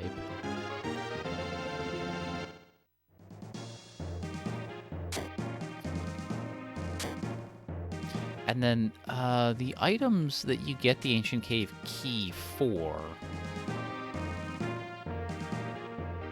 none of them are... There's nothing particularly special about them, I don't think. Especially since, as red chest items, you could only bring them into the Ancient Cave once. Oh, hello. You open the Ancient Cave, then you go open those chests, and then you... Oh, cool. Fantastic. You know what? We're gonna do... these.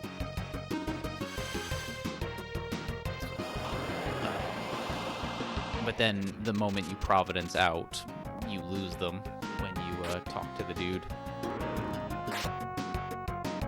So, I really only... If you're going to do it, it's really only useful for the main game.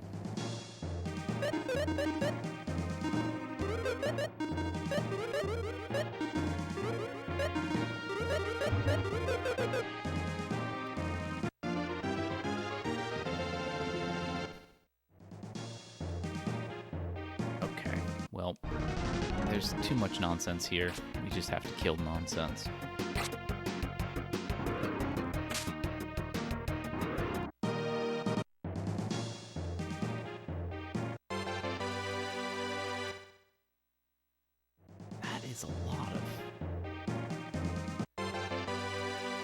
Swords.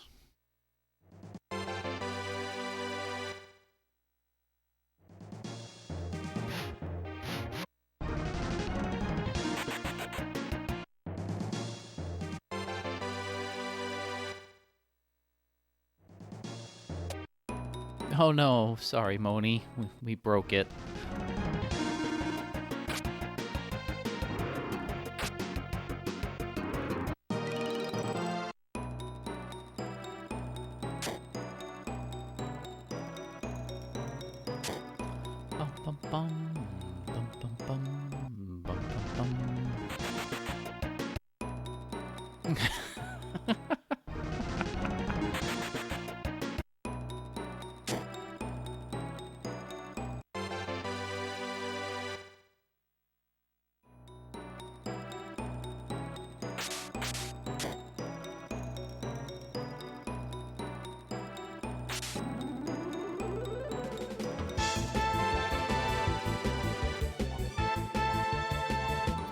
And an El Magoose raid. Welcome in, Magus and Raiders. I hope you're doing well.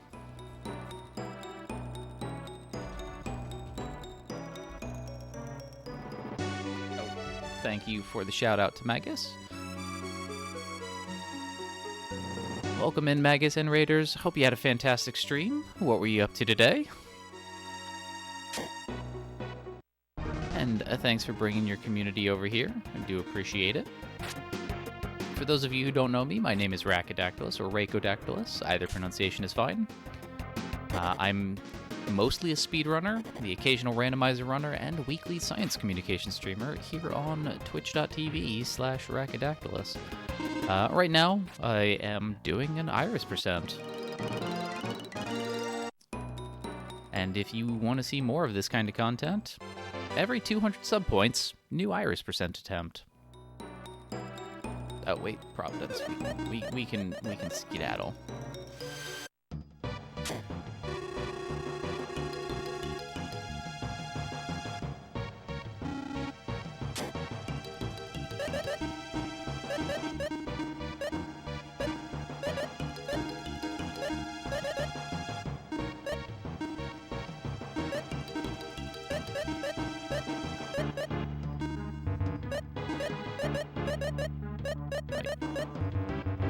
Oh, do that, and do that.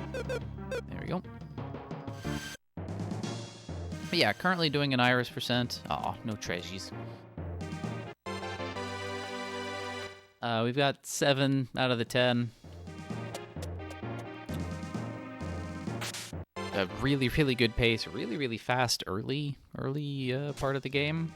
We got the jelly kill and 5 items in 3.5 hours. We've just sort of been coasting since then.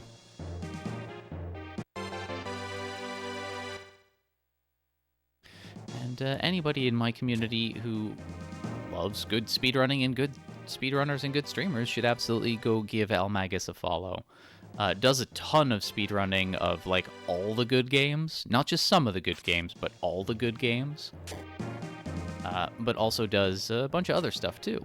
Like, challenge runs of the Might and Magic series, which I believe he's working on currently. Or have you finished with that? If anybody in Magus's channel wants to let me know. I know that he got up to Might and Magic 10, but I don't know if he has finished with his Might and Magic playthroughs yet.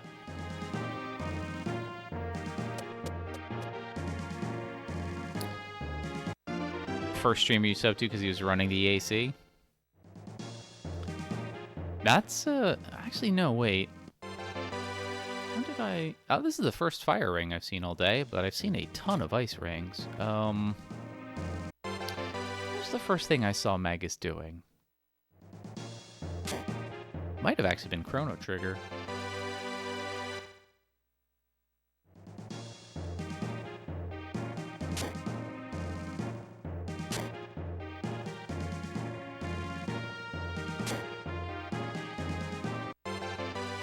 Hey, yes, Grunt. Welcome on in. Thank you for the good luck.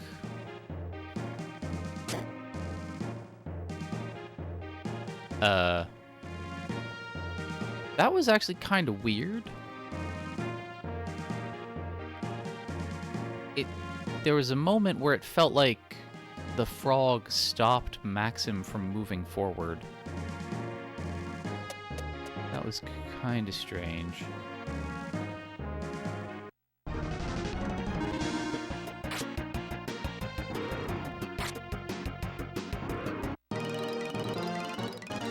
Yep.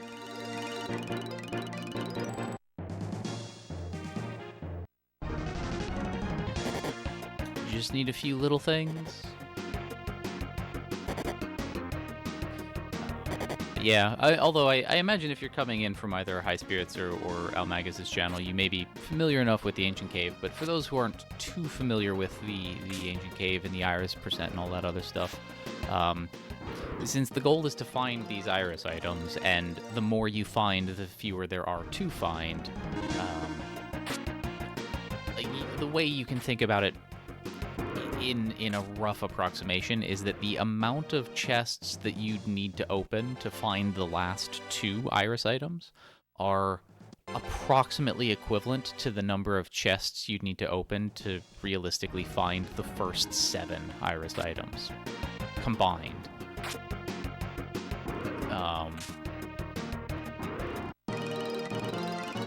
And then you also still need to kill the jelly at some point, which, you know, I have done, so that part's out of the way. Which allows us to enter what I like to think of as the just chatting portion of the run. Where I very frequently just turn my brain off. So you'll see me take fights that I don't need to fight, you'll see me open chests that I don't need to open.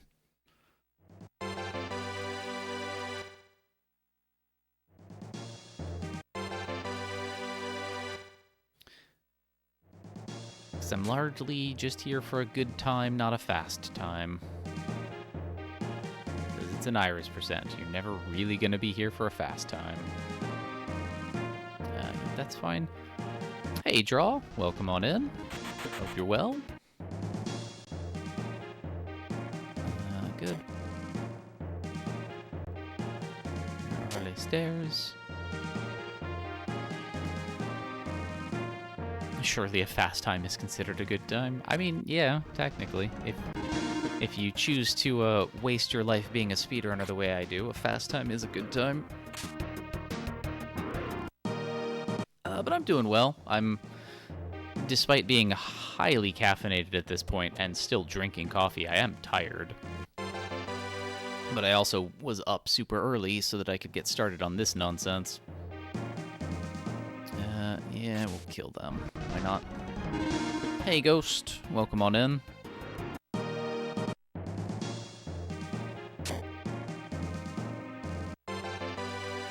Yeah, we had an interesting meta where somebody would walk away to go get food, and that's when I'd find an Iris item. But I think I think we've jinxed that. So now we need a new superstition to rally behind. To find these last three. The Iris Shield, Iris Staff, and Iris Jewel.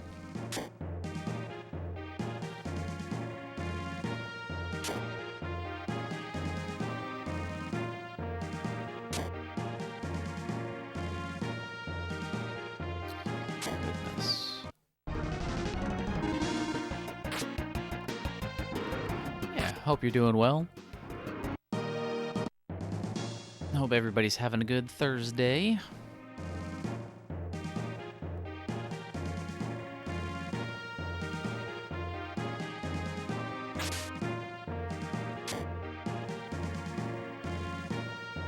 You're headed away to commute home.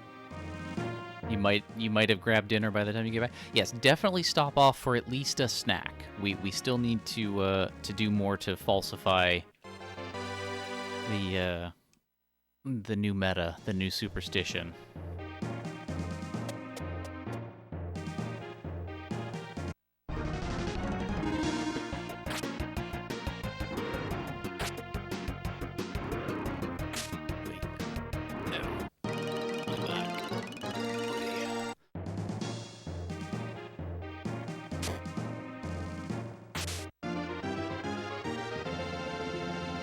But yeah, travel safe. If I remember correctly, you take the train, so hopefully that's all good. Or train or subway or whatever it is. Bad mimic. But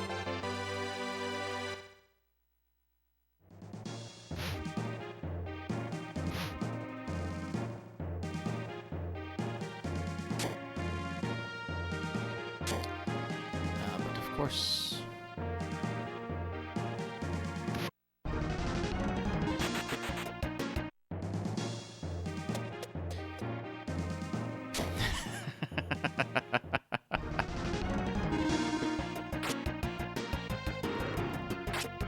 I'm sure the cave hears in order to be the most trolly it can possibly be.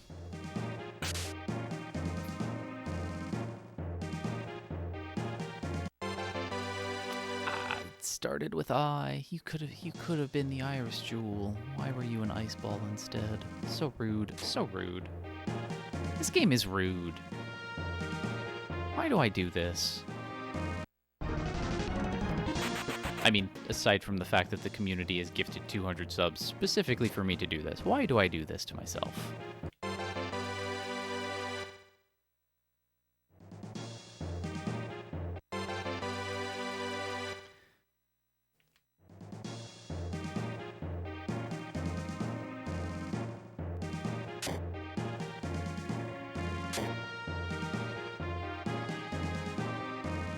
Yeah, good enough. I'll consider that explored.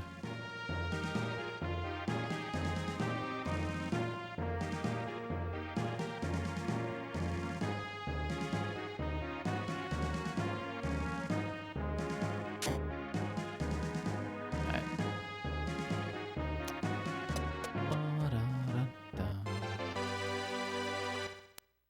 It's a shield you don't see very often. The slash shield gives, or not gives, but yeah, Battle Lust. Wow, okay. I guess that's why in the main game we remove Lexus's equipment before the gargoyles.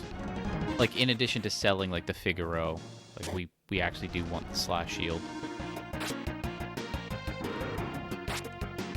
I wish, if we could take it to the lady in the tavern and convince her that the slash shield was the Irish shield, I would be A-okay with that.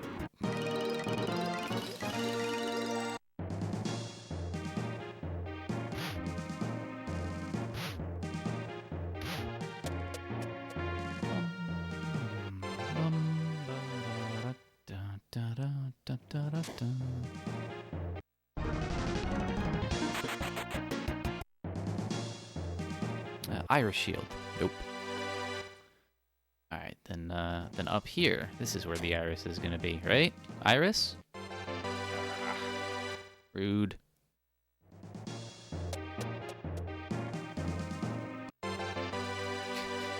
Why does the random thing happen randomly? Why can't I control it?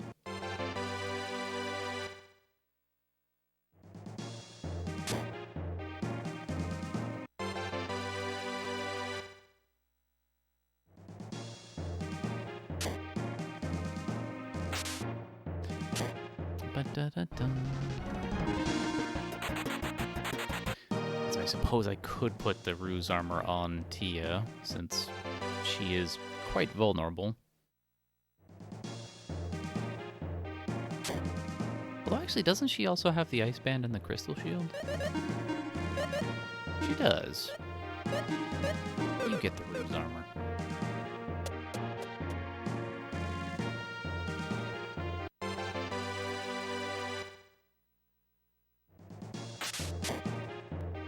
Nope.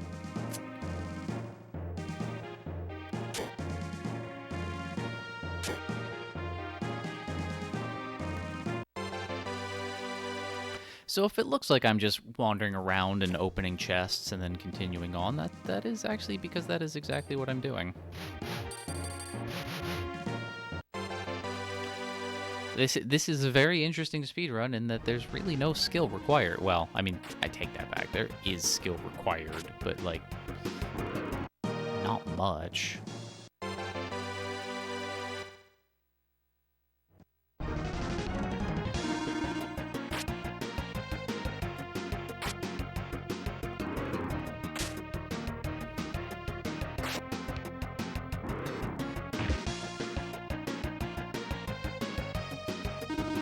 But yeah, given that we are just wandering around in the hopes of finding 9 items in chests that start with Iris and defeating the boss of the ancient cave, really not much to do. We've already defeated the boss of the cave, so now we're just wandering around doing nothing.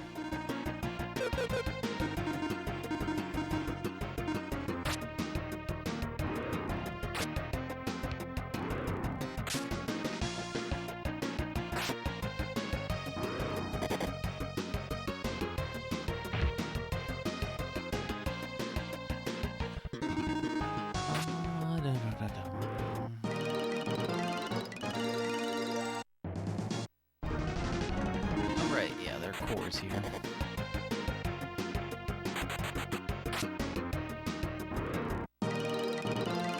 Might have to go heat up some more coffee.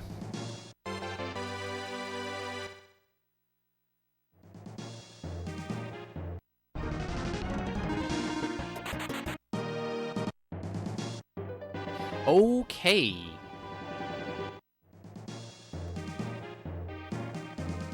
That's 8.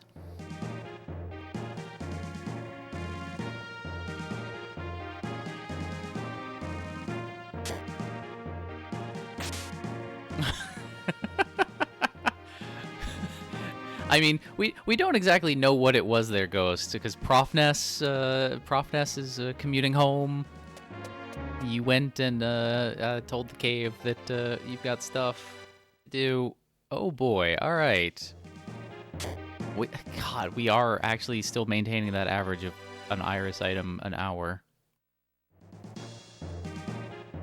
I don't want to fool myself into thinking that I'm gonna finish this. I don't want to do that. It's just gonna be disappointment, but it is exciting. It's exciting to dream the impossible dream. Welcome back. You went back and took an actual nap. Ooh, blue chest. Ooh. Agility. Alright, who's the slowest? Ow. Okay. Sure. I mean, I guess of course it would be Maxim, because Tia does have a faster agility curve, and then Salon has the dragon spear, so yeah, I guess I shouldn't be that surprised.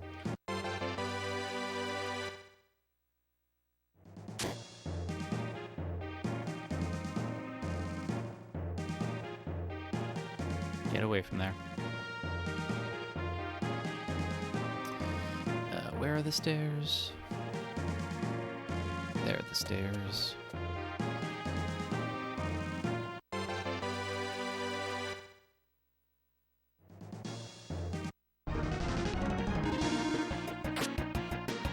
You do need to go find some dinner.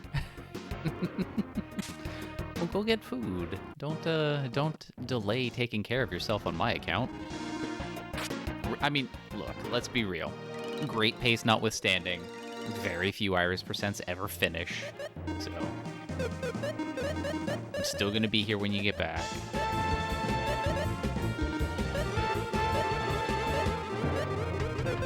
Yo, Duck Duck. Welcome in, Duck Duck. Hope you had a fantastic stream. Thank you so much for the raid. Were you doing some more PSO version 3 glitched? Or were you doing some races against, welcome in, Anna the Banana. Were you doing some races against Anna? Or races against Diley? Indeed you were. Fantastic. Did you have any good runs? There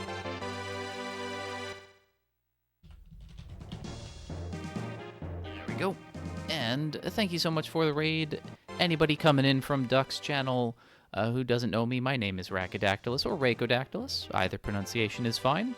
I'm mostly a speedrunner, the occasional randomizer runner, and weekly science communication streamer where I talk about why people believe weird things. If you're interested in the speedrunning, that's kind of what I'm doing now, insofar as an Ancient Cave Iris percent can be considered speedrunning instead of just chatting with extra steps. But I do actually speedrun Lufia 2 properly, both the main game and the Ancient Cave, the any percent run.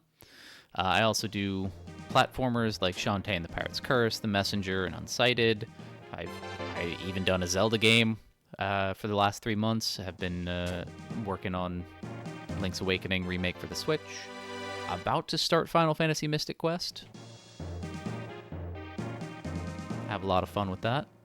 It's or going to have a lot of fun with that, no doubt, because I really do like speedrunning games that have terrific soundtracks. And Mystic Quest may not be the most intricate or involved game, but it has a soundtrack that is punching way above its weight class. And I'm looking forward to listening to that pretty endlessly for the next few weeks/months. Smoothly, but no new PBs. Well, glad at least they went smoothly, but then again, you also have a pretty ambitious current personal best to be able to beat, right? You're in like the low 50s.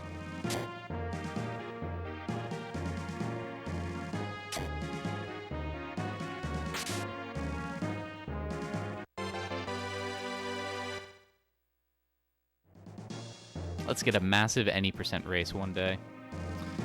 Actually, I think isn't that something that Duck Duck had suggested? Is just like a 4-way race with all of us, or was that someone else in the?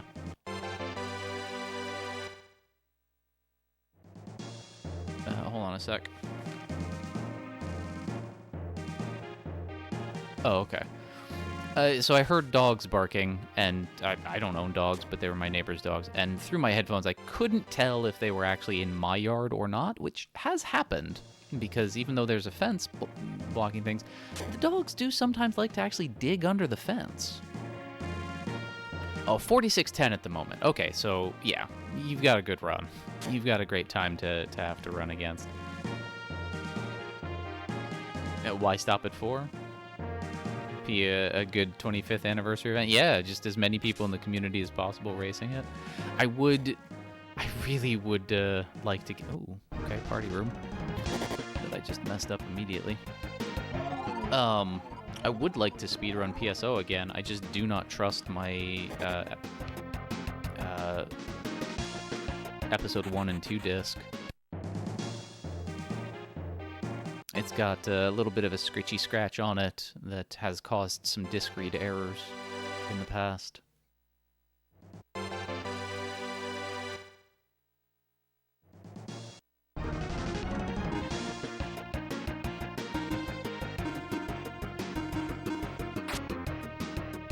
I would like to get that, like, replaced before I go back to it.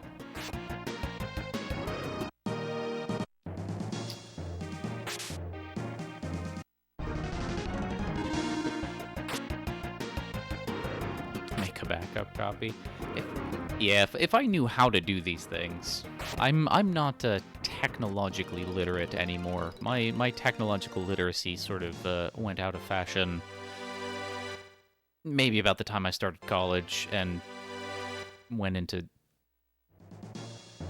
psychology. Nope, go this way. And stopped really needing to understand a lot of tech stuff. And I have done very little to pick it back up, 20 years later.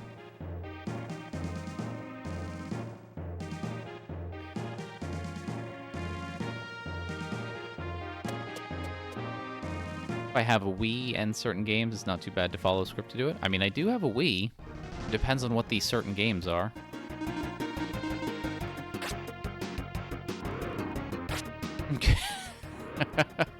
Hey, Allison.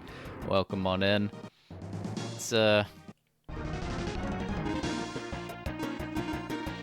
mean, legitimately, if this is what helps me pay my bills, this is what's gonna help me pay my bills. I do have Smash Bros. Melee. And Brawl.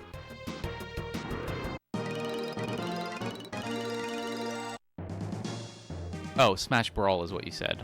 For some reason, I thought you said Smash Bros, and I was thinking, well, I do have both.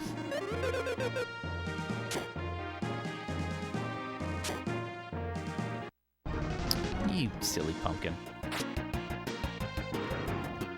Brawl's level editor?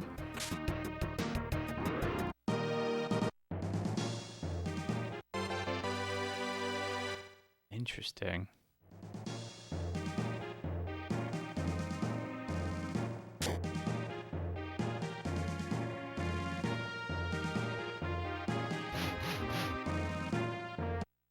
Oh, stupid pump. I really do hate teleporting enemies in this game just so much. Really, really dumb. Could sell Melee to competitives. How much does a complete in-box GameCube Melee go for?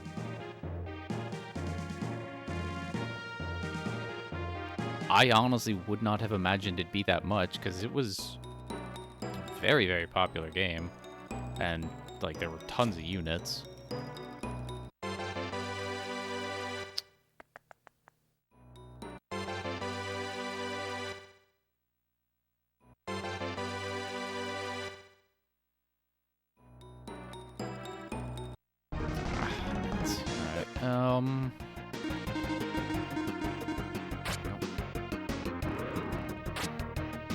The loose disc is going for 50.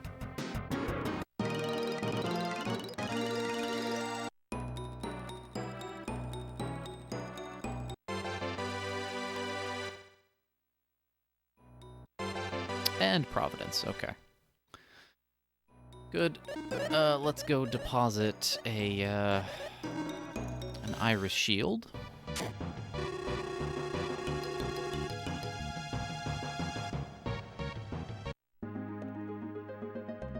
I mean, yeah, I just don't want to, like, I just don't want to sell any of my games.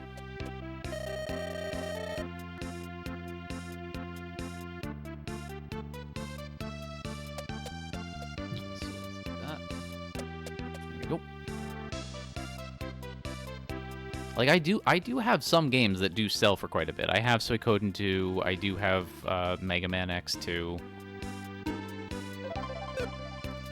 I mean, this game, loose cartridge is $100.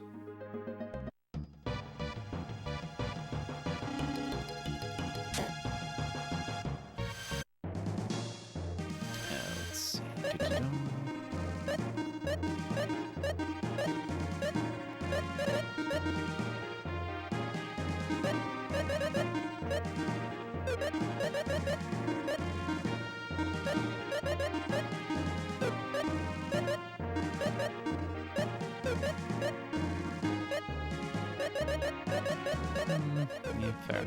It's all good.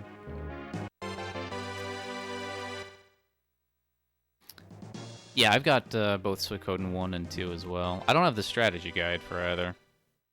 I do have some strategy guides, though, like Pokemon Red, Blue, Yellow. Yeah, well, so the thing is, my, like, collection of video games is something that I was able to start building when I was in a PhD program, because I was, you know, for my first year and change, I was living with roommates and was making actually a decent amount, because the University of California system, as an entire system, basically bargains together for, like, the pay of, like, graduate students and things like that. Like, we're just one union, so, like, we're paid basically the same. So I get paid at the same, like, assuming I'm at the same level, I am paid the same as grads, or when I was a PhD student, I was paid the same as grad students at Berkeley. But I went to my PhD program in Merced, at the University of California at Merced, which is in Merced County, and not in Berkeley. Merced is a much, much cheaper place to live than Berkeley, and so it was very affordable, relatively speaking. So I was able to put some stuff into savings, which has now all been depleted. And I was able to spend a little bit of time, like, just, you know, splurging on buying, you know, the occasional video game every so often to add to my retro collection.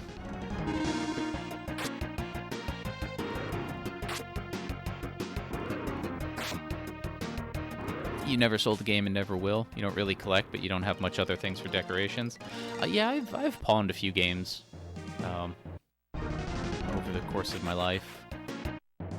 But they're usually games that I just ended up not liking, or, you know, like, just not really having any sort of real attachment to.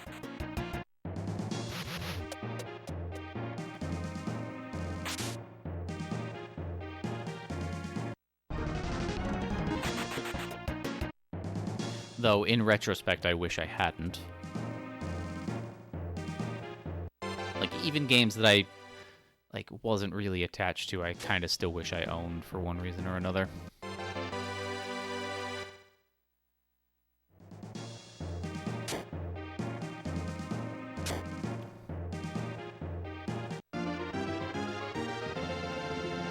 Also, hold on, I'm gonna turn the fan on. It's starting to get a little warm in here.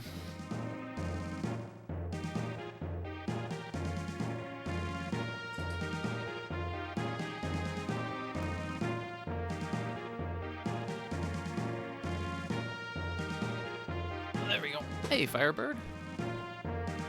Sold one of the Hitman games about 24 hours after you bought it because it was just unplayable for you.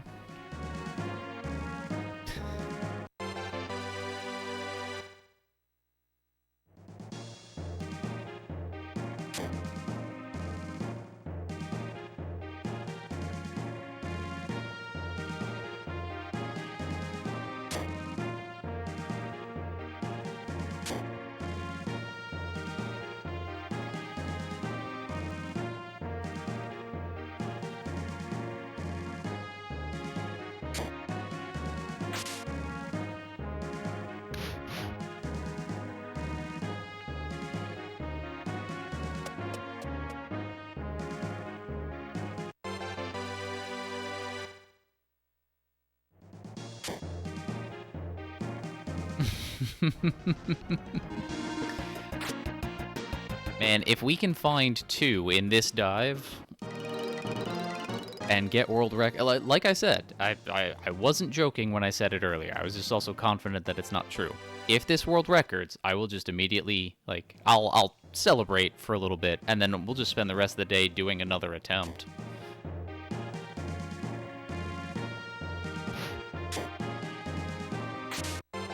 But given that I am more or less averaging about 20-ish minutes a dive, it would either need to be this dive or the next dive to get the 2 items before it's a,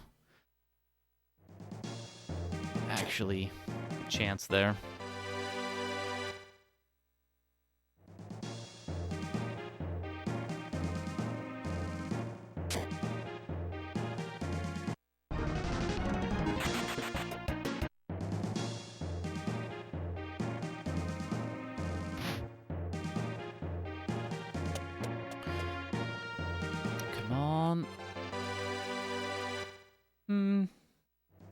Iris rod, iris jewel, iris rod, iris jewel, iris rod.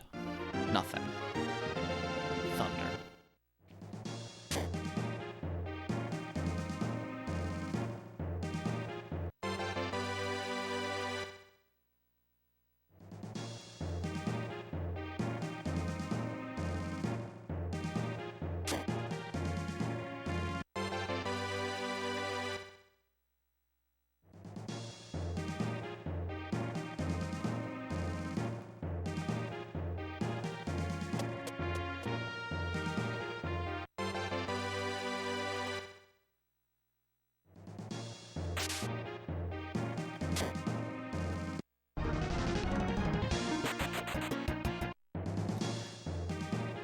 Ba-da-da-da. Come on, Iris Jewel. Iris Regain.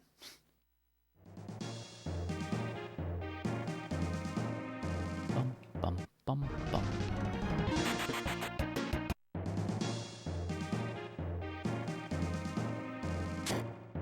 Quick check for a party room.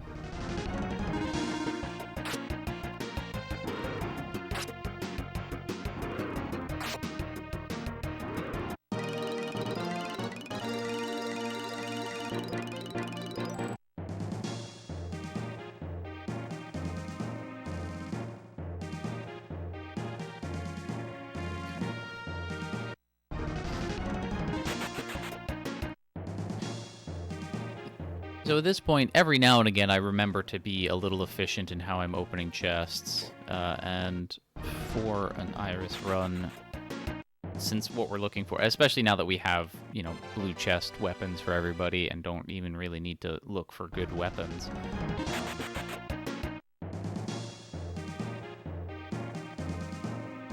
The way to kind of be efficient with this is to only open chests, or to try very hard to open chests that are the first chest that is spawned when the levels are generated.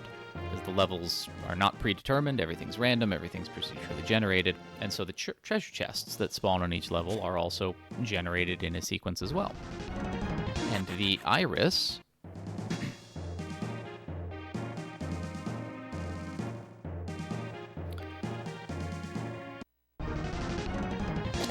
I skipped a legit chest. Did I? I don't think I did.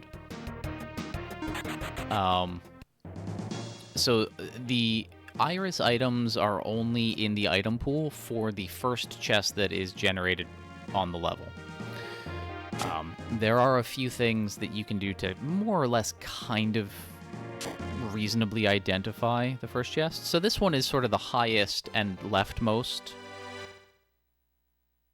that we've seen so far, although there are rooms to the right that might technically be higher up, which is what I'm going to try to check now.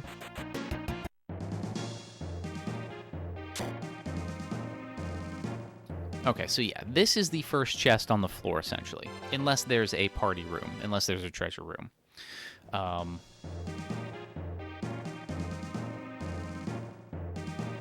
So if there was going to be an Iris item on this floor, it could only have spawned in that chest, just because of the rules of treasure chest generation. The only exception to that sort of heuristic is if there is a treasure room, in which case the treasure room will be the room in which the first treasure chest is generated.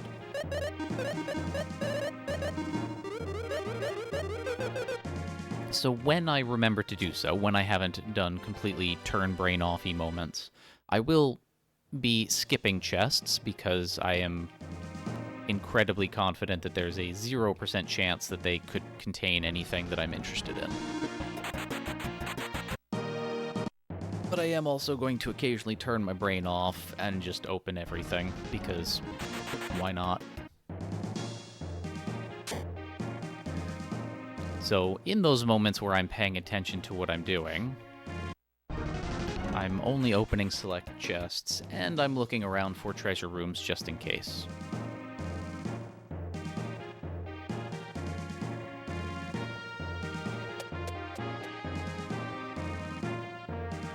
And then just for fun, I am killing these cores if I can, because it's fun.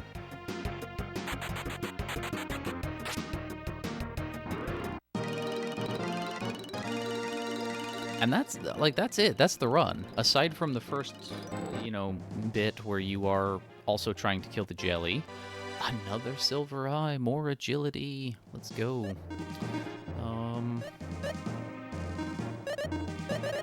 Let's give you that.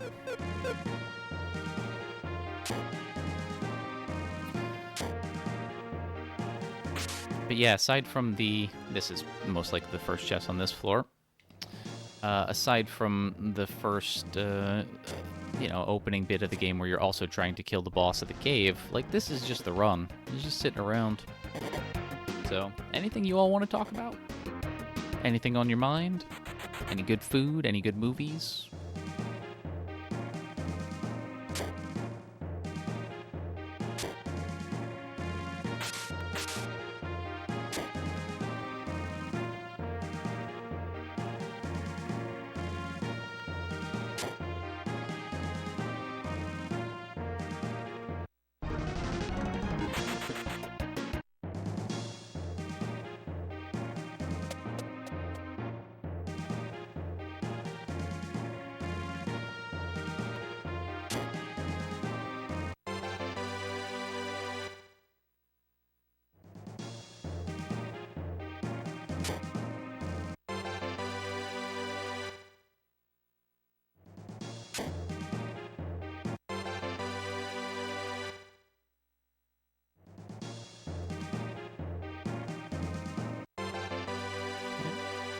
That's that for that one.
So if there's an iris item on this floor, it'll be in this room. It actually can't be the chest that I just opened. Oh no, actually, it can't be the chest that I just opened. It could have been this one. Because there are actually rules to the treasure chest generation in treasure rooms.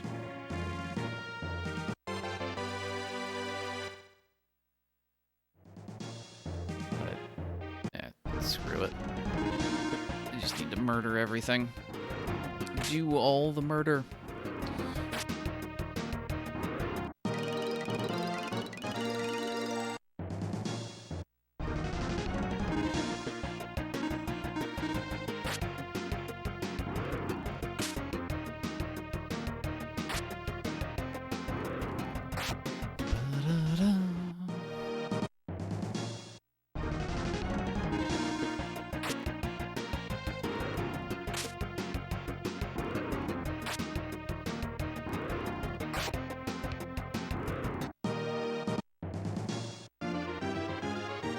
Last chance. Come on, Iris Staff. Okay.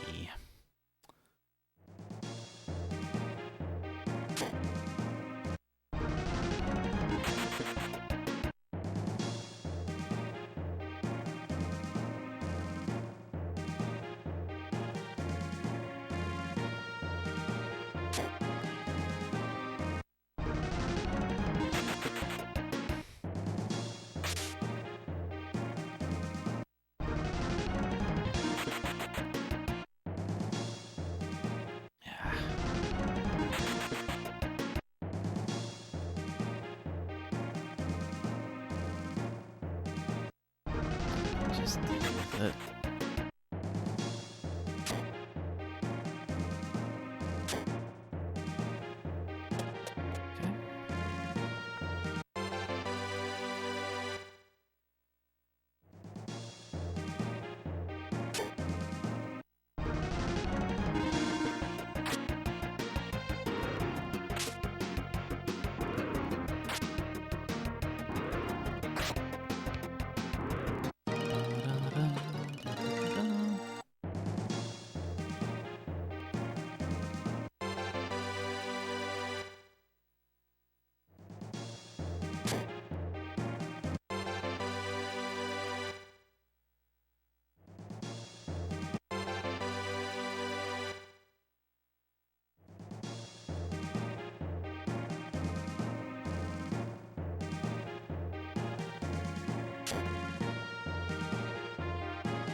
Dude, really?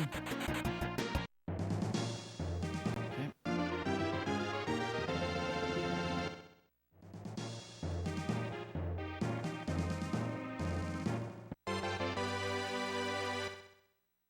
Ba-da-da-dum.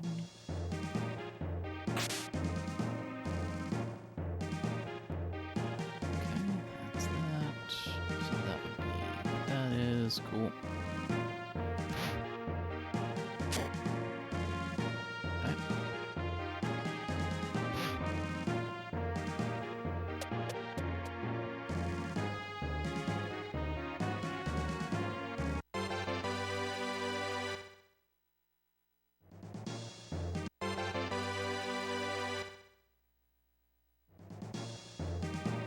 Ba-da-da-dum.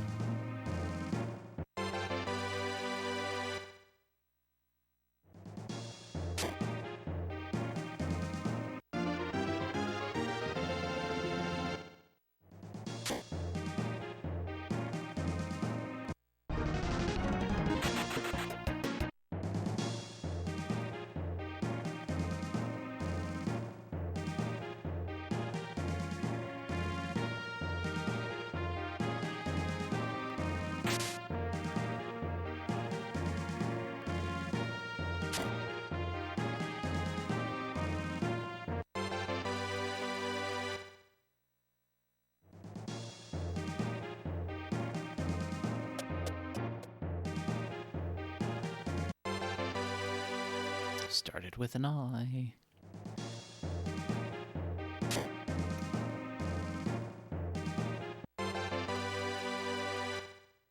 Come on, Iris Staff, Iris Jewel. That's all I need. I just need 2 things, game. Just need 2 things.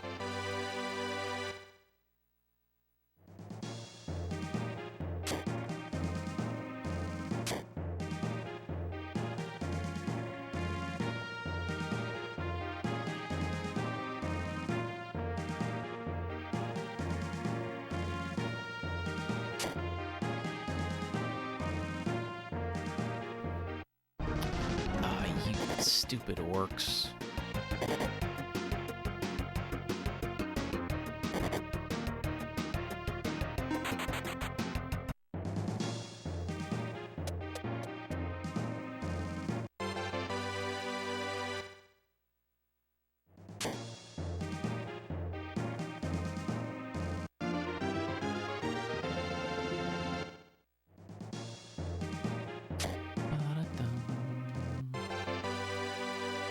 And yeah, Ryudo, we do technically have a shot. It's quickly fading away, but technically have a shot.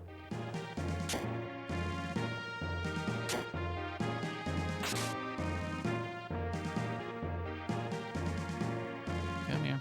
Oh, good.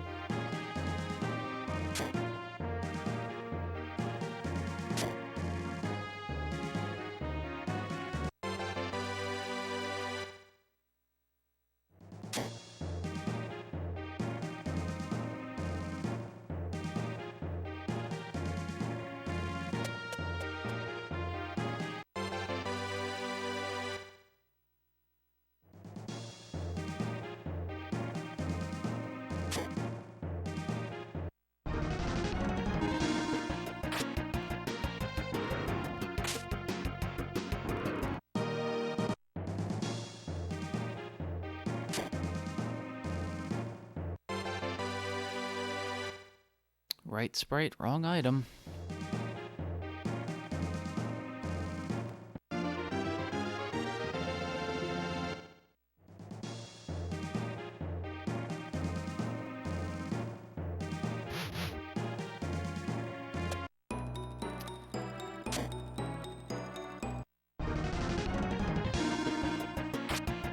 Enjoy your lurk.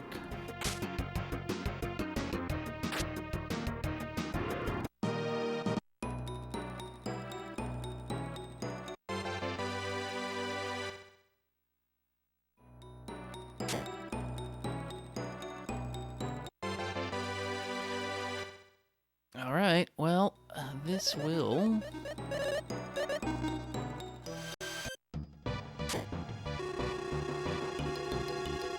this will be the last shot we have for world record. There we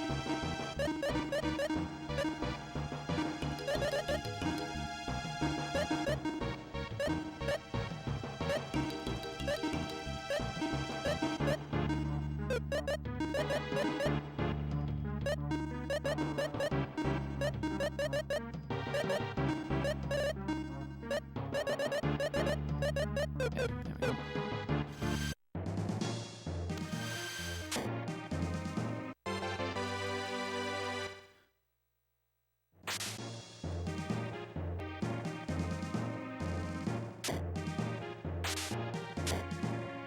So let's make it an exciting one game. Let me find one iris item on this dive. Just to really amp up the tension.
Back. I mean, I've got to go back to the left side at some point just to check, don't I?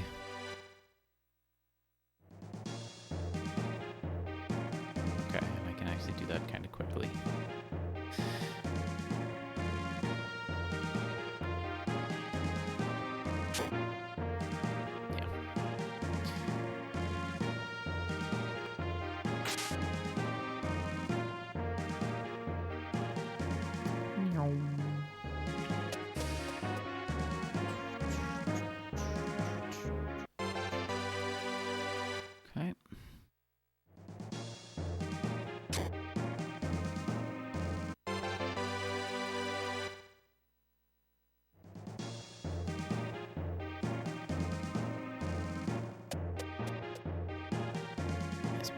Please give me lots of quick floors. Not floors with stupid horses in the way.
It really does, doesn't it?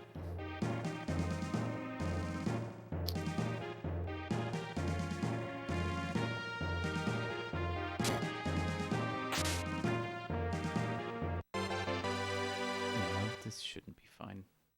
Or that shouldn't be something I open.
Ay, go away.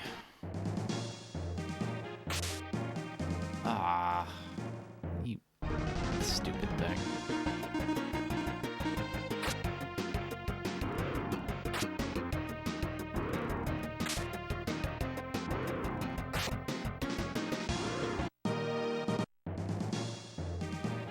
Ba-da-da-dum.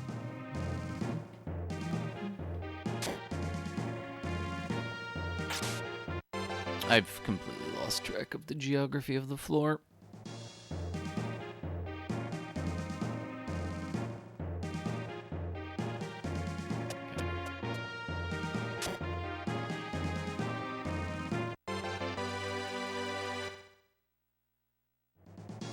Okay, well, there's that all the way over there. Cool.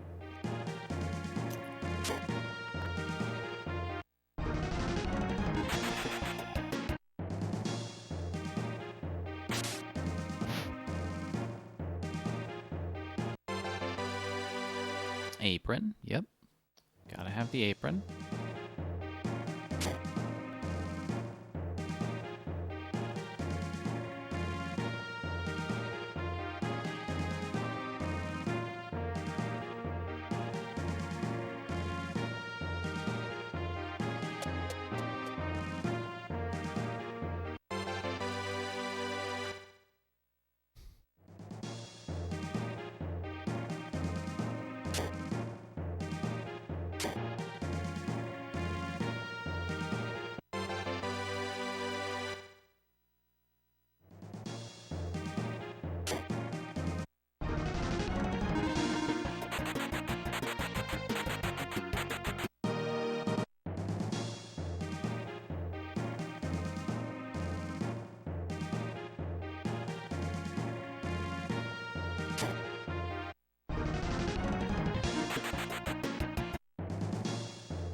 I don't actually care if there's anything there. Except I have to go that way, don't I? Yep, I do.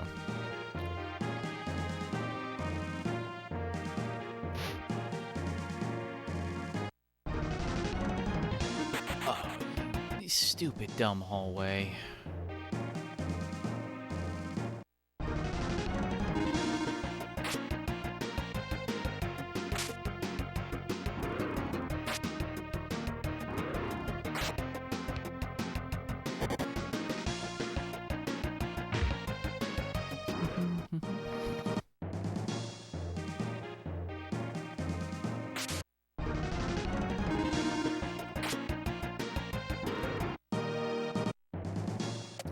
Come on, game. 18 minutes. Because it still takes, like, a surprising amount of time. It takes about a minute to get back to town and turn in the chests. Turn in the iris items.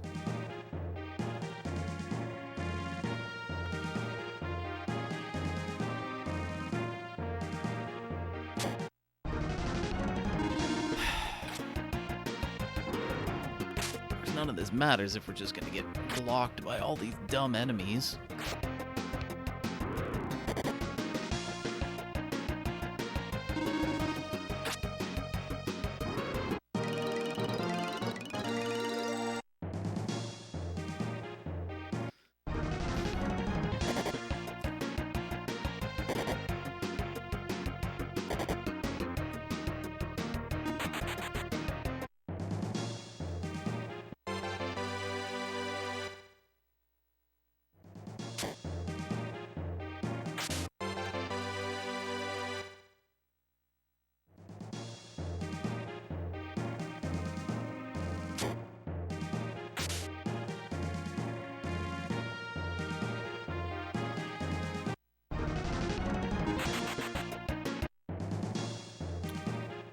Didn't need to open that.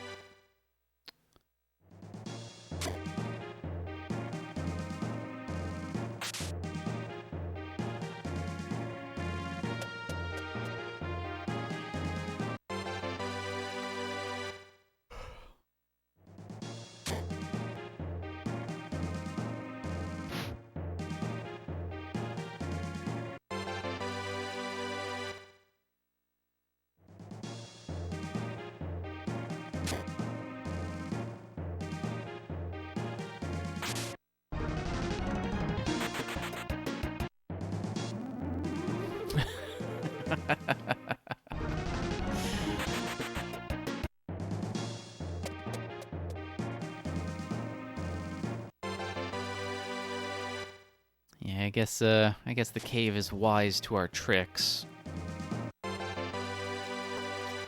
Not the rod I want to see. I want to see the iris staff. It's the right sprite, wrong item.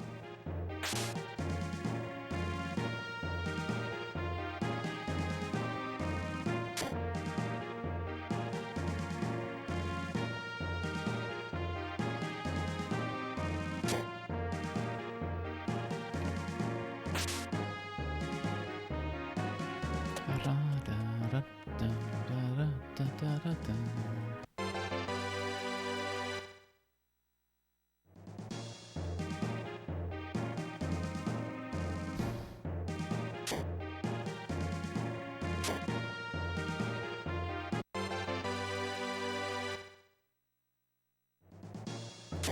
Come on, iris thingy.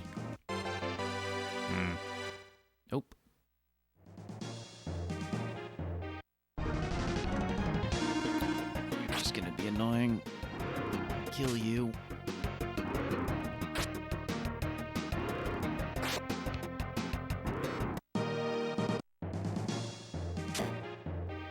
Nope. Alright.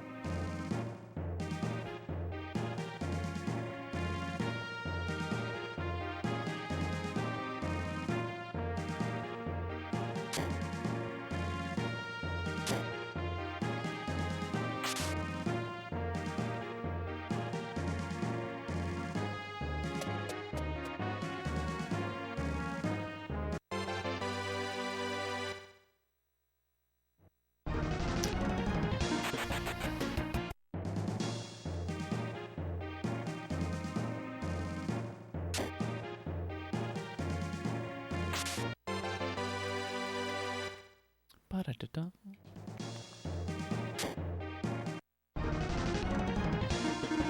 You're gonna be in the way on the way back, so might as well take care of you now.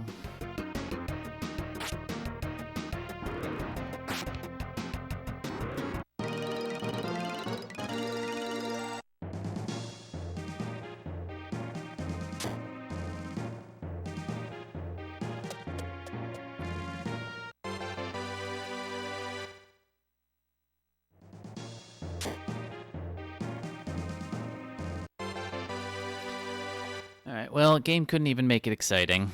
Cave. Gonna do cave. Stupid pumpkin, go away.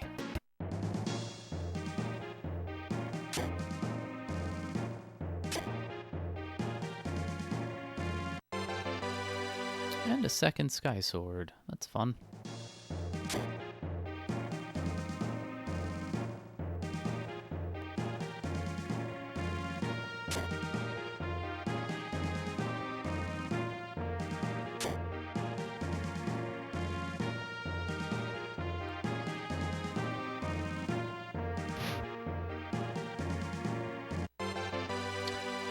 Ha ha ha ha ha.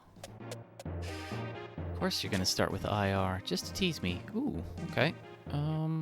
Yeah, that was a mistake.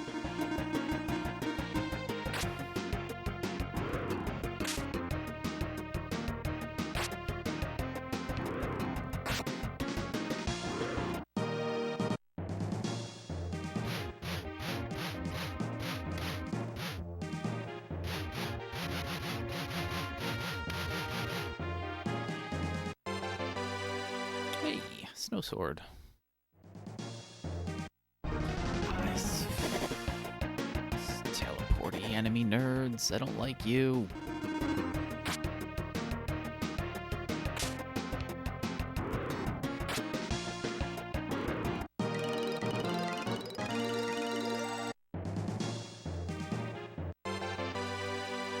Come on, Iris Staff, Iris Jewel, Iris Staff, Iris Jewel. Just need one of you to make this exciting. Ah, loser. Loser cave.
Well, there's Providence.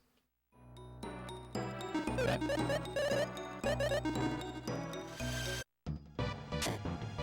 Yeah, don't really feel like continuing on that particular expedition for another 10 minutes.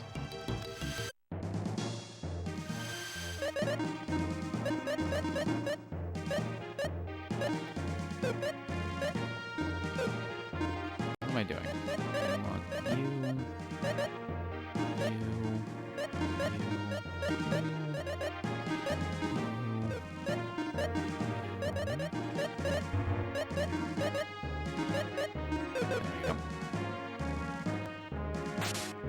Alright, bye-bye, first place.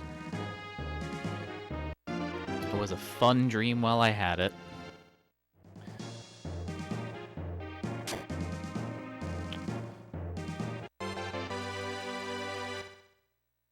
Providence.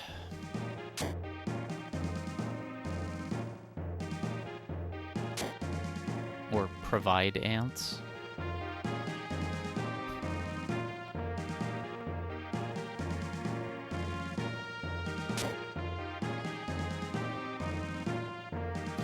Yeah, the thing, even if I did get the shield, or not shield, the gem and the staff in the next few floors, like, I still need to also get a Providence. I do need to get down to that floor, which does take time.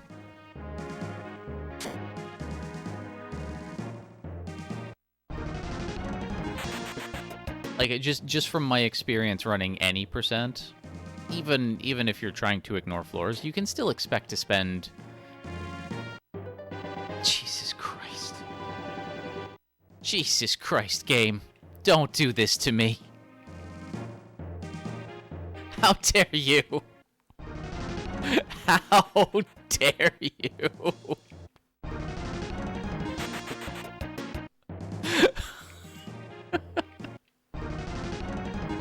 Ah, that's funny.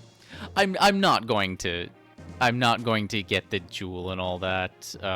That is not going to happen. This isn't even like a pretend let's do a reverse psychology. Like, I know enough stats. It's not going to happen. Like, the chances are just so unlikely. But what I was going to say is, even if I found both, I still need to get down to 21 to get a Providence. It's not guaranteed on any floor. It's just a high likelihood of getting at some point until you get one, and then it's no longer gettable.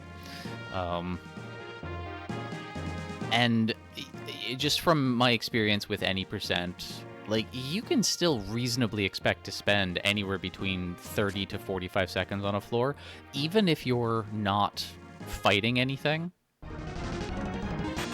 and not opening chests. And also, yeah, it doesn't count until you turn it in. The run ends when you have turned in the 10th item and the tavern keeper has placed it on the shelf. So that's why for the tracker, there's sort of two colors. The item tracker, there's two colors. One is for if you have it in your inventory, which you can still lose if you die. You can still just lose it if you die. And then the other is the green for when it is turned in. But, Game has jokes, in case you can't tell.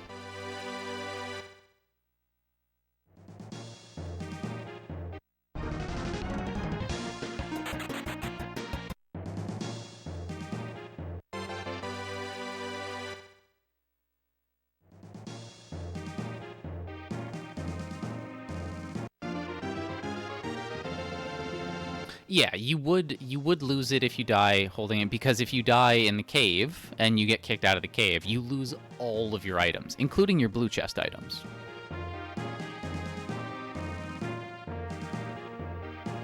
Like, if you wipe in the cave, you keep nothing.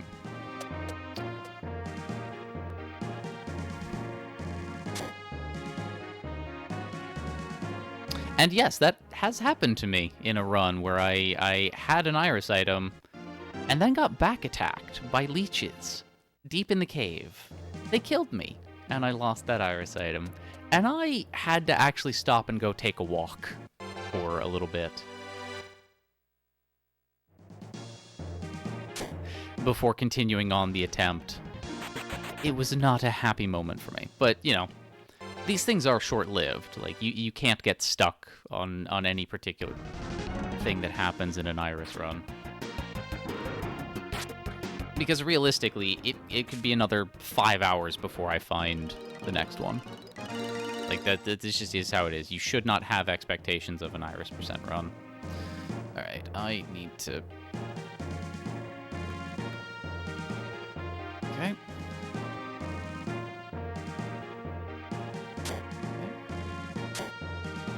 I mean, I really should have just gone into the stairs, but I wanted to look around for the treasure room just in case.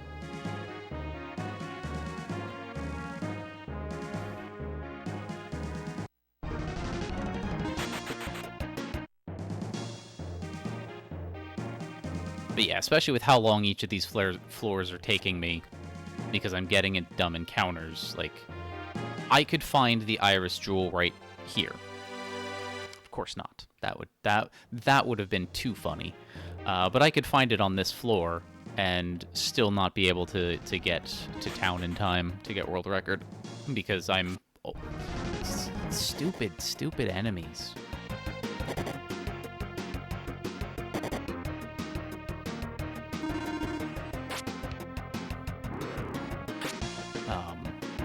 One, because I'm getting surprise attacked by stupid enemies, but the other is just like, even if there were no enemies between me and floor 20, it's still, you know, time to find the stairs, get down to the stairs, and then open the chests until I find Providence. Now, don't get me wrong, I would still love to find the Iris Jewel and be able to second place this.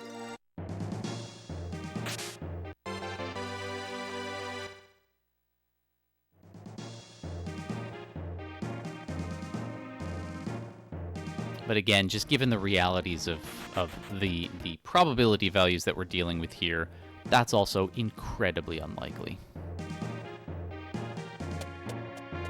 Yeah, sub 10 would be amazing.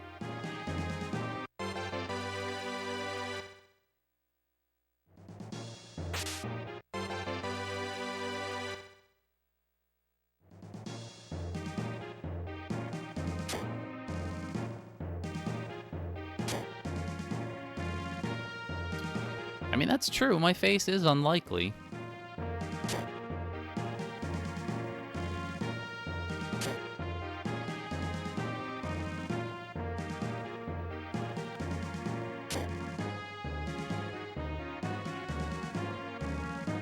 I mean, as far as I know, I'm the only one who has it. Although I say that, I do remember... rather comically, back in 2011 or 2012, I went to Dragon Con, and I ended up running into somebody who I thought looked exactly like me. I pointed him out to friends I was with who said, yeah, actually he does look a lot like you. And he said, let's go get a picture taken with him, the two of you. And I ended up tapping the guy on the shoulder. He turned around. He knew instantly, like, what was going on here. He was just like, oh, wow, you look incredibly familiar. And I managed to get a picture with the two of us. And then with his friends and his camera also got a picture for that. And then when... when we got home, because these are digital cameras and everything, I ended up sharing the pictures with people, and then, like, on Facebook and all that. And then a friend of mine who was there took the picture and then actually photoshopped my head on his body as well, so that it was literally the exact... It was pretty funny. And actually, yeah, still on 1 Iris item per hour.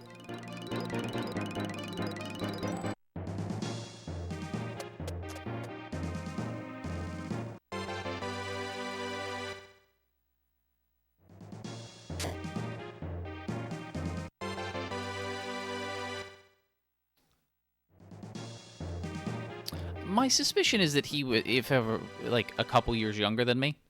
So I suspect he's the doppelganger. I'm pretty sure I'm the original. Pretty sure. But, you know, this was also a long time ago. now, over a decade and change. So I could be misremembering.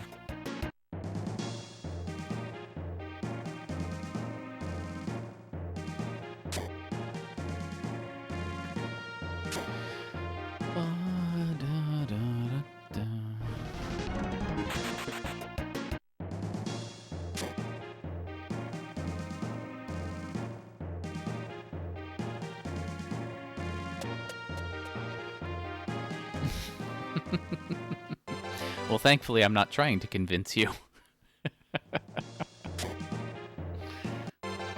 I didn't need to open this one.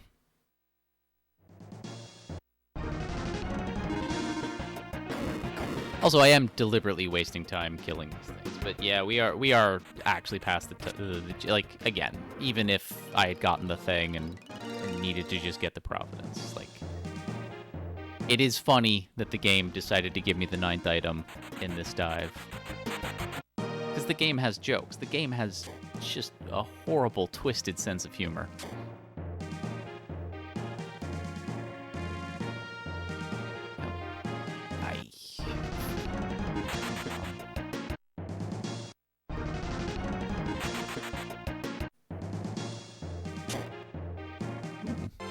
Ooh.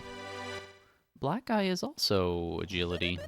So, now we have even more agility for everybody. God, Maxim is so much slower than everyone else.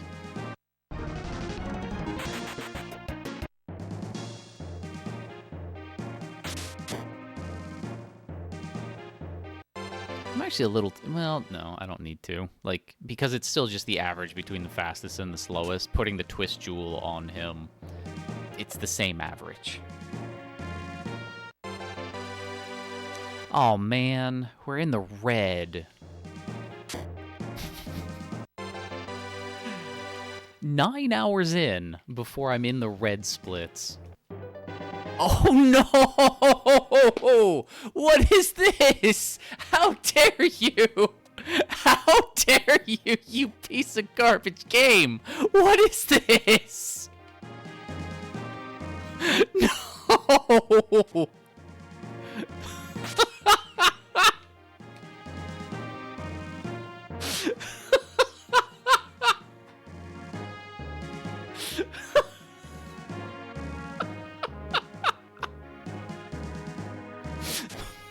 What the...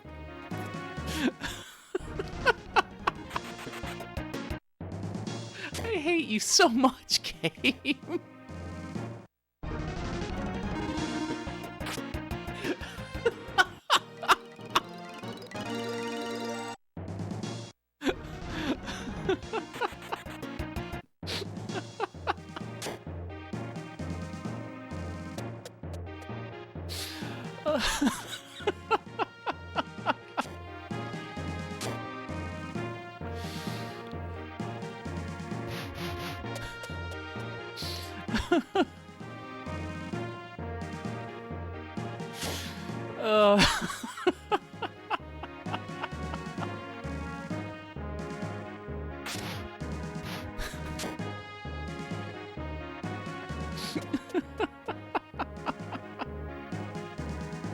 I hate this.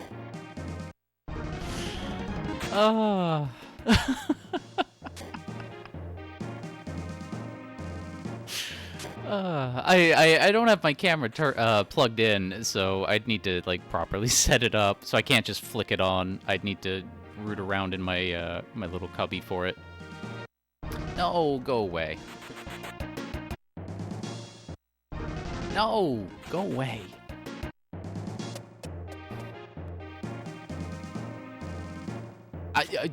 That was instinct. Just go right to the chest.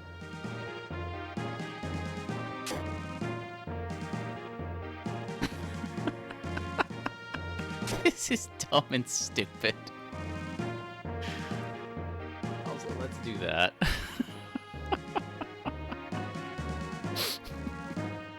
Yeah, if I hadn't gone to lunch. Oh, I'm not slouching. I'm very much not shrimping here. I am very attentive.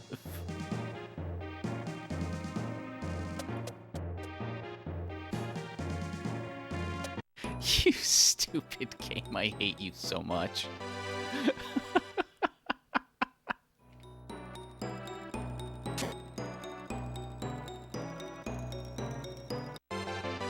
And so the chance of finding a Providence does increase the deeper you go as well, so I'm not even gonna bother. I'm just gonna take chests and stairs as I see them. Jesus Christ.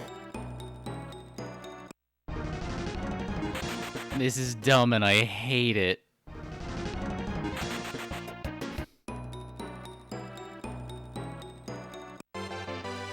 Yeah, Clane. Yeah, so close. I hate this. This game can pound sand.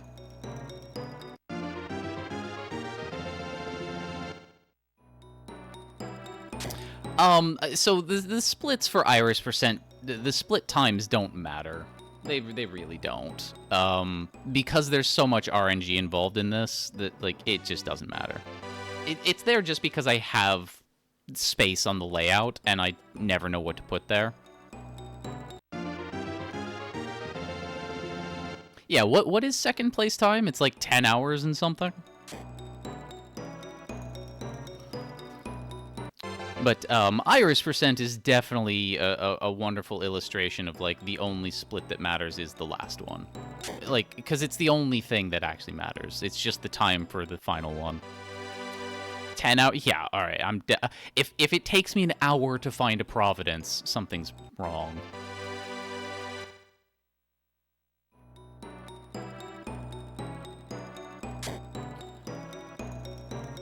Can I find this Providence though? That'd be fun.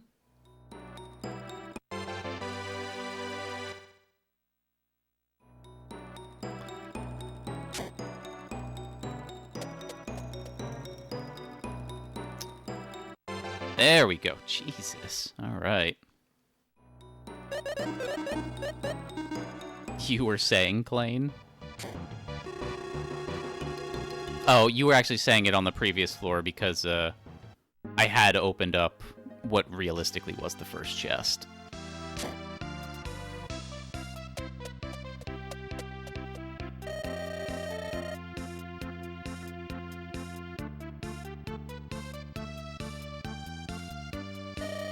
Yeah, I gotcha. Took me a sec. And there we go. Jesus Christ.